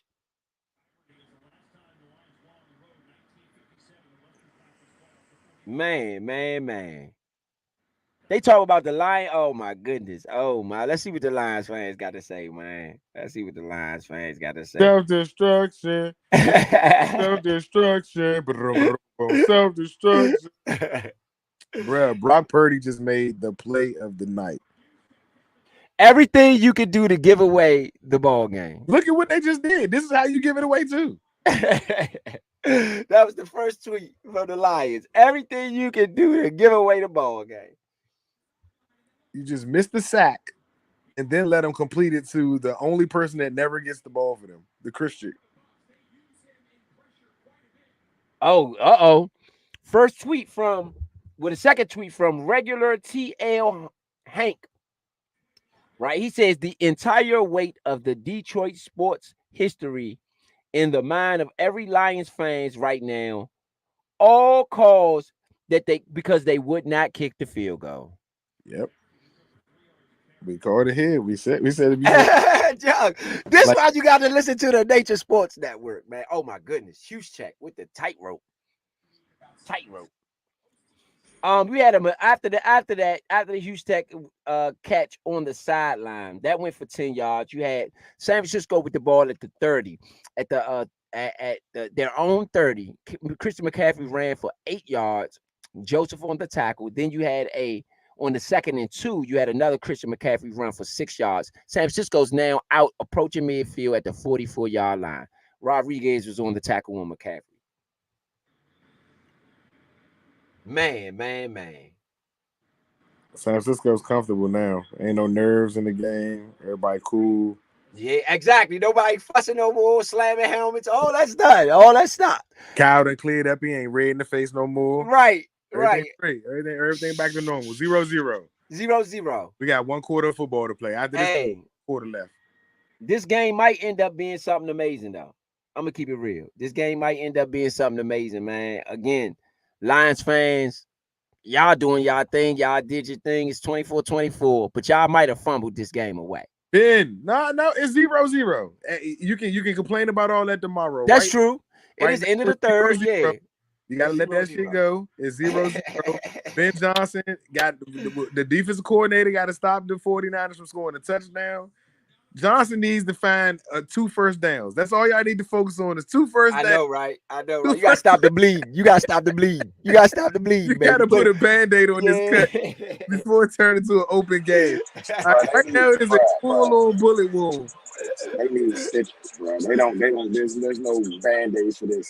You said it needs stitches, right? No, but you got to put salt on it with a. Hey, you ain't got to the hospital yet, so you can't. You better do what you can. You ain't got to the hospital yet. You know, ain't no stitches. You out when you out. You out in the open. You out in the streets. Use what you can. You out in the streets, baby. Get a shirt, baby. Wrap the joint around your arm or something. You know what I'm saying?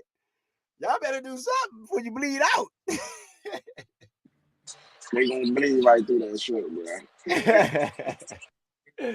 Horrendous tackling from the Lions. Just to go back to the Twitterverse, that's Blitz House Money at Blitz90 on Twitter said the horrendous tackling by the Lions. Church girl says for the Lions said ain't no way the Lions blew that lead. Ain't no way the Lions blew that lead. Look, oh my goodness, here they go. They said new look Lions with the same old loser ways. Dog. Oh my gosh. There they go. This is why you can't start losing. Because the fans remember who you were. The fans remember who you were. And they're gonna automatically revert back to that's who you are. Yeah, they thought we were. Who we thought they were.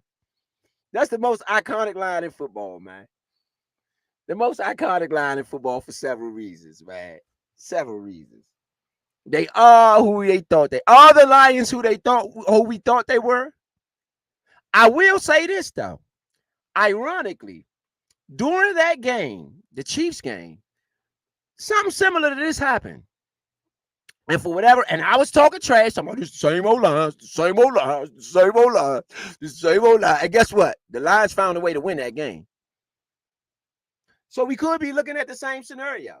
Vegas could have wanted all the money to fall back into the hands of the San Francisco 49ers because all the money had flipped to the Lions at one point in time.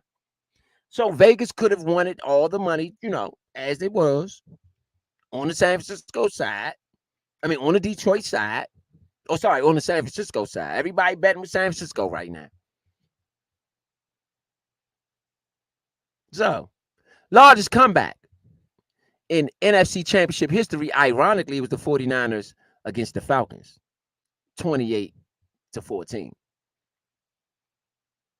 Throw to Debo, 17. It was 17 points, though. Throw to Debo Samuel on the first down in the first quarter. First play of the first quarter, Debo Samuel catches it, and he's tackled immediately for it. Looks like a 1-yard loss on the play.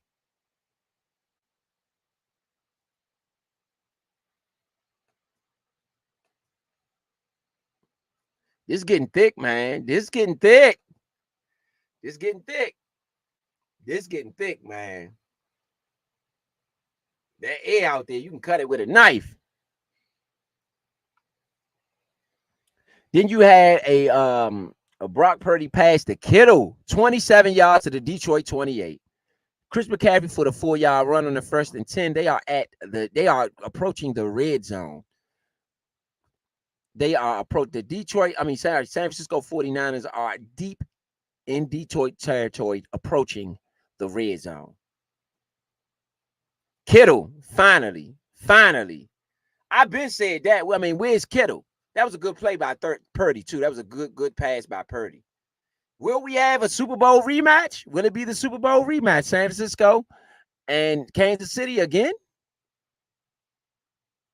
Will we have a Super Bowl rematch? Hand it off, up the middle, McCaffrey. I think that was a 4-yard Curry. First time out by San Francisco. I don't agree with it. When San Francisco played the Chiefs in the Super Bowl? When Patrick Mahomes beat them. Remember the Jimmy Garoppolo overthrow to Emmanuel Sanders in the end zone? Kansas City's first Super Bowl. Remember they was down by like 10 with like 8 minutes left? Yeah, the Mahomes magic. Yeah. That's when he learned to play quarterback, in my opinion. That day, you either learn that or you going to lose the Super Bowl.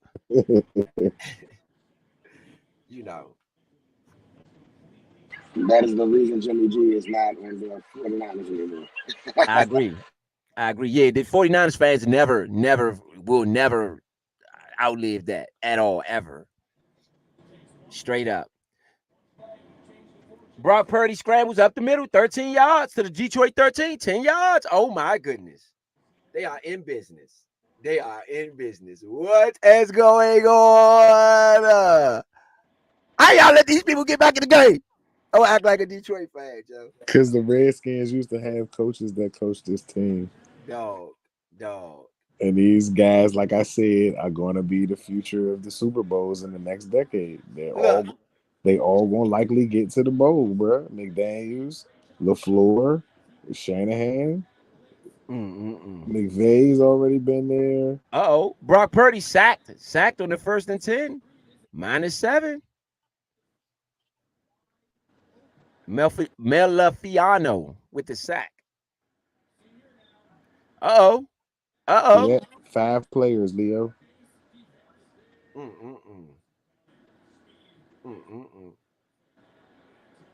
Just got to send 5 players, so he's not just standing right there. You see how long he was standing right there trying to figure stuff out? He wasn't looking for reads. He didn't have his eyes set on it. He was trying to figure out where to go. I agree with that.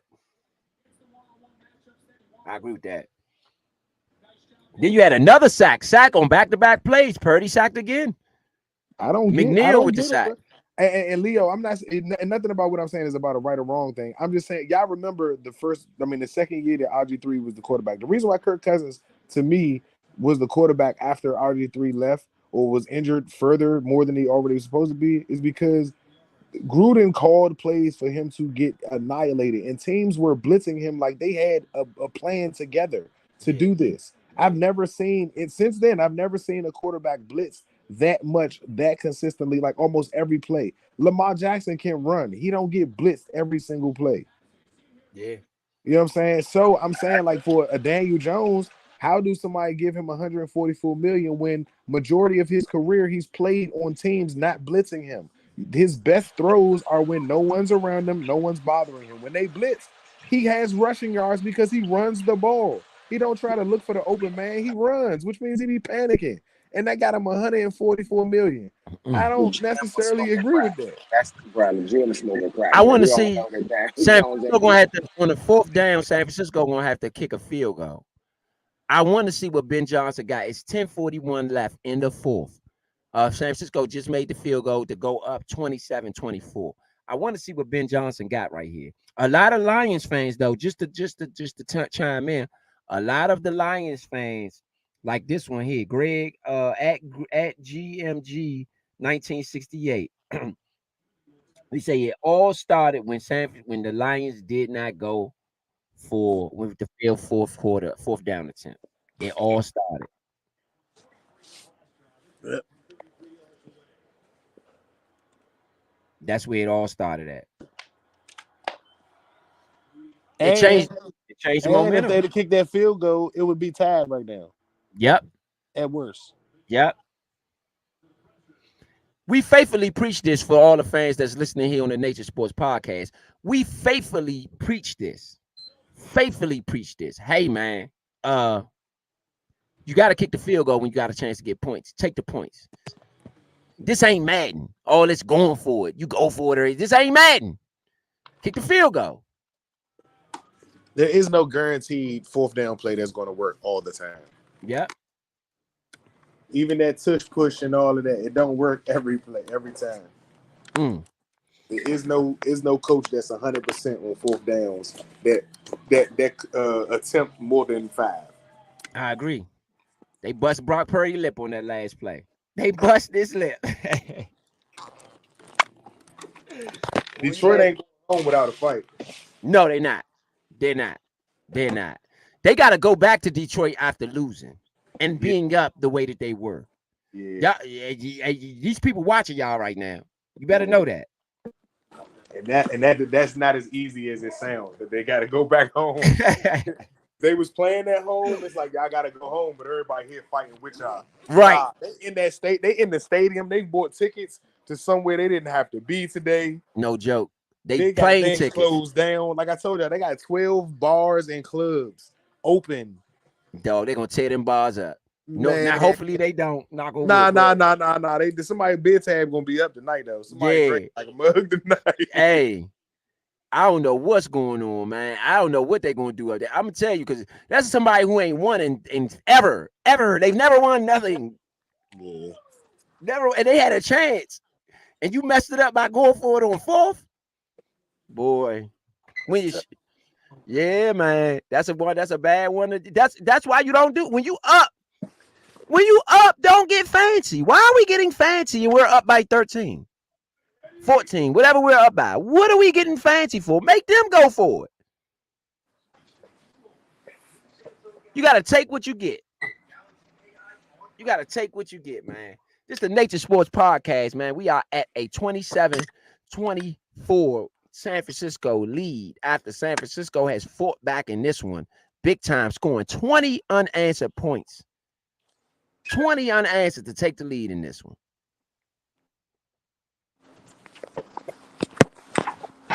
Wow.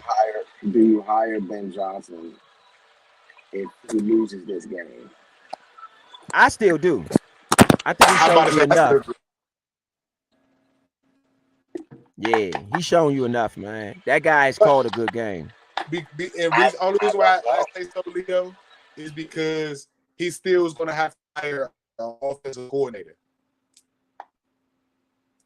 Yeah. Meaning that you don't take the responsibility of trying to coach a team and coach the offense.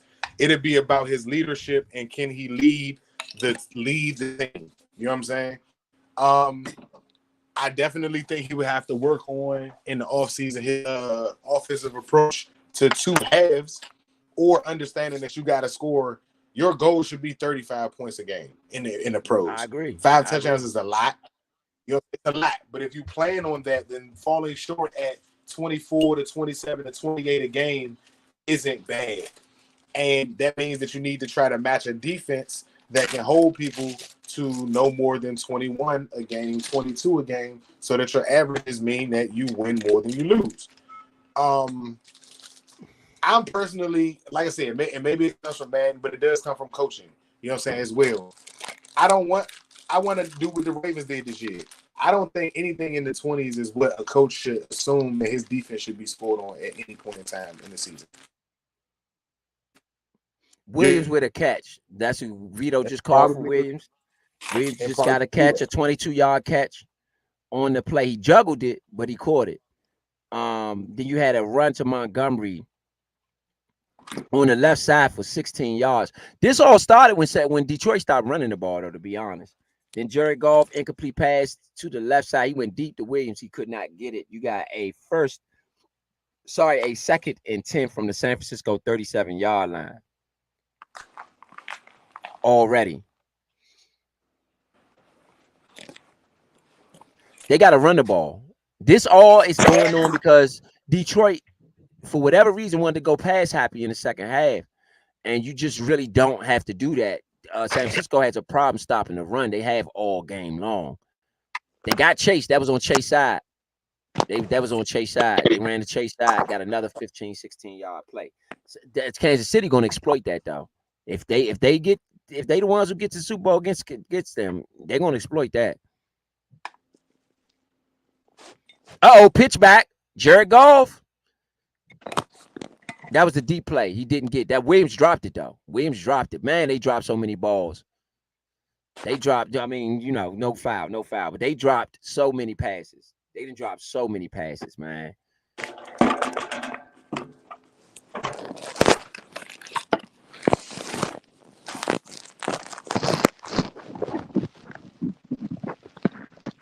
Gibson saved that play, though. Gibson came out of nowhere. I think that's Deshaun Gibson for San Francisco. Yeah, he saved that one. You got a second and 10 at the San Francisco 37. At least Detroit is approaching field goal range. They are approaching field goal range. I get it. You want to get your 7 or you want to get your 14 or whatever you're trying to get. But you might have to settle for what you can get here, which is the 3 or whatever you can get. If you can't only get 3, don't hesitate on taking that, man. Don't try to be all fancy and go for it and mess around and have the city do something to you when you get back. Knock on wood. We don't want that to happen. I'm just saying. I know I'd be pissed if it was me. Shout out to everybody out there listening, man. It's the Nature Sports Podcast, man, giving you the NFC Championship game. Giving you the NFC Championship game.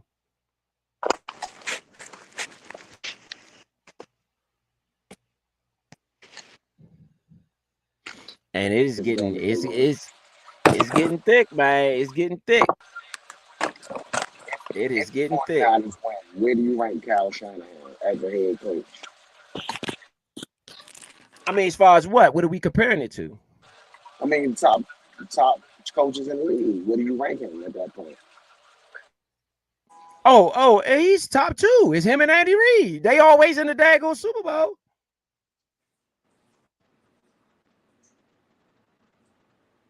I mean, he hasn't won one. McVay got one. Huh? He don't got a Super Bowl, though. McVay got one. Oh yeah, McVay do got one, but I think you got, as far as the top coaches in the league, it's a small what word I want to use? Fraternity. To me, it's Andy Reid top level, especially without Belichick right now. He's not working for nobody. So you got Andy Reid as the top. Of course, for me, it was Pete Carroll and Bill Belichick was kind of in that mode based on their resumes. We're basing this on resumes, right? So You can. all right, so you have Andy Reid, right? And then when you look around, you got maybe you could put Doug Peterson and Sean McVay sort of same class a little bit. No, absolutely not. Doug Peterson is not even coaching with the team he won a Super Bowl with. That's true. However, Doug Peterson only has one season where he doesn't have a winning season his whole career. That's something to say. I can respect that. So, I mean, he's so, and he does have a ring. Not, we only got like a handful of coaches that got a ring. It's only a handful of them. Yeah, do got that point. Do got a point. So you got Andy Reid, which is, to me, like I said, Kyle should be up there in my opinion, because with the roster that he had with Washington, why is the record not as good as it is with San Francisco? I believe the GM and their roster is the reason why Kyle is that good. When Kyle doesn't have as much talent around, I think he'd be challenged as a head coach. why would they do that? They was at the hold on. Let me stop y'all for a second. It was a 3rd and 10. They threw it out to St. Brown from the 37-yard line. There was a 4th down and 3 at the San Francisco 30. They didn't take the field goal. They went for it and did not get it again. San Francisco ball. This making me look at Dan Campbell kind of funny, bro. Is he tanking? Is he tanking? Is he tanking in the NFC Championship game? Why would you go for it then? Why would you go for it? What is this? Overly aggressive. They went They went for it again. They was at the 30-yard line. Would have been a 47-yard kick to tie the game up. They went for it and did not get it. What the fuck? Something going on with that. My bad. No, you good, bro. That's the reaction I really have to be honest with you. I just don't. What? Is something going on with their kicker? Nah, Ben Johnson must have told him he was taking the job. Yeah, something. What? Why would you not take the field goal then?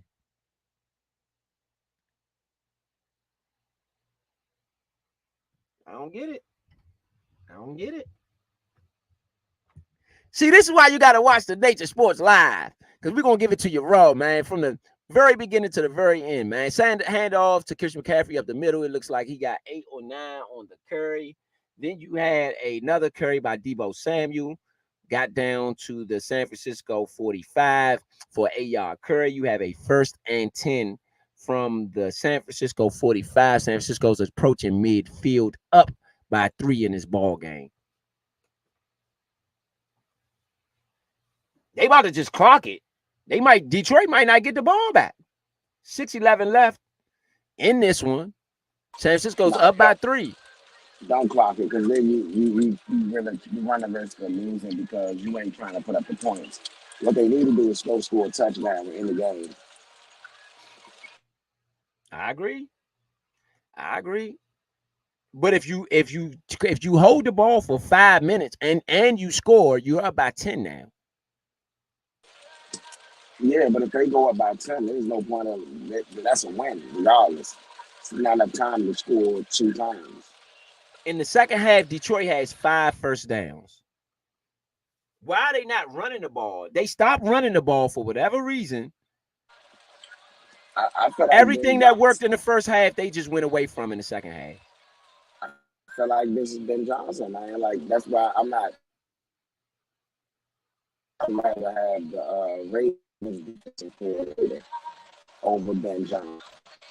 I still don't have him over Ben Johnson. I'm gonna be honest with you. Yes, this is alarming. But I don't know. I still like what Ben Johnson did enough in this game and still not be against him being a coach. I still like enough of what he did in this game so far.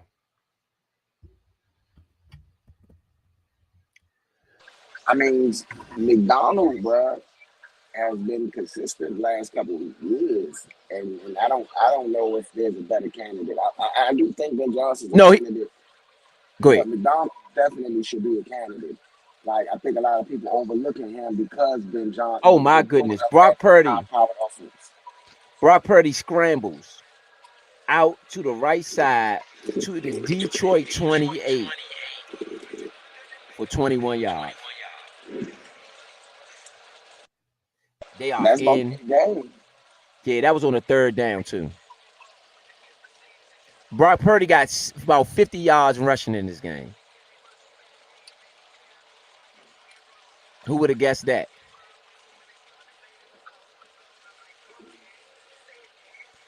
Yep. That was definitely, yeah, Brock Purdy, man. Brock Purdy can run a little bit more than what people gave him credit for. I ain't going to say that's the game yet. They got to score. If they get a field goal and Detroit get the ball back, it ain't over yet. No, they got to score. They got to score a touchdown. They just showed Brock Purdy's dad, man. He out there celebrating good, man. Now it's about knowing the parents. That's the one thing I will give the Kelseys and the Taylor Swifts and everything that's going down. It's one thing I do give them.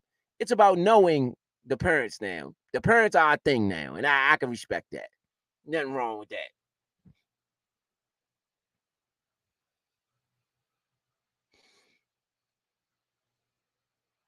It's a pitch out to McCaffrey. Man, McCaffrey breaks the tackle. He's off to the races. He's down inside the 5. Yeah, once the momentum swung, it kind of looked like it was San Francisco all the way. Yeah. Touchdown, San Francisco. Elijah Mitchell up the middle. 3 yards. Wow. What in the world happened? Detroit just did not score any points in the second half. That is glaring. That is glaring. That is glaring. That's what I'm saying, bro. That is glaring.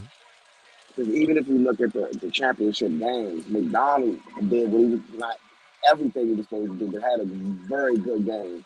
Ben Johnson folded in the second half. All you had to do was keep running the ball. That is alarming. That's alarming. It's glaring. I mean, I can't hate on y'all for saying that. I can't hate your opinion for saying that because he hasn't looked good in the second half. 34-24. San Francisco has blew this game wide open. Looks like we'll have a rematch, a Super Bowl rematch. That's what it's looking like right now. It's 3:02 left in the fourth quarter. Detroit is down by 10 after going up by 17 in this ball game. They are now down by 10. 27 unanswered by the San Francisco 49ers in the second half. Detroit has not scored at all. There's no coming back from this one.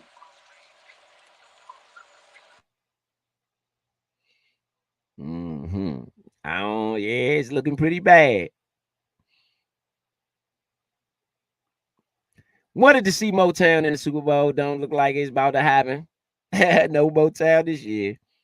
They had a good run though. Great run. A lot of people just going to say good for that, whatever. But it's going to be a lot of Detroit fans that's going to be mad. They went for it twice, squandered 2 drafts. That's 6 points out the 10. It would be if they got that, if they had those 6 points right now, they could still get the ball back and they would be down by 4.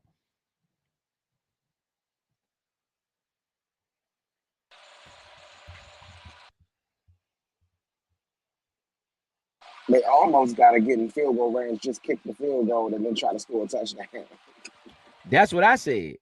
That's how I play it when it's late like that.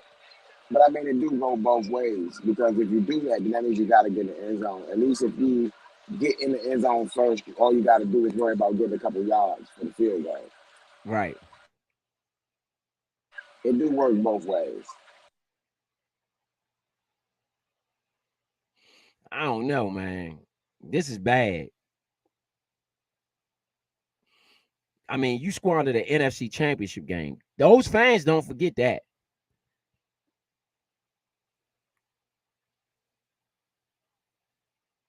Those fans don't forget that.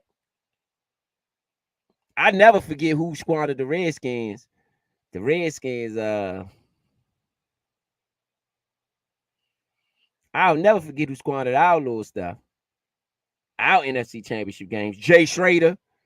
That happened in 1986. I'm still talking trash about it. Every chance I get. Jay Schrader. And Kirk Cousins with a chance to go to the playoffs. It's not stuff that you forget. It's not stuff you forget, man. So who do you blame for this collapse? Do you blame Ben Johnson? It's Do you Dan blame Campbell. Campbell? Dan Campbell. Dan Campbell. Them 2 field goals. No, but do you blame the defensive coordinator? No. It's Dan Campbell to me. For me, it's Dan Campbell. Dan Campbell. I don't know, man. I think you might get blamed a little bit there. I mean, if you went for it, even if you went for it them other 2 times, when you got the ball back now, it would be a 4-point ball game. If you took the 2 field goals, that is a rookie mistake. It shows that he's a rookie in the playoffs, and I don't mean he's a rookie coach. He's coached other teams, but it was a rookie mistake. We're gonna go to the Twitterverse and see if the Detroit fans feel the way I feel, but that's just how I see it. What you think? I personally would blame. I would personally blame. Man, all of the coaches actually, all 3 of them should take blame for this because Ben Johnson collapsed, the defense collapsed, and then Dan Campbell made 2 bad calls. You can't say that. You can't just blame Dan Campbell because Ben Johnson has not done nothing in the second half. Nothing. Like he didn't even have a game plan. Hey, okay, so listen to what the Lions fan says. They're talking about Brock Purdy on this, but I still read it. It says Flint Lockwood, so I guess he's in Flint, Michigan. It says the difference between the Ravens and the Niners: Lamar Jackson dancing around to not take a hit, and Brock Purdy is lowering his head to win the game. That's what he said. It was related to the game, but this is the ones that are glaring. Dan Campbell's decision making cost his football club. That is Cornell Truth on Twitter. Then Eric Arteri says this should be the game-winning drive. WTF Lions. Trader Turn at Trader Turn on Twitter says Dan Campbell is the best thing that happened to the Lions, but the worst thing that happened to them in the second half of this game.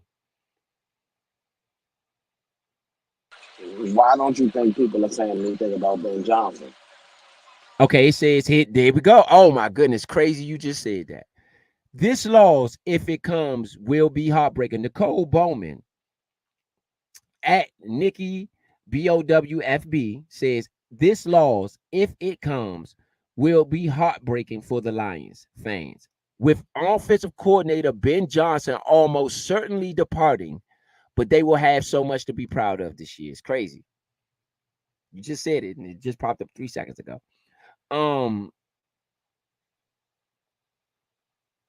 They say, Thundercat says, can't win with both of your hands around your neck. Choke loss, choke job. John McAndrew. Yeah, John McAndrew says, Dan just kick the ball, the field goal, and take the points. This is another guy just posted this. Let's see what he said. He's posted Nick Saban. Choke job since the Falcons. Yeah.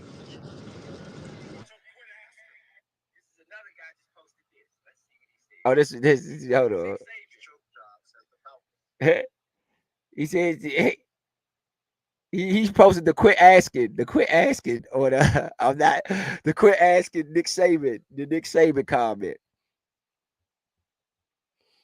The Lions receivers had 26 drops in the regular season, tied for 8th most in football.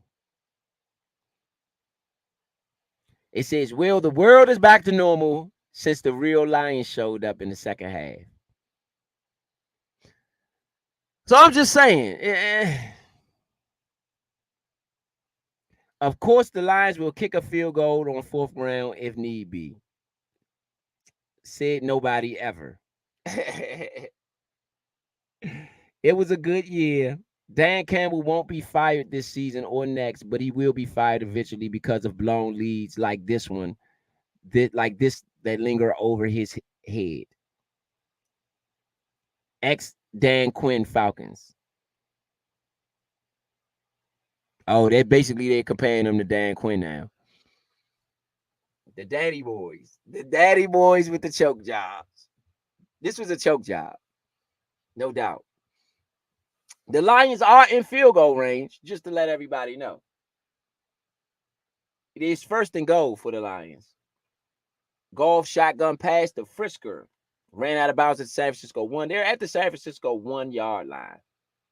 They do have 3 timeouts. It's 1 minute and 10 seconds left in the game. I mean, who knows? That onside gonna have to be perfect. They can win it though with the onside. Uh-oh, it's a touchdown, Lions. No, he's out of bounds on the 1. Goal for incomplete pass. Why are you passing it for 2nd and goal from the 1, down by 10? Why are you passing it? I don't know. I don't get this. I don't get it. Maybe looking at it like if it's an incomplete pass, you save the time.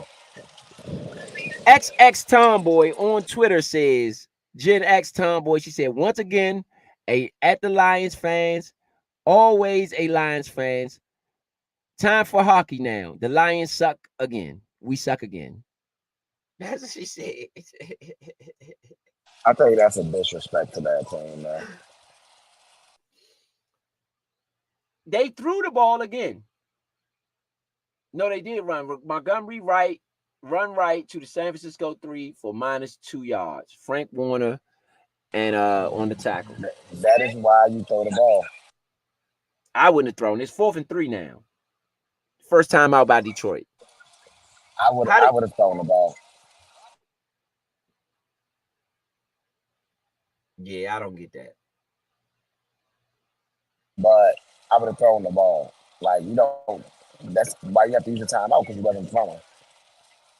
Yeah, I mean, me personally, I always try to lean. You should have some short yardage, bread and butter plays, inside the tackles for moments like that, in my opinion.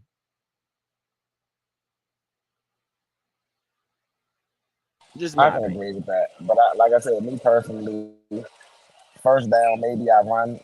If I don't run on that first down, I do run on second down. But I'm throwing the ball 2 out of 3 times in that situation.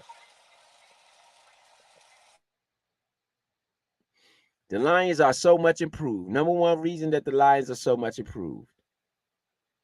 They say, I mean, some fans, Dan Campbell's cost the Lions the game. That's what a lot. Dan Campbell's might not get left on the tarmac like Lane Kiffin, but he needs to be lectured by a grown adult caveman decision making. That's what they called it. Touchdown Lions. Touchdown. Oh, Reynolds. Was that Reynolds who got the touchdown? No, Bagley. With the extra point is good. Yeah, Bagley with the touchdown. No, Williams with the touchdown. That's who Vito had been calling for all season. He said Reynolds is the man. Yeah, I mean, after was it Williams got that first the end around touchdown? I don't know why they wasn't really going to him like they used Debo. Yeah. Why you ain't just go for 2? Why you ain't just go for 2 since you been going for it this whole time? Nah, man, you trying to get that man fired. You should have just went for 2. Yeah, he got 5. He got 5. He went for 2. Hey, they got it. Hey, they huddled up. They go try to get this onside. They go try to get this onside. They go try to get the onside. If they get the onsides, hey, we got a new ball game. How much time left? It's 56 seconds left. They got two timeouts. Yeah. So it's all on. I hate that though. I can't stand it. If I'm playing in an NFL game, I don't ever want it to come down to an onside kick for us to win. Nah, that's that. Absolutely not. Absolutely not. I don't ever want it coming down to that. Well, I hate that. Once you say that word, I even hate the word onsides. Why we got to do this to win? Hey, you got 50-something minutes, and then you wait to the last joint to try to pull out the stops. Well, I mean, if you gotta do what you gotta do sometimes, though. This is terrible, man. The Lions choked this one away. Detroit was supposed to be in the Super Bowl. The same old Lions, man. It's been a good run, though. Nah, it's not the same old Lions. No, you can't say that. They not the same old Lions. They the new old Lions. Then they the new old Lions. The new old Lions. This is something new right here. Yeah, they were the new Lions for one half, and the old Lions for one half. So that's why they the new old Lions. Nah, I mean, the Lions ain't been known to choke. They just been known to lose. So like, we're not talking like the Bills with the left. You know what I'm saying? Right. They was known to lose, and they had a good winning season. They got all the way to the NFC Championship. They, and honestly was a half away from going to the Super Bowl, half away of good football from going to the Super Bowl. Oh, they had a chance to get the onsides too. They had a chance. Fumble hands. See, it hit him right in his hands. That's crazy. Hit him right in his hands. John Lynch is on the field. John Lynch just came down to the field. It hit him right in his hands. It was a great onside kick. Great onside. Oh, this guy. Oh, he dropped it. Oh man, he dropped the onsides. Why do you have a linebacker in there? Why do you have a linebacker? Dan Campbell from the Packer. Dog, he dropped the onside kick, dog. No, that was Laporte. Laporte is the one who dropped it. Remember, Rodgers from the Packers. Yeah. But got a flag on the play. It's a flag. What are they saying what the flag was? Did he touch it early? That was a great onside kick, though. He might have touched it early. Yeah, he touched it a little early. It was a little bit early.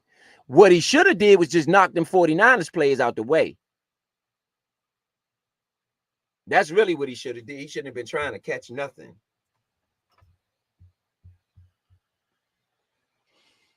Yeah, illegal touching. 49ers ball. 49 seconds left. It's a 31 to 34 ball game. I don't know what to tell y'all, ladies and gentlemen. I don't know what to tell y'all. Detroit better luck next year. I'm not laughing at Detroit. We ain't do nothing. We was 4-12. So we ain't got no reason to be laughing at y'all at all. We ain't smelt no NFC championship game in years. So a long time. So hey, this ain't no laughing thing for y'all, man. We think y'all did do good and all that. We just know that y'all fumbled that game away. Man, I'm laughing at them, man. I'm laughing at Dan Campbell right now, and I'm laughing at Ben Johnson. I'm sorry. the way that hype train came on them, and for them to be up like that, and then just to botch it, to choke like this. This is the worst choke. This is the worst choke in NFL in the last 5 years in the NFL. Yeah. They choked. Yeah, since Atlanta. Exactly. The worst choke in the last 5 years, son. That's bad. That's bad. Yeah. I might as well put this up there. I know it's 50-something seconds left, but hey, forget it. Lions at 49ers, 31-34 final. Forget it. It's over. I personally I personally am on the Mike McDonald train now, and I'm off the Ben Johnson train. You don't Yeah, botch this Mike bag. McDonald had a good showing today. I'm not gonna sit Yes, here he and act like did. he didn't. He had a good showing today. You know what I'm saying? He Ben had Johnson had a good half. He had a great half, in fact. Not a great half. They did put up 31 points. Let's be clear about this. We can get on them somewhat, but they put up 31 in this. bruh, that was a garbage time touchdown, bruh.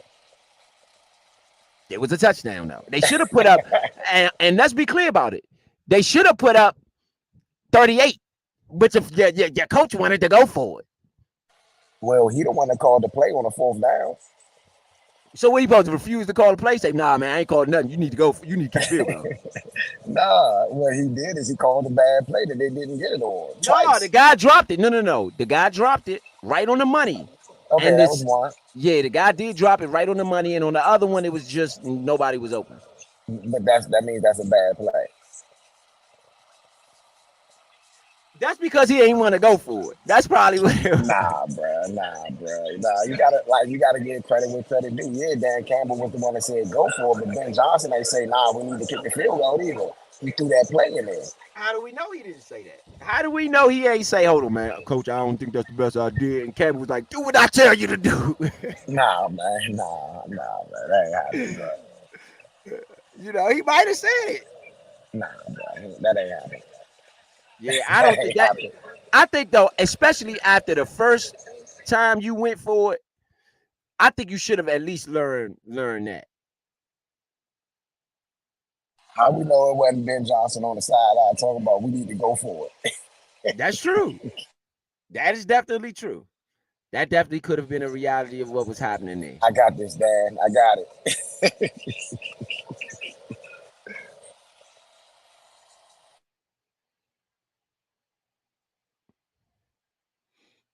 Yeah. The Redskins and Cowboys have the longest streak, have the 2 longest droughts of not making an NFC championship game. The Redskins and Cowboys. Let's get Vito in here. Campbell, man. Campbell. Who's this on, Vito? What you think? Purdy going to the Super Bowl, y'all. More effort.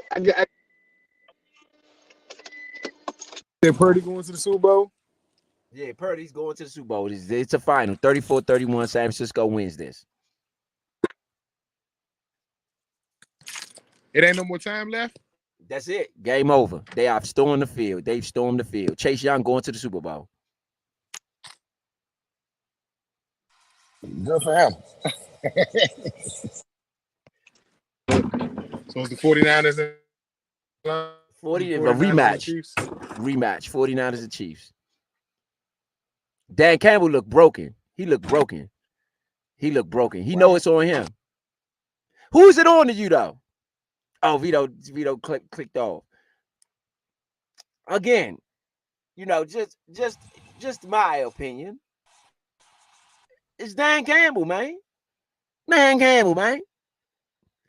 You got 34 out your offense. We're gonna call him Gamble Campbell. Yeah, I might have to tweet that. Gamble Campbell, baby. Gamble Campbell, baby.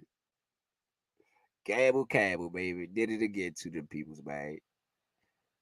He just ain't with his best today. You know, we all lost parlays. Yeah, that's a big one though to lose. That's a big parlay to lose, boy. That's a big parlay to lose, man. All them fans got to leave that Detroit stadium losers. The watch party.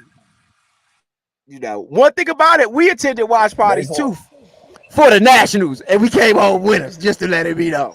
When you say they're gonna cry in the car, that's exactly what's about to happen. There's gonna be a lot of people crying in the car after that watch party. Yeah, I'm gonna try to get some live footage from out of the Lions Stadium, baby. I'm gonna try to get some live footage out of the Lions Stadium. Do the speeches. Huh? Do the speeches. Oh, the speeches. Yeah. Let's get the speeches up, man. Let's get the speeches up. Hold on. Let's get the speeches up, man. They scored. 49ers turned it on, and they're headed back to the Super Bowl. The State Farm postgame show. The George Halas Trophy presentation is next. 34-31, 49ers. All right, so we got the George Halas Trophy show coming up next, man.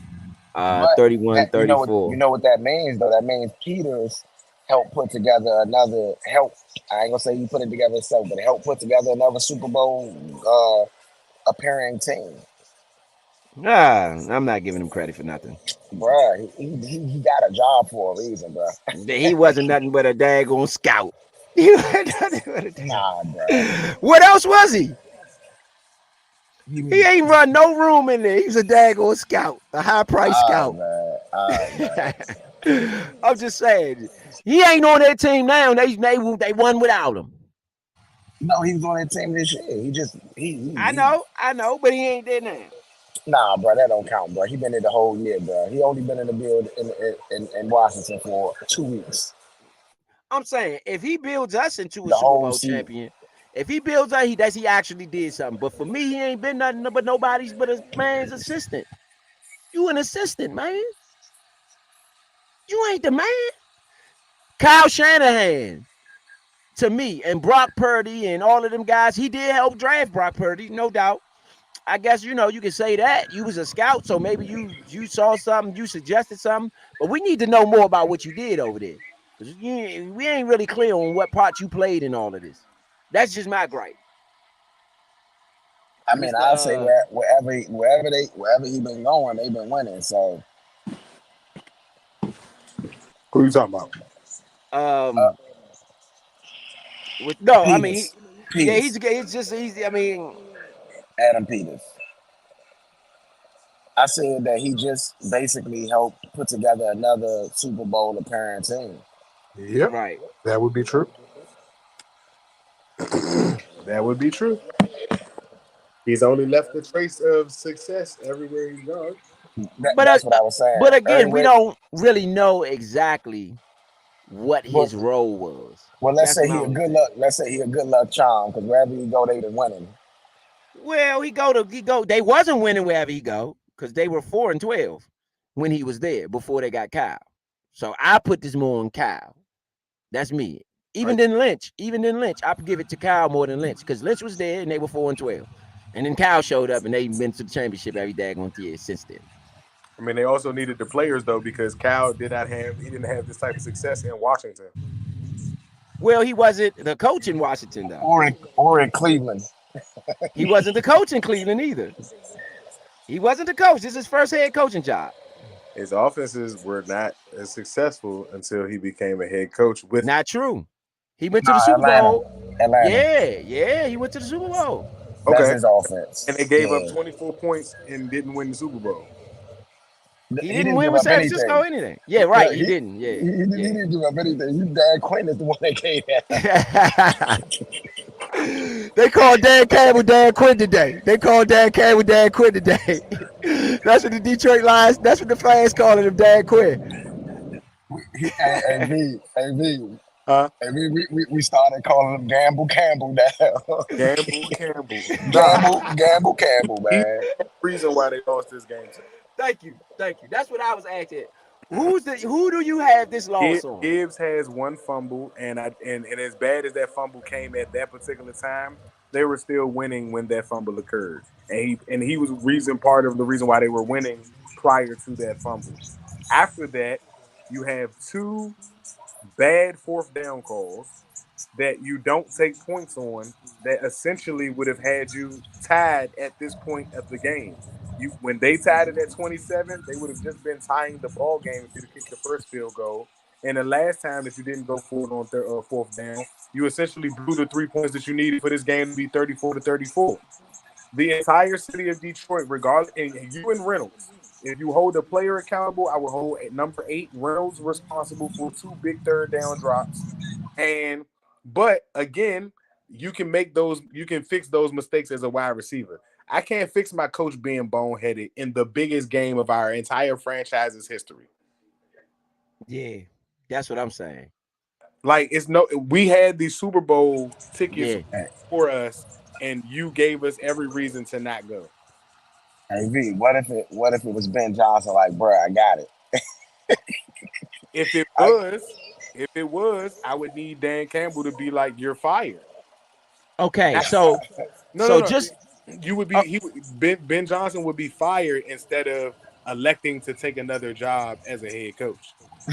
you gonna find me If you like, tell me, I guarantee you, I'm gonna get it. Don't worry about it, coach. Don't kick the field. I got it. And then I miss it 2 times. You're fired. Before at the yeah. press conference that I do after the game, I'm gonna be like, my coordinator told me we had it, and we just didn't come up with the play. I'm bailing myself out as soon as I can because this jerk is the reason why the city gonna blow my house up. Yeah. Now the word around around the Redskins, the word around the Redskins, that I'm seeing, on my timeline is we ain't doing nothing but talking trash about Chase Young. He's a bust. He's this. He's that. I don't like that. Because he didn't ask to be traded. That's the first thing. He didn't ask to be traded, and it's not like he went to San Francisco and chose to go to San Francisco. He was traded, so he didn't have a choice in the matter. He don't even really seem happy in San Francisco, if you ask me. That's just my own thought process. I bet you he's happy right now. He's not, but even now, I don't know if he's happy. You know what I mean? Okay, he's gonna. Bro, he going to the Super Bowl, bro. He is happy, bro. I don't care. They talking to Brock Purdy now. This Brock Purdy. They were yelling, Purdy. They love you, as they should. You just led one of the biggest comebacks in NFC Championship game history. What was the key to the amazing comeback?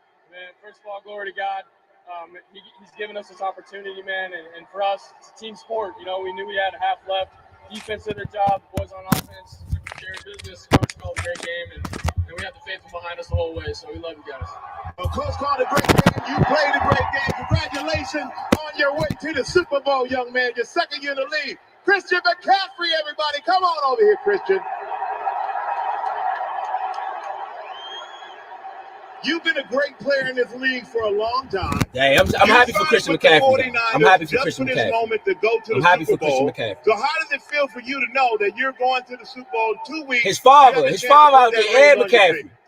Man, it means the world. Faithful! They got Big Trent up there. Big Trent going to the Super Bowl. Part of this organization, man.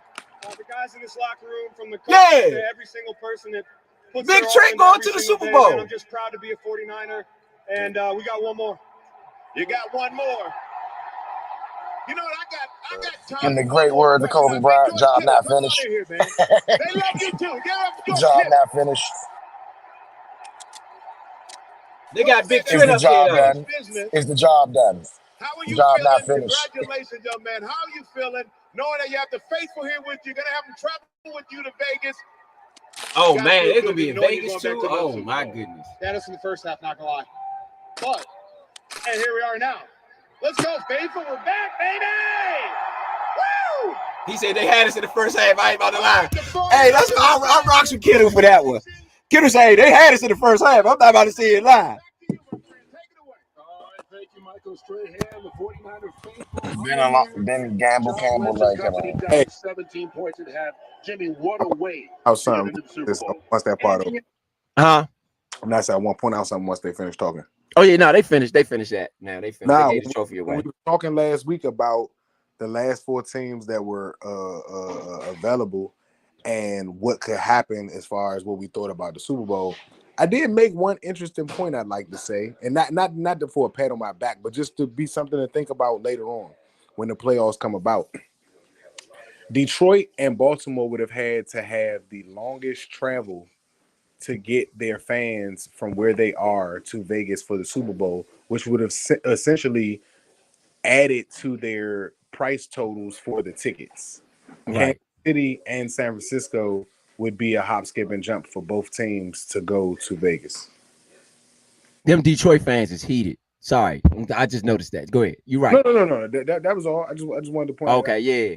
That was just maybe look at later that the fact like the travel, like the tickets are going to be the tickets, but the amount of pricing that the travel is going to be from those fans to fly from their home states to Vegas or wherever the Super Bowl is also is to be, considered. Yeah. And another thing is just what you said before, like for them fans that went all the way, excuse me, to San Francisco. I mean, you talk about hotel, eating while you there. You talk about the shopping, what you wore to the game. You know you had to get fly with your Detroit gear to the game. So you got something new, new jersey, new Burry jersey, some new jersey you wore to that joint golf for somebody. All of that for Dan Campbell to go for it on fourth down twice. I don't know, man. I mean, It's not like y'all ever been before. That's what I'm saying. Like it's not yeah. your team don't have that experience. To me, I feel like if you got to the NFC Championship game, you enjoy the experience of being there while you're there. But you can't be settled with this when you only got one more game to get to somewhere your franchise has never been to. Yep. And, And and to the know, great words of Kobe, job not finished. Is the job yeah, done? yes, bro. I just feel bad for him, bro. For the coach to be the person. If it was on Reynolds, if those That's two real. first downs was the reason why you don't make it, I'd feel sorry for the team and be like, dang, like they just couldn't get it done. It was too big for them to accomplish the goal. But when you're a coach, when the head of the snake decides to shed its skin when you need, it's the beginning of winter and you decide to shed your skin. You're getting rid of our coach. Yeah. Yeah. Yeah. Hey, look, If he was put it like this, if that was the Redskins, oh, he'd be getting cussed out and some more. We wouldn't be trying to hear nothing else. It would be on him. It would be really brutal for him around these parts.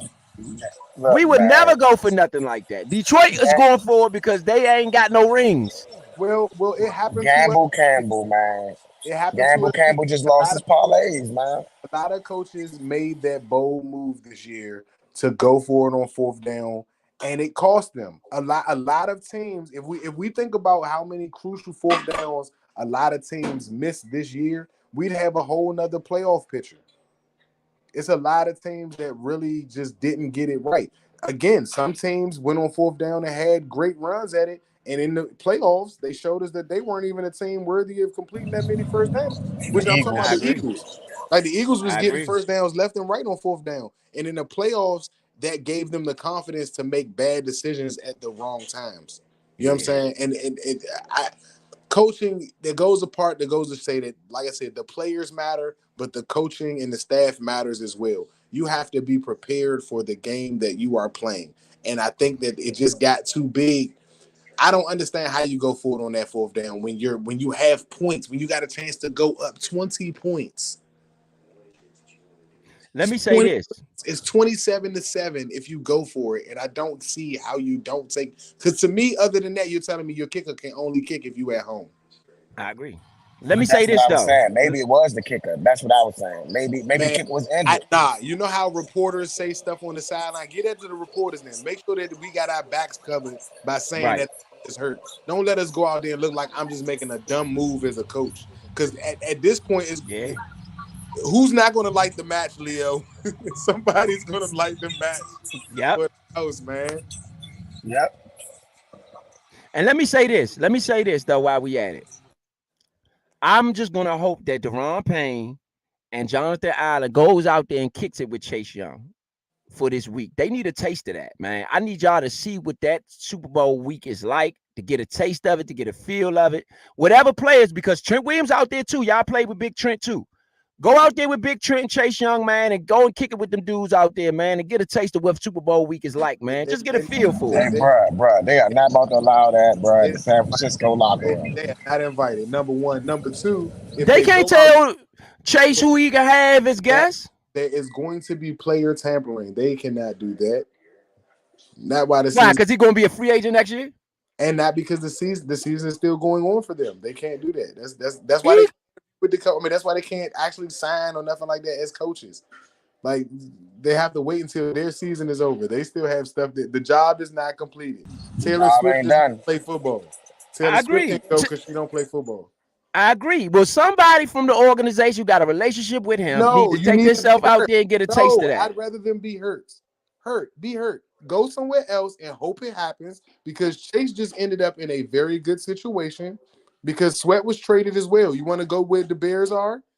I'm sure they don't want to go where the Bears are. So I'm just saying you got traded to a situation that was beneficial to you for you to be able to experience that. But to be very honest and not going on Chase, he had a good play this game. He had a couple of good plays this game, to be honest. Maybe about 3 plays that I would say that he was significant on in this game.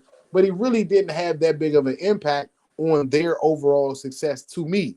That's to me. Maybe the fans feel different, but we listened to what some of the fans had to say earlier. I'm not just picking on him. What I am saying is that enjoy it for where you are. And again, if you are a free agent and they don't respect you, the 49ers, then you bring that back and you give it to our culture by telling them guys that, hey, man, for a couple of weeks, Master let me out and I was able to see the Super Bowl. You guys want to go? Or something like that so they can understand how it felt. But I want them guys to be upset. I want them to say that we deserve to be there by what we've put in. I don't think that the last season, that 4-12 season we just had, or 4-13, was something to celebrate. I think those guys should be angry. I think that should fuel what they're trying to do. If I were a commander right now, especially one that was paid over minimum wage or minimum payment or salary, excuse me, I'm going to the ownership, the new GM. I'm going to the owner. If you guys are not going to change this before y'all change anything else, y'all might as well put me on the trading block to get rid of during the offseason. Yeah, right. I don't want to be a part of rebuilding. If rebuilding means I got to go through another 6 years or 4 years of a coach that is a good person, but our record doesn't reflect how good of a person he may have been. I don't want to go to work for a good person if it means we're losing. But who said Ron was a good person, bro? Ron was the apocalypse of the Redskins, bro. A lot of people around the league think that Ron Rivera is very good for players. I don't think he's a very good coach. Maybe a mentor. Maybe listen, bro. Under his tenure, bro, we changed our name twice. We lost several really bad losing seasons, and we picked bad draft picks that we ended up basically trading. What draft picks did we trade? Sweat Young. That was why we had Sweat before we had Rivera. That's true. Oh yeah, we got him the year before. You're right. We got him the year before. But Chase. What did Chase do that he wasn't supposed to be let go? But Sweat is the prize in that, bro. I don't know why we are still missing that. Regardless of those pressures this year, and that's one of the only years that you got a full year to see those pressures, but he's not the biggest catch out of those two. The biggest catch out of those two was Sweat from what they've done for the organization. The biggest catch in that two combo would have been Montez Sweat. You do want to see them together. I'm not saying that wasn't the case, but to be honest, Sweat was the biggest winner out of those two. Now, out in hindsight, Sweat was picked up. Young was picked up with Rivera and Del Rio. Because of injury, he missed almost a season and a half. Via coming back this year and only playing a half a season before being traded. So take the other half of the season that he's with the 49ers. Essentially, out of the 4 years that these coaches have been here, he's missed 2 full years. All right? With the year that he played, he only played 10 games. Out of those 10 games, he won Rookie of the Year. But I'm going back to something that Roka put up on these shows. He even said that out of the defensive lineman that was drafted in that year, there was just as much production from players that were not selected number 2. He's always argued that. Right. I didn't want Chase. Originally, I didn't want Chase. I wanted a receiver. Just like we now have the number 2 pick, I still want a receiver to pair with Terry McLaurin. And I'm saying that because because Young's production was not what Sweat was with the Allen in a pain, because Sweat went to war. You know who I wanted? Not to cut you off, but you know who I really wanted? I wanted Justin Jefferson. I told everybody that. I wanted Justin Jefferson coming out at number 2. So that's who I really wanted. But go ahead, back to your point. And to the point of any fans that like both players, they both been injured. You know what I'm saying? But one has had way more production than the other. The other one also played with Kirk Cousins. So who's to know whether that got his numbers up there because he's with Kirk and how they like to pad his stats, or whether he would have been really, really good in our system. The player shows that Jet is really, really good. So I would assume so. I don't think that Chase is a bum. I will say that again. I said that Chase has some things that I think he needs to work on, whether that be because most of these kids are treated like prima donnas when they are superstars. And this is why I like lower rounded players, because they are either treated like they're not that good and they have a chip on their shoulders, or they are good with being coached and hard workers, meaning that they feel like they can work harder than the person that don't want to do the work, but they get paid more than them. I like players like that because they are the ones that end up being the faces of your franchise as far as the heart, as far as the toughness and stuff like that. To me, Chase did not show that. All right. Chase makes plays. He does make plays, but not often enough when I can name at least 5 other examples that make tons of plays for their team and are celebrated just as much. As I said, I watched Max Crosby. The Raiders don't win as much. Like, us and the Raiders really have the same record most of the time. I think they've went to the playoffs a little bit more than us over the last 5 to 10 seasons. Maybe one time more than we have. But their records is usually bad at the end of the year too. But Max Crosby is a 4th round pick, and he is a dog. He shows he's had better numbers than Sweat and Young together. Okay. You know what I'm saying? Together, his numbers have been better. In I think one season, his numbers was better than his together. But he shows up. He's consistent every game, and he's a big part of what they do. I'm not saying that we have to have that same production from every player, but I want the person that's getting paid on my defensive line to show up like that. We look at the Chiefs today. The one Jones that wasn't in the first game against the Lions acted up today. He had 2 tackles for loss right in the same drive. He had 2 tackles for loss and a sack. He had a batted down pass that stopped him from being able to drive on one of the third downs. He was active today. That's something that you want somebody you pay all this money for. Bosa had sacks. He had pass deflections today. Somebody that Roe was saying was showing up. That's what you want from the player that you're giving almost $100 million to, or even says that at the end of the year, I want more money. I don't want a player like that that requires that money that's not given the production. I mean, I kind of, but and again, I don't know what Chase's contract's going to look like. I don't know what, because he hasn't been signed. You know what I'm saying? So will be high. Yeah, I don't know what his numbers going to look like. However, I do know he had an injury. So let me say this. Based on the fact that I'm not sure what we have or which direction we going, it's hard to say whether we should have kept him or did not keep him, because we haven't really made no decisions on him, really. Nobody outside of Del Rio and Rivera thus far. You know what I mean? Even Bieniemy, we ain't let go. Even Martin Mayhew's bum self, he ain't gone nowhere. We haven't done anything. So that's why it's hard to say whatever system they going to run, whether he would have fit in it, not fit in it, whatever the case may be. I just know we don't have any Pro Bowlers, not even one for real who can be considered.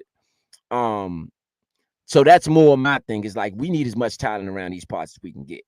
I don't care if it's, you got to develop the talent a little bit. Okay, they're going to have their growing pains, whatever the case may be, but you never know how they come out on the other side of it. And so that's more my angle with it is, hey, you ain't got a lot of talent around here. So, whatever you get, you try to hold on to. You know what I'm saying? That's more or less my thing with it. And again, it was a number 2 overall pick. I'm not into trading those. Don't matter who it is. Those are the people that, to me, you give a shot to. Just my view on that side of it. I mean, the Packers made it to the playoffs and they didn't have any Pro Bowlers as well. I just want to point that out. Yeah, I agree, but I think that was wild because they did have a couple defensive backs I felt like should have been considered. I even felt like, what's the end that came from us? He should have been considered. Preston Smith? It's Preston. Yeah, I think Preston Smith should have been considered. So I think that was a travesty in itself. Yeah, they didn't have a lot of offensive players, but their offense was really shaky throughout the whole season. However, they, to me, did have a couple of members of that defense that should have been considered. So we got the Super Bowl matchup live and direct. What's y'all thoughts on this upcoming Super Bowl? 49ers rematch. Let me get a point in here. 49ers rematch against the 49ers rematch against that's Big Son. Let me get Big Son in. Big Son. I was wrong on both picks this week. Can y'all hear me? Yeah, we got you in. I was wrong on All both. right. So I'm gonna let y'all have it this one. Oh man. Because I talked about both teams and like my thoughts on this Super Bowl is shouts out, first and foremost, let me just say shouts out to the whole Lions organization. They haven't been nowhere near this type of build up in almost 30 something years. Shouts out to their organization for not only getting back to the playoffs, but going all the way to the chip. I'll just say this team, the Lions and the Chiefs, just like a matchup from week one, rematch to me. And what I seen in week one was that the Lions Lions lost. The Lions lost. San they Francisco, lost. they lost. San Francisco is in the Super Bowl. Lions lost. I thought my mama said. Hey, All they right, was up. all right. They I was was listening up to my mama 24. because I fell asleep and woke back up. Yeah, no, My they were phone up. died. When you fell asleep, they looked like they was going to win us too. But they fumbled. Dan Campbell went for it on fourth down twice, gave up 6 points, and that ended up costing them at the end.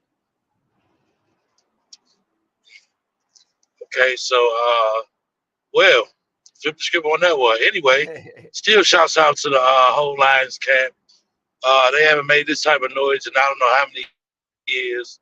Can't remember when, but shouts out to them. They lost. So with this being the 49ers and the Chiefs, I think this is going to be a brawl for it all. I think it's going to be one of the better matchups out of the season, if you ask me. I was talking earlier about Lamar Jackson. He blew his chance for his legacy in my eyes. Like, you can just keep going back and doing the same thing, my brother. This is the first time you go to AFC Championship, and you blew that. You know what I'm saying? Like I say, this is going to be a good brawl for it all. I think it's going to be a matchup of the masterminds with Andy Reid and Kyle Shanahan. I can't wait to see how Kyle uses McCaffrey, uses Deebo Samuel, Kettle, and Ayuk, and all them guys out there in that physical defense, that physical daunting defense that they have. How is they going to respond to Patrick Mahomes and the Kansas City Chiefs? Who've not been the Chiefs that we know in the past years when they've gone to the championship. They've scored a lot more points. Didn't have as many losses, I don't believe, last time they went to the bowl. So I'm just gonna say this is gonna be a mastermind matchup, and I can't wait to see it. The physicality from the 49ers and the mental capacity of the Kansas City Chiefs that really pulled their way to the championship, to be honest, because looking at this team early on in the season wasn't a team that, everybody was looking at like they're going to be back in the Super Bowl, so that's just my thoughts on this game. Absolutely. So let me ask you this. How do you feel about Chase Young going to the Super Bowl? As a starter, he's a starter on that team. A starter? I don't think he's starting. Yeah, he started today. Yes, he did. Shouts out to Chase Young. You know what I'm saying? I always want to see people get a chance to get an opportunity to win a ring.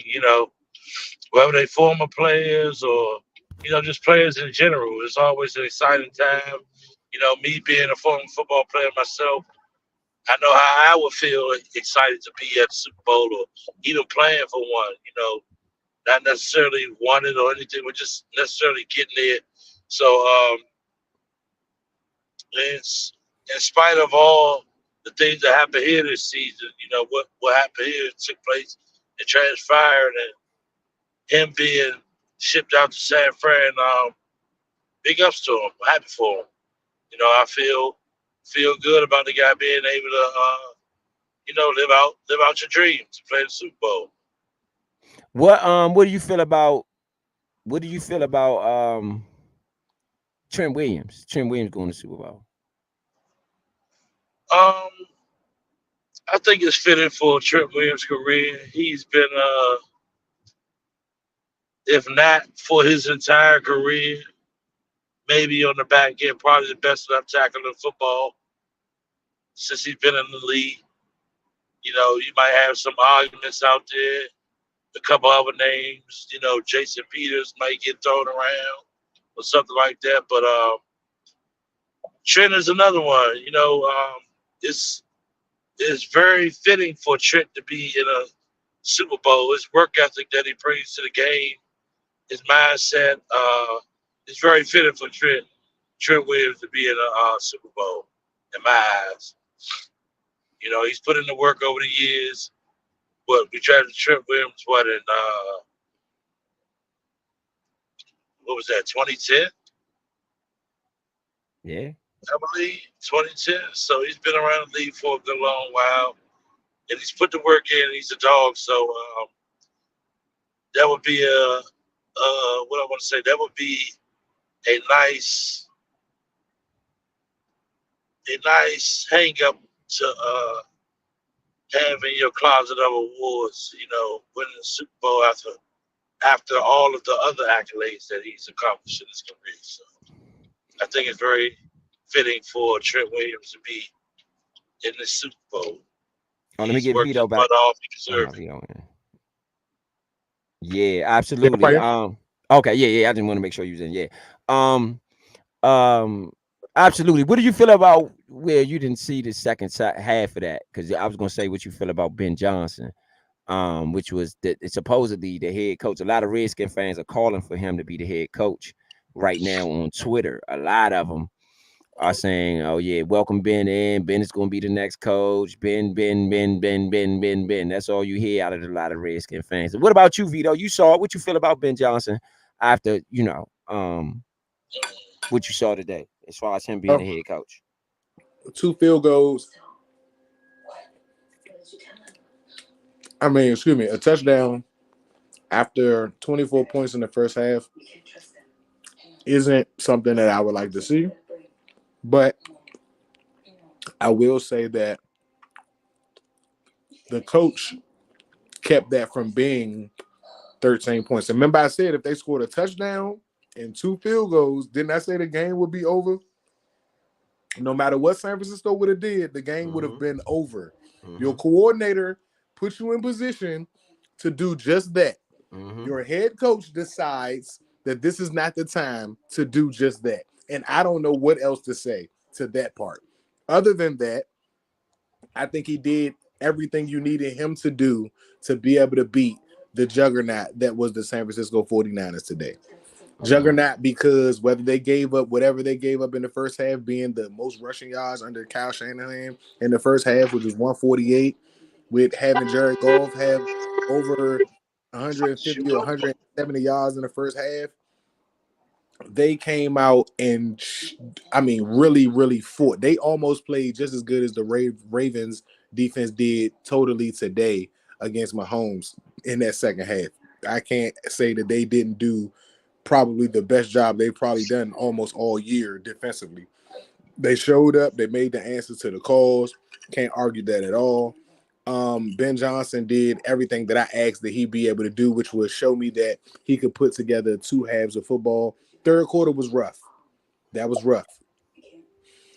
That's a Power 5 team. I don't see every team doing that every week in the NFL. So outside of that, I was very impressed outside of the first game. But again, no, not the first game, the Packers game. But again, that's a division game. So that game was supposed to be tough. And for him to get the win also made me happy because we've been losing division games. So I'm okay with Ben Johnson right now. As of right now, I'm okay with him. How many years would y'all like to see him get on his deal? How many years do he have to make this happen? 3 with a possibility of an extension to me, because I want the coach to feel like I don't want nobody to feel comfortable to do 5 or 6 years here before they get it right. And I understand that maybe you need that amount of time, but if you're a good coach, you can get results sooner, and I believe you can get extended because of your results. What about you, Big Son? How Yeah, many I agree years? with Vito. Okay. I agree with Vito. I was going to say 3 years. I mean, that's about the time that he's had to build it up, in Detroit.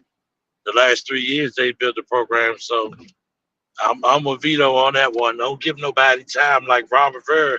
We see what happened when you give somebody time.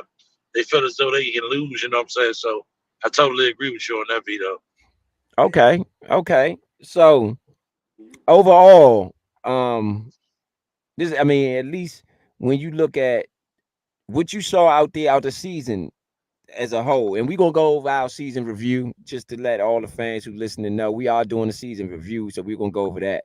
But as the season as a whole, um, give me just an overview as to where the Redskins are in relation to what we just saw the four best teams in the league. And so we'll give me a analyzation of an analyst on where the Redskins are in relation to where these other teams are, and what maybe is needed to get them to what we saw today. Either one can start first. I go real quick. Every team that was in the playoffs had a coach. Even for DeMeco Ryans, and I think he did a awesome job this year. Yeah. But every team that was in the playoffs, Mike McDaniels, LaFleur, even Ben, I mean not Ben Johnson, even Dan Campbell, like outside of today's mistakes, and they are mistakes. Let's be serious. Outside of it's a game. In life, mistakes are going to happen. You have to live with the decisions that you make. As long as he can live with his decisions, I don't threaten that man or wish any harm or anything to him. Much love to him and his family. The Detroit Lions should be proud of themselves. Their city should be proud of their team. But as fans, we are hard on our teams. We are hard on the sport because that's what the sport is about. All right. And that's what being a fan is all about. But to add to what you were saying, or we were talking about, all of the coaches were great. So I think that first and foremost, we need a leader. Not just because Adam Peters said that. I actually echo how important that is. That I do not believe that we've had a leader in the building since Joe Gibbs. You can say Shanahan after that, but when you don't believe in your team and your rookie quarterback has to save the season, I'm going to continue to say the last leader in the building, Joe Gibbs. So I definitely think that you need a coach. Every team had a coach. I won't go with players on the team. I'll more so say that the attitude needs to change in the building. We have to either draft or either bring some players that are winners, know how to win. Like not get stats, not get accolades, not bring fanship or bring cameras, but actually just knows how to win. And it has to be more than one person because we can't just all look to one leader. The team has to grab onto a concept of winning, and I'm not sure who brings it, but if it's the coach, I definitely think that needs to happen. We need to have also an elite level of talent evaluator. We need someone that's going to be hard on fans like myself who like certain players because of highlights or because of highlighted things that are shown about them that may bring more fanship to that player, when we need people in our building that are smarter than the fans, that will look at small things that some of the average fans won't look at. When we do our boards here at the Nature Show, we try to go in that far to players. Even when you like somebody or when fans say that they like somebody, we make it our business to dive even further into that player to see if they have what it takes. And I can't say that we haven't been wrong. We've been right a lot of the times if guys have turned it over the last 9 seasons. And it's just about what you can see and what is projected. And again, when teams have certain coaches, some coaches aren't going to be able to bring that, you know what I'm saying, that player. I think those are the things that we need moving forward. We need a defensive coordinator that either can identify with talent or can get the most out of his group. And I would rather find somebody that can get the most out of his group and have the GM find him the talent because that way the defensive coach can focus on the scheme and what he wants to do and what players he wants to put in those positions. If we can get comfortable with that, and like I said, just change the attitude, because somehow or another, Detroit changed the attitude in 2 seasons. They've been bad for 30 years. Right. Changed the attitude in 2 seasons. They've had Megatron, they've had Matt Stafford, who probably will go to the Hall of Fame regardless of what anybody else thinks. He has been an awesome quarterback, and he has not complained playing on probably one of the worst franchises outside of maybe the Texans before they got Watson and before they went to the playoffs this year. They may have been them in the Panthers even went to the Super Bowl. They may have been the most unsuccessful franchises since the 30-year tenure that the Lions have been to the playoffs. So to get that success in 2 years and to make the entire culture feel like it changed in 2 years, that's got to do Oh, I more see him. with just players here and players there. It's got to be a lot more to do with the coaches in the system and everybody together as a whole rather than one person. Right. Point. Oh no, go ahead. What's your name? Just want to make sure Point was in it. You in there, Point? All right. Big son. Trying to get in. Go ahead, Big Trying to Son. get in. Am I in? Yeah, you in. Okay. All right. But go ahead, Big Son. To kind of piggyback on one thing that Vito was saying, the biggest thing that I see that we need is that culture change. We need that culture changing to be one of a go get it and go get it, retrieve it, and bring it back type of mentality. Because for the last 20 some odd years, we've been a team with the go get it mentality, but not to retrieve it and bring it back. Like it's always something missing. You know what I'm saying? We'll have this piece, but won't have that piece. So we're going to go get it, but we're not retrieving it and bringing it back. So to piggyback a little bit off of what Vito said, I think personally the culture change is a big shift in your organization. Number one. Number two, a lot of these good teams that we saw had pretty good decent defenses. You know, these teams that we saw. So I would like to see us have, and not to say that we haven't seen it here in the last 3 or 4 years, but I want to see it on a consistent base. I don't want 1 year, we top 5, then the next year we come back, we 19, then the next year we top 10. I want to see some consistency. With the teams that if we want to be one of these teams that say that we're going to compete and say that we're going to the playoffs, every year be a team like let's say the Kansas City Chiefs, let's say the Bills that were going. You know what I'm saying? These teams that are going consistently, I want to be one of those teams, and I feel as though culture change, your defense, and also paying attention to detail when we draft these players. Pay attention to the big things more so the little things. The little things can be corrected, but these big things, these big problems that we have, like a player being lazy, not running through plays, not running their routes properly, running their routes lazy, those type of things, we need to turn that switch and that development to another level. So turning our switch of development and player player player personnel and all that, being on a whole nother level, the defense and changing the culture here, I think we could see a better product put on the field. I like Vito said, having a leader, you know, having a leader to lead that team. But like I said, culture change, defense. I think our offense, definitely we need a line. That's not an understatement. I wouldn't be surprised if we drafted three linemen in this draft right here. because if we don't get them in free agency, we're going to need them through the draft. We definitely desperately need linemen. Like we were talking about earlier, Rowe stated that Cosme's one of his best seasons was last year, playing as an interior lineman. He wasn't an interior lineman his first season. He was on the outside, didn't do too well.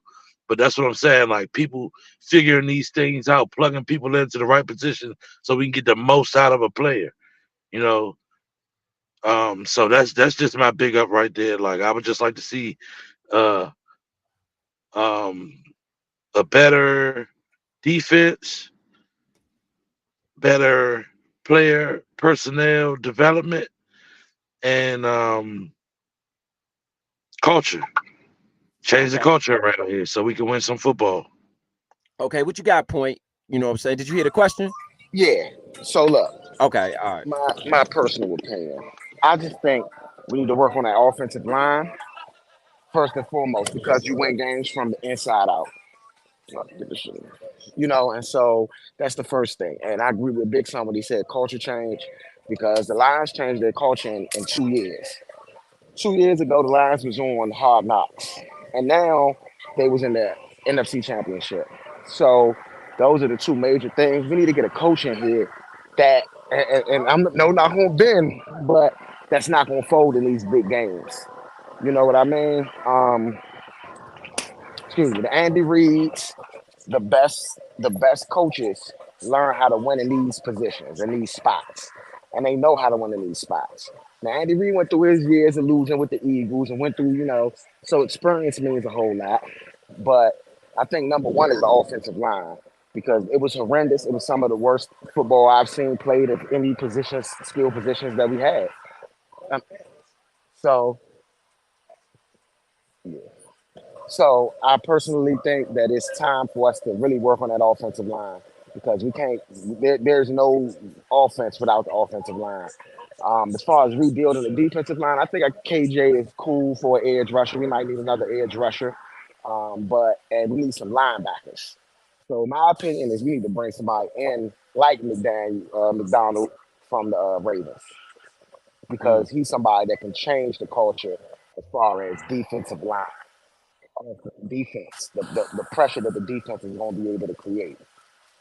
So that's my take on it.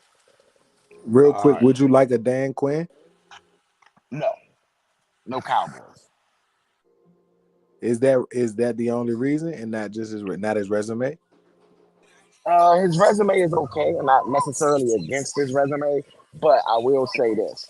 Um, this is not the first time he has folded in the playoffs from what I've seen, So if Dan Quinn is the guy, we got to remember that that's going to the Falcons folding in the Super Bowl is going to be a thing that carries with us.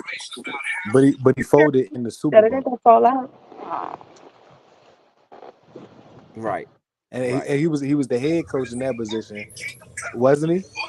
Yeah, he was the guy. He was the head coach in that position. But if he's the head coach, if he's the guy, right, and the whole team folds, who do you blame? You blame the head coach.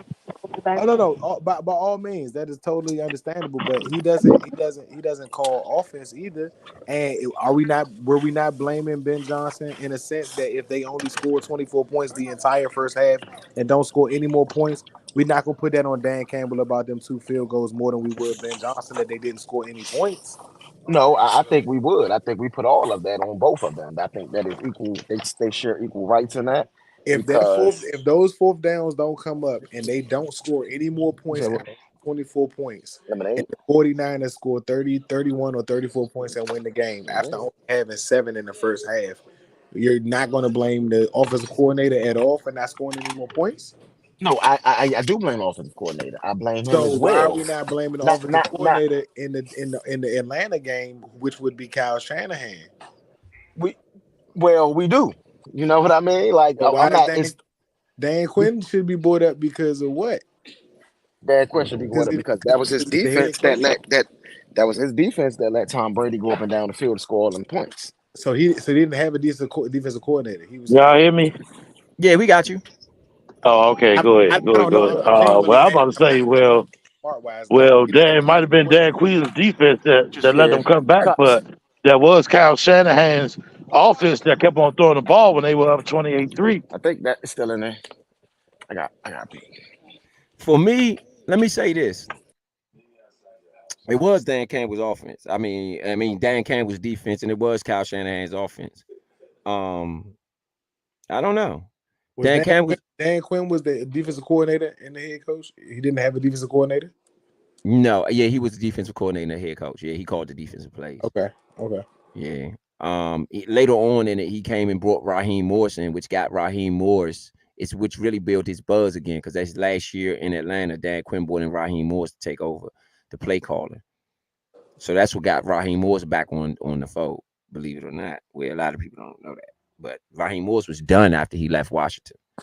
But Dan Campbell revitalized his career. But let me say this for me is, well, let me ask y'all, since we talking on who's y'all pick for head coach? Since we talking about it. Mike McDonald first. I'm going to say Eric Bieniemy second, and third will be Ben Johnson for me. Say it one more time, Leo. Mike McDonald, Ravens defensive coordinator, number one. Okay. Our offensive coordinator, 2, and Ben Johnson, the Lions offensive coordinator, is my third pick. 1, 2, and 3 in that order. What you got, Vito?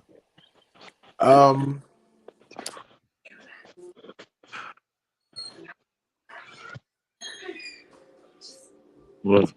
You can go, Big Son. I'm considering my offensive coordinator at the moment. No, I didn't pick offensive coordinator. Those are just head coaches. Head coaches. No, the coaches. Who you got as coach? For head coach. I would say McDonald with the Ravens. I also would say Belichick. And I would also like to say Ben Johnson. Okay. Who you got, Big Son? Me personally, I would have to say I like Bobby Slowick myself, only because if we decide, and even if we keep Sam Howell as well, but if we decide to draft another quarterback, you know what I'm saying? Bobby Slowick has done not miracles, but he's done a pretty darn good job with CJ Stroud. I forgot, I was reading up on Bobby earlier this week. He's also done a good job with another rookie quarterback. I cannot remember who the guy was, but the reason I say that because he can develop the talent that we need to get developed. He's a good offensive mind. Like I say, he done a good job with CJ Stroud this past year. And I can't remember who he was with before CJ Stroud and them, that he built up their rookie quarterback as well. But Bobby Slowick, I like the guy. I like Ben Johnson. I've done some research on him. I like him too. Or Mike Tomlin. But Mike Tomlin not available. He can stay with Pittsburgh. They already said it. Oh, he's not. No, yeah, he's not available. He's gonna stay with Pittsburgh. Oh well, yeah. It's Slowick and Johnson for me. Okay. Slowick helped Garoppolo and Trey Lance and CJ Stroud. Garoppolo is a bum. Trey Lance has been traded from the original team that drafted him. And when he played, not everybody agreed with even him being there as long as he was. So that means Brock. My bad, not to cut you off. That means Brock Purdy too, then, right? No, he wasn't there. He wasn't there then. There's Trey Lance. I think he did. No, he didn't do nothing with Brock. No, he did not. He left. He left to go with the Texans that year. He only had Trey Lance and Garoppolo once Garoppolo he was gone before Garoppolo left. Let me go back. Hold on. Let me go back to it real quick. This is in 2021. Oh yeah, 2021. He was Jimmy Garoppolo, and he was trying to help transition Trey Lance, who started in his first 2 games. In 2022, he did work with Brock Purdy. He worked with him once, but that work is also concurrent with transitioning to Lance after a late season surge from Jimmy Garoppolo. While Slowick has his own experiences to draw upon, he gets number 2 overall pick CJ Stroud up to speed. He also leans upon the collective knowledge of his colleagues. So Slowick believes the knowledge he has accumulated has been fortunate. I have a lot of connections and people that I'm friends with that I know across the NFL that have been through this process. And I'm also fortunate that I went through it really like the last 2 years with Trey and with Brock, but in a different way. And just getting like the guys or different ways that the guys or different styles the guys play, the guys learn, they put things together, and the process they have to go through to get to where you envision them getting to, and the patience that's required when you do that. While at the same time, like the urgency that's required when you do that. So he has a bevy of experiences to draw from, whether it's his own or from connections. The key is to filter what may be applicable. Being able to bounce ideas off guys or have guys tell you their experiences and what they went through and what to watch out for, which may not apply to the situation you're going through. It's always beneficial to have people like that around, said Slowick. Just All a right. little. Yeah. Okay. So y'all all kind of got your picks for head coach. I see. Nobody said Dan Quinn. Yeah, no. Ain't nobody say Dan Quinn. I lean right now. I'm leaning more towards Johnson because I No, do about think. that. Yeah, I do think Johnson would bring an offense that would be a leg up on our division. I always think division first, and so I do think that offense will be a leg up on the division. I don't like what I seen from him in the second half of this game, but truthfully speaking, 6 points should have been on that board for him, and I mean that was taken off the board, in my opinion, from bad coaching decisions. I said, how much they lose by? And they lost by 4 or something. 3. 3, yeah, right. So I'm not gonna put that on Johnson because honestly, we was all sitting here like, why is he going for it? So that's not something that you gonna have every game or in any game. In my opinion, you should never have that in that position.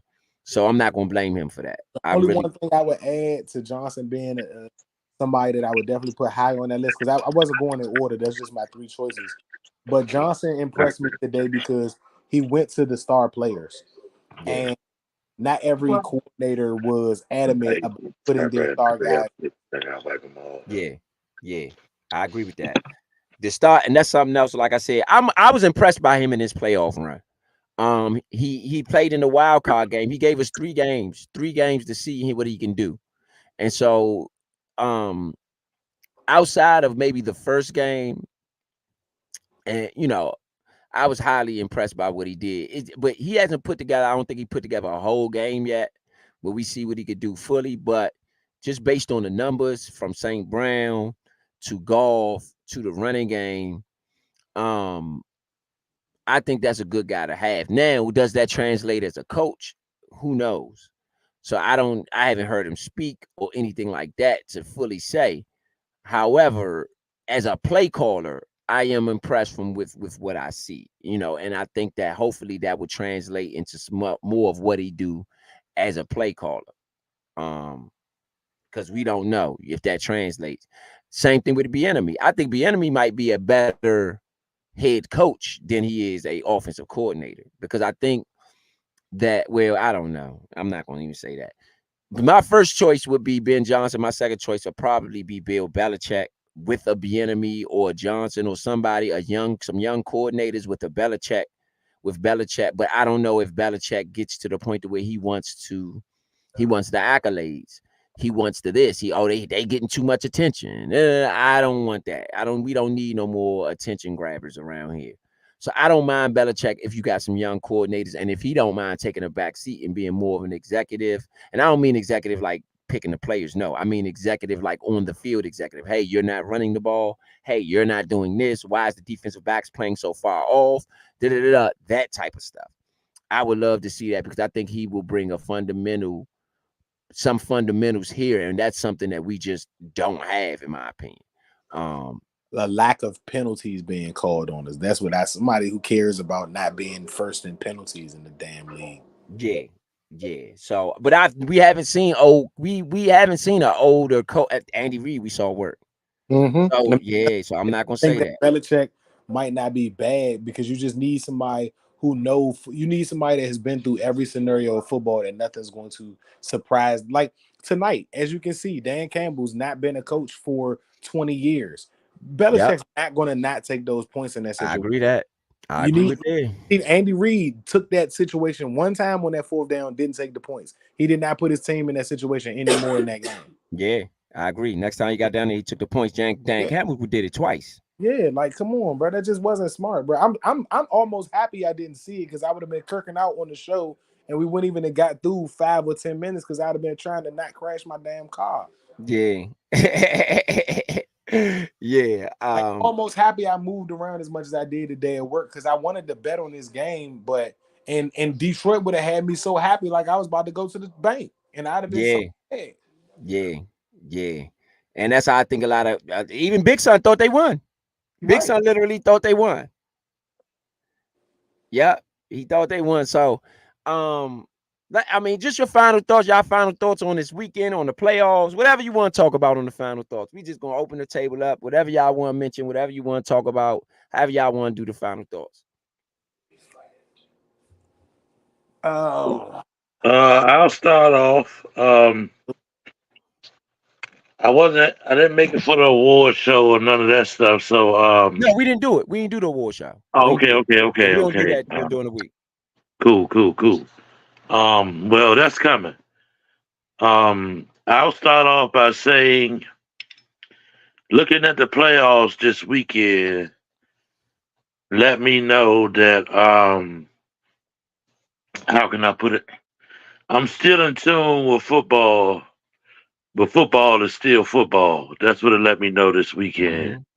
To see the Lions and the 49ers in the NFC Championship and like battle it out like they did and have the score that they did was amazing in itself. To see Lamar Jackson and Mahomes battle it out in the AFC Championship, if probably not, that's probably going to create like a what I want to say, a Peyton Manning and Tom Brady type of beef, So I look forward to seeing that in the years to come because I do believe that Lamar Jackson will turn the table and get Patty Mahomes one of these playoff games and catapult his team to a higher level. But other than that, man, it's been a wonderful playoff experience. Even though we're not there, I still love football, fan of football. So I'll just say it was just a joy to sit back and watch these 4 teams battle it out and, to come to where we have.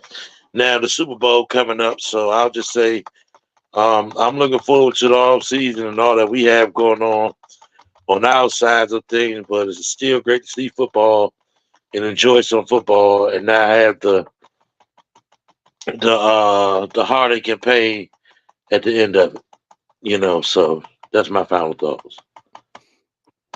Okay. Who next? Who up next? I agree with you, Big Son. Only thing I like almost mirror the same thing you just said. Only thing I don't is that I don't think that my Lamar is the Peyton Manning to Mahomes is Tom Brady. I think that would be Josh Allen. That's the only guy that shows up the way that Peyton Manning never didn't show up when he played against Tom Brady. The Colts didn't show up against Tom Brady. Yeah. The same way Tom Brady No, Patriots. it was a couple games though, like the Ty Law interceptions, 3 interceptions, and all that in one quarter, one half, and all that. Even though they came back to win those games, Peyton he had some moments against Brady. But that's two guys that know how important it is for them to make plays for their team. Like that, Right. those are like shootouts. Even and again, let's look at how Peyton started. Peyton has always had interceptions. I agree with that. You know what I'm saying? He just worked on not having them as he don't have them as bad as Kirk Cousins does. And he worked on not having them like that. Tom Brady never really had a lot of. He only had one season with double. What was it? Maybe 2 seasons his whole career with double-digit interceptions. Like Tom just wasn't really a turnover type of dude. He'd rather throw the ball away. You know what I'm saying? So again, like I said, level of coaching or who's coaching you, just smart IQ, just a lot of different things. But they both always showed up in their battles against each other. They knew how important it was, and I think that when Mahomes and Josh Allen plays, Josh Allen always shows up. Yeah. Lamar is the one that has to not like he's still a great player. I don't take anything away from him, but he can't keep folding against this same player. Yes, some of it was the coach today because I think Harbaugh made some bonehead decisions at certain times, and I also think that their game plan was again putting too much on Lamar. Yes, you have to lean on your MVP, but with all of the star power that they have, with the defense that they have, why are you not running the ball more and giving yourselves a better opportunity to keep the guy who's going to kick your butt if he's on the field off of it? Yeah. I agree. All right, for me, Leah, a point. You want to run through yours? Nah, I'll go last. All right. For me, couple things. It's a couple things on mine. The Detroit, to see the Detroit fans like that. And I don't know if everybody was present during the Nationals runs and the Capitals runs to see the streets, the way that DC was. That a lot of what Detroit, what I saw in Detroit, it reminded me of Washington here when the Capitals won and when the Nationals won. This place is so much better when we win, man. Like, I mean, DC is just another level when we have competitive sports teams. People don't understand DC was really built on the Georgetown Hoyas. The Bullets went to back-to-back championships in the late 70s, and then the Redskins really knocked the block off, going to the 4 Super Bowls in 9 years. You know what I'm saying? That is a part of our fabric. That is a part of what we do. That's a part of the way we do it. Having those sports franchises that are successful. And just to see Detroit and the city be galvanized around them like that, it reminded me a lot of what we have home. And I'm gonna tell you, for me, I'm looking at that and saying, whoever these owners are, or whoever they need to be held accountable in some sort of way, our fan base has to hold them accountable for this poorest run that they're on right now, as far as basketball and football, at least. This is a really ugly run that they're on, and somebody needs to hold them accountable. And if the ownership and other people are not going to do it, then we as fans have to hold them accountable, because that is the economy, the DC economy is based on the sports franchises. I don't care what nobody say. If you went and looked at the GDP for the DC economy based on the years that we've won, and the years that we've lost, they looked a lot different. Trust me, especially the Redskins, because the Redskins are the #1 team in that city. Don't get it twisted. These other teams are really bypassers to what the Redskins are. And so I would love to see us get that back. I would love to see us go back in and get what we got, what we had. You know what I'm saying? And this is why, for me, I'm gonna be on Josh Harris like a hawk.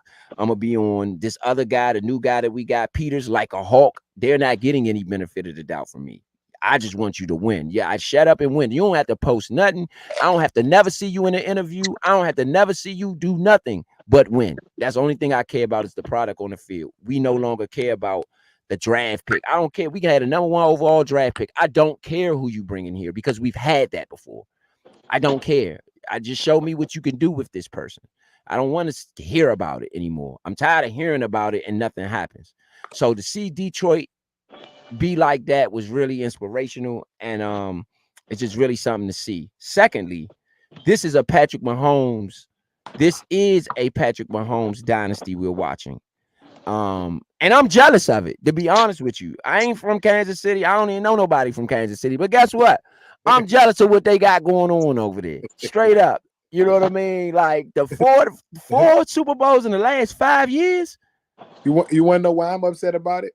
I'm upset about it because people get to celebrate Andy Reid, and I hate any coach that came out of the NFC. There you go. Not to mention Andy Reid was available that when we hired Jay Gruden, Andy Reid was on the board. But that's what I said about Dan Quinn. Because of our rivalries, we won't hire inside of the division. And what if Dan Quinn is the best at defense in our division? Or because he understands the rivalry at that. Yeah, but it's a difference coming from Philly and coming from Washington. I would have took Andy Reid. I think I even advocated for Andy Reid when he was available. I was like, man, we need to go jump and get him when he was available. I'm pretty sure I advocated for him to come here at some point in time when he was available. It's still hard to see somebody that's been an enemy for so long. Like, that's just like saying that, like, first of all, you know that Saquon Barkley is going to be available this offseason? Yeah, Saquon is. I would the Penn State Saquon Barkley, I would love to come here. Right. He got to go somewhere else first before I can have him come here. Alfred Morris, I loved him when he was a Redskin. He could never be mentioned in anything of my tops. That's why I didn't bring him up when we were talking about top running backs with us at first. You left and went to the Cowboys first. Right. I don't even respect you. Right.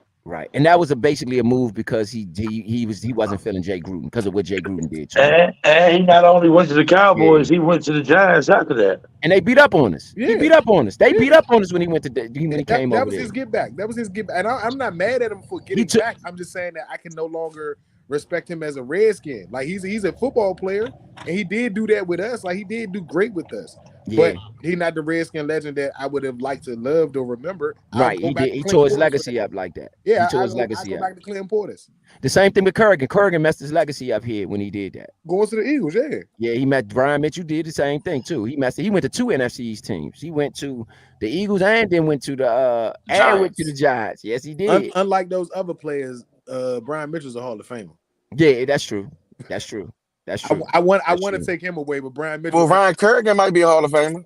Maybe. Yeah, he might be. He broke the sack record here, didn't he? He's gonna go in the Ring of Fame for us, but I don't know about the Hall of Fame. I mean, if you look at Mitchell, I don't know, bro. He has a record sack. Brian Mitchell got a Super Bowl ring. Brian Mitchell got a ring. Yeah, Mitchell got a ring. Yeah, Mitchell got a ring, but what I'm saying about Kerrigan got a lot of sacks. He potentially was the kick return leader for the longest time. And I agree. He was all-purpose leader and all-purpose yards for like 6 years straight. I ain't not comparing Brian Mitchell to Ryan Kerrigan by any means. You know what I mean? Like you said, Brian Mitchell's a Hall of Famer. To me right now, I mean, not to me right now, but right now, Ryan Kerrigan is not. And I don't know if Ryan Kerrigan makes it. When Brian Mitchell retired, most people said, okay, he'd make the Hall of Fame. You know what I mean? Yeah. So that's a difference. But you know.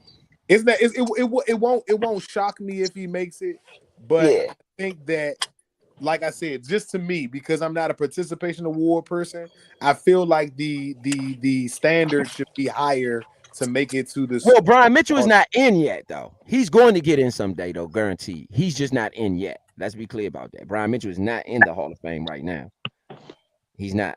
Yeah, but he will be in. He's going to get in for sure. That's until not. Devin Hester came, that record of his was up there for. So that's at least unbreakable. It was at least 10 years before that record was broken. Like there was not anybody, and there were the likes of a Deion Sanders, a Mill Gray, a few other people, a Dave Meggett. That was around when Brian Mitchell was around, and he still had numbers over all of them in the special teams. Yeah, he did. He had not just special teams though. He was a running back. All-purpose yards. He led the league. He led the league in all-purpose yards like 6 straight years or something like that. Crazy. It was crazy. Because he was a good receiver. He was a good receiver and a good running back as well. Yeah. So Brian Mitchell, yeah, I agree. But just to see what they got going on, man, we are in a Patrick Mahomes dynasty, and it's I want that for here, and I just think that for me, was with this team, what I'm seeing with those teams, the difference between Patrick Mahomes and everybody else is Patrick Mahomes expects to win a Super Bowl every year. It ain't all of that. It's a bust if he ain't win the Super Bowl. Remember what I said to you earlier about how I noticed how Michael Jordan had a higher will to win than everybody else. That's what it looks like with Mahomes. Like that's why I said that Leo, I ain't gonna hold you, bro. You got it. You got it on this one too. You can't bet against him, bro. I'm going with him next week, even though the 49ers is playing, because you tell me somebody that I can show you somebody on the 49ers that looked like they wanted to lose before the second half happened. I can show you that the Kansas City Chiefs on my grandmother's grave would never have a 24-7 lead and let the 49ers come back with Pat Holmes at the quarterback. And honestly, they've had the toughest road to get to the Super Bowl. They're gonna beat the shit out the 49ers. And maybe even if it's not by the score, their defense is better than their offense to me. I've been watching them throughout this playoffs. Their defense is playing like they mad they didn't get ranked in the top 3. Yeah. Like they're playing like, bro. If we go to that 24 hours of our show over this last week, Leo and me have been arguing all year about Kansas City being a good team. I've been telling him, they not going, bro. They're not going to the ship. He was saying, bro, they got Mahomes. I ain't gonna bet against them, bro. Man, Leo, you tripping? They not, bro. Did you see what happened to them against the Lions? Did you see what happens to them to the week before this? Did you see that they just not ready yet? And every week, somehow or another, they're creeping towards being second or first in their division.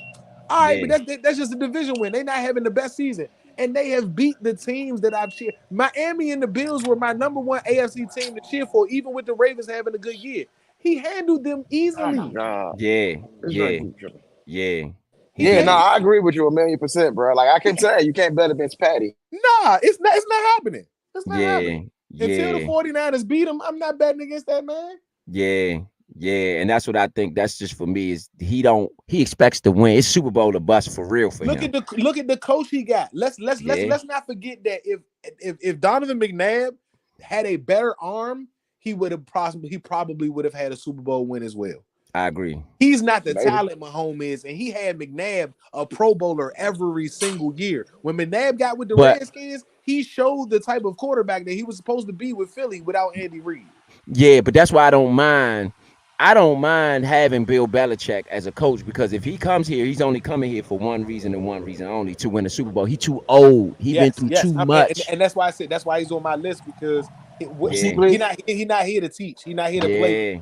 He's not here for playing at all. It's not even about. And I'm telling y'all that him wanting to get a ring so that he's in the conversation with Tom Brady, because now y'all do understand that the Tom Brady conversation starts with Tom and then Bill comes after. It's no longer Bill and Tom. It's Tom then Bill. And Bill don't like that. Yeah, I agree with that. He's a competitor himself. His resume, he should be mentioned just as much. Yeah. But you got to understand that the boy that you put, it's like Ralph Macchio and Mr. Miyagi. Yeah. It's Kobe and Shaq. When Shaq left, got that ring, Kobe would not stop until he got another ring. It was Kobe and Shaq. When Shaq went and got that ring with D-Wade, he's like, oh no. He got super hungry to the point that he hurt himself, but at the same token, that's how much it meant to him. Yeah. And that's what I think with Bill Belichick. I think you're not getting somebody who's coming here. It's Super Bowl or bust with Bill Belichick every year. And I would like it if Ben Johnson brought Bill here to be the head coach, because he said he was looking for a leader. And I feel like if Ben would take the offensive coordinator job, or even if Bieniemy took it, let's just say that Bieniemy took it, I think that either one of them would roll into a better head coach. I agree. Having learned from him. I agree with that. Can I pose a question real quick? I know we're supposed to be closing down, but it always get good when we're about to get off. I want to pose a question. Who on our offense and who on our defense, in their mind, has that pedigree of Super Bowl or bust every year, regardless of the losing that they've been going through. Who can we truly say has that pedigree, has that build each season that they've been on the team? I'll say the last 5 years.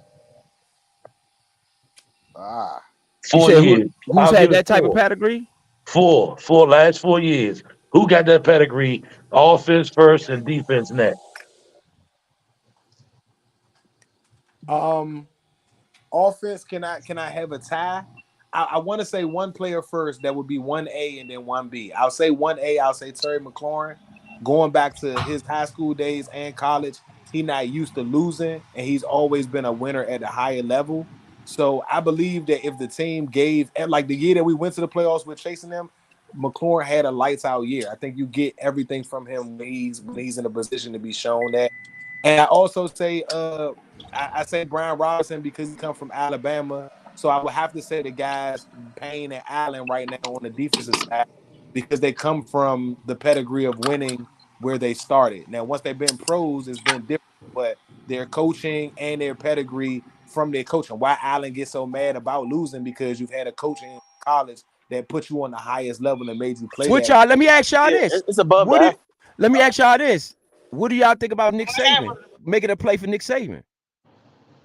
Nick Saban is not coaching again. Not this year at least. I don't see him That coaching. ain't what I say. I said, what do No, y'all think about making a play for Saban? you can make a play for him, but I'm telling you now, as an Alabama fan, as somebody that's been watching his retirement speeches and stuff like that, he's not coaching this That year. ain't the question. So what do y'all think about making a play on him? I think making a play on him is great.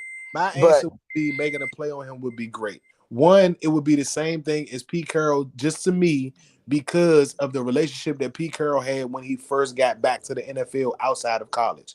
He was able to get that whole Legion of Boom team and all of that together because he had recruited a lot of those guys during his time at USC.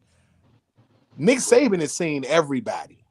If you a top 100 player, he's seen you for the last 10, 15 years. So I would love him for the fact that drafting I wouldn't have any issue with because you wouldn't have to spend that much money year in and year out, at least for the next 4 years, because you would get players of high quality.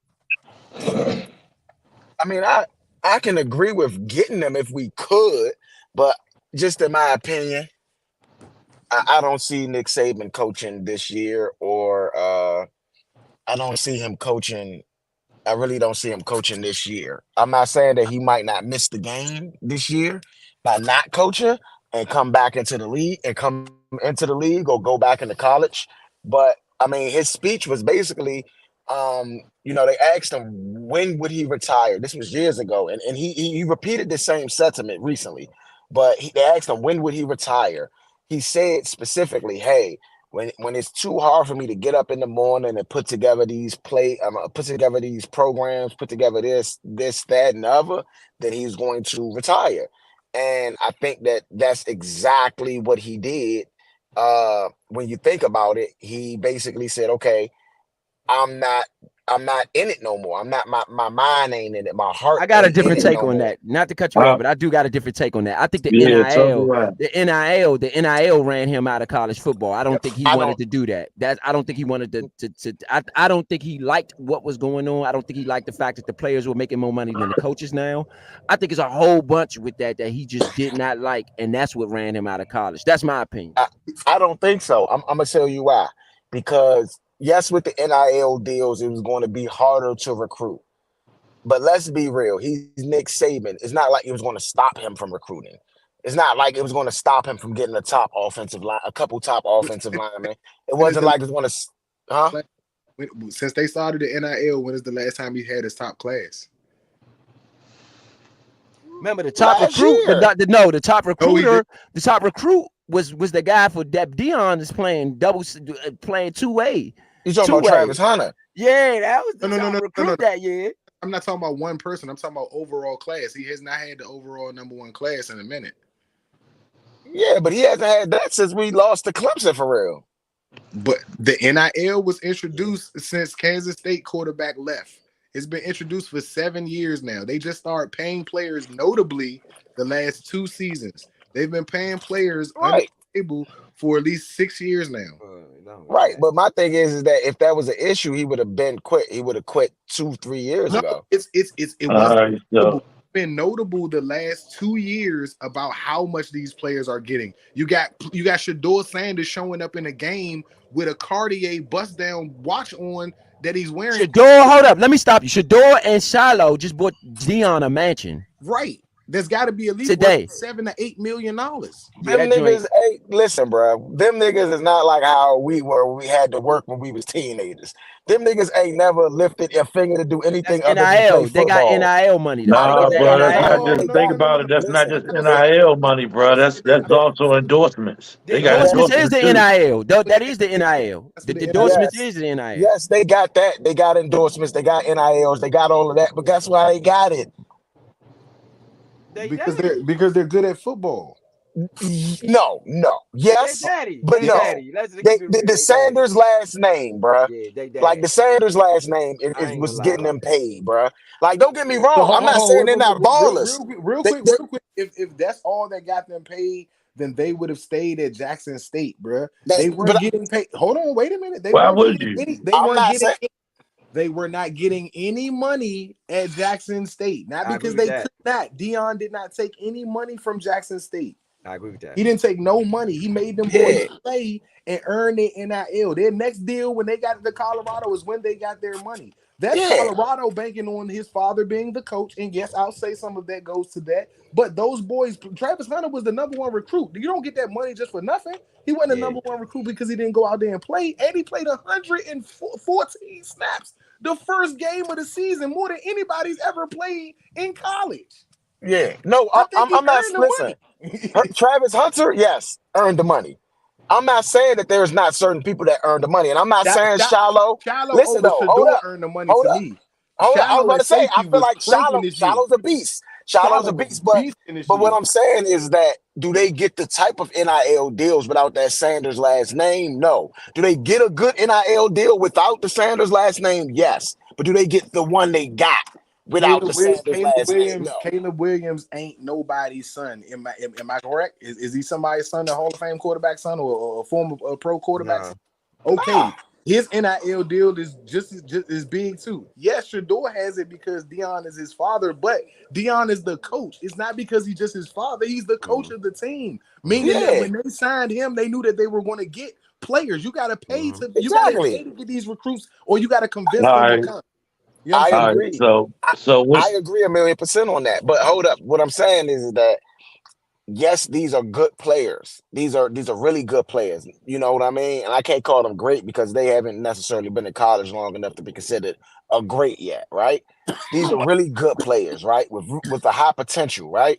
But with that Sanders last name, that adds a couple $100,000 at the bare minimum to if they was at 600,000 or 700,000, they got to $1 million because of the last name. They deserve the 700,000. Yeah, they deserve that. They work for that without the last name. But with the last name, you add that to $1 million. You get that to $1 million because of the Sanders last name. All right, so my take. So what? Oh, let me let you finish. What's your take? So you saying you don't think that Chase Young? You think Chase Young would be a good idea, but you don't think he's gonna coach? Who? You talking about Saban? No, yeah. I would love for Saban to come coach. I'm almost willing to bet that Saban's not gonna do it though. I would love for him to come coach here. To be real, you know, I've been screaming we need to get Saban for years now. Remember, like I've been saying this. What you feel about Saban? So I got a whole different outlook on it. I would say no, and the reason why I would say no is because it's going to be too much on him to win. It's not going to be no room for failure.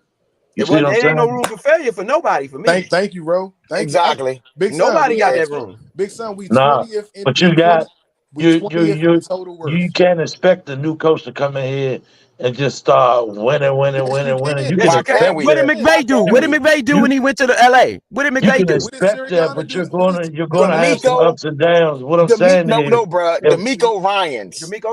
Yeah. Nah, listen to me. Hear me out. if you have a guy like that, you can have a guy who can learn how to win and all that stuff, but he has to learn how to lose as well. We all know that. The game comes with wins and losses. What Am he I been doing at saying do we want to Alabama? have another 6, 7 loss? No, I don't want to have that. Bruh, I don't want listen, to have bruh. that. I want to have some Saban, wins. But what I'm saying Sa- is we gotta give Saban, we gotta Kyle give room Shanahan. for the guy if he don't make the playoffs his first year. You gotta give room for what I'm that's what I'm saying. Room for failure. Saban, Kyle It won't be Shanahan no has bruh. room been for Kyle failure. Listen, bruh. Shanahan since he's been the San Francisco coach. Kyle Shanahan has been in the playoffs, I think, every single year. I'm not Saban, saying I'm not bruh. saying I'm not Listen, saying bruh. that though, bruh. You're not Saban hearing me right. has Saban What I'm has saying 40. is the reason why I wouldn't want Saban to come here because of who he is, his big name, all these accolades. You will expect too much from him. No, we won't. We It'll expect. be We Hold on, Big expect Son, him. Big We Son. would I expect expect him that to out of do. whoever the coach I'm gonna say, is. No, real quick. we would expect him to do what he's always done, and that's win. Are we not looking at coaches or possible candidates that we are expecting to win right away? Who are we looking at that we're expecting to lose their first 2 seasons and then build something? We not looking I'm not Nobody. saying nobody gonna no, lose their first 2 seasons, bro. no. I'm not If we saying that. I got said, what if he loses the first season? I didn't say the first two. I said, what if he just so happens not win the first season? then Then Ain't what? nobody. He better have a daggone good excuse, or he should No, be have fired. it it's got to depends. No, hold up. It depends on. It guys. depends on how he's losing. Yes, It yes. depends on how he's losing. If your If he's starters are getting there and nobody's hurt and your system looks like it's failing and you're not fixing Get anything, rid of him that's early. your fault. Yeah, that's your Get rid of him fault. exactly, early. That's Don't for keep him. anybody that exactly, gets this job. Yep. exactly. That's what I'm Yep. saying. It depends on how he's losing, not just that he loses. If he's losing bad, if he getting blown out every game, Because I'm then gonna we let gonna you be know. like, If he yeah, is whoever that come in here, if they lose, I'm gonna tell you now, I'm gonna blame the owner. That's who I'm blaming. Hey, ain't no doubt about it. I would say he tanking. The man tanking. Hey, you so wild, whoever they better you figure it out. wild as shit. Hey, Because real I'm gonna quick, say it's Josh Hurst's fault. sidebar, real That's all quick. I'm saying. That's my different take on it. Shador makes two That's my million opinion, the dollars. way I feel about it. You know what I'm saying? Simple and plain. I know everybody got their own opinion, but just me, it'll be too much on the man. No room for failure because we've been through it for so long. It's going to be no room for failure. If he Man, just so If happens we to if we fail, sign hey, if we bruh. sign fail is Bill what I'm Belichick, saying. if we sign Bill Belichick, do you think that we would accept him losing his first year? And mind you, No, he's 'cause come from having. Hold on, he's we come didn't from even having accept it two. from Ron. So I would Hold go on, to accept it from Bill. who is Ron Rivera? Ron's not special. I'm just saying, Yes, it's he any is. coach that's around here. If you lose it like that, we're not going to accept it. Yeah. So that's what I'm But saying. all I'm So saying is, room for failure meaning if you lose your first season, you come back next season, start blowing shit out the water, and do you have a Hey, close season where hey, you bruh. don't win the division, you're second, but you go to playoffs. You know what I'm saying? Hey, It's bruh. it's gotta be you. To Look, me, a guy like that with them accolades, it's gonna be too much high praise on him, Put it like where this. there's no room for failure. I can accept it like what you saying. All right, you go to the playoffs. As long as you don't do what Dan Campbell did today or something like that, then okay, you lost. You just had a better team. But you better be daggone sure that we physically can see the progression every single year though. Because guess what? exactly. We are in our homes. We ain't trying to be Charles Barkley around here. We ain't trying Okay, to be Patrick Ewing. We was never DC ain't never been none of that. Ain't never Yeah, been that. You know what I'm saying? exactly, Never been the second exactly. place and all of that. So nah, hey, we in a Patrick Mahomes but dynasty. We need to figure out how to get on this boat and get our thing rolling too. all right, look, Nick Saban Alabama record is 206-29, bruh. He has 44 first round draft picks in that time. Do you not think that we would expect him to come into the league and win right away? That's my point exactly. But Yes. but what I'm saying Oh, is, oh, why oh, would oh, oh, why let me, would he expect anything different? Any too? because Why because would he he because expect he tried different? it because he tried it before and it didn't work. So I'm So did not Pete saying Carroll. no, no. But Listen, guess what what Pete I'm Carroll saying. came back and did and Yeah, he won a Super did. He Bowl. did do that.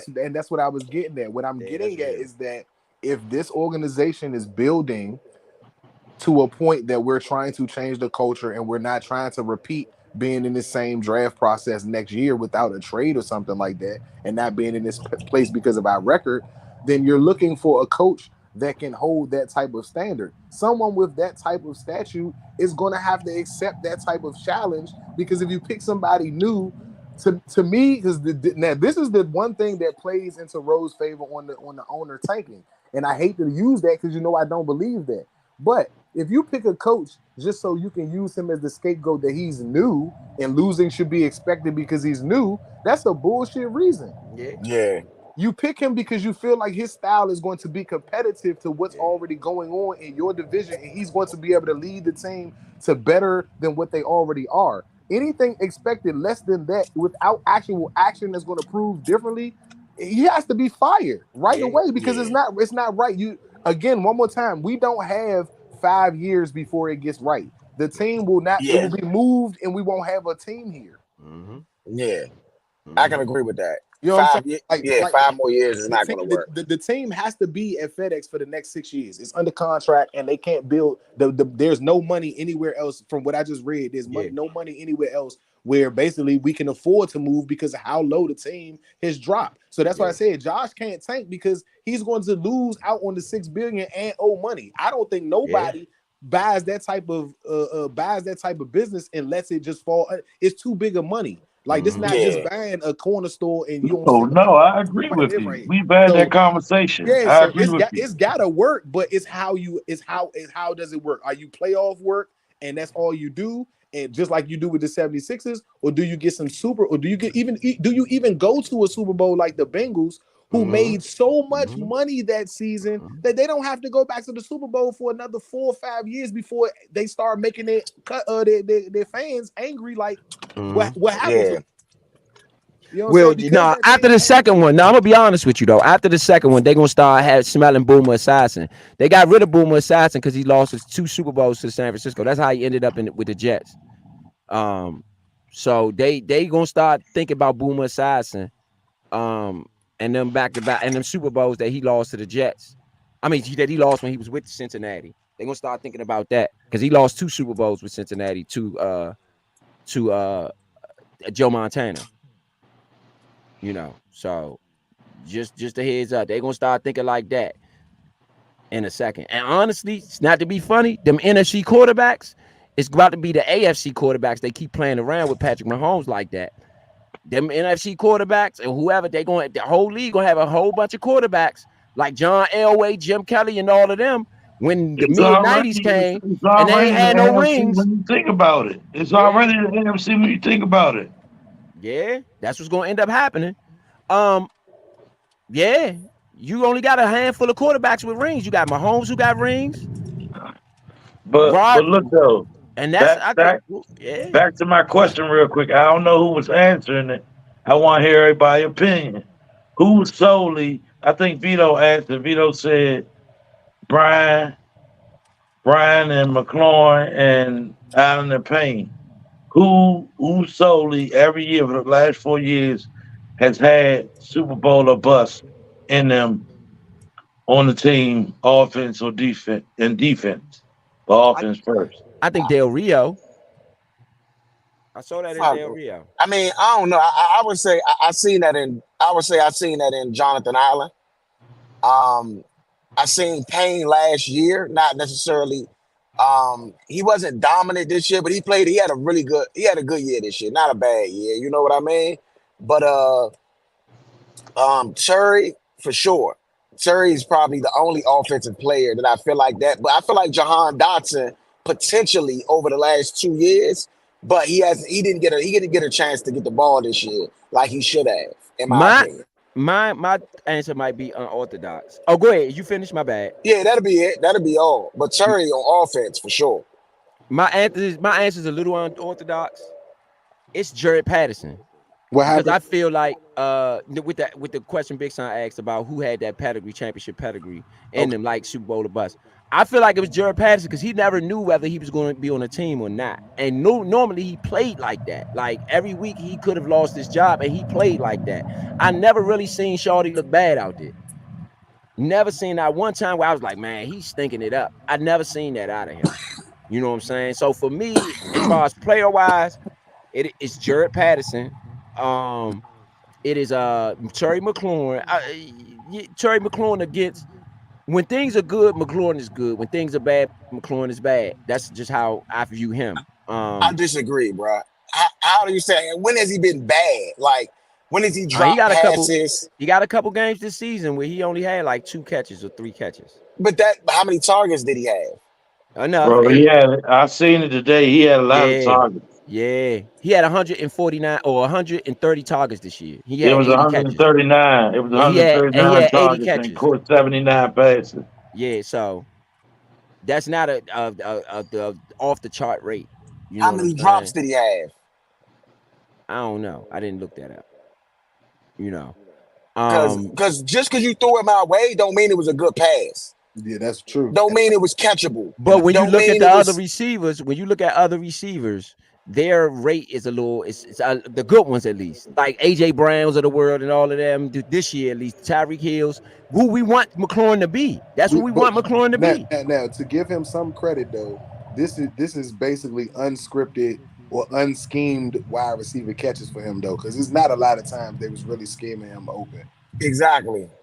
And Like, like I said, I'm not making an excuse for him. I'm just saying that this was a very difficult year in my opinion because I don't like what Bieniemy did. I can't say I was Right. a fan at all for how he approached this season, especially with me feeling like we had an advantage over everybody in our division, wide receiver to cornerback wise. I do not feel like we were supposed to lose that battle, at least with the first 3. Even if we had No, issues with what you're anybody, saying is right because when you saw it in the playoffs, we saw how bad those secondaries were when they got to the playoffs, meaning Dallas and Philly. yes. yeah. I don't see how we weren't like demolishing them. And the Eagles, we were literally in both of those games and almost won both of those games easily. You know what I'm saying? It was a play or two that we just didn't make that we could have won both of those games against. But the Cowboys games for us to look like we just couldn't do anything, and they were down a cornerback this year. Like that, they looked like they missed Diggs a lot. You know what I'm saying? And again, I'm not going to say that he's that much better, but Stephon Gilmore was a Pro Bowler a few years, and he looked like trash in that particular system. You know what I'm saying? Or at least during that game. So whether I could say Diggs was down or not, nobody really showed up.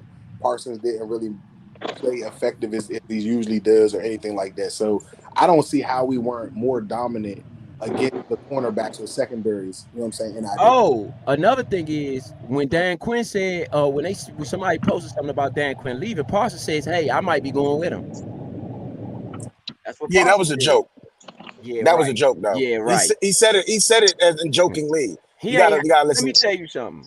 Parsons ain't about with what he's putting on the field. He don't want to be on no losing team. Trust me, I don't care if it's Dallas. I don't care if it's wherever. Homie, I'm giving you 18 sacks, 17 sacks a year. We need to be on some win. I need to be around a winner. Didn't they say he was going on Dak Prescott? Wasn't it him who was going on Dak Prescott beginning of the year? Yeah. He also said they was going to win the Super Bowl this year. But I'm just saying, regardless, he ain't about that losing. That's why he said I won't win the Super Bowl, because that's what his goal is. No, he guaranteed the Super Bowl. That's what his goal is, though. That's what I'm saying. No, bro. He thought he was on a team that could win the Super Bowl. He wouldn't even have said that. Whether he thought he was on the team or not, that's what his goal was. He said it out his mouth because that is what the goal is, regardless.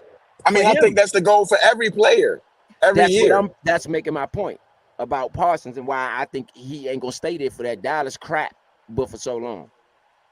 Nah, I mean, I think if it don't work out with Dallas over this next year or two, he gonna go with that wherever Dan Quinn go, because that's where he probably had his most production at.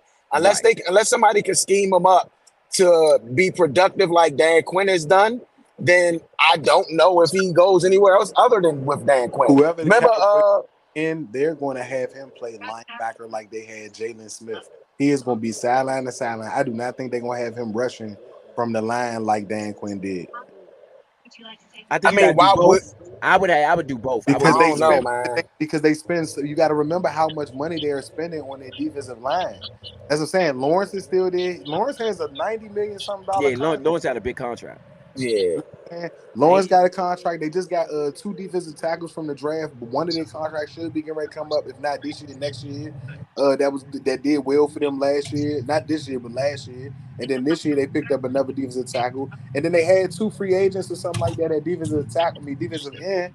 And then you have Parsons. Like I said, Parsons is guaranteed to get whatever he's gonna get. Cool, but you're not gonna keep bringing him down on the line when you need help at linebacker. Van Der Esch has got to retire because of the neck injuries.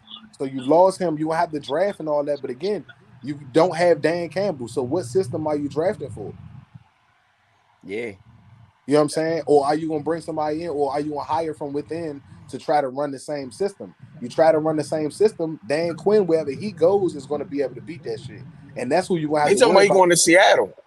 That's somebody you're going to have to worry about in the playoffs if they make the playoffs. Yeah. That's what I'm saying. The Cowboys don't Yeah. worry about going to the playoffs, and now they can make the playoffs. Even if they're not the first team, they can go as the second or the third team, depending on how the division does. So they don't worry about it like that. But they don't do well in the playoffs at all. So if they got to face a Dan Campbell, he's going to beat the shit out of whoever the assistant is if y'all hire from inside and try to run the same defense because y'all don't know how to run it without him.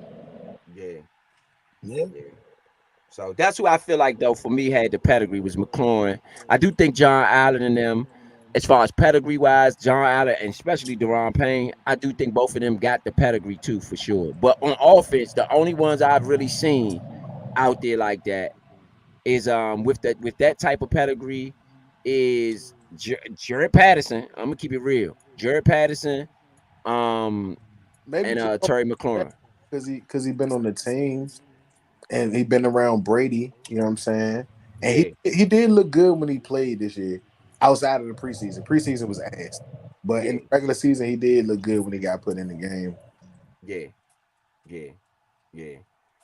So I think that's the part about us. Is like they accept losing too bad. Y'all supposed to losing is supposed to be an ugly place around Redskin Park after a loss, and it's just not that. It's the same after a loss as it is after a win. That doesn't work.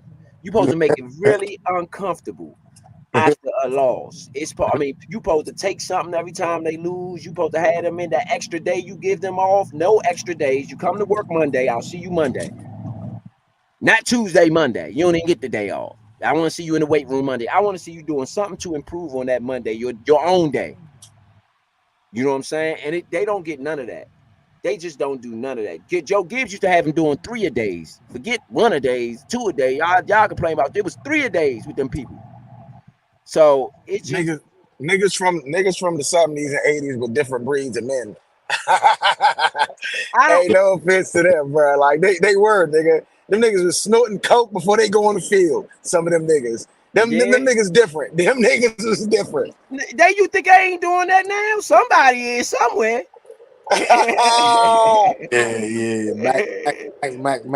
Max already he be smoking J's. Yeah, somebody somewhere doing something. It's just a different thing. Ain't no fentanyl. That's the only thing I know. Ain't no fentanyl out there. We know that, but that's about it. That's the only thing that ain't out there. You know what I'm saying? But nah, I just think that the pedigrees are all there. I just think we got to figure out that losing part, man. Y'all should not be losing. And I'm excited to see who they got to get as coach. You know what I'm saying? That's the biggest part of it. But like Vito said, to Vito's point, everybody had a good coach in the whole playoffs, and the ones who did not have a good coach or a good coordinator got exposed. Yeah, they got exposed. You ain't for real, champ. Get on out of these playoffs. I see you next year, champ. You in the wrong. You walked in the wrong room. Remember what I said last week? You know there were still 3 juggernauts left in the playoffs. No offense to the Detroit Lions, I just don't feel like they got enough history yet. If they went another year or two.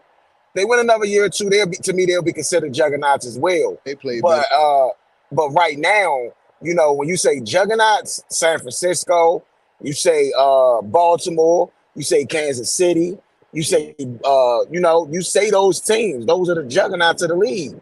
And to me, we not gonna ever be a juggernaut until we like Big Son been saying, change the culture. Yeah. You know, we can't be considered juggernauts until we change the culture. Yeah. We was juggernauts in the late 80s and the early 90s, and and not the late 80s, the 80s and the 90s, early 90s. We was a juggernaut. We haven't had that juggernaut type of thing since. You know, Jack Kent Cook died 2000? 99 or something? Yeah. Man, since we ain't been no juggernaut since he been dead. That's for sure. I agree. So the difference in the approach to me, just to me, the difference in the approach between Snyder and Josh Harris so far, and I do understand what you do mean by the PR approach, Ro, that you don't like. But what I do say I like about Harris in this situation is that, unlike Snyder, if we all remember that, would have been Schottenheimer was our first coach when Snyder came over. He didn't It like. was North Turner.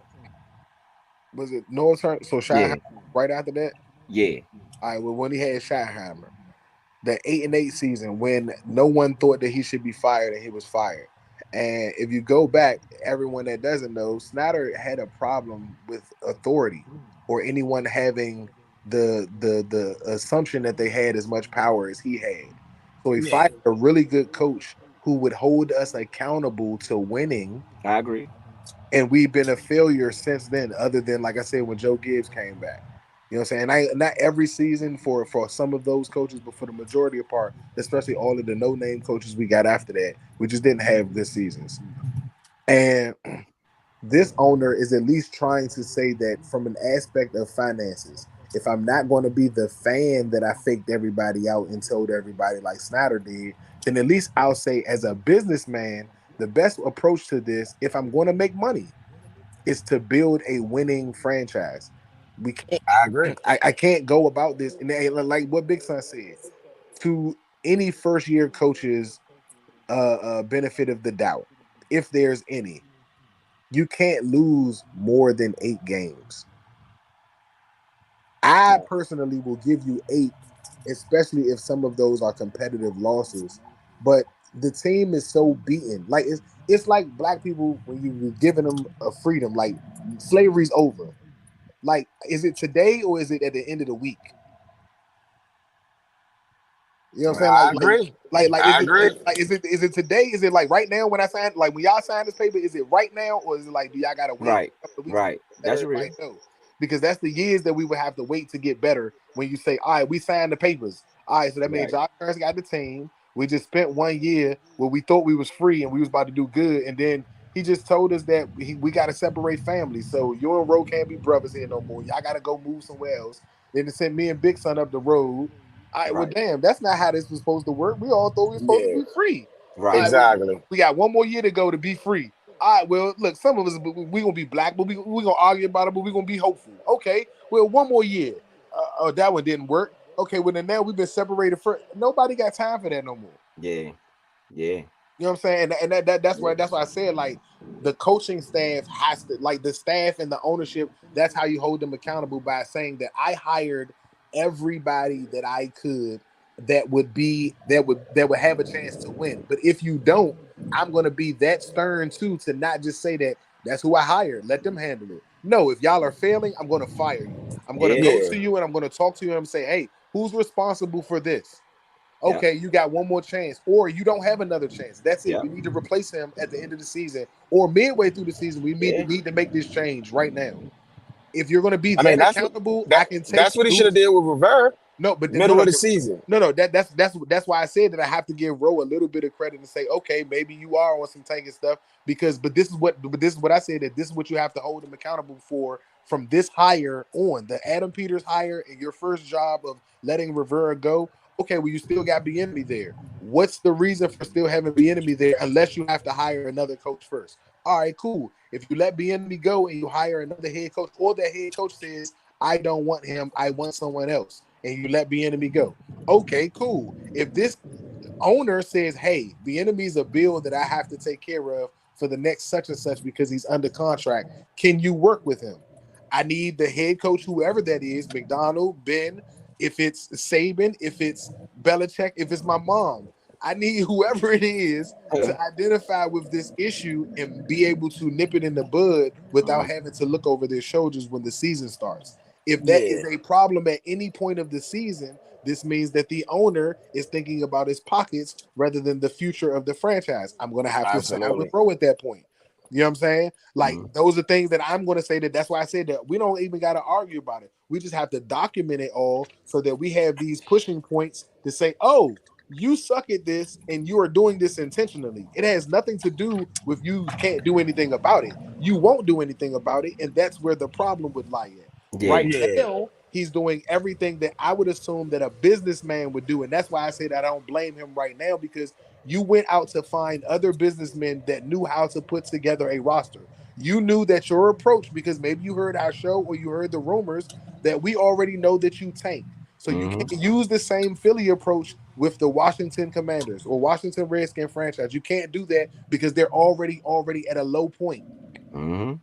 This would be like him buying the Lions or buying the Browns or buying, you know what I'm saying, buying the Panthers. Like, you would have to make them a winner sooner than later because the franchise is already selling seats for 45 cents. The fans make more money off of your tickets than you by reselling them. Exactly. So you can't make no money at 45 cents a ticket, and that's a special. That means you're begging people to come and they don't want to come. That can't be the case here because the bill here is already too high. So you know how the nightclub is, and it's a bunch of people that live here that say, I'm not ever going to the club because I'm never spending $300 on a $30 bottle, or I'm never spending $30 or $300 on an $80 bottle. Cool, I mess with those people, but it is always that one night that you want to go out and let your head down. And if the Redskins can put together a product that reminds us of a culture that wins football games, we can all go out and overspend on these tickets that's going to cost an arm and a leg, but it will be for good reason. If it's not for good reason, that's this product and this test of whatever they're trying to do is going to fall apart and it's not going to work. And whether they're good coaches or not, if what Big Son says, to give him a point, if we don't give them a shot, it's not about that. Here's my point. They've got to have the heart and the understanding that this fan base is upset. They are going to go on me and they're going to have negative things to say if I don't go and show out.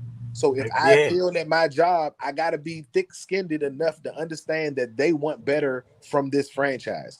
If that's the coach I get, and that's the coach that can relay that message to us as fans, I'm cool with however it go. You can lose the same amount as you did this year. It's got to, what Rose said, it's got to be a drastic reason, a major injury or a few major injuries, but that coach has got to have that ability to still go out there and compete because we're going to build a winner. So losing by a field goal or losing by a touchdown, but we 4-13 and we competed, and that coach has that type of fire, I'm fine with however it turns out because I know we'll be fine once we get those players back. Anything other than that is a failure.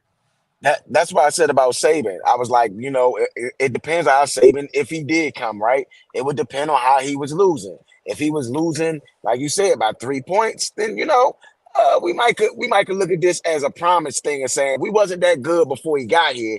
Now we are competitive in every game. Right. You get what I mean? Like, and that's what we really looking for. Yeah, that's overall. That's where I'm at with it. But again, I mean, I just seen Detroit, man. That was inspirational, man. Them guys, they was packed in there, man. They really tried. Not really tried, but but to Vito's point, who the hell wants to go out, spend my name, go find a babysitter and do all of this stuff just for a loss? Yeah. It's pretty bad. That's pretty bad. Yeah, that's pretty bad. Like, it's not just the ticket price, like y'all been saying. It's not just how much do we pay for the game. It is how much do we pay for the game. How much do you pay for how much do you pay for the game? How much do you pay for the outfit? How much you pay for the drinks while you're at the game? How much do you pay for all of this stuff, all of this investment? You know what I mean? Because that's what that is. That's an investment in that team. And if they're not going to at least give you a product that you're proud to see, then the investment is going to you're going to invest less and less. Eventually, you won't invest anything. Yeah, because lose the game 34-31 without those 2 fourth downs that you went for. Say that you missed the field goal. You blame the field goal because you're not inside the dome and you just missed the kicks because they were far. Nobody leaves that stadium upset. Everybody goes home proud of their team. By doing what they did to blow that game, you are upset at every single freaking dollar that you spent. All right. You only had joy for the first quarter. After that, you were trying to come back in a game that you had. You literally were calling your job and telling them that I'm going to be off on February 11th because we going to the Super Bowl. So calling your job back, like, do you got that slot and some overtime? Because I done messed the bag up, bro. Like, I had all the money and the betting money. All the money you bet on the team. Oh my God. You get what I mean? Didn't I say that during the broadcast? I said, bro, somebody bet too much money. Yeah. Somebody bet way too much money. Like, it's one thing to bet enough money, but somebody bet way too much money. And somebody did a Birdman bet for like $5 million or something like that. Like something crazy. And when they went up that much, they was already counting their check. Like, just go ahead and print my money in hundreds. And then it was like, you don't have no idea how this works, do you? Yeah, they hot. They went up. They probably went to sleep. Like mixed up. Woke up. Oh yeah, I know I got this bag. They lost. What you mean they lost? How the fuck they lose? I went to bed. It was 24/7. What you talking about? They lost. What? Voices be That that never high, happened just in like Madden. that. Voices be high as I don't know what. Be like, bro, Man, I was hot, boy. I was hot. swear to God, bro. I swear to God, bro. That never happened in Madden. And then when they find out that Dan Campbell went for it twice. But in Madden, if y'all do recognize though, in Madden, that's the punishment for when you go for it on fourth down on all Madden. When you don't go for it, or when you don't kick that field goal, when you know you should have kicked it, and they make you miss the fourth down for whatever reason, your man mysteriously drops this pass that you always catch. The computer somehow comes back. Yeah. It's the law of football, man. The law of football is if you do something bonehead on one end, it's going to affect you on the other. Straight up. That's just the law of football. I don't even care if it's a video game, if it's Little League. I don't care if it's flag.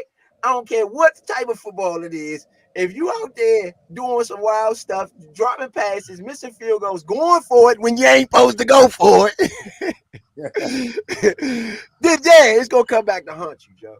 It's going to come back to haunt you. You know what I'm saying?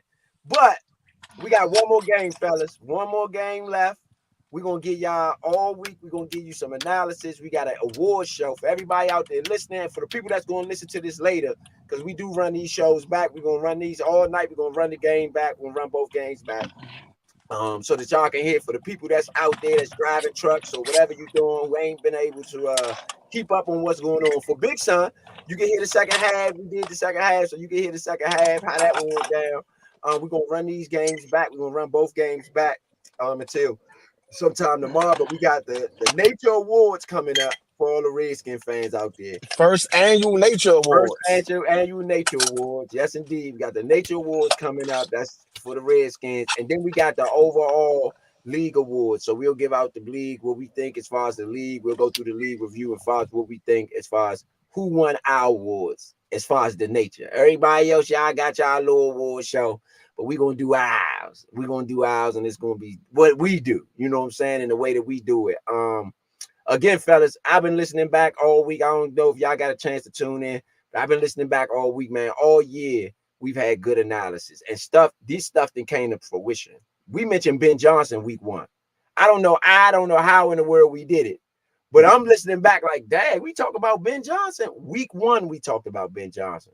So to see it come into full fruition, of which this guy might end up as the Redskin coach, that's crazy to me. That's crazy, yes. Yeah. Wow. So just listen to the show, man. For all the fans out there, man, y'all make sure y'all tune in. We are 24/7. You get the Nature's 24/7. You'll have it 24/7 at least this week. And what we're gonna do at some point in time before draft come, I got the draft, a couple drafts that we're gonna re-air. But we do have one on video that we did live. The other drafts were all done audio, but it's one that was done video. It is one specific joint that we done video. That was from 2014. So I'm going to re-air that one. At some point in time. We're going to re-air that one as far as from 2014 when it comes to that draft. But other than that, man, y'all get ready for the off season. We got one more game to do. One we was all together, wasn't it? Yeah, that's the one we was all together. Yeah. That'd be the 10-year reunion joke. Yeah, exactly. Hey, man, happy 10 years, fella. Yeah, 10 years, y'all. 10 years, y'all. Yeah, 10 years strong, baby. Yeah, 10 I years be strong. proud of y'all, sir. Clap it up, Black. Yeah, yes, indeed. 10 years strong. So we're gonna re-air that joint, man. Positive. Yeah. That's crazy. Nah, for real. Time goes, boy. Yeah, we're gonna goes. Yeah, so that's for everybody out there who's listening, tuning in, because of course, we're gonna re-air this one and re-air everything we got going on. So y'all stay tuned. It's the Nature Sports Podcast. You know, make sure that y'all stay in tune, stay locked in, especially the gamblers, because of course we got the Everyday Podcast coming back. We just wanted to make sure we get these playoffs all the way out the way and get everything else out the way. We got some NBA coming up this season. We'll figure out how we gonna twerk that thing on there. because we definitely got some NBA, some college basketball, March Madness coming up, and a whole bunch of different things that we're gonna talk about. Got the NFL draft coming up.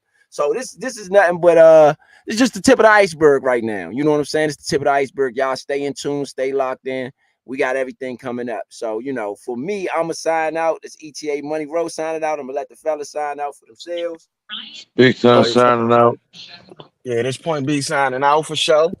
Uptown Vito signing out. Yeah. Yes, indeed. So we're gonna see y'all this week for the award show, the Nature Awards coming up. Sure. Yes, indeed. All right. All right.